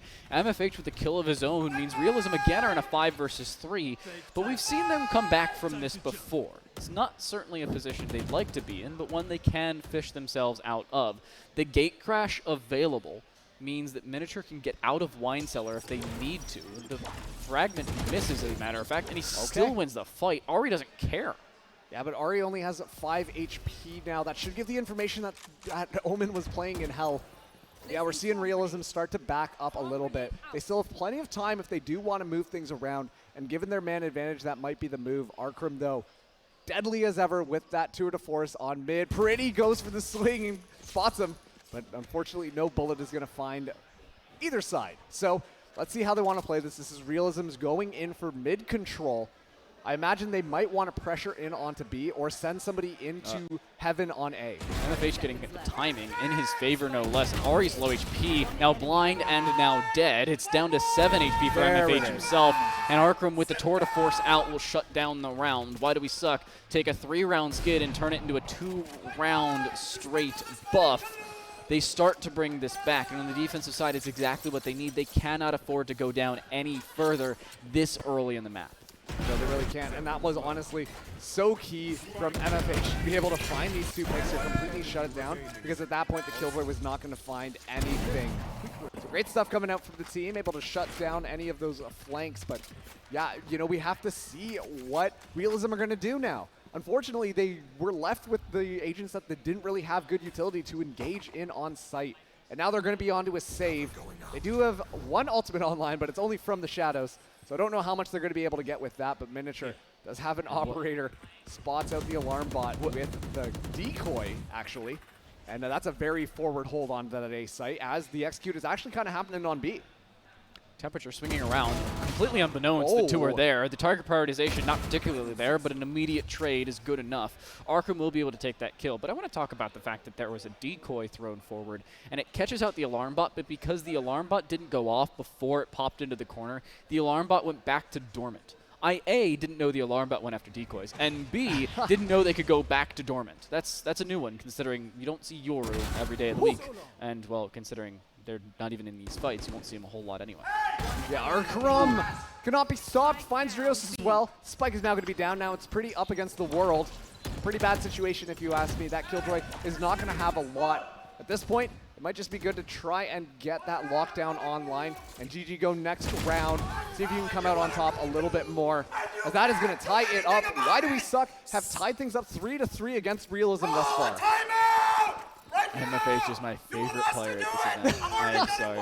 MFH called their flash to the other team, and then called the fact that they're pushing to the other team, and then now is telling them to call a timeout. This is the greatest things. Yeah, this is amazing. And different, that's for dang sure, but MFH just continues with their aggression. And apparently it's working now that they actually have weapons in their hands. That's him yelling the fact that he's telling them what he's doing and they still can't do anything about it.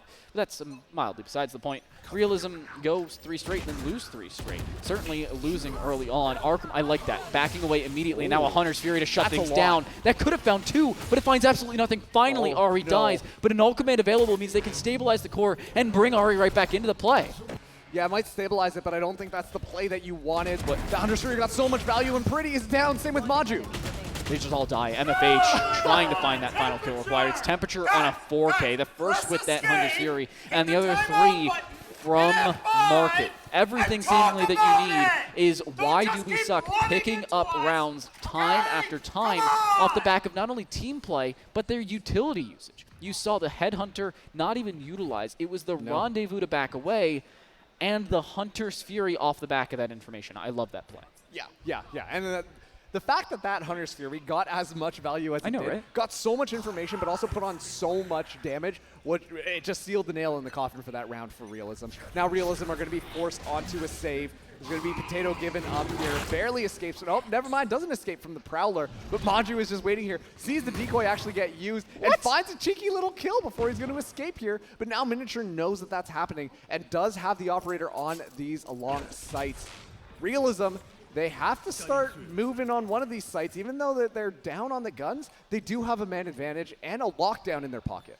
You know, the smartest thing would have been for Maju to shoot the decoy from the door, turn away from the decoys and flash, and then get the kill. It didn't happen that time around. Mungus does find one. And again, this is a weapon disadvantage for Realism. They're playing without rifles, yet they still have a man advantage overall. The 0 point may find a little bit of information, but it doesn't go far enough. It finds nobody, and that's lack of information and disinformation. There for why do we suck. They may think A is clear. Well, now it finally is the case. They know. It took them a second. Don't come to me!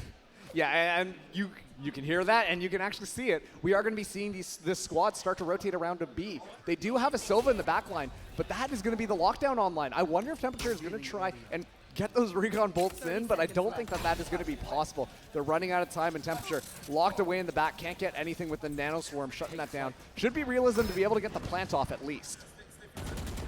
Firebolt doesn't find anything. It actually does as they swing around. Temperature lucky to be alive. Fragment thrown forward. Doesn't find him, but Ari with that Sheriff does find the kill they need. A 4 versus 2 in this retake as the spike is planted. B Garage and Market is the place to retake as MFH needs to be a proponent to it. Maju repositioning around towards that cat position, but it's Drios long range, landing the body shot, looking for another. Is unsuccessful in doing so, but it's Pretty straight through the wall, dropping 1. It's MFH left alone in a 1v3, finding 2, finding a 3rd as well. MFH with a 4K, and the 1v3 clutch has the time remaining as well. Why do we suck with 5 straight and a 1v3 clutch for MFH, pulling that one out of absolutely nowhere? Holy shit! You guys are so bad! Oh boy. You know what? Sometimes the narrative just speaks for itself, you know? Wait, hold up. This is go for it. Apparently, the most amount of kills that MFH has actually gotten in a map. We just got that from Prod. So, you know, keep that in mind, everybody. But yeah, honestly, not a terrible situation coming in from Realism. It was really looking like they were going to be able to pull it off until MFH just kind of walked in, pulled that Vandal out, and boom, they're all dead. And just like that, that's going to seal out the round. So once again, Realism, not the worst round for them. They are 2 rounds down now, but now they're going to have guns in their hands. They do have a Nightfall to work off of. They were very good using the lockdown in order to get themselves onto site, and that just shows you that they are very comfortable in playing around their utility, and this Nightfall, I imagine, is going to be a very similar situation. The issue is that's the first time they've used a lockdown, so at best they get it once more before the half ends, and on the gamble that they do, it'll be in the final round. At that time, the Hunter's Fury will be available once more. That's the immediate counter to it. We'll see if that actually does come to fruition later on. MFH, the flash around, should be able to find a kill. Doesn't. Immediately taken out. So much for all the trash talk they were talking a little bit prior. Immediately turned back the way. Another trade makes it a 3v3. You blink and a minute's gone, alongside 4 players between the 2 teams. Yeah. This match is getting heated. You can just feel the tension in the air with how their playstyles are going. They're just going for duels right now, and it's kind of a toss-up, a coin flip even, as to which one is going to be able to win it out. But Arkram in a great position. Ari doesn't even know that this operator is going to be watching this long sight line. Miniature doesn't care. Just has an op of their own, apparently. Double op on the defensive side of Ascent is now a play, especially considering Yoru is now on the board. The spray misses just barely. Arkham is caught out. The timing, not so much. They do take out the turret. Now they can re-peek without any risk of further damage. The swing, Miniature misses, has to switch to the Classic and misses that as well. But straight through the wall drops Pretty. A headshot, no less. And now there's just 8 seconds. They have to sprint straight to the spike, straight to that plant they got.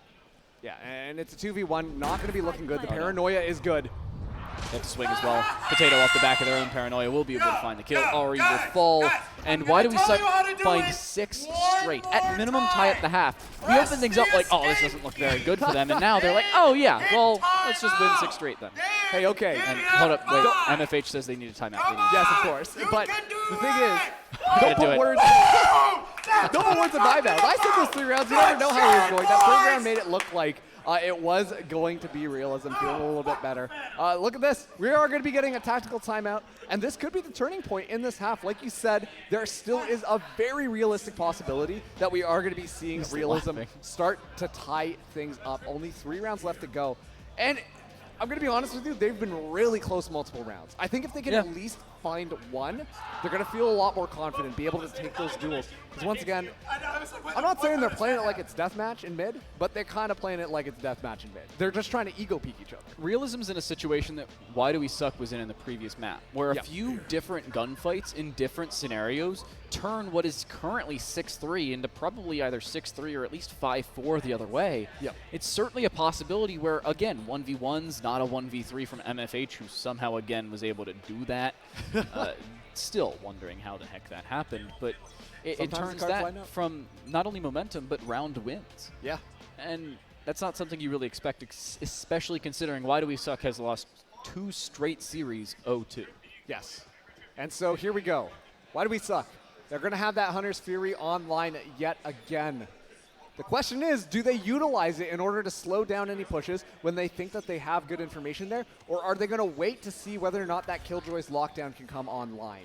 Both of these ultimates take quite a bit of ultimate points in order to get them both online. And I'm curious to see whether or not they're going to be waiting it out.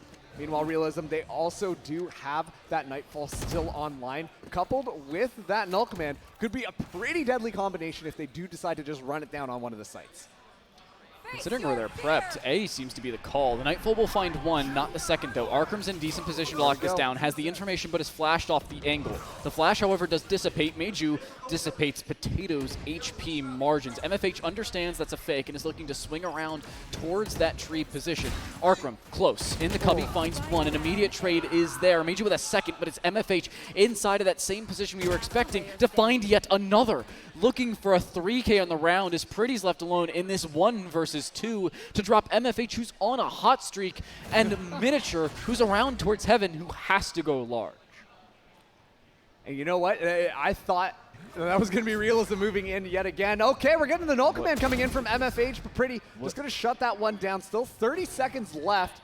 Unfortunately, doesn't have the spike, so can't make a run to that B side as Miniature surely knows where Pretty is. Gonna go for the jump peek. Miniature doesn't take it, just gonna swing out, and Miniature's good for that. Finds the operator kill.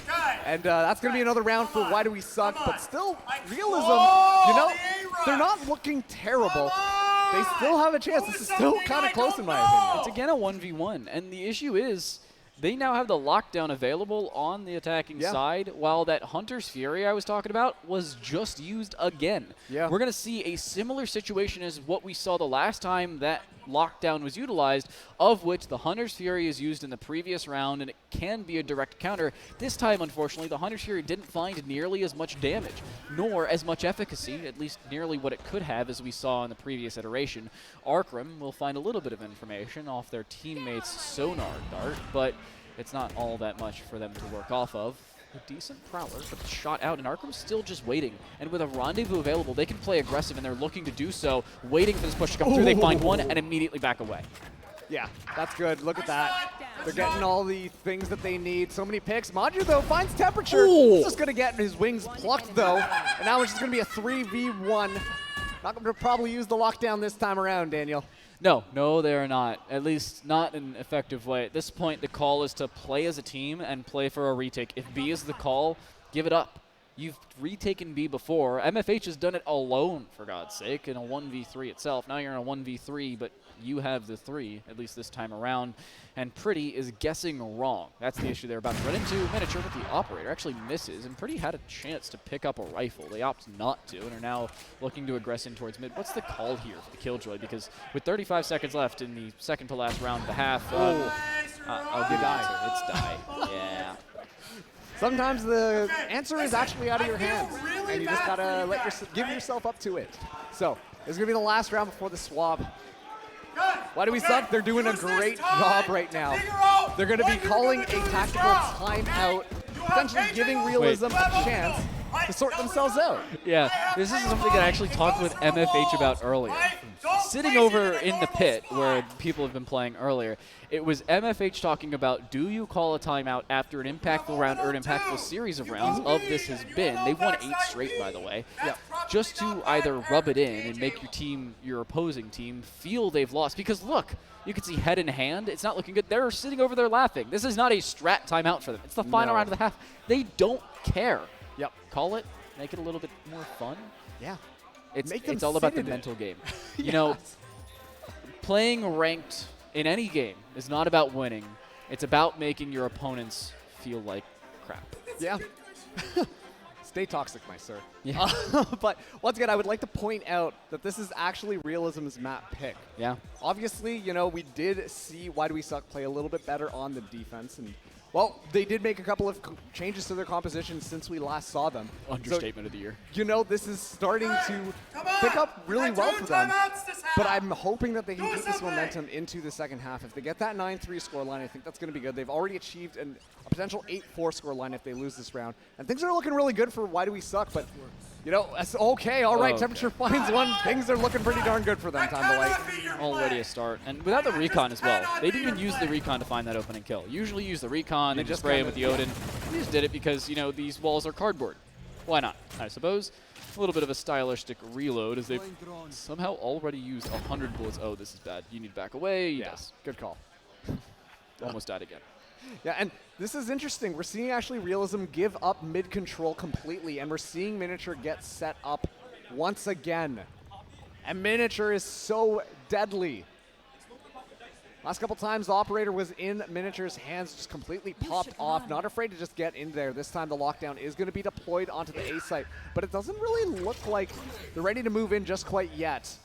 They're waiting to see if any utility is coming out there. The only person inside of it is Potato, who's then just going to smoke it off and actually get detained. Okay. Just going to wait. And Pretty finds MFH. They're not going to clear him. I guarantee you they're not going to clear Potato, and understandably so. They haven't seen him. There's no reason for them to do so. There's the Vandal looking to find one. They will finally. The information out of the Jet, they'll find a second. It's Meiju and Ari to fall. It's Drios in a 1 versus 4. Yes, they have the information as to the whereabouts of that Omen, but against 4 players total, with that from the Shadows utilized as well, and a spray through the wall just to add insult to injury. It's now a 1 versus 2, but with 19 HP remaining. Hold up. They don't have the spike. No They spike. should be able to retrieve it. They can use from the Shadows to retrieve it, but they don't have the time. There's just 5 seconds.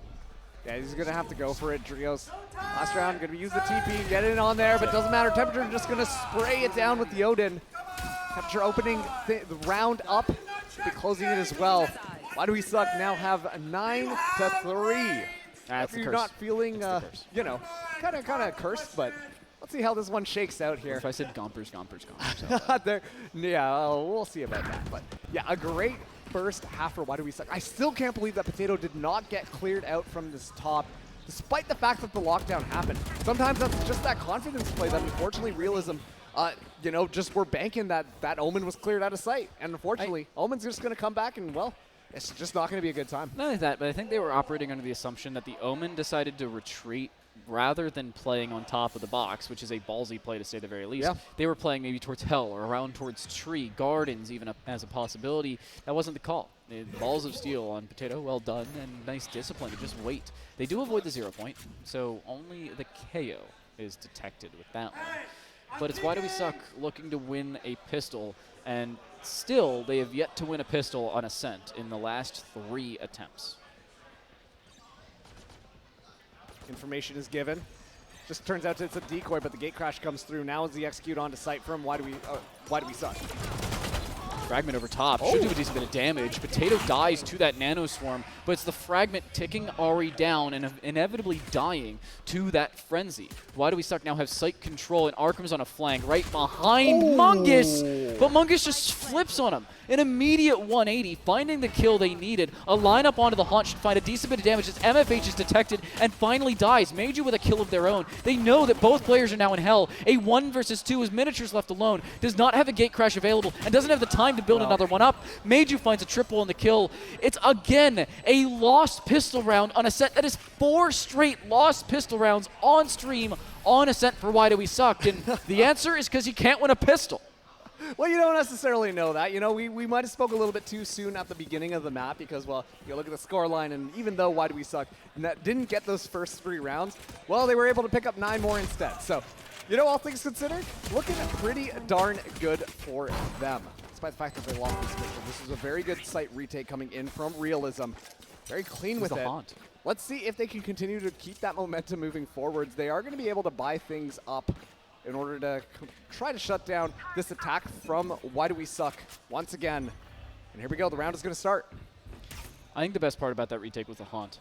It really set them up for success, clearing out MFH of that close corner, of which usually you don't have to clear. They knew they had to. And then off of that, it found no more information, which again is information in and of itself. They knew no more players were on the site, nor around towards main. They just had to clear out hell. It's exactly what they did. It was a strong take back onto the site. But now, with that spike being planted, Why Do We Suck have an extra 1,000 credits they otherwise wouldn't have? And now they're looking for a B split because of it. Drios is none the wiser. Looking at the map, apparently, Meiju does find one, an immediate trade as well off the back of it. It's Meiju with a double. Mungus is able to back away. Meiju not so much. A 3v3, but they still have to clear Mungus out. And it's exactly what Miniature does. A quick swing to drop the fade.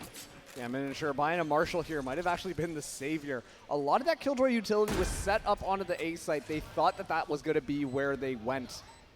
Unfortunately, it was this B site. Personally, I prefer the Killjoy onto B. I think there's a lot better stall potential there. Really just shut down the push. But you know what? When Miniature's hitting those shots like that, it makes things so much more difficult. Speaking of shutting down the push, clean headshots, sometimes all you need.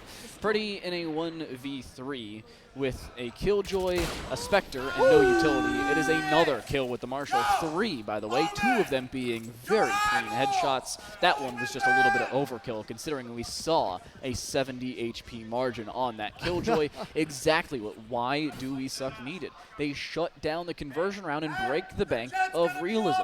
They're down to 1,900 credits, 3,700 on Meiju because they didn't buy in the previous round. They were looking to build up those credits with the Ghost. Yep. But look, it's 10-4. They don't have the time for that. Yeah. And actually something I'm genuinely curious about is usually we see the KO as well as the Killjoy being the ones who use that stall utility in on both of these sites, but this time it's going to be KO moving in on mid. Oh no, Maju takes the bait and gets flashed out here, trying to take a little bit of a duel. Arkham not going to be finding that pick, but it's just going to walk in here and actually gets taken out. Took all of 20 damage as well. Decided to pop the Bladestorm and finds a second. It's a 3 versus 2. They walk into this with pistols. A classic on Meiju, who didn't even build up the Bladestorm. They had this at the beginning of the round and opted not to use it. They find a first kill and decide, well, might as well send it, and it works out for them. They will look to back away. Combined about 35 HP maximum between the Jet and the Omen as a combination on the defensive side, while Why Do We Suck have both players on full HP, but as is, well, the Killjoy. This is an odd scenario, but one that I don't think Why Do We Suck are particularly liking as it stands. No, absolutely not. And I like the idea of keeping Killjoy on that A site. The utility is there, can hold it down nice and easy. But now the information has to be given that Why Do We Suck are going to be going back to back. Boys to the end. Maju and Drios just in the back. Let's see if it works out for them. No sound cues given away. They're baiting out the boathouse push. There's the audio cue, though. Meiju around the backside. Does die, but it's an immediate trade. Drios, 1 versus 1 against his counterpart. Around the backside of the dark cover, he will indeed find the kill required, but Pretty has picked up a rifle in the meantime. And with that Vandal they retrieved on camera just prior, they will pull out the thrifty round. It was pistols across the board. They walk away not only with the round win, but with a nice little Vandal in their back pocket as well. Oh, yeah, absolutely. And that was the thing. Mid-round, we actually saw Maju just pop the Blade Storm, run in. Also, too, Maju has 19 kills, by the way. Yeah, compared to the next person on the team, who's Pretty, who has 9. Pretty's the last person usually alive as well, so, you know, that kind of tracks. But the thing is Maju went in, popped the Blade Storm, found that kill really early on, was able to rescue a Vandal, and actually just gave it to Pretty instead. And I actually think that's a really smart call, because that just allowed for, given the fact that Maju was so low HP, give it to somebody who can stay alive a little bit longer and get a little bit more value out of that Vandal, which worked out perfectly. Now, Maju, spotted somebody, but actually finds Miniature with the Operator. Wow, looking in so many different directions, finally gets that one out. But KO was able to pick up that ultimate orb, one step closer getting Null Command online, but it does look like Why Do We Suck are actually going to be backing out of the site, or potentially putting a little bit more pressure onto it. They've just rescued the Spike. Let's see which direction they decide to take it, as 2 of their members are set up on the A side. It's an odd scenario. Oh, never mind. Good night, Potato. Have a good sleep, is the end of the round will be when you return, or in this case, I suppose, wake up, considering the metaphor I prepped. Yeah. Drios, waiting towards the backside of Hell. It's a nice jump peek where you can just catch a little bit of time. MFH trying to get somebody to peek him. He's the one towards A main, and I think he's going to get somebody to do it. It is that Omen who we saw a little bit prior. Meiju walking around and watching towards Garden, but watch out for MFH, who's again just waiting for this peek to come forward. There's the push though, as Ari's waiting as well. Will be able to drop MFH. It's a kill as well for Meiju across onto Temperature. And Arkham with a Headhunter, all that remains between them and defeat. That's exactly what comes forward. Realism with that second in a row. Why Do We Suck? Not a great position for them to be in, yet they still have 10 rounds. Yeah, I mean, there's still a pretty good comfort zone for this team. 4 rounds is actually quite a bit to work with. They do have a lot of ultimates online, so Why Do We Suck might be in a good position to make a fast and dirty play, especially 2 off of the Yoruiwald as well as the Hunter's Fury. We've seen them be so good with that Hunter's Fury previously. But I gotta highlight Maju with the Operator. Usually you expect to see those on those longer sight lines, but instead just kind of walked things around, able to take a couple of key members out, and the discipline coming in towards the end there. Did not take the bait from Why Do We Suck, which allowed them to go in and make that one win. A lot of ultimates popped right off the bat. They decide to pop it quickly at that. Somehow it's the Hunter's Fury to drop Pretty. I thought Miniature would be the proponent to that one, but they have sight control, and now they're getting the spike down. Miniature continuing with their aggression, will die because of it. Over-aggression, possibly the call on that one. Temperature has the information, though, and Mungus looking to get arrested in and of their own right. Decides a Prowler's the one to try and bait it, but it's just a 1-tap required. Temperature didn't see the second player. At least I don't think so, and well, they have decided to back away anyway. It's again a retake, but Realism with the man disadvantage and time ticking away off the clock. Use the Elbow Drone. Does get flashed out here, but MFH watching it, spots him out. MFH waiting for the swing. 0 point should find 1. It actually does find 2. Here's the aggression with a shorty no less. A first for Meiju, looking for a knife, will not be able to find it. Temperature down to 75 HP, now down to 36. On for the ace though, it's a 1 versus 1. Time again, ticking off that spike timer. I don't think there is enough time. It's an ace there for Temperature, and they'll stay alive with the Operator in hand no less. A little bit of style on them, as again you find a multi-frag, and that once more will be Why Do We Suck with a clutch scenario, just barely coming out on top of round victories. Yeah, and obviously Temperature opened up that round with a Hunter's Fury kill. A little bit of shenanigans happened on there. I hope Maju was going to get away with a little bit more, but Temperature just kind of hanging out in the back, rescues that Operator, and not only rescues the Operator, puts it to work, shutting down the rest of the members there, and is able to carry it into the next round. Very good for Why Do We Suck. Realism not looking as good as they were. They have to start to shut this down. They have gotten quite a few rounds here, but it's going to be a From the Shadows right off the bat, as Drios knows that he's up there. Yeah, but unfortunately can't do all that much about it. Inside of the dark cover, Potato backs away, takes away the Prowler, and there's the A-site gone.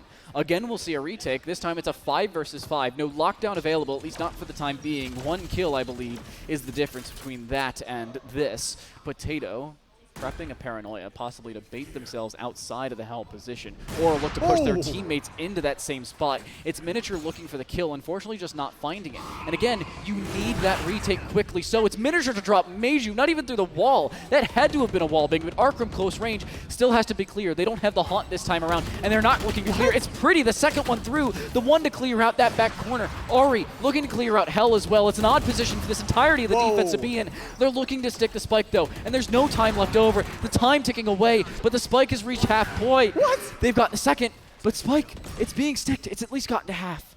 Miniature. The shot misses. The halfway point has been reached. The right click with the classic though. It needs to be landed. It misses. Miniature whiffs.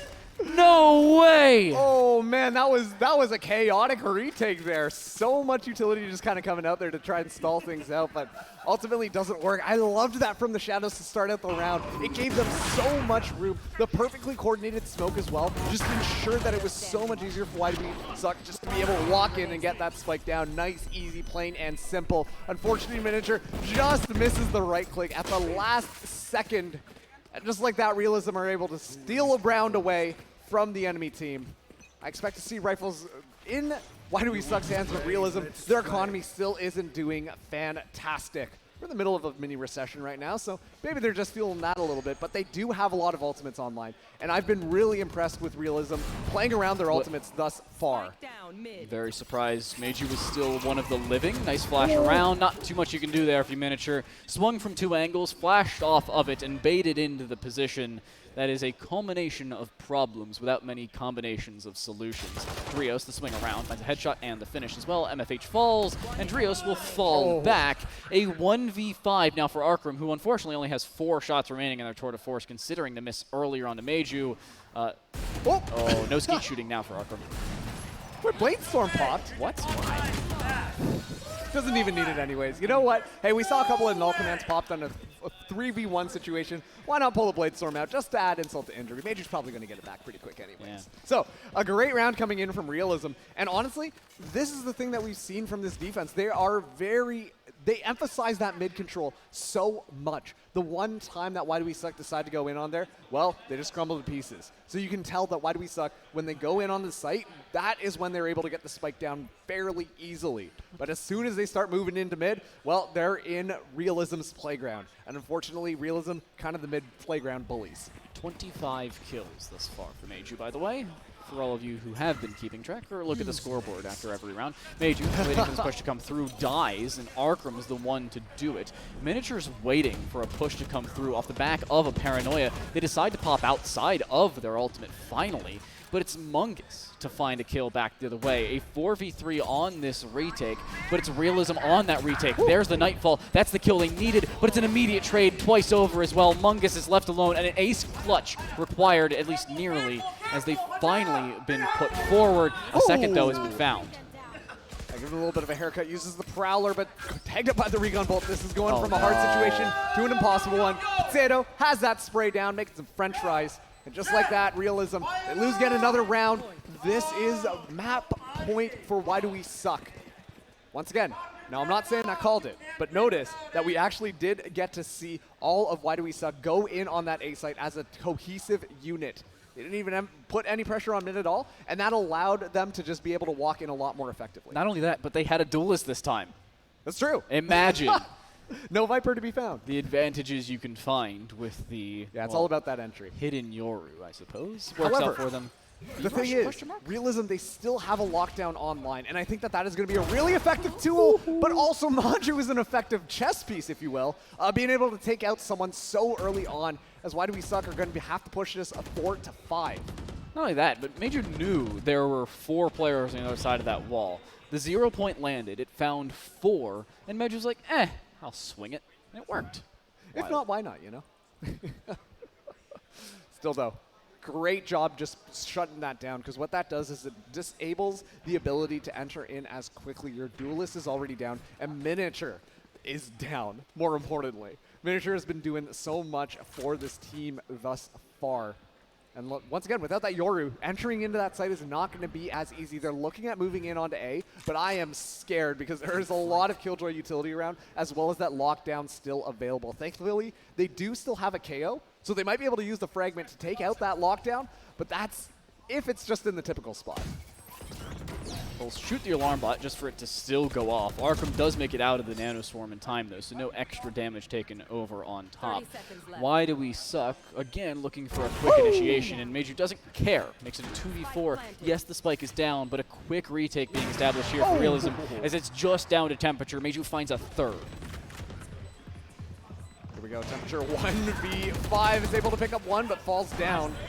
And just like that, Realism back into it. More importantly, they're still holding on to that lockdown. True.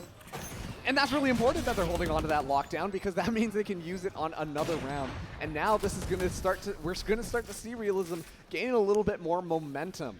I'm liking what I'm seeing from them. They're doing a much better job reading the plays that Why Do We Suck are pulling into here in just kind of pushing in onto the site. They're using their utility to stall them out. And of course, Maju opening things up with an operator is such a great way to go. We know that Why Do We Suck like to play a little bit more aggressive, like to just move in and expect that they're able to capture some ground, get a little bit more map control in whichever site they want to hit.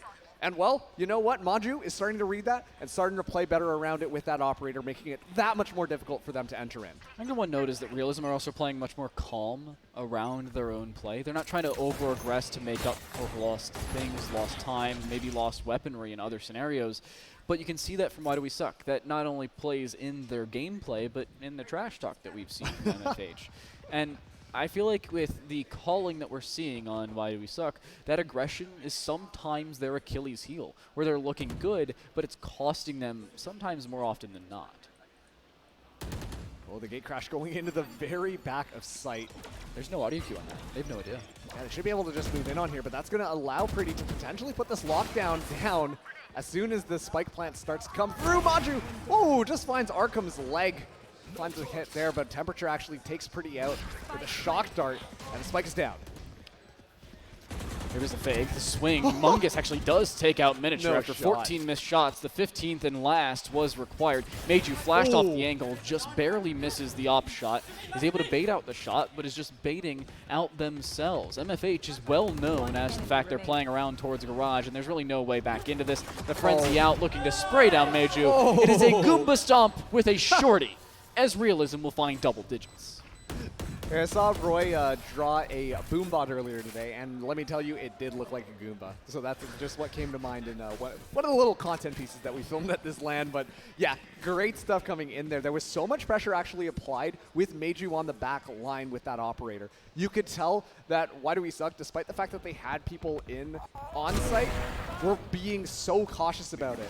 And that just allowed the three people who were coming in from mid just such an easier time to just walk in there and then just play that retake. So a very good round coming out from Realism. And like you said, just in the style that they are playing, we do see Realism just kind of taking it a little bit slower, playing a little bit more comfortably, doing things a little bit more methodically, which is really clashing up against the little bit more chaotic style that we are seeing Why Do We Suck kind of just play around. So, you know, Why Do We Suck? They're really fast tempo.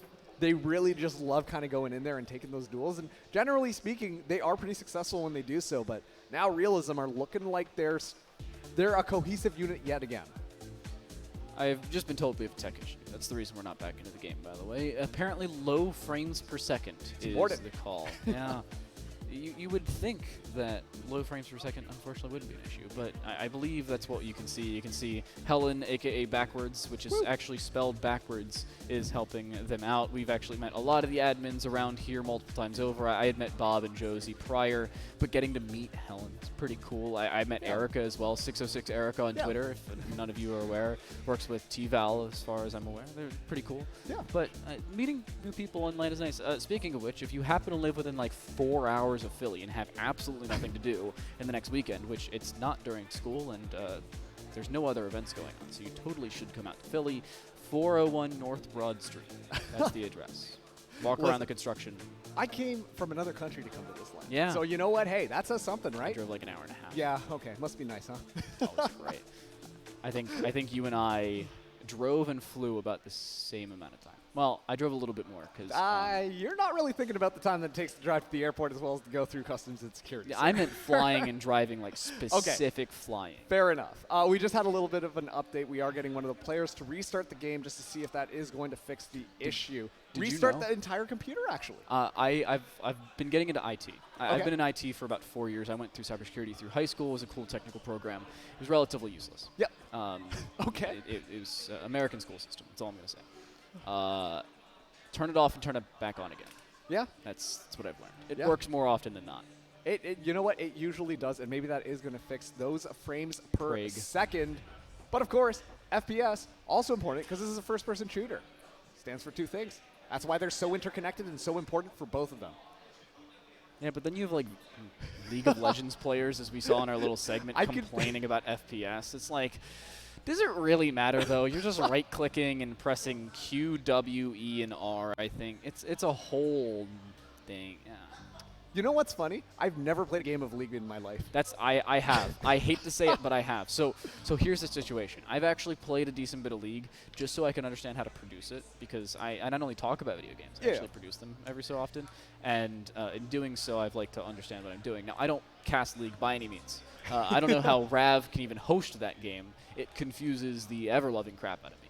However, producing it's a little bit easier. Yeah. You just press a few buttons. Yeah, that's fair. But actually, I think that there's something interesting to talk about here, specifically with Valorant moving forwards. Of course, there's a lot of announcements that have been made earlier this week, but at the exact same time, you know, these types of tournaments, they're only going to start to get a little bit bigger depending on how things start to shake out a little bit more. A lot kind of being proposed, but at the same time, I think that it is so awesome to be able to see a scene outside of just the top tier, be able to get an opportunity to kind of go out and prove what they're worth, especially even at events like these. Like, this is crazy just seeing so many teams come in here.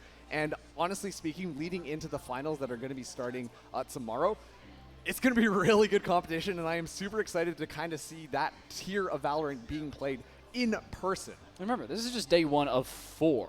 Day 1 of 4. Tomorrow is finals day 1. Well, Saturday, finals day 2, obviously. We will have 8 new teams per day, where tomorrow it's the bottom 16 of the 16 qualified teams to finals. They will play in another tournament bracket exactly as we're seeing today, where instead of a weird tiebreaker system, we'll actually have all 16 teams. The top 2 from each GSL will make it forward, similar to that on Saturday, where you have a single elimination best of 3 bracket. Quarterfinals, semifinals, and grand finals. The tournament's done. $50,000.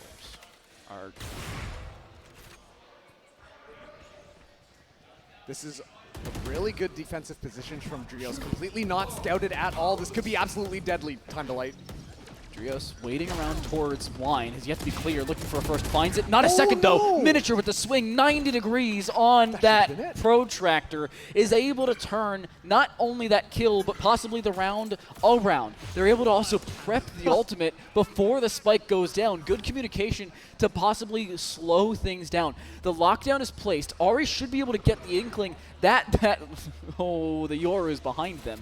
They will, but they won't be able to find anything off of it. The null command now utilized. It won't find all that much, considering the entirety of Why Do We Suck has vacated the premises. The fragment, however, does land a decent bit. The swing, the headshot, and the finish. It's just the round. Not only that, but the map itself. Why Do We Suck? Well, they don't anymore. Their first map since 2 p.m. Yeah. Hey, that's a good one. This is when you start to pull it back. Like we said, the winner of this series is actually going to book themselves a spot into the finals. And so, hey, great stuff coming out from Why Do We Suck. Once again, maybe it's a couple of those key compositional changes that really just allowed them to take control of the game. But, of course, we have to talk about Maju, who hit a 30 bomb on that map, TTL.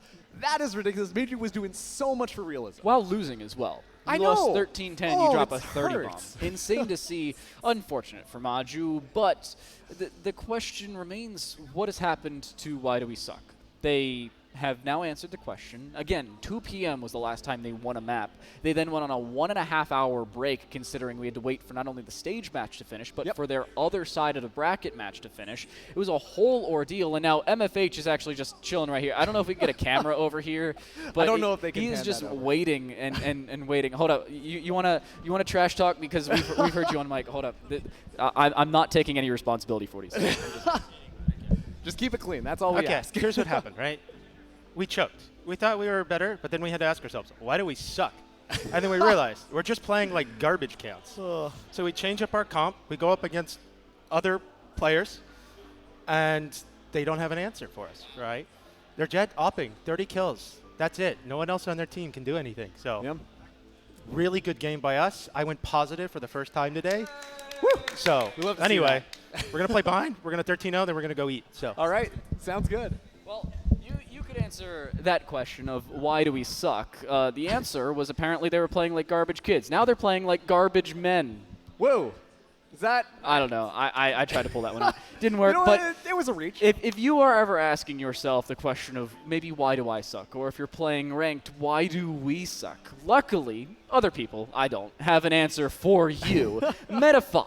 With Metafy, gamers around the world are becoming better, faster, stronger just after a few sessions on Metafy. You can get trained by the best pro players in the world. Book a live session now. Use promo code STREET20 for 20% off at metafy.gg/nerdstreet. That is STREET 20 for 20% off. Possibly you can suck less, just like we heard MFH just do. They sucked less. Easy as that. Marks, final remarks on map 1. Oh my goodness, I feel like I should just walk off the stage right now. But he's thinking, okay, we'll catch you later, buddy. We're gonna come back with map number 2, but first we're gonna throw to a quick break, so don't go anywhere. Is this going to be Why Do We Suck? Continuing to move things forwards. I'm all lonely by myself, and you know what, after that joke, I'm actually okay with that. So we'll see you just after this. With Metafy, you learn directly from the best players in the world. They'll review your gameplay, show you new perspectives, and outline the steps you can take to shatter the bones of your enemies. Or just raise your skill rating. Book a session or replay review right now on metafy.gg.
My name's Michael Abood. My alias is AGM, and I play for Team Complexity. Where do you get on? Getting on top of that one is big, but AGM still being able to hold strong all the way at the back, and that's how the wall bang to end things. We were supposed to go to the Denver LAN you guys hosted in the beginning, but we decided to boot camp for VCT instead. So as soon as we heard this LAN coming up, we knew we were 100% going. LANs are a really nice experience. You get to meet people you've always talked to online and stuff like that. Coming to compete is something everybody should do. It's something everybody needs to get used to, especially if you want to play the game competitively. So when pro teams or like signed teams and stuff are looking for tryouts and stuff like that, we always look at the the spike or DLR to see what they play, how they played, how many matches they played and stuff like that. So tournament exposure is definitely needed, especially if you're trying to take that next step. So just getting matches under your belt is the best way to get a tryout. Even if you just want to have fun with friends, it's a fun weekend to just come out and just play some Valorant.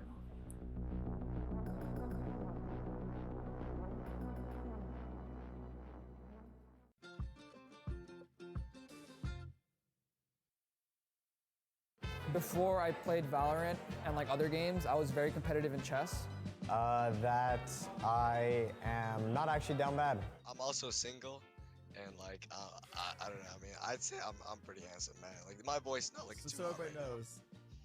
You know, just making sure you guys know I am single. 15 and single. I'm a hot shot. You know what I'm saying? I wear Crocs when I play. in my own home, and people think that's weird, but I don't know. I just like my Crocs. That's a 1v1 anyone in Valorant. 10Z Zombie, I need to prove a point. Yay, sir. Yay. That guy don't miss. Probably Redux that we just played. He was talking a lot of shit. It really pissed me off, but, you know, whatever. Best skin in the game currently, Tree Vandal. Best skin in the game, Prime Vandal. The Prime Vandal. It's classic. RGX knife. The most I think about LAN for a fact is just shit talking. I love shit talking. Are you serious? Play the ball! I don't know how much it affects the people that I'm playing, but I love yelling at them.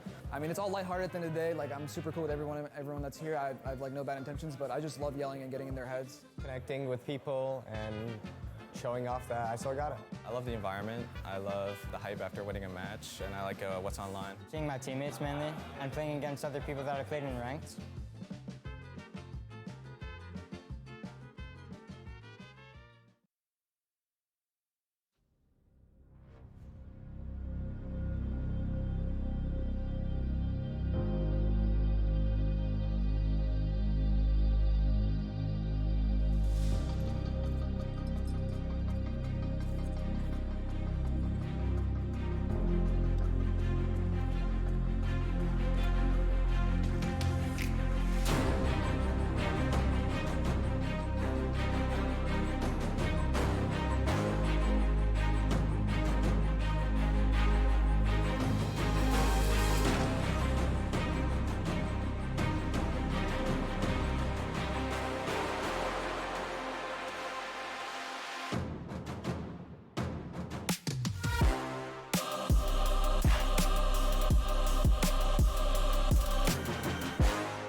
Welcome back, everybody, to the Nerd Street Champs. That's right, it's the LCQ. My name is Marcus, casting alongside Time to Light. Right now, we've got Why Do We Suck going up against Realism. Why Do We Suck up in the series 1-0. Only one of these teams is going to be able to make it into finals starting tomorrow.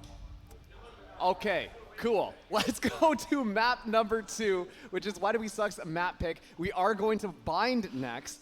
And as MFH told us, 13-0. Let's see if that one pans out just how it is. I don't know. I think Bind is a decent map for them. I saw them play it in their first series of the day, but the issue they're going to run into is Realism's a very comfortable team on diverse maps. While yes, that previous map didn't go great for them, it's Ascent. Everybody plays Ascent, including, as we saw, Why Do We Suck? Yeah.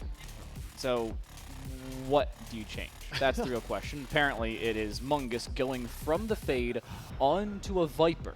And Miniature keeps on the Yoru. The Yoru. Hey, I'm going back to my win stats. Percentage. Give me a second. Yeah, it buffed up the win percentage. But look at this. Why Do We Suck not bringing a Sentinel at all? All they're going to have to work around is temperature on that Viper, as well as Potato on the Brimstone to try and get a couple of Sky Smokes, confused with Sky herself, onto the site in order to slow people down. Meanwhile, we are going to be seeing Maju play Chamber. And actually, I think this is a great call based on how we saw Maju just being so effective with the Operator in our last map. I think it's because Meiju is better with their movement overall. So Meiju continuously would take a shot and then dash away. Take a shot, dash away, whether it was with that Operator or with that Vandal. This time around, it's going to be with that Chamber, and, well, you have the Tripwire, the trademark available, alongside that Rendezvous to move around the map, and with it being Chamber, you can much more quickly, move between the sites as you see fit. I like this. I like this call from Why Do We Suck, but at the same time, I feel like Realism are understanding why they sucked, and they're going to answer it. I'm sorry. I had to keep going with it. It's too easy. You're going to confuse these teams in my brain so easily you have no idea. I would say I'm sorry, but that's going to be really funny. But let's see how this one plays out. I'm curious to see how Realism are going to set up their defense. It does look like they are going to be double stacking both their Raze as well as their Brimstone onto B, potentially pushing out of Hookah a little bit more aggressively while using the Sky to hold down B long. Never mind, it's going to be 4 on B to start things out, just kind of leaving it up to the Viper to play that solo position onto that A site, potentially slow them down based off of the wall as well as the smoke. But you know what? This kind of works out because Why Do We Suck? It looks like they're more interested onto that B site, especially now that Temperature's gotten a little bit of information here. But it's a very fast flank coming in from Maju. Gonna have a flash coming in here, looking for the kill. Pretty gonna find that one. Pretty does pick it up. I almost thought that Pretty was the one to fall, but the Rendezvous away was near perfectly timed. They should be able to drop a Sky Smoke as well, just to keep themselves available. MFH switching from that KO we saw prior now to the Skies, looking to aggress back into Hookah. That is the call. However, the spike being dropped around towards B mid makes their lives even more difficult than it has to be. And now they have to find a way to initiate with only one initiator available, albeit Yoru does kind of play that initiator role considering they have the flashes, but this should be an odd finish to what already is a chaotic pistol round. Yeah, and honestly speaking, I really liked the way we saw Maju play with those rendezvous. It was so creative. Unfortunately, not able to find the frag there, but still was so creative in order to just kind of pincer mechanic in on to Why Do We Suck. So great stuff coming out there. The spike is still down, though. Miniature has to take this.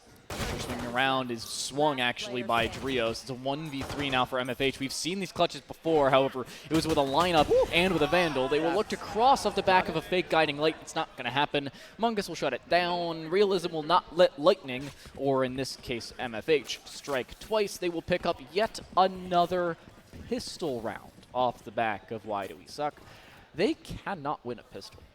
No, at least against this team for sure, because now that's Realism with 3 in a row on the pistol rounds. Why Do We Suck?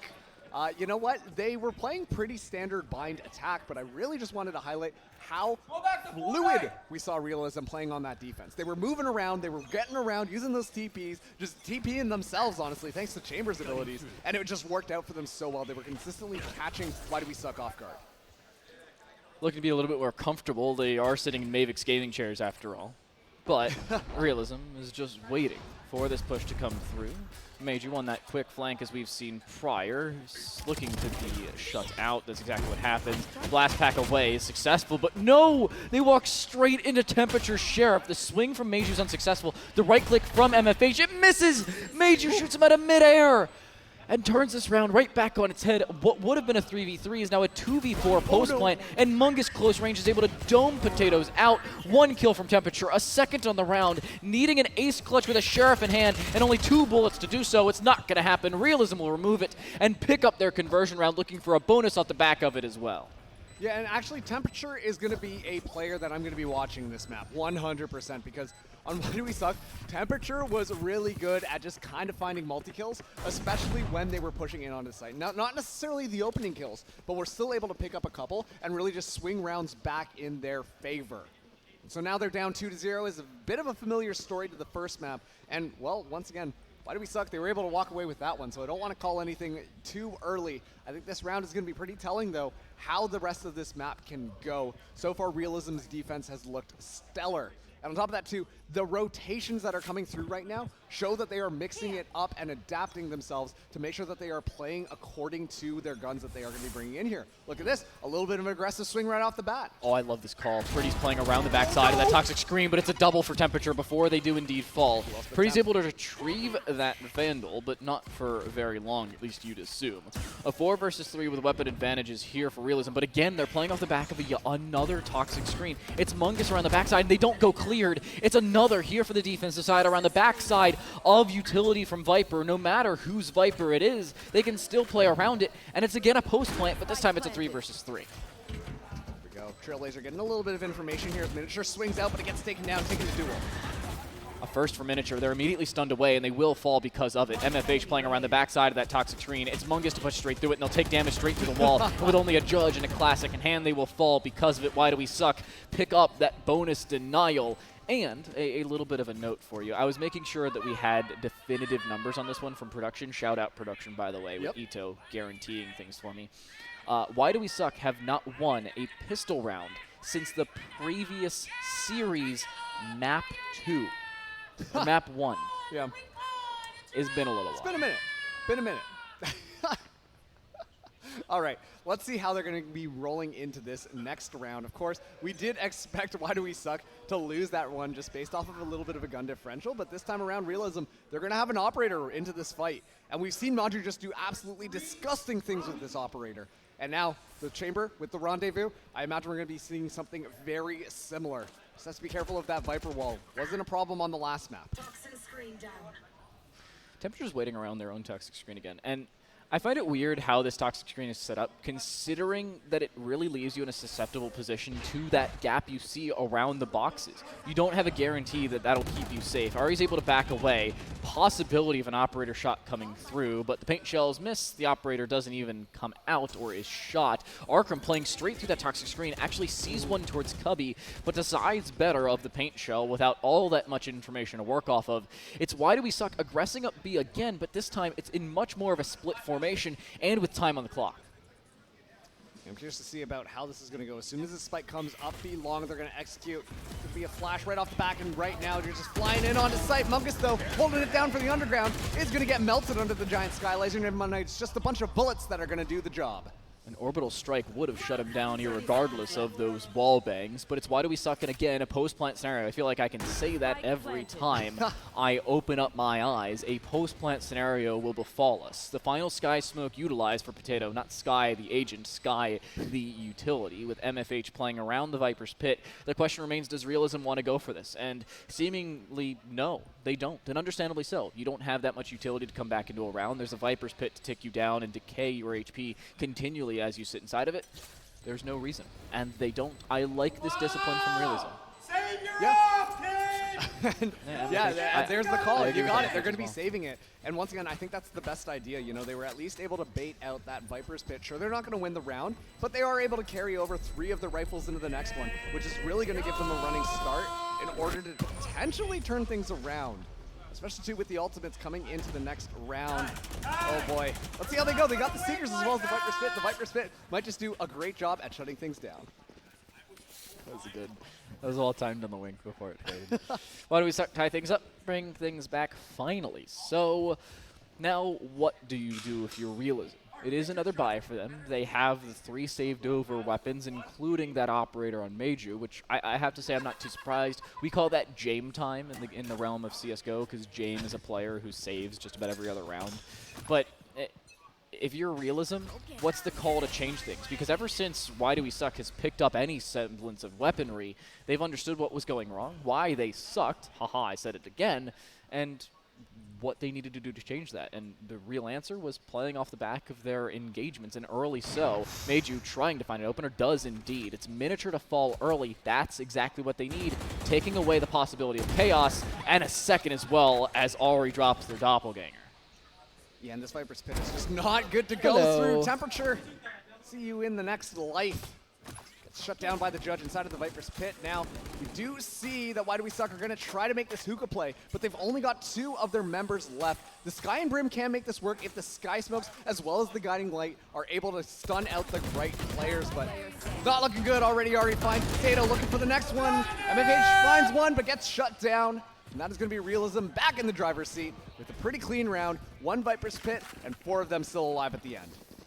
It's something different. And again, it's something off the back of Why Do We Suck saying, hey, we want to play aggressive again, and Realism understanding that and playing aggressive in their own right. You saw Meiju play around towards Showers, and quickly so with an operator no less, and they did not have that rendezvous available. You didn't see the outlining of gold around their POV, so you knew they were susceptible. They miss a shot, they almost certainly die. Meiju understands they're just gooder at the game. And yes, I understand gooder is not a word. It's part of the joke. But Why Do We Suck? They fall because of it. And Realism, again, keep up that aggression, and that's what played in their favor. I think they need to continue that. This round, maybe not so much because it's weapon concessions for Why Do We Suck. Well, yes, they won 2 in a row. It's not the greatest position for them to be in. We'll see how it plays out. I've got your trail. We're getting ready for that B-side hit. The Seekers are going to be used. Now Yoru's going to get a lot of information as well, but Monk is finding one with the judge. Finally gets traded out, though. Potato able to get the headshot there. Maju looking for it, is able to take Temperature out before getting the heck out of there. Now has this operator looking down through the Sky Smoke. Not able to find anything here, but that's going to guarantee the plant for Why Do We Suck? A great flash here as Miniature just cleans that up. How's that for a Yoru, Dan? Hey, Yoru is a viable agent, and Hello looking for another, almost finds a second through that smoke. Unfortunate there as the Brim will inevitably fall. Potato waiting around towards the back side of Tube for this push to come forward. Pretty the first one on the other side of things. Looking to pop a Guiding Light, does so perfectly. Potato can't see a dang thing, and will have the Roomba go off on their feet. Miniature dies. Potato almost certainly soon to follow, but drops a combat stim in order to get that kill, especially as they needed it. Ari, with time ticking away, doesn't have time to fake it. They'll look to stick, but it's just time, and it, oh wait, he got it to half. There's a swing. There it is. No. MFH finds it. And he does. Oh no, just falls away inside of the spike. I'm sorry, MFH. You know what? Hey, it's all tied up now, 3-3. What you're gonna do before you do it. MFH looking into the future right now. Didn't realize that they allowed Psychics to compete in the Nerd Street Champs, but here we are. Let's see what the weapon rollout is going to be this time around. We're going to be seeing rifles come in here. Interestingly enough, Potato is going to have a Guardian. Going to really rely on getting some headshots with those, but Maju going to be bringing that operator again. We haven't seen Maju turn up the heat as much as we did this last map, and if we want to see Realism get something, they got to start, but Miniature already just bowling people down.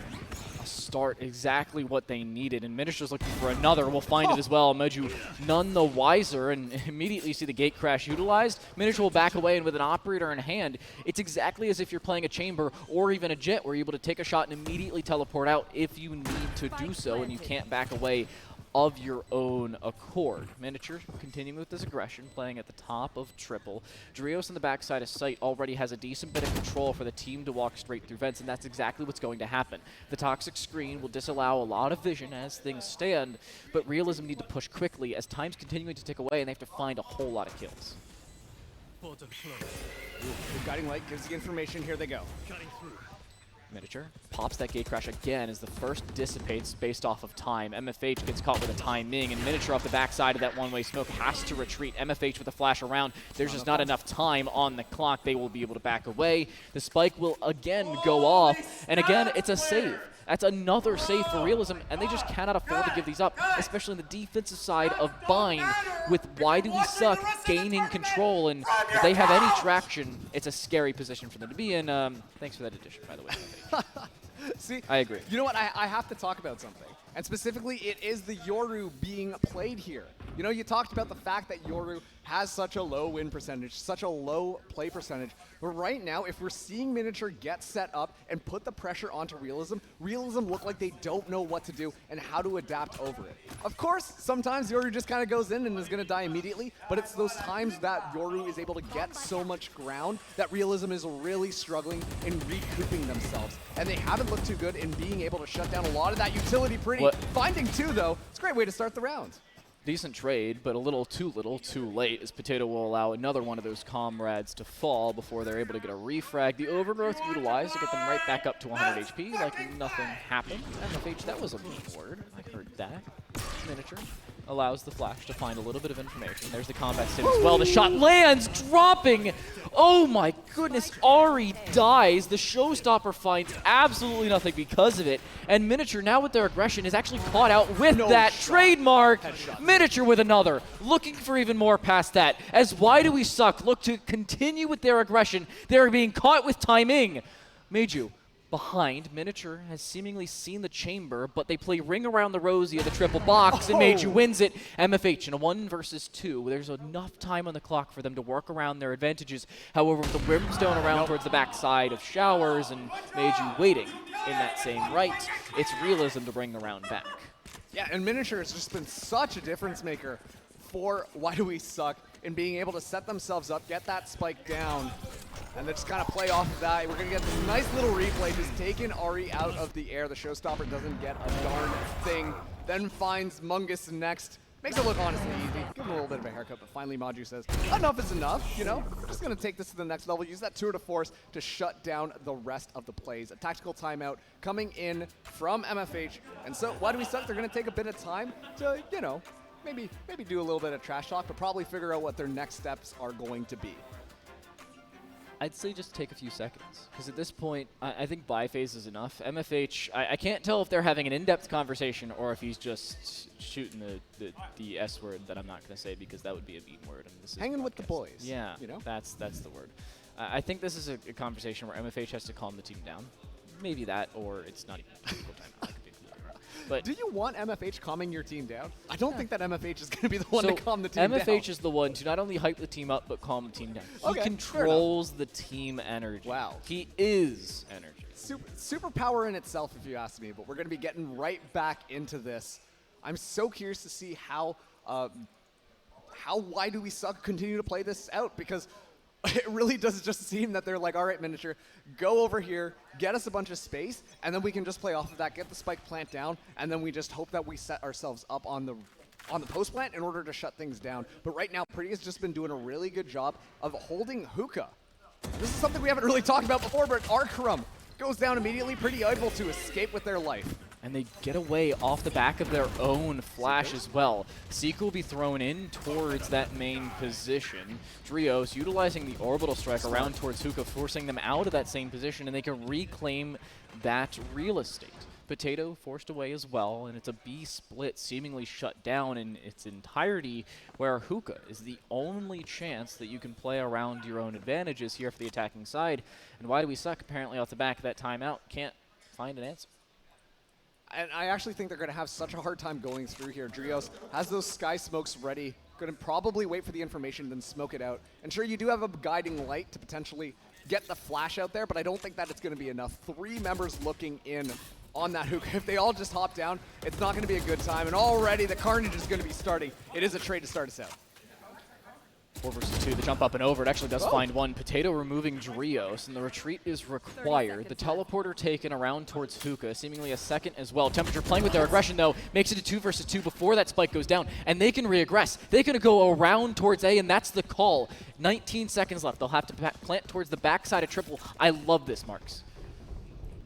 I am not sold on it yet. I'm going to see how this round does play out. To be fair, it does make Realism have to get themselves back together. Plenty of time to go through the spawn, but it was possible that a little bit of information could have been gotten, but never mind. Maju takes Potato out. They didn't know Maju was already there. That's the issue. Maju read it perfectly, and with just 5 HP left over on Temperature, Heaven is the perfect place to play. However, they have to play slowly, and that's just not what happens. They had to have waited for a tick, or at least a touch onto the diffuser. Spike, it's not going to happen. Ari will be able to shut that down. A nice kill and a nice round there for Realism. I like the call Execution could have been a little bit better. The issue is they ran into a new site, and Meiju, even if they read that a few seconds later, still was in a good position that they didn't expect. Also, before you continue, I have more information on the rest of the bracket. Hit me with it. So, Roy's Kitten Shelter took that aforementioned 6th place position. Okay. And with Levitate taking 7th, this is the fight for 8th. Yep. We have at least guaranteed 15 of 16 teams for tomorrow. Yeah. There's your... That's really exciting stuff. And just to push back a little bit on you praising that push, I actually think that they should have stuck onto that B site just because they already had all the information as to where people could be. Yeah. Well, hey, already Temperature starting us out, headshot onto Ari with the Sheriff. On top of that too, Time to Light, they have 4 ultimates online. This could be the round for Why Do We Suck. They should be able to just diff them based off of ultimates alone. Should be a position they're able to be in. Mungus, seemingly aware of the fact that somebody's behind the toxic screen. They were correct in assuming so, but B is now the call, at least at face value, considering there are 3 towards B mid, with the spike around towards A Link, and you can see the Yoru, well, you could have seen the Yoru around towards Showers before they were so rudely killed by Meiju. Sky Smoke around towards the backside of Defender Spawn and Elbow. The Showstopper dedicated, trying to find at least one. I don't know if it's going to, though. It doesn't. Drios with a swing around as well makes it an even trade on the site proper. Mungus with a snake bite thrown forward and dropping Temperature makes it a very difficult 1 versus 2. Now for Arkham, who just used their Showstopper and is in a terrible position. Can I just say, the Showstopper hasn't really stopped the show at all lately. Just kind of been, oh, cool, explosion. Yeah, Make the site look a little bit prettier. But yeah, not a good scenario here. 1v2. Should be able to potentially get this spike down, but already Realism are getting themselves set up. Not a lot of ultimates used on that last round. They just popped the Seekers and held on to everything else. But Maju, right around the corner. The Boogeyman is going to be knocking. That's going to be another round for Realism as they retake the lead and make it 6-4. 6 rounds found.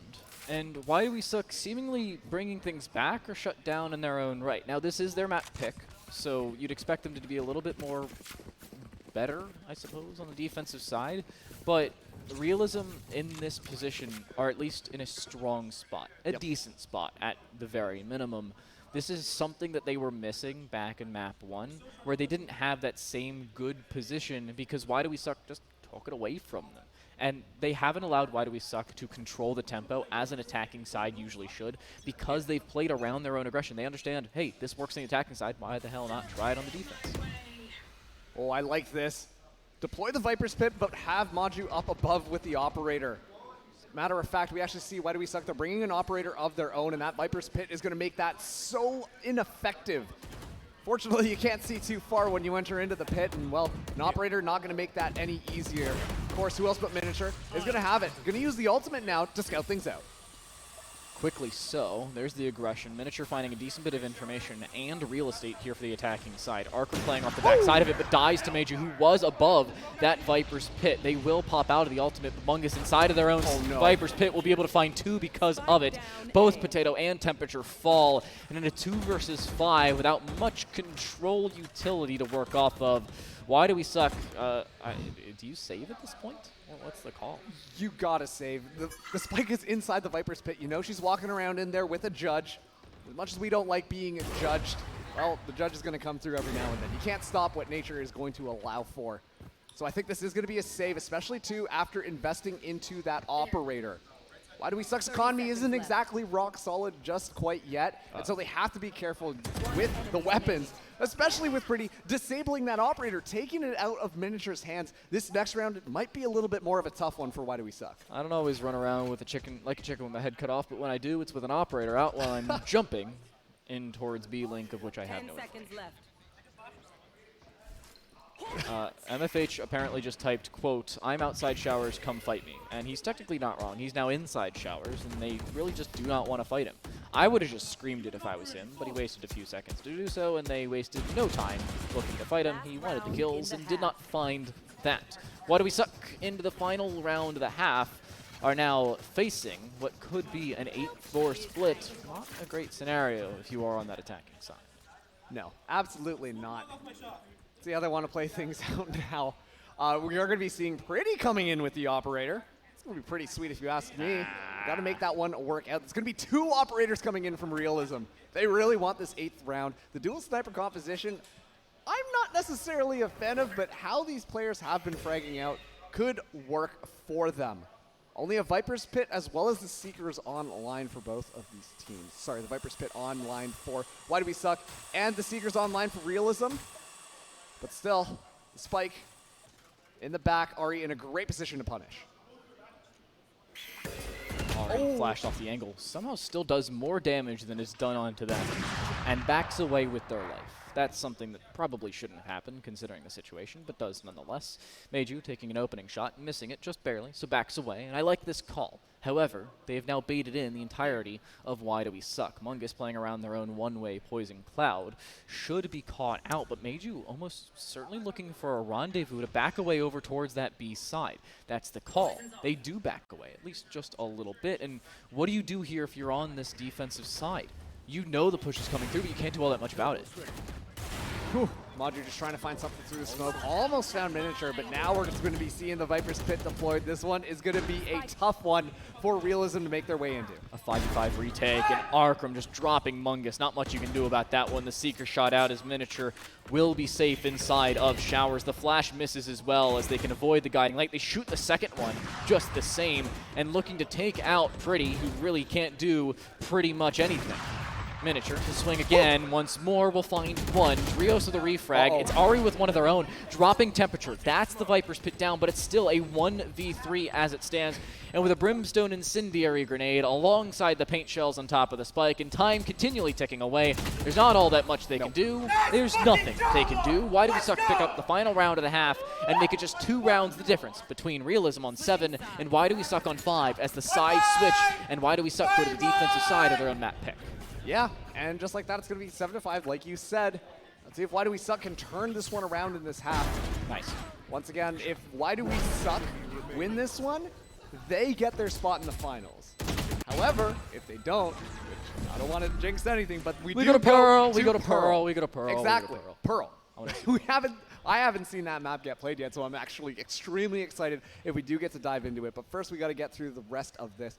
I want to see how Why Do We Suck set their defense up. Specifically, how they're going to use Miniature on this Yoru, potentially play a little bit of mind games, see what they can get Realism to think is going on, and use those teleporters to the advantage, because I think that there's a lot of shenanigans to be had on Bind, especially with that Yoru on the field. They just set up a one-way poison cloud in towards the lamps. That's something I have never seen before. Wild. Nice job. That's what it looks like, by the way. That was set up in our picture-in-picture. Thank you very much, production. Around towards the backside of A-Link, which is wild to say the very least. Potato dropping Meiju. That's an opener. Why Do We Suck again have not won a pistol since the opening map of our previous series. In the second half, they won both of them. But it's an odd scenario for them to now be in. Mungus trying to drop a snake bite, doesn't even need to do so. Arkram, however, turning 1 kill back the other way. A 4v3 on a now established retake with a Spike planted default, and the Viper being snuffed out of position, has to reposition around towards bench, and stays alive! The communication's there, and the Roomba's shot out. Mungus gets the kill across as well, a 3v3. And yes, while Mungus may be low HP, they're still in a decent position to lock things down. Pretty, however, being pushed out. The right clicks land. Ari with a double. We go 1v3.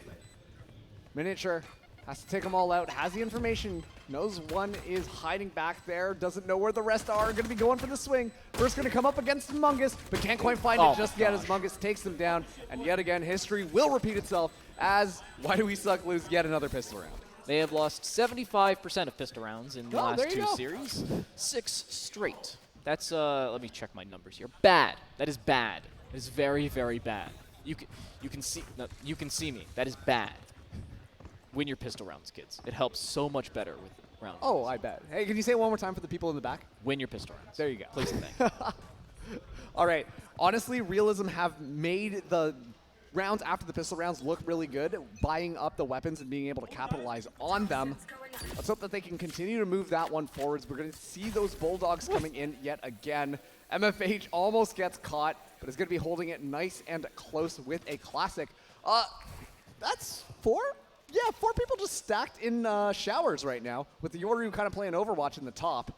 As actually, this is Realism. This is Valorant. Oh, thank you for that. Just as Realism are going to move on to that B side instead, and well, that thing is wide open for them, so they're going to have a nice and easy time on that entry. Yeah, apparently don't need to be a lineup Larry in order to take the B side. You can see all the lineups set up over towards A. We saw in the previous 2 rounds, so that's the notion there.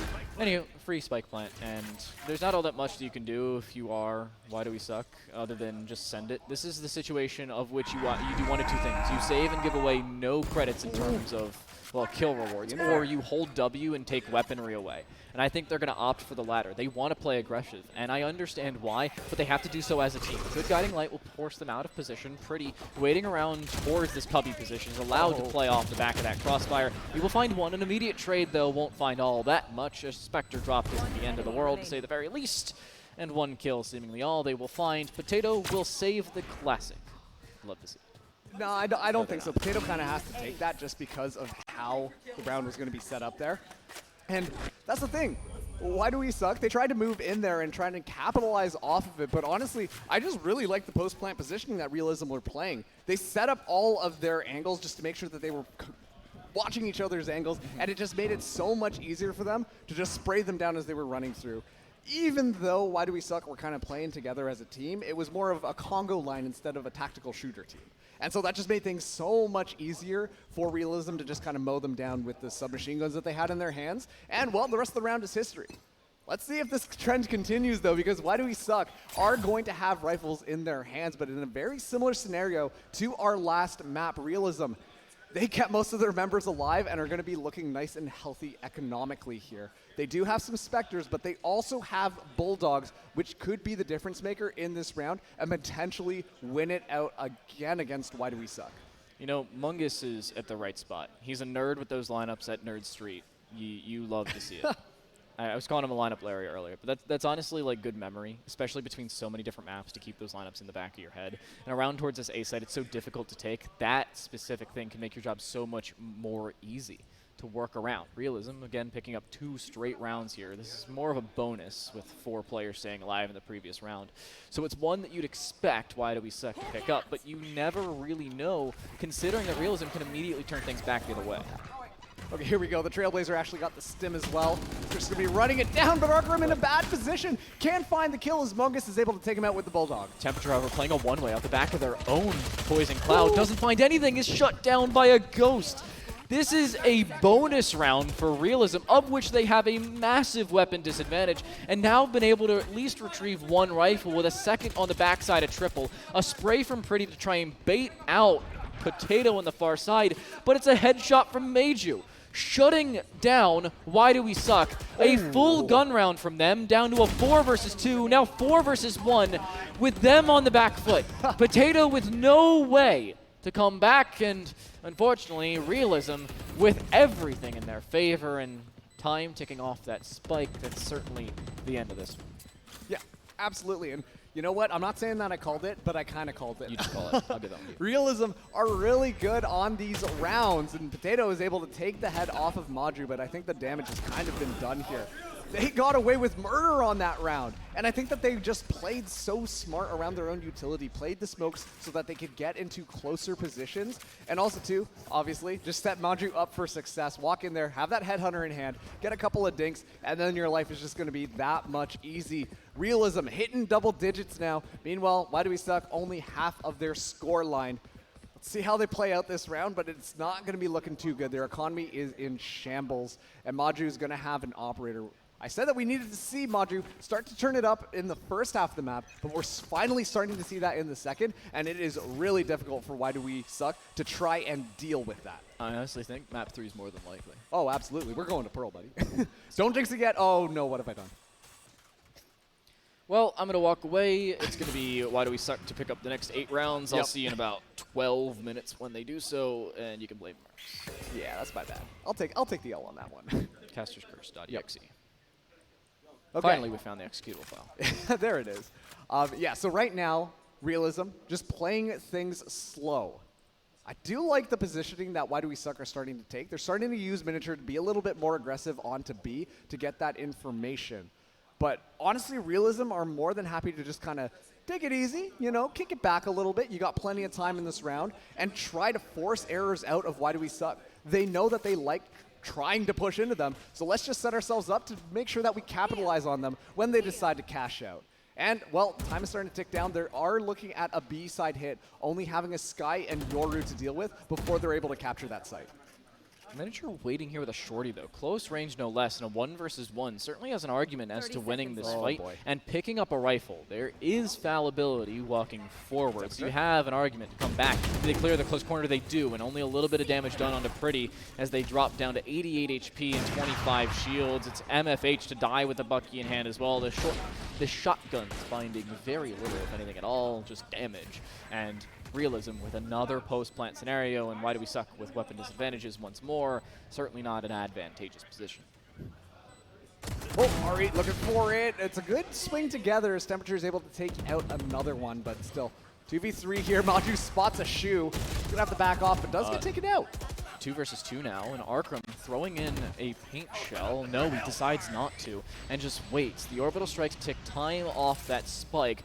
The toxic screen is going to be shut down. Temperature immediately dies. Arkram, yes, you have a 1 versus 1. Even with those paint shells, just is not enough time. Drios finds the kill required, and why do we suck? They do a decent bit of economic damage, but are unable to come out with the round victory, and Realism will finally have to face up against a full purchase, but with a 6-round advantage.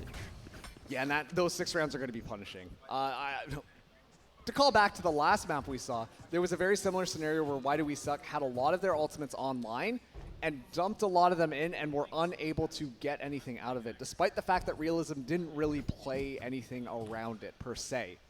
They've got 3 ultimates online, a Viper's Pit, the Showstopper, as well as the Orbital Strike. I'm hoping to see them use it this round to start to re-solidify themselves in this game. Otherwise, things are going to go from a bad situation and it's going to turn it into a worse one. Still, though, they got to make sure that they get a little bit of room. And I don't know if this shower sit is going to be the best because the Guiding Light gave out a lot of information already. Made you waiting for this push to come through. The shoulder peek finds the information, not particularly the kill. Drios almost caught with a timing. Miniature with his aggression misses the shot. Through the wall, no less. The second attempt is successful. They take a whole lot of damage from not only that operator, but the paint shells as well. They will look to retreat and possibly gain some health back from their Sky, but it's an odd scenario now for the defensive side. With a Viper's Pit popped in front of them around towards the Shower's position and a Spike looking to be planted, while yes, they have the advantage, they don't have all the real estate to work with, and with that Showstopper missing, they have a lot of their plant denial off the board. Oh. Orbital Strike comes in from above, doesn't find anything either. Realism actually making this Viper's Pit work. 1 enemy remaining. Only 1 left, though. And it is going to be Mungus, able to pick up the spike here, but just walks out into a parade of gunfire. And like that, we're going to be seeing, what do you call it? Why Do We Suck? Be able to pick up another round. Didn't use too many of their ultimates that time, only 2. And came out on top. Finally so as well. This is their first round win and a half. Miniature does hit that shot, by the way. The only reason they survive is because on the opposing side, the miss wasn't particularly a miss, but it hit them through the wall. So not the full amount of damage done. And the paint shells, you can see that little tick of damage only does about 10, maybe 5. It's not all that much. They survive just barely. Slim margins and slimmer margins for error here as Why Do We Suck continue with their aggression. It's Miniature once more, winning the fight no less. Mage, you can't win a fight. And, well, there's not much they can do about it. Oh, Trailblazer spots out MFH here. Gonna be holding his ground. What? Actually able to find a headshot through it, but Trios trades it right back. Now it's gonna be 4v3 here, able to pick up that ultimate orb though, get closer to the Showstopper. And now, let's see how Realism want to play this. They still have that spike all the way back in their own spawn. As a Viper Split was deployed on A, so this more or less is going to be a B-side hit, but it's only a matter of time before they just have to go back for the spike at this rate. I don't know what the call is for them either. What do you want to do off the back of this? Arkram's playing a pixel angle. They should have been able to see that Viper, but no. On the map it says they should, well, in front of us. Apparently they did not. The pixel not fully playing to its strengths. And you can see the switches there, but Miniature dropping Ari. That should be the round in and of itself, with the paint shells denying the push forward and Potato having full sight control as it stands. There's not all that much you can do. Flash as well. Just pushes them out of position time after time. Mungus is in an odd spot just the same. What do you do here? There's not all that much to it. 20 seconds, maybe a save, but even then, you're still losing. Yeah, they picked up the spike finally. Yeah, yeah, no, this is going to have to be a safe scenario. I mean, you know what? If you're Realism, you have to look at the bright side here, which is that you were able to force out that Viper's pit on this round. You know, make the ultimate advantage just a little bit less oppressive. And now, yeah, you're going to be seeing that save come through. Drios is just going to hold onto that rifle. Miniature, though, has been doing such a good job at just shutting their pushes down. My favorite thing was MFH in that round after being stunned out with a Tasmanian Tiger and having the guiding light go off behind them. They still flick for the kill. And yes, they die, but they find a kill they shouldn't have and go, quote, bye-bye. Hey, we take those. And of course, the round started out with a little bit of an operator duel. So the fact that Miniature came out on top of that was actually huge. Because as we know, Maju is the top fragger for Realism when it just comes to being able to win it out. Obviously, on this specific map, it's not necessarily we'll go with the case. previous map. I should have qualified it with, the previous map. But being able to shut down such a difference maker really just makes that much harder for Realism, especially keeping Miniature alive. Ari going in deep with the showstopper now. But it's going to find nothing. And there's 2 players inside of Showers as well. There's so much real estate for this defensive side to work with. And they seemingly have an inkling that Showers is the play, but they have no guarantees. Those Seekers will finally give that away, but they have no clue that the Viper is now moving all the way around towards that heaven position. Arkham with the swing around will be able to drop their doppelganger, has built up that paint shell as well, waiting for this push to come forward from Realism, which you'd expect to see, but we haven't thus far. Lineups being established from A short, which should be shut down from Sky, but around towards that backside it finally is. Mungus does not get an opportunity to get those lineups off. An immediate trade, 1 for 1, then 2 for 1 in the favor of Why Do We Suck. Apparently they do not. They can play around the backside of that snake bite, but Pretty around the backside of the site will be able to find one of their own. A 2 versus 1 with Pretty alone, and this 1 versus 2 finds a third on the round, but is shut down. But there's not enough time. No. Why Do We Suck or shut down? Realism find map points. Yeah, that is absolutely massive. The thing that we saw there was the Vipers, the snake bite on the ground on the spike. You could tell that Why Do We Suck? We're just like, there's no chance anybody is on site. Let's just go in. Let's just hang around here, make sure that it's all cleared out, and then things are going to be nice and easy. Uh-oh, turns out Pretty was just kind of walking around, and then it's just going to require 1 bullet out of that brand new skinned Phantom, and they're all just going to hit the floor. So it was such a key round, especially too, as it's going to shut down the economy for Why Do We Suck. Now, this is going to be the last round. No more ultimates for Why Do We Suck. They're trying something unconventional. 3 down A lobby here. Unable to find it, but finally they do get the trade. So they will be able to rescue one of those rifles there, but Ari finds 2. An immediate trade, though. You can see Akram dropping them means they're back into this, especially with a shot from Miniature. Good night, Drios. A 2v2 to keep Why Do We Suck not only in this map, but in contention to shut things down here, and not particularly now, but in about 4 rounds' time, assuming they win and look to send us to OT. A very split attacking side, now defensive side as well. The attacking side melding together around towards B main, but you can see it's Miniature playing around towards the backside of B halls, moving around towards elbow, and without the Seekers available, you don't know where this Yoru's hiding. They seem to have a general feeling of it, but have no guarantees. With that timing, down goes Meiju. It's a 1 versus 2 again for Pretty. They've clutched it before. They have to do so once more in a row, no less. And they're going towards spawn. Yeah. Just take a page out of Why Do We Suck's book, just back it all up, but they're going to be moonwalking right into Arkrum.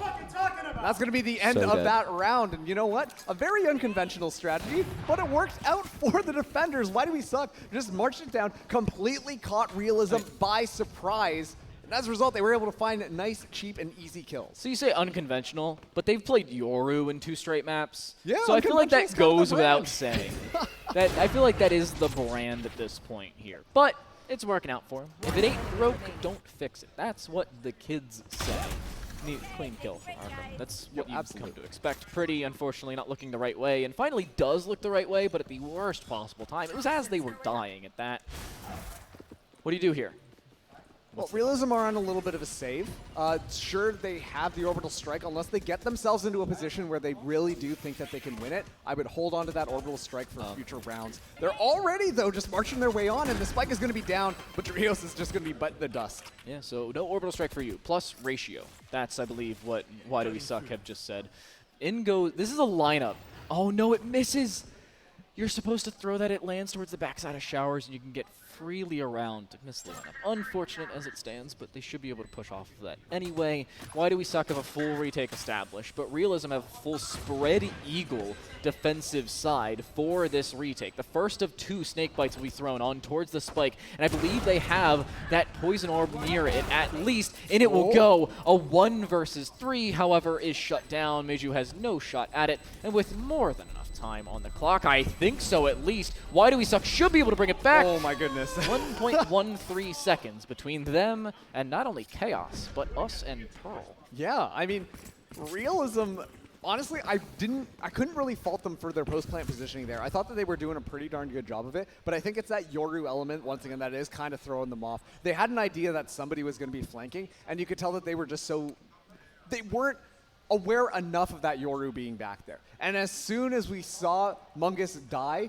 you could tell that there was a little bit of a reflex from Realism to all spin around and immediately give Yoru all the attention in the world, but that coincided perfectly as the rest of Why Do We Suck decided to move in from the spawn and were able to just find people looking in the wrong direction and take them out. So, a very good round, but can they do it 3 more times is the question to potentially get that tiebreaker. Temperature says potentially. Seems to be the call. At least 1 kill found, but again, the orbital strike's available this time around. And this time they have rifles to slow things down even more than we've seen previous. And, well, as we saw in the previous round, time was ticking off the clock. They have so many lineups. They not only have this Incendiary, but they have that orbital strike as well. They do not have the time to waste here on the defensive side, and they cannot afford to give away this real estate. They have to make sure they can kill Meiju as soon as humanly possible and try and bait out that orbital strike even quicker. It should be thrown through in the next few seconds or so, but as that throws through, you don't have any guarantee. There's a stick. They'll try to get it to halfway. That's exactly what happens. That's 3.5 seconds you do not have to waste on sticking on that spike. There's a first one, though. They have to stick this all the way through, and with the sky smoke over top of it, that's exactly what happens. Why do we suck? Do not. They don't suck. They clutch it out. A smart play around the orbital strike with the sky smoke as well. Realism are shut down for at least 1 more round. Yeah, and Realism are going to take the tactical time out here. I really just can't fault Realism there. Honestly, it seemed like they were playing that extremely well. And the way that they kind of just bunker down the people who have the lineups, bunker down those who have mollies in order to just play that post plant, I thought they did a really good job of that. But once again, Why Do We Suck? It seems like they're like thriving off of these chaotic situations. They want to go in there and they're coming out on top. The issue is they continue to throw somebody in who needs utility later on in the round. For instance, in that round, they threw in the Viper. In the previous, they threw in the Brimstone. In either of those 2, they throw in a frickin' Raze for all I care. They stay alive long enough. They have not only the Incendiary, which takes more and more time off the clock. They have 2 Snake Bites. And again, the orbital strike to work off of. That's upwards of 25 seconds of delaying time that otherwise there's no way to combat unless you are 100% aware of every single lineup and have the time to clear those out. You're not winning that round. And unfortunately, they throw in their controllers who usually are their spike planners, but if you have the utility to work around, you have to be able to understand, I cannot do that. And they don't. They do not have that understanding, at least not at face value. In that round, yeah, they don't throw in the Brimstone, who does have the orbital strike, but they throw in the Viper, which is 1/2 and 6, or 1/2 dozen and 6 the other. 6 and 1/2 dozen, you get the general. And now I'm curious to see how Realism are going to adapt themselves. They took that tactical time out. Unfortunately, they're on a little bit of a save this round. We are seeing Spectres in their hands. And a Miniature has just been a little bit of a menace on this Yoru. Already taking such an aggressive hold of Bats. Moving up there, getting that information as it looks like it is Realism being a little bit curious about that A site, but that's going to be really tough if they do decide to push into it. MFH swinging around backside of mid boxes with a Judge in hand. Guiding Light, possibly force a push, but I like this discipline. That's the one thing. I like the discipline from Why Do We Suck. Usually aggression is what we see from them. That's not what we've seen thus far. Double blast pack in towards the showstopper. Doesn't find anything. They seemingly are aware of MFH's position, though. He should be able to find 1, but it's a double with the orbital strike. They just bait it in and find 2 around towards the backside towards default. Pretty's on 4 HP as well. This has turned from a massively advantageous round for Realism to completely the other way, and I feel like he does. Hands on head.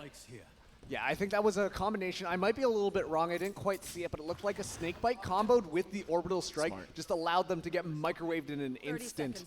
And now the spike is in such a hard spot. Great sightlines being set up from Why Do We Suck, making this near impossible for Realism to even make a foot in onto the site. And Temperature already shuts one down. We will see a 24th round, ladies and gentlemen. Temperature with a double to close it out. A double on the brim as well. The controllers combining for 4. As Why Do We Suck put 11 up. A final round of the map, at least in regulation, assuming we go to OT. This is for Realism to not stay alive, but to keep their chances of moving straight to a following map well and truly in their favor, because they have been benefiting when Why Do We Suck have been in chaotic situations, albeit pistol rounds, conversion rounds, what have you. In full gun rounds, considering where we are now, Why Do We Suck have had a glaring advantage.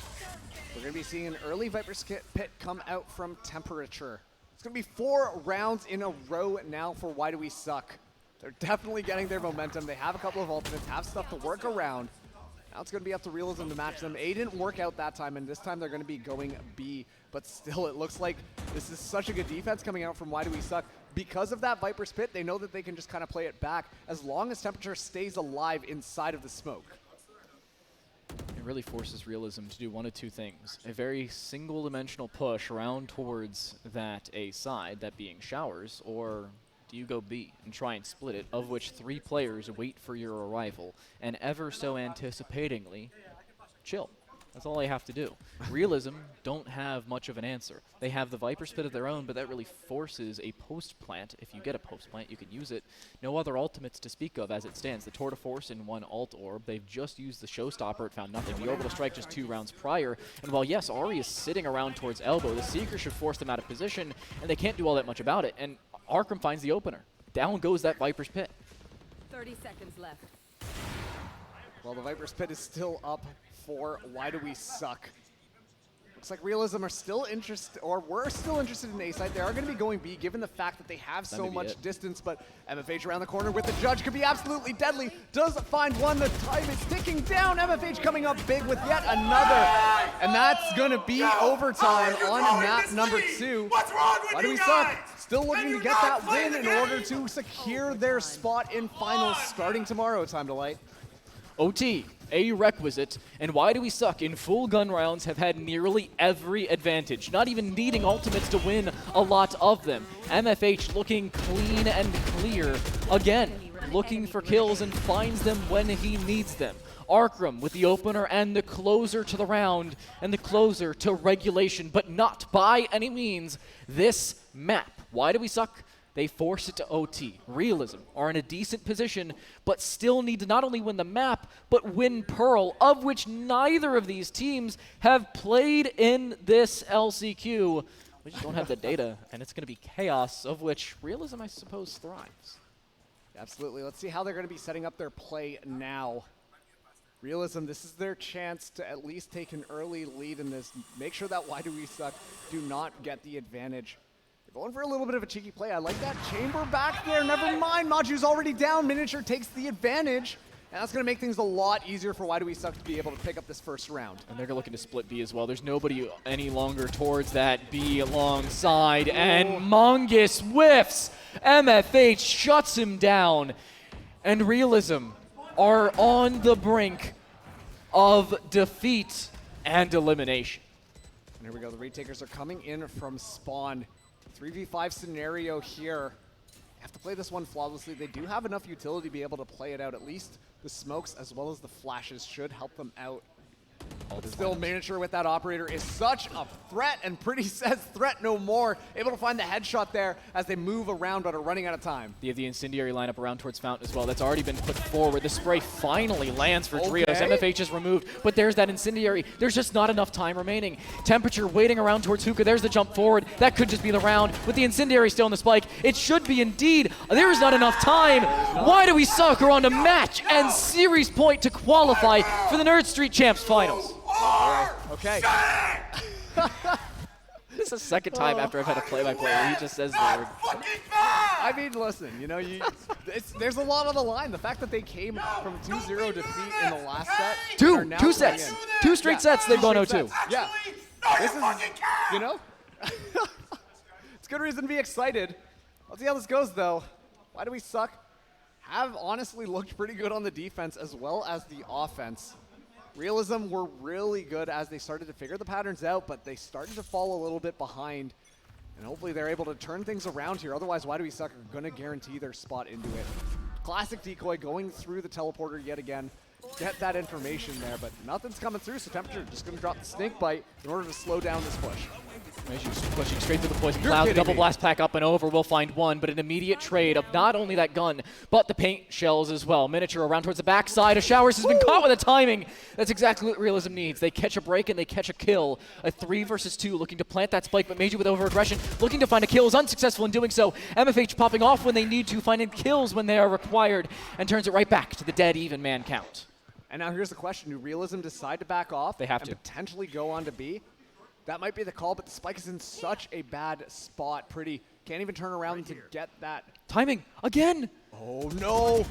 Okay. That's it. No. 1v1. Potato left alone. Headshot required. It's not going to be found. A 3K for Drios. The Brimstones combining for 4 kills, but Drios finding the majority and the final required double OT. Now here on Bind. As I said, it was going to be a doozy at the beginning, considering the fact not only the teleporters exist, but this was the selection of Why Do We Suck. I suppose I can understand why they selected it, but it's not looking all that good for them as OT once more is required. I wouldn't say that this is the worst situation for them, considering at first it was Realism looking pretty strong. Once again, they entered in the second half 7-5. And honestly, we're taking a pretty commanding lead at the start, but of course, Why Do We Suck pulled themselves right back out of the well.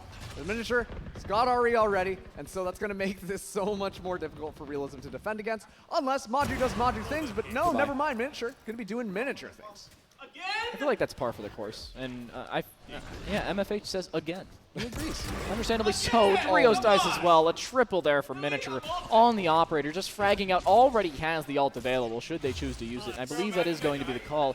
Not only to gain the information, but to allow the team the real estate to work off of. There's the info they need. They're looking to body block it as well. A 1v5 as Miniature will take time away. The dimensional drift, creating chaos on the backside of the site. A 3K found from the Yoru with, again, a 1.7% pick rate on this patch. Puts Why Do We Suck once more on match and series point for qualification.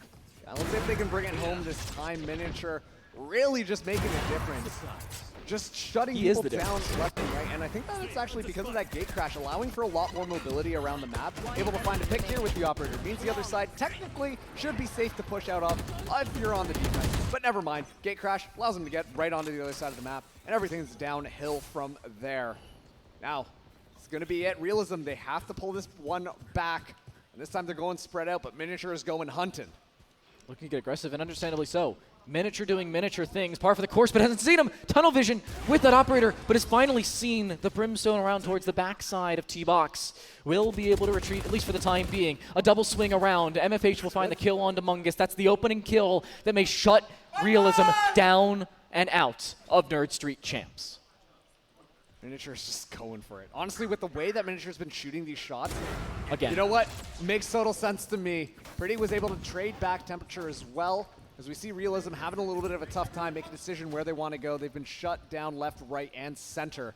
I guess just left and right. Only 2 sites on this one. No real mid here.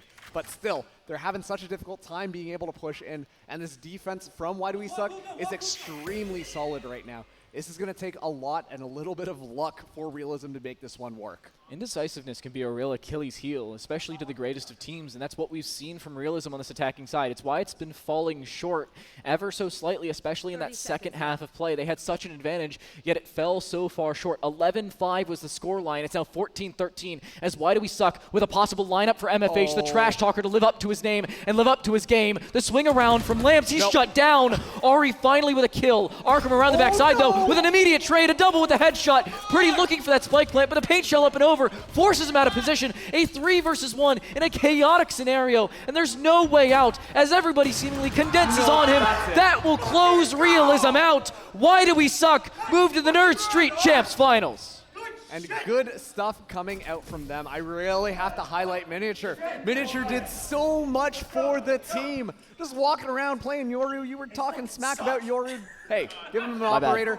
Make sure Miniature's playing him. You're going to have a fantastic time. Such good stuff coming out from Why Do We Suck there, and look at that. 27 kills. The next highest person in the lobby was Pretty with only 24. All I'm saying is MFH dead bottom friend. 12 and 21. Why you gotta do him like that? Oh, I love MFH. Favorite player on the server, and probably at this event, at least as of right now. Finals, of course, are tomorrow. But it's a wild finish to what was already a wild series. We saw close map 1, of which was Realism's map pick. And we looked at that and said, yeah, an advantage will be there, but not as much considering it's Bind. Everybody has played Bind time and time again, albeit a little less recently, but it's still teleporters, boxes, and a whole lot of operators. That's exactly what we saw here. And speaking of the operators, it's Miniature losing early and immediately finding that refragability later on in the series and in this map to turn Why Do We Suck into a team that just doesn't and will be in the Nerd Street Champs finals. Yeah, and I don't want to just like make it seem like this is a one thing, but Miniature versus Maju I think was really impactful because whenever Maju won out those duels, chances are it was a pretty easy round for Realism. But I don't know, Miniature just started doing something else and shut Maju down consistently, and that just made it so much easier for the team for them to win ultimately. And so even though it was as close as it was, great stuff once again coming out from Miniature. And we're seeing these replays just at the very end. And you know what, Pretty honestly was doing a really good job considering that Pretty was pretty often the last person standing, able to find quite a few frags, able to turn a couple of losable situations into more winnable ones, but ultimately just couldn't come out with the victory. It was an unfortunate finish, but one that, unfortunately for them, had to come to an end. Realism have to face the realistic situation. They're out. There will be a tournament for the 4 teams that were out of the LCQ that'll play alongside the finals over the next 3 days. But this series is over. The broadcast, not so much. We have an interview with the amazing, ravishing Ravish alongside the ever-present in this series. And I cannot stress this enough, MFH. Thank you all, Marks and TT. I'm here with winners after that grueling BO3 of Arkham and Mr. Funhammer. Yo, take me through every single emotion y'all got going right now, A to Z. Start from the top. I mean, I'm feeling good, you know, like yeah. I had 3 kills first half. Okay. Almost dropped a donut first half, but I didn't let it get to me, and then I started coming back and started popping off, and we made the comeback, so it feels really good. You did, bro. All them clutches second half. We saw those. Hell yeah. Now, my friend in Christ, we heard you on stream more than we heard the casters. So, now, your energy, of course, is impeccable, too, but thank you. What would you say that, what is the signature, do you just enjoy having fun on LAN, or what's up? I mean, look, I have a name, right? Funhaver. Yeah. End of the day, look, we're playing a video game, right? This is true. We're here to have fun, right? So at any point in time, I've learned this from my past mistakes, right? Getting tilted in game, you just lose. If you just get tilted, you lose. So you just have to push through it and have fun. And as IGL, I can't get tilted because my emotions matter the most. So I have to keep these up, right? This guy. Yeah. 11 rounds in, right? 11 rounds in. 0 and 3. 0 and 11, whatever it is. You know what I do? What do you do? I give him my Vandal. You and give I run him a your spec. Vandal. And this kid drops 3 that round and comes up match MVP at the end there. 3K? Okay, that's what we like to hear. I had so much faith in this guy, right? And that's what it's about. You can't have a player doing badly and you get on him, right? No, you cannot. You have to support him, especially when they're young. They swapped over one of the best Fortnite players ever coming over to this game. You have to support him. So, you know what? That's a perfect transition. Ark, actually, talk to me about your transition from Fortnite to coming down to Val, man. I mean, I started not liking the game as much, and I was playing a lot of Val, and I used to watch CS before everything. So this is the new, it's new, and I really liked it. So and I felt the passion I wanted for it. I wanted to be the best. So I'm just putting in the hard work, and I'm gonna be on the top one day. So here's the thing, then. You said you want to be the best, and I agree. Everybody out here wants to be the best, right? But between where you are now, where you want to get to, what's just not there yet, in your opinion? Well, I need to work on everything, really, but okay, fair enough. One step at a time. I'm working on my game sense, my aim. Yeah, you are. Working with my teammates, my comms. Everything obviously needs to be tuned, but acknowledging it and just working on it every day. So and then optimizing the way I practice too. So that's definitely the way I feel like I'm gonna make it to the top. All right, I respect that. I'm excited to see y'all's growth. Now, my brother here, look. Ark talked about why he's next, though. Why you next, baby? I got the fucking reads. All right, that's great. It's like this. Look, I'm gonna bleep that out. Sorry about that. Listen, you put us in a spot against somebody, right? I've got one of the best oppers in this scene. You're peeking him one by one. Don't know why you're doing that. I've got Temperature, one of the best flex players ever. And I've got Potato. This guy is so calm and cool, he doesn't want to talk trash. I don't know how he's on a team with me, with how loud I am, but that guy is so calm and cool in situations, he helps keep us leveled, right? So I'm only up next because of these 4 guys, right? I can call, but without setting those 4 guys, look, the first, 3 matches, I think I probably had an average ACS of 1. Yeah. Right? I'm just not shooting back. But we're setting them up to win, and that's ultimately what matters. I did come alive that series, which, helps a lot. But, yeah, no, it's because of them. All right, you know what? Speaking like a true IGL, I respect the hell out of that, and I appreciate y'all talking to me, man. Y'all phenomenal today, and I'm amped to see what y'all doing tomorrow, because I know we're going to hear from you, and I hope to hear from you as well, brother. Oh, you always hear from me, baby. And that's going to be it for us here today, for the casters, for the players, and everybody else doing the stages. Thank you to the casters. You guys are great. We'll see you back here tomorrow bright and early for the main stage Philly finals of Summer Champs. See you. Remaining. Look at that. 1 enemy remaining.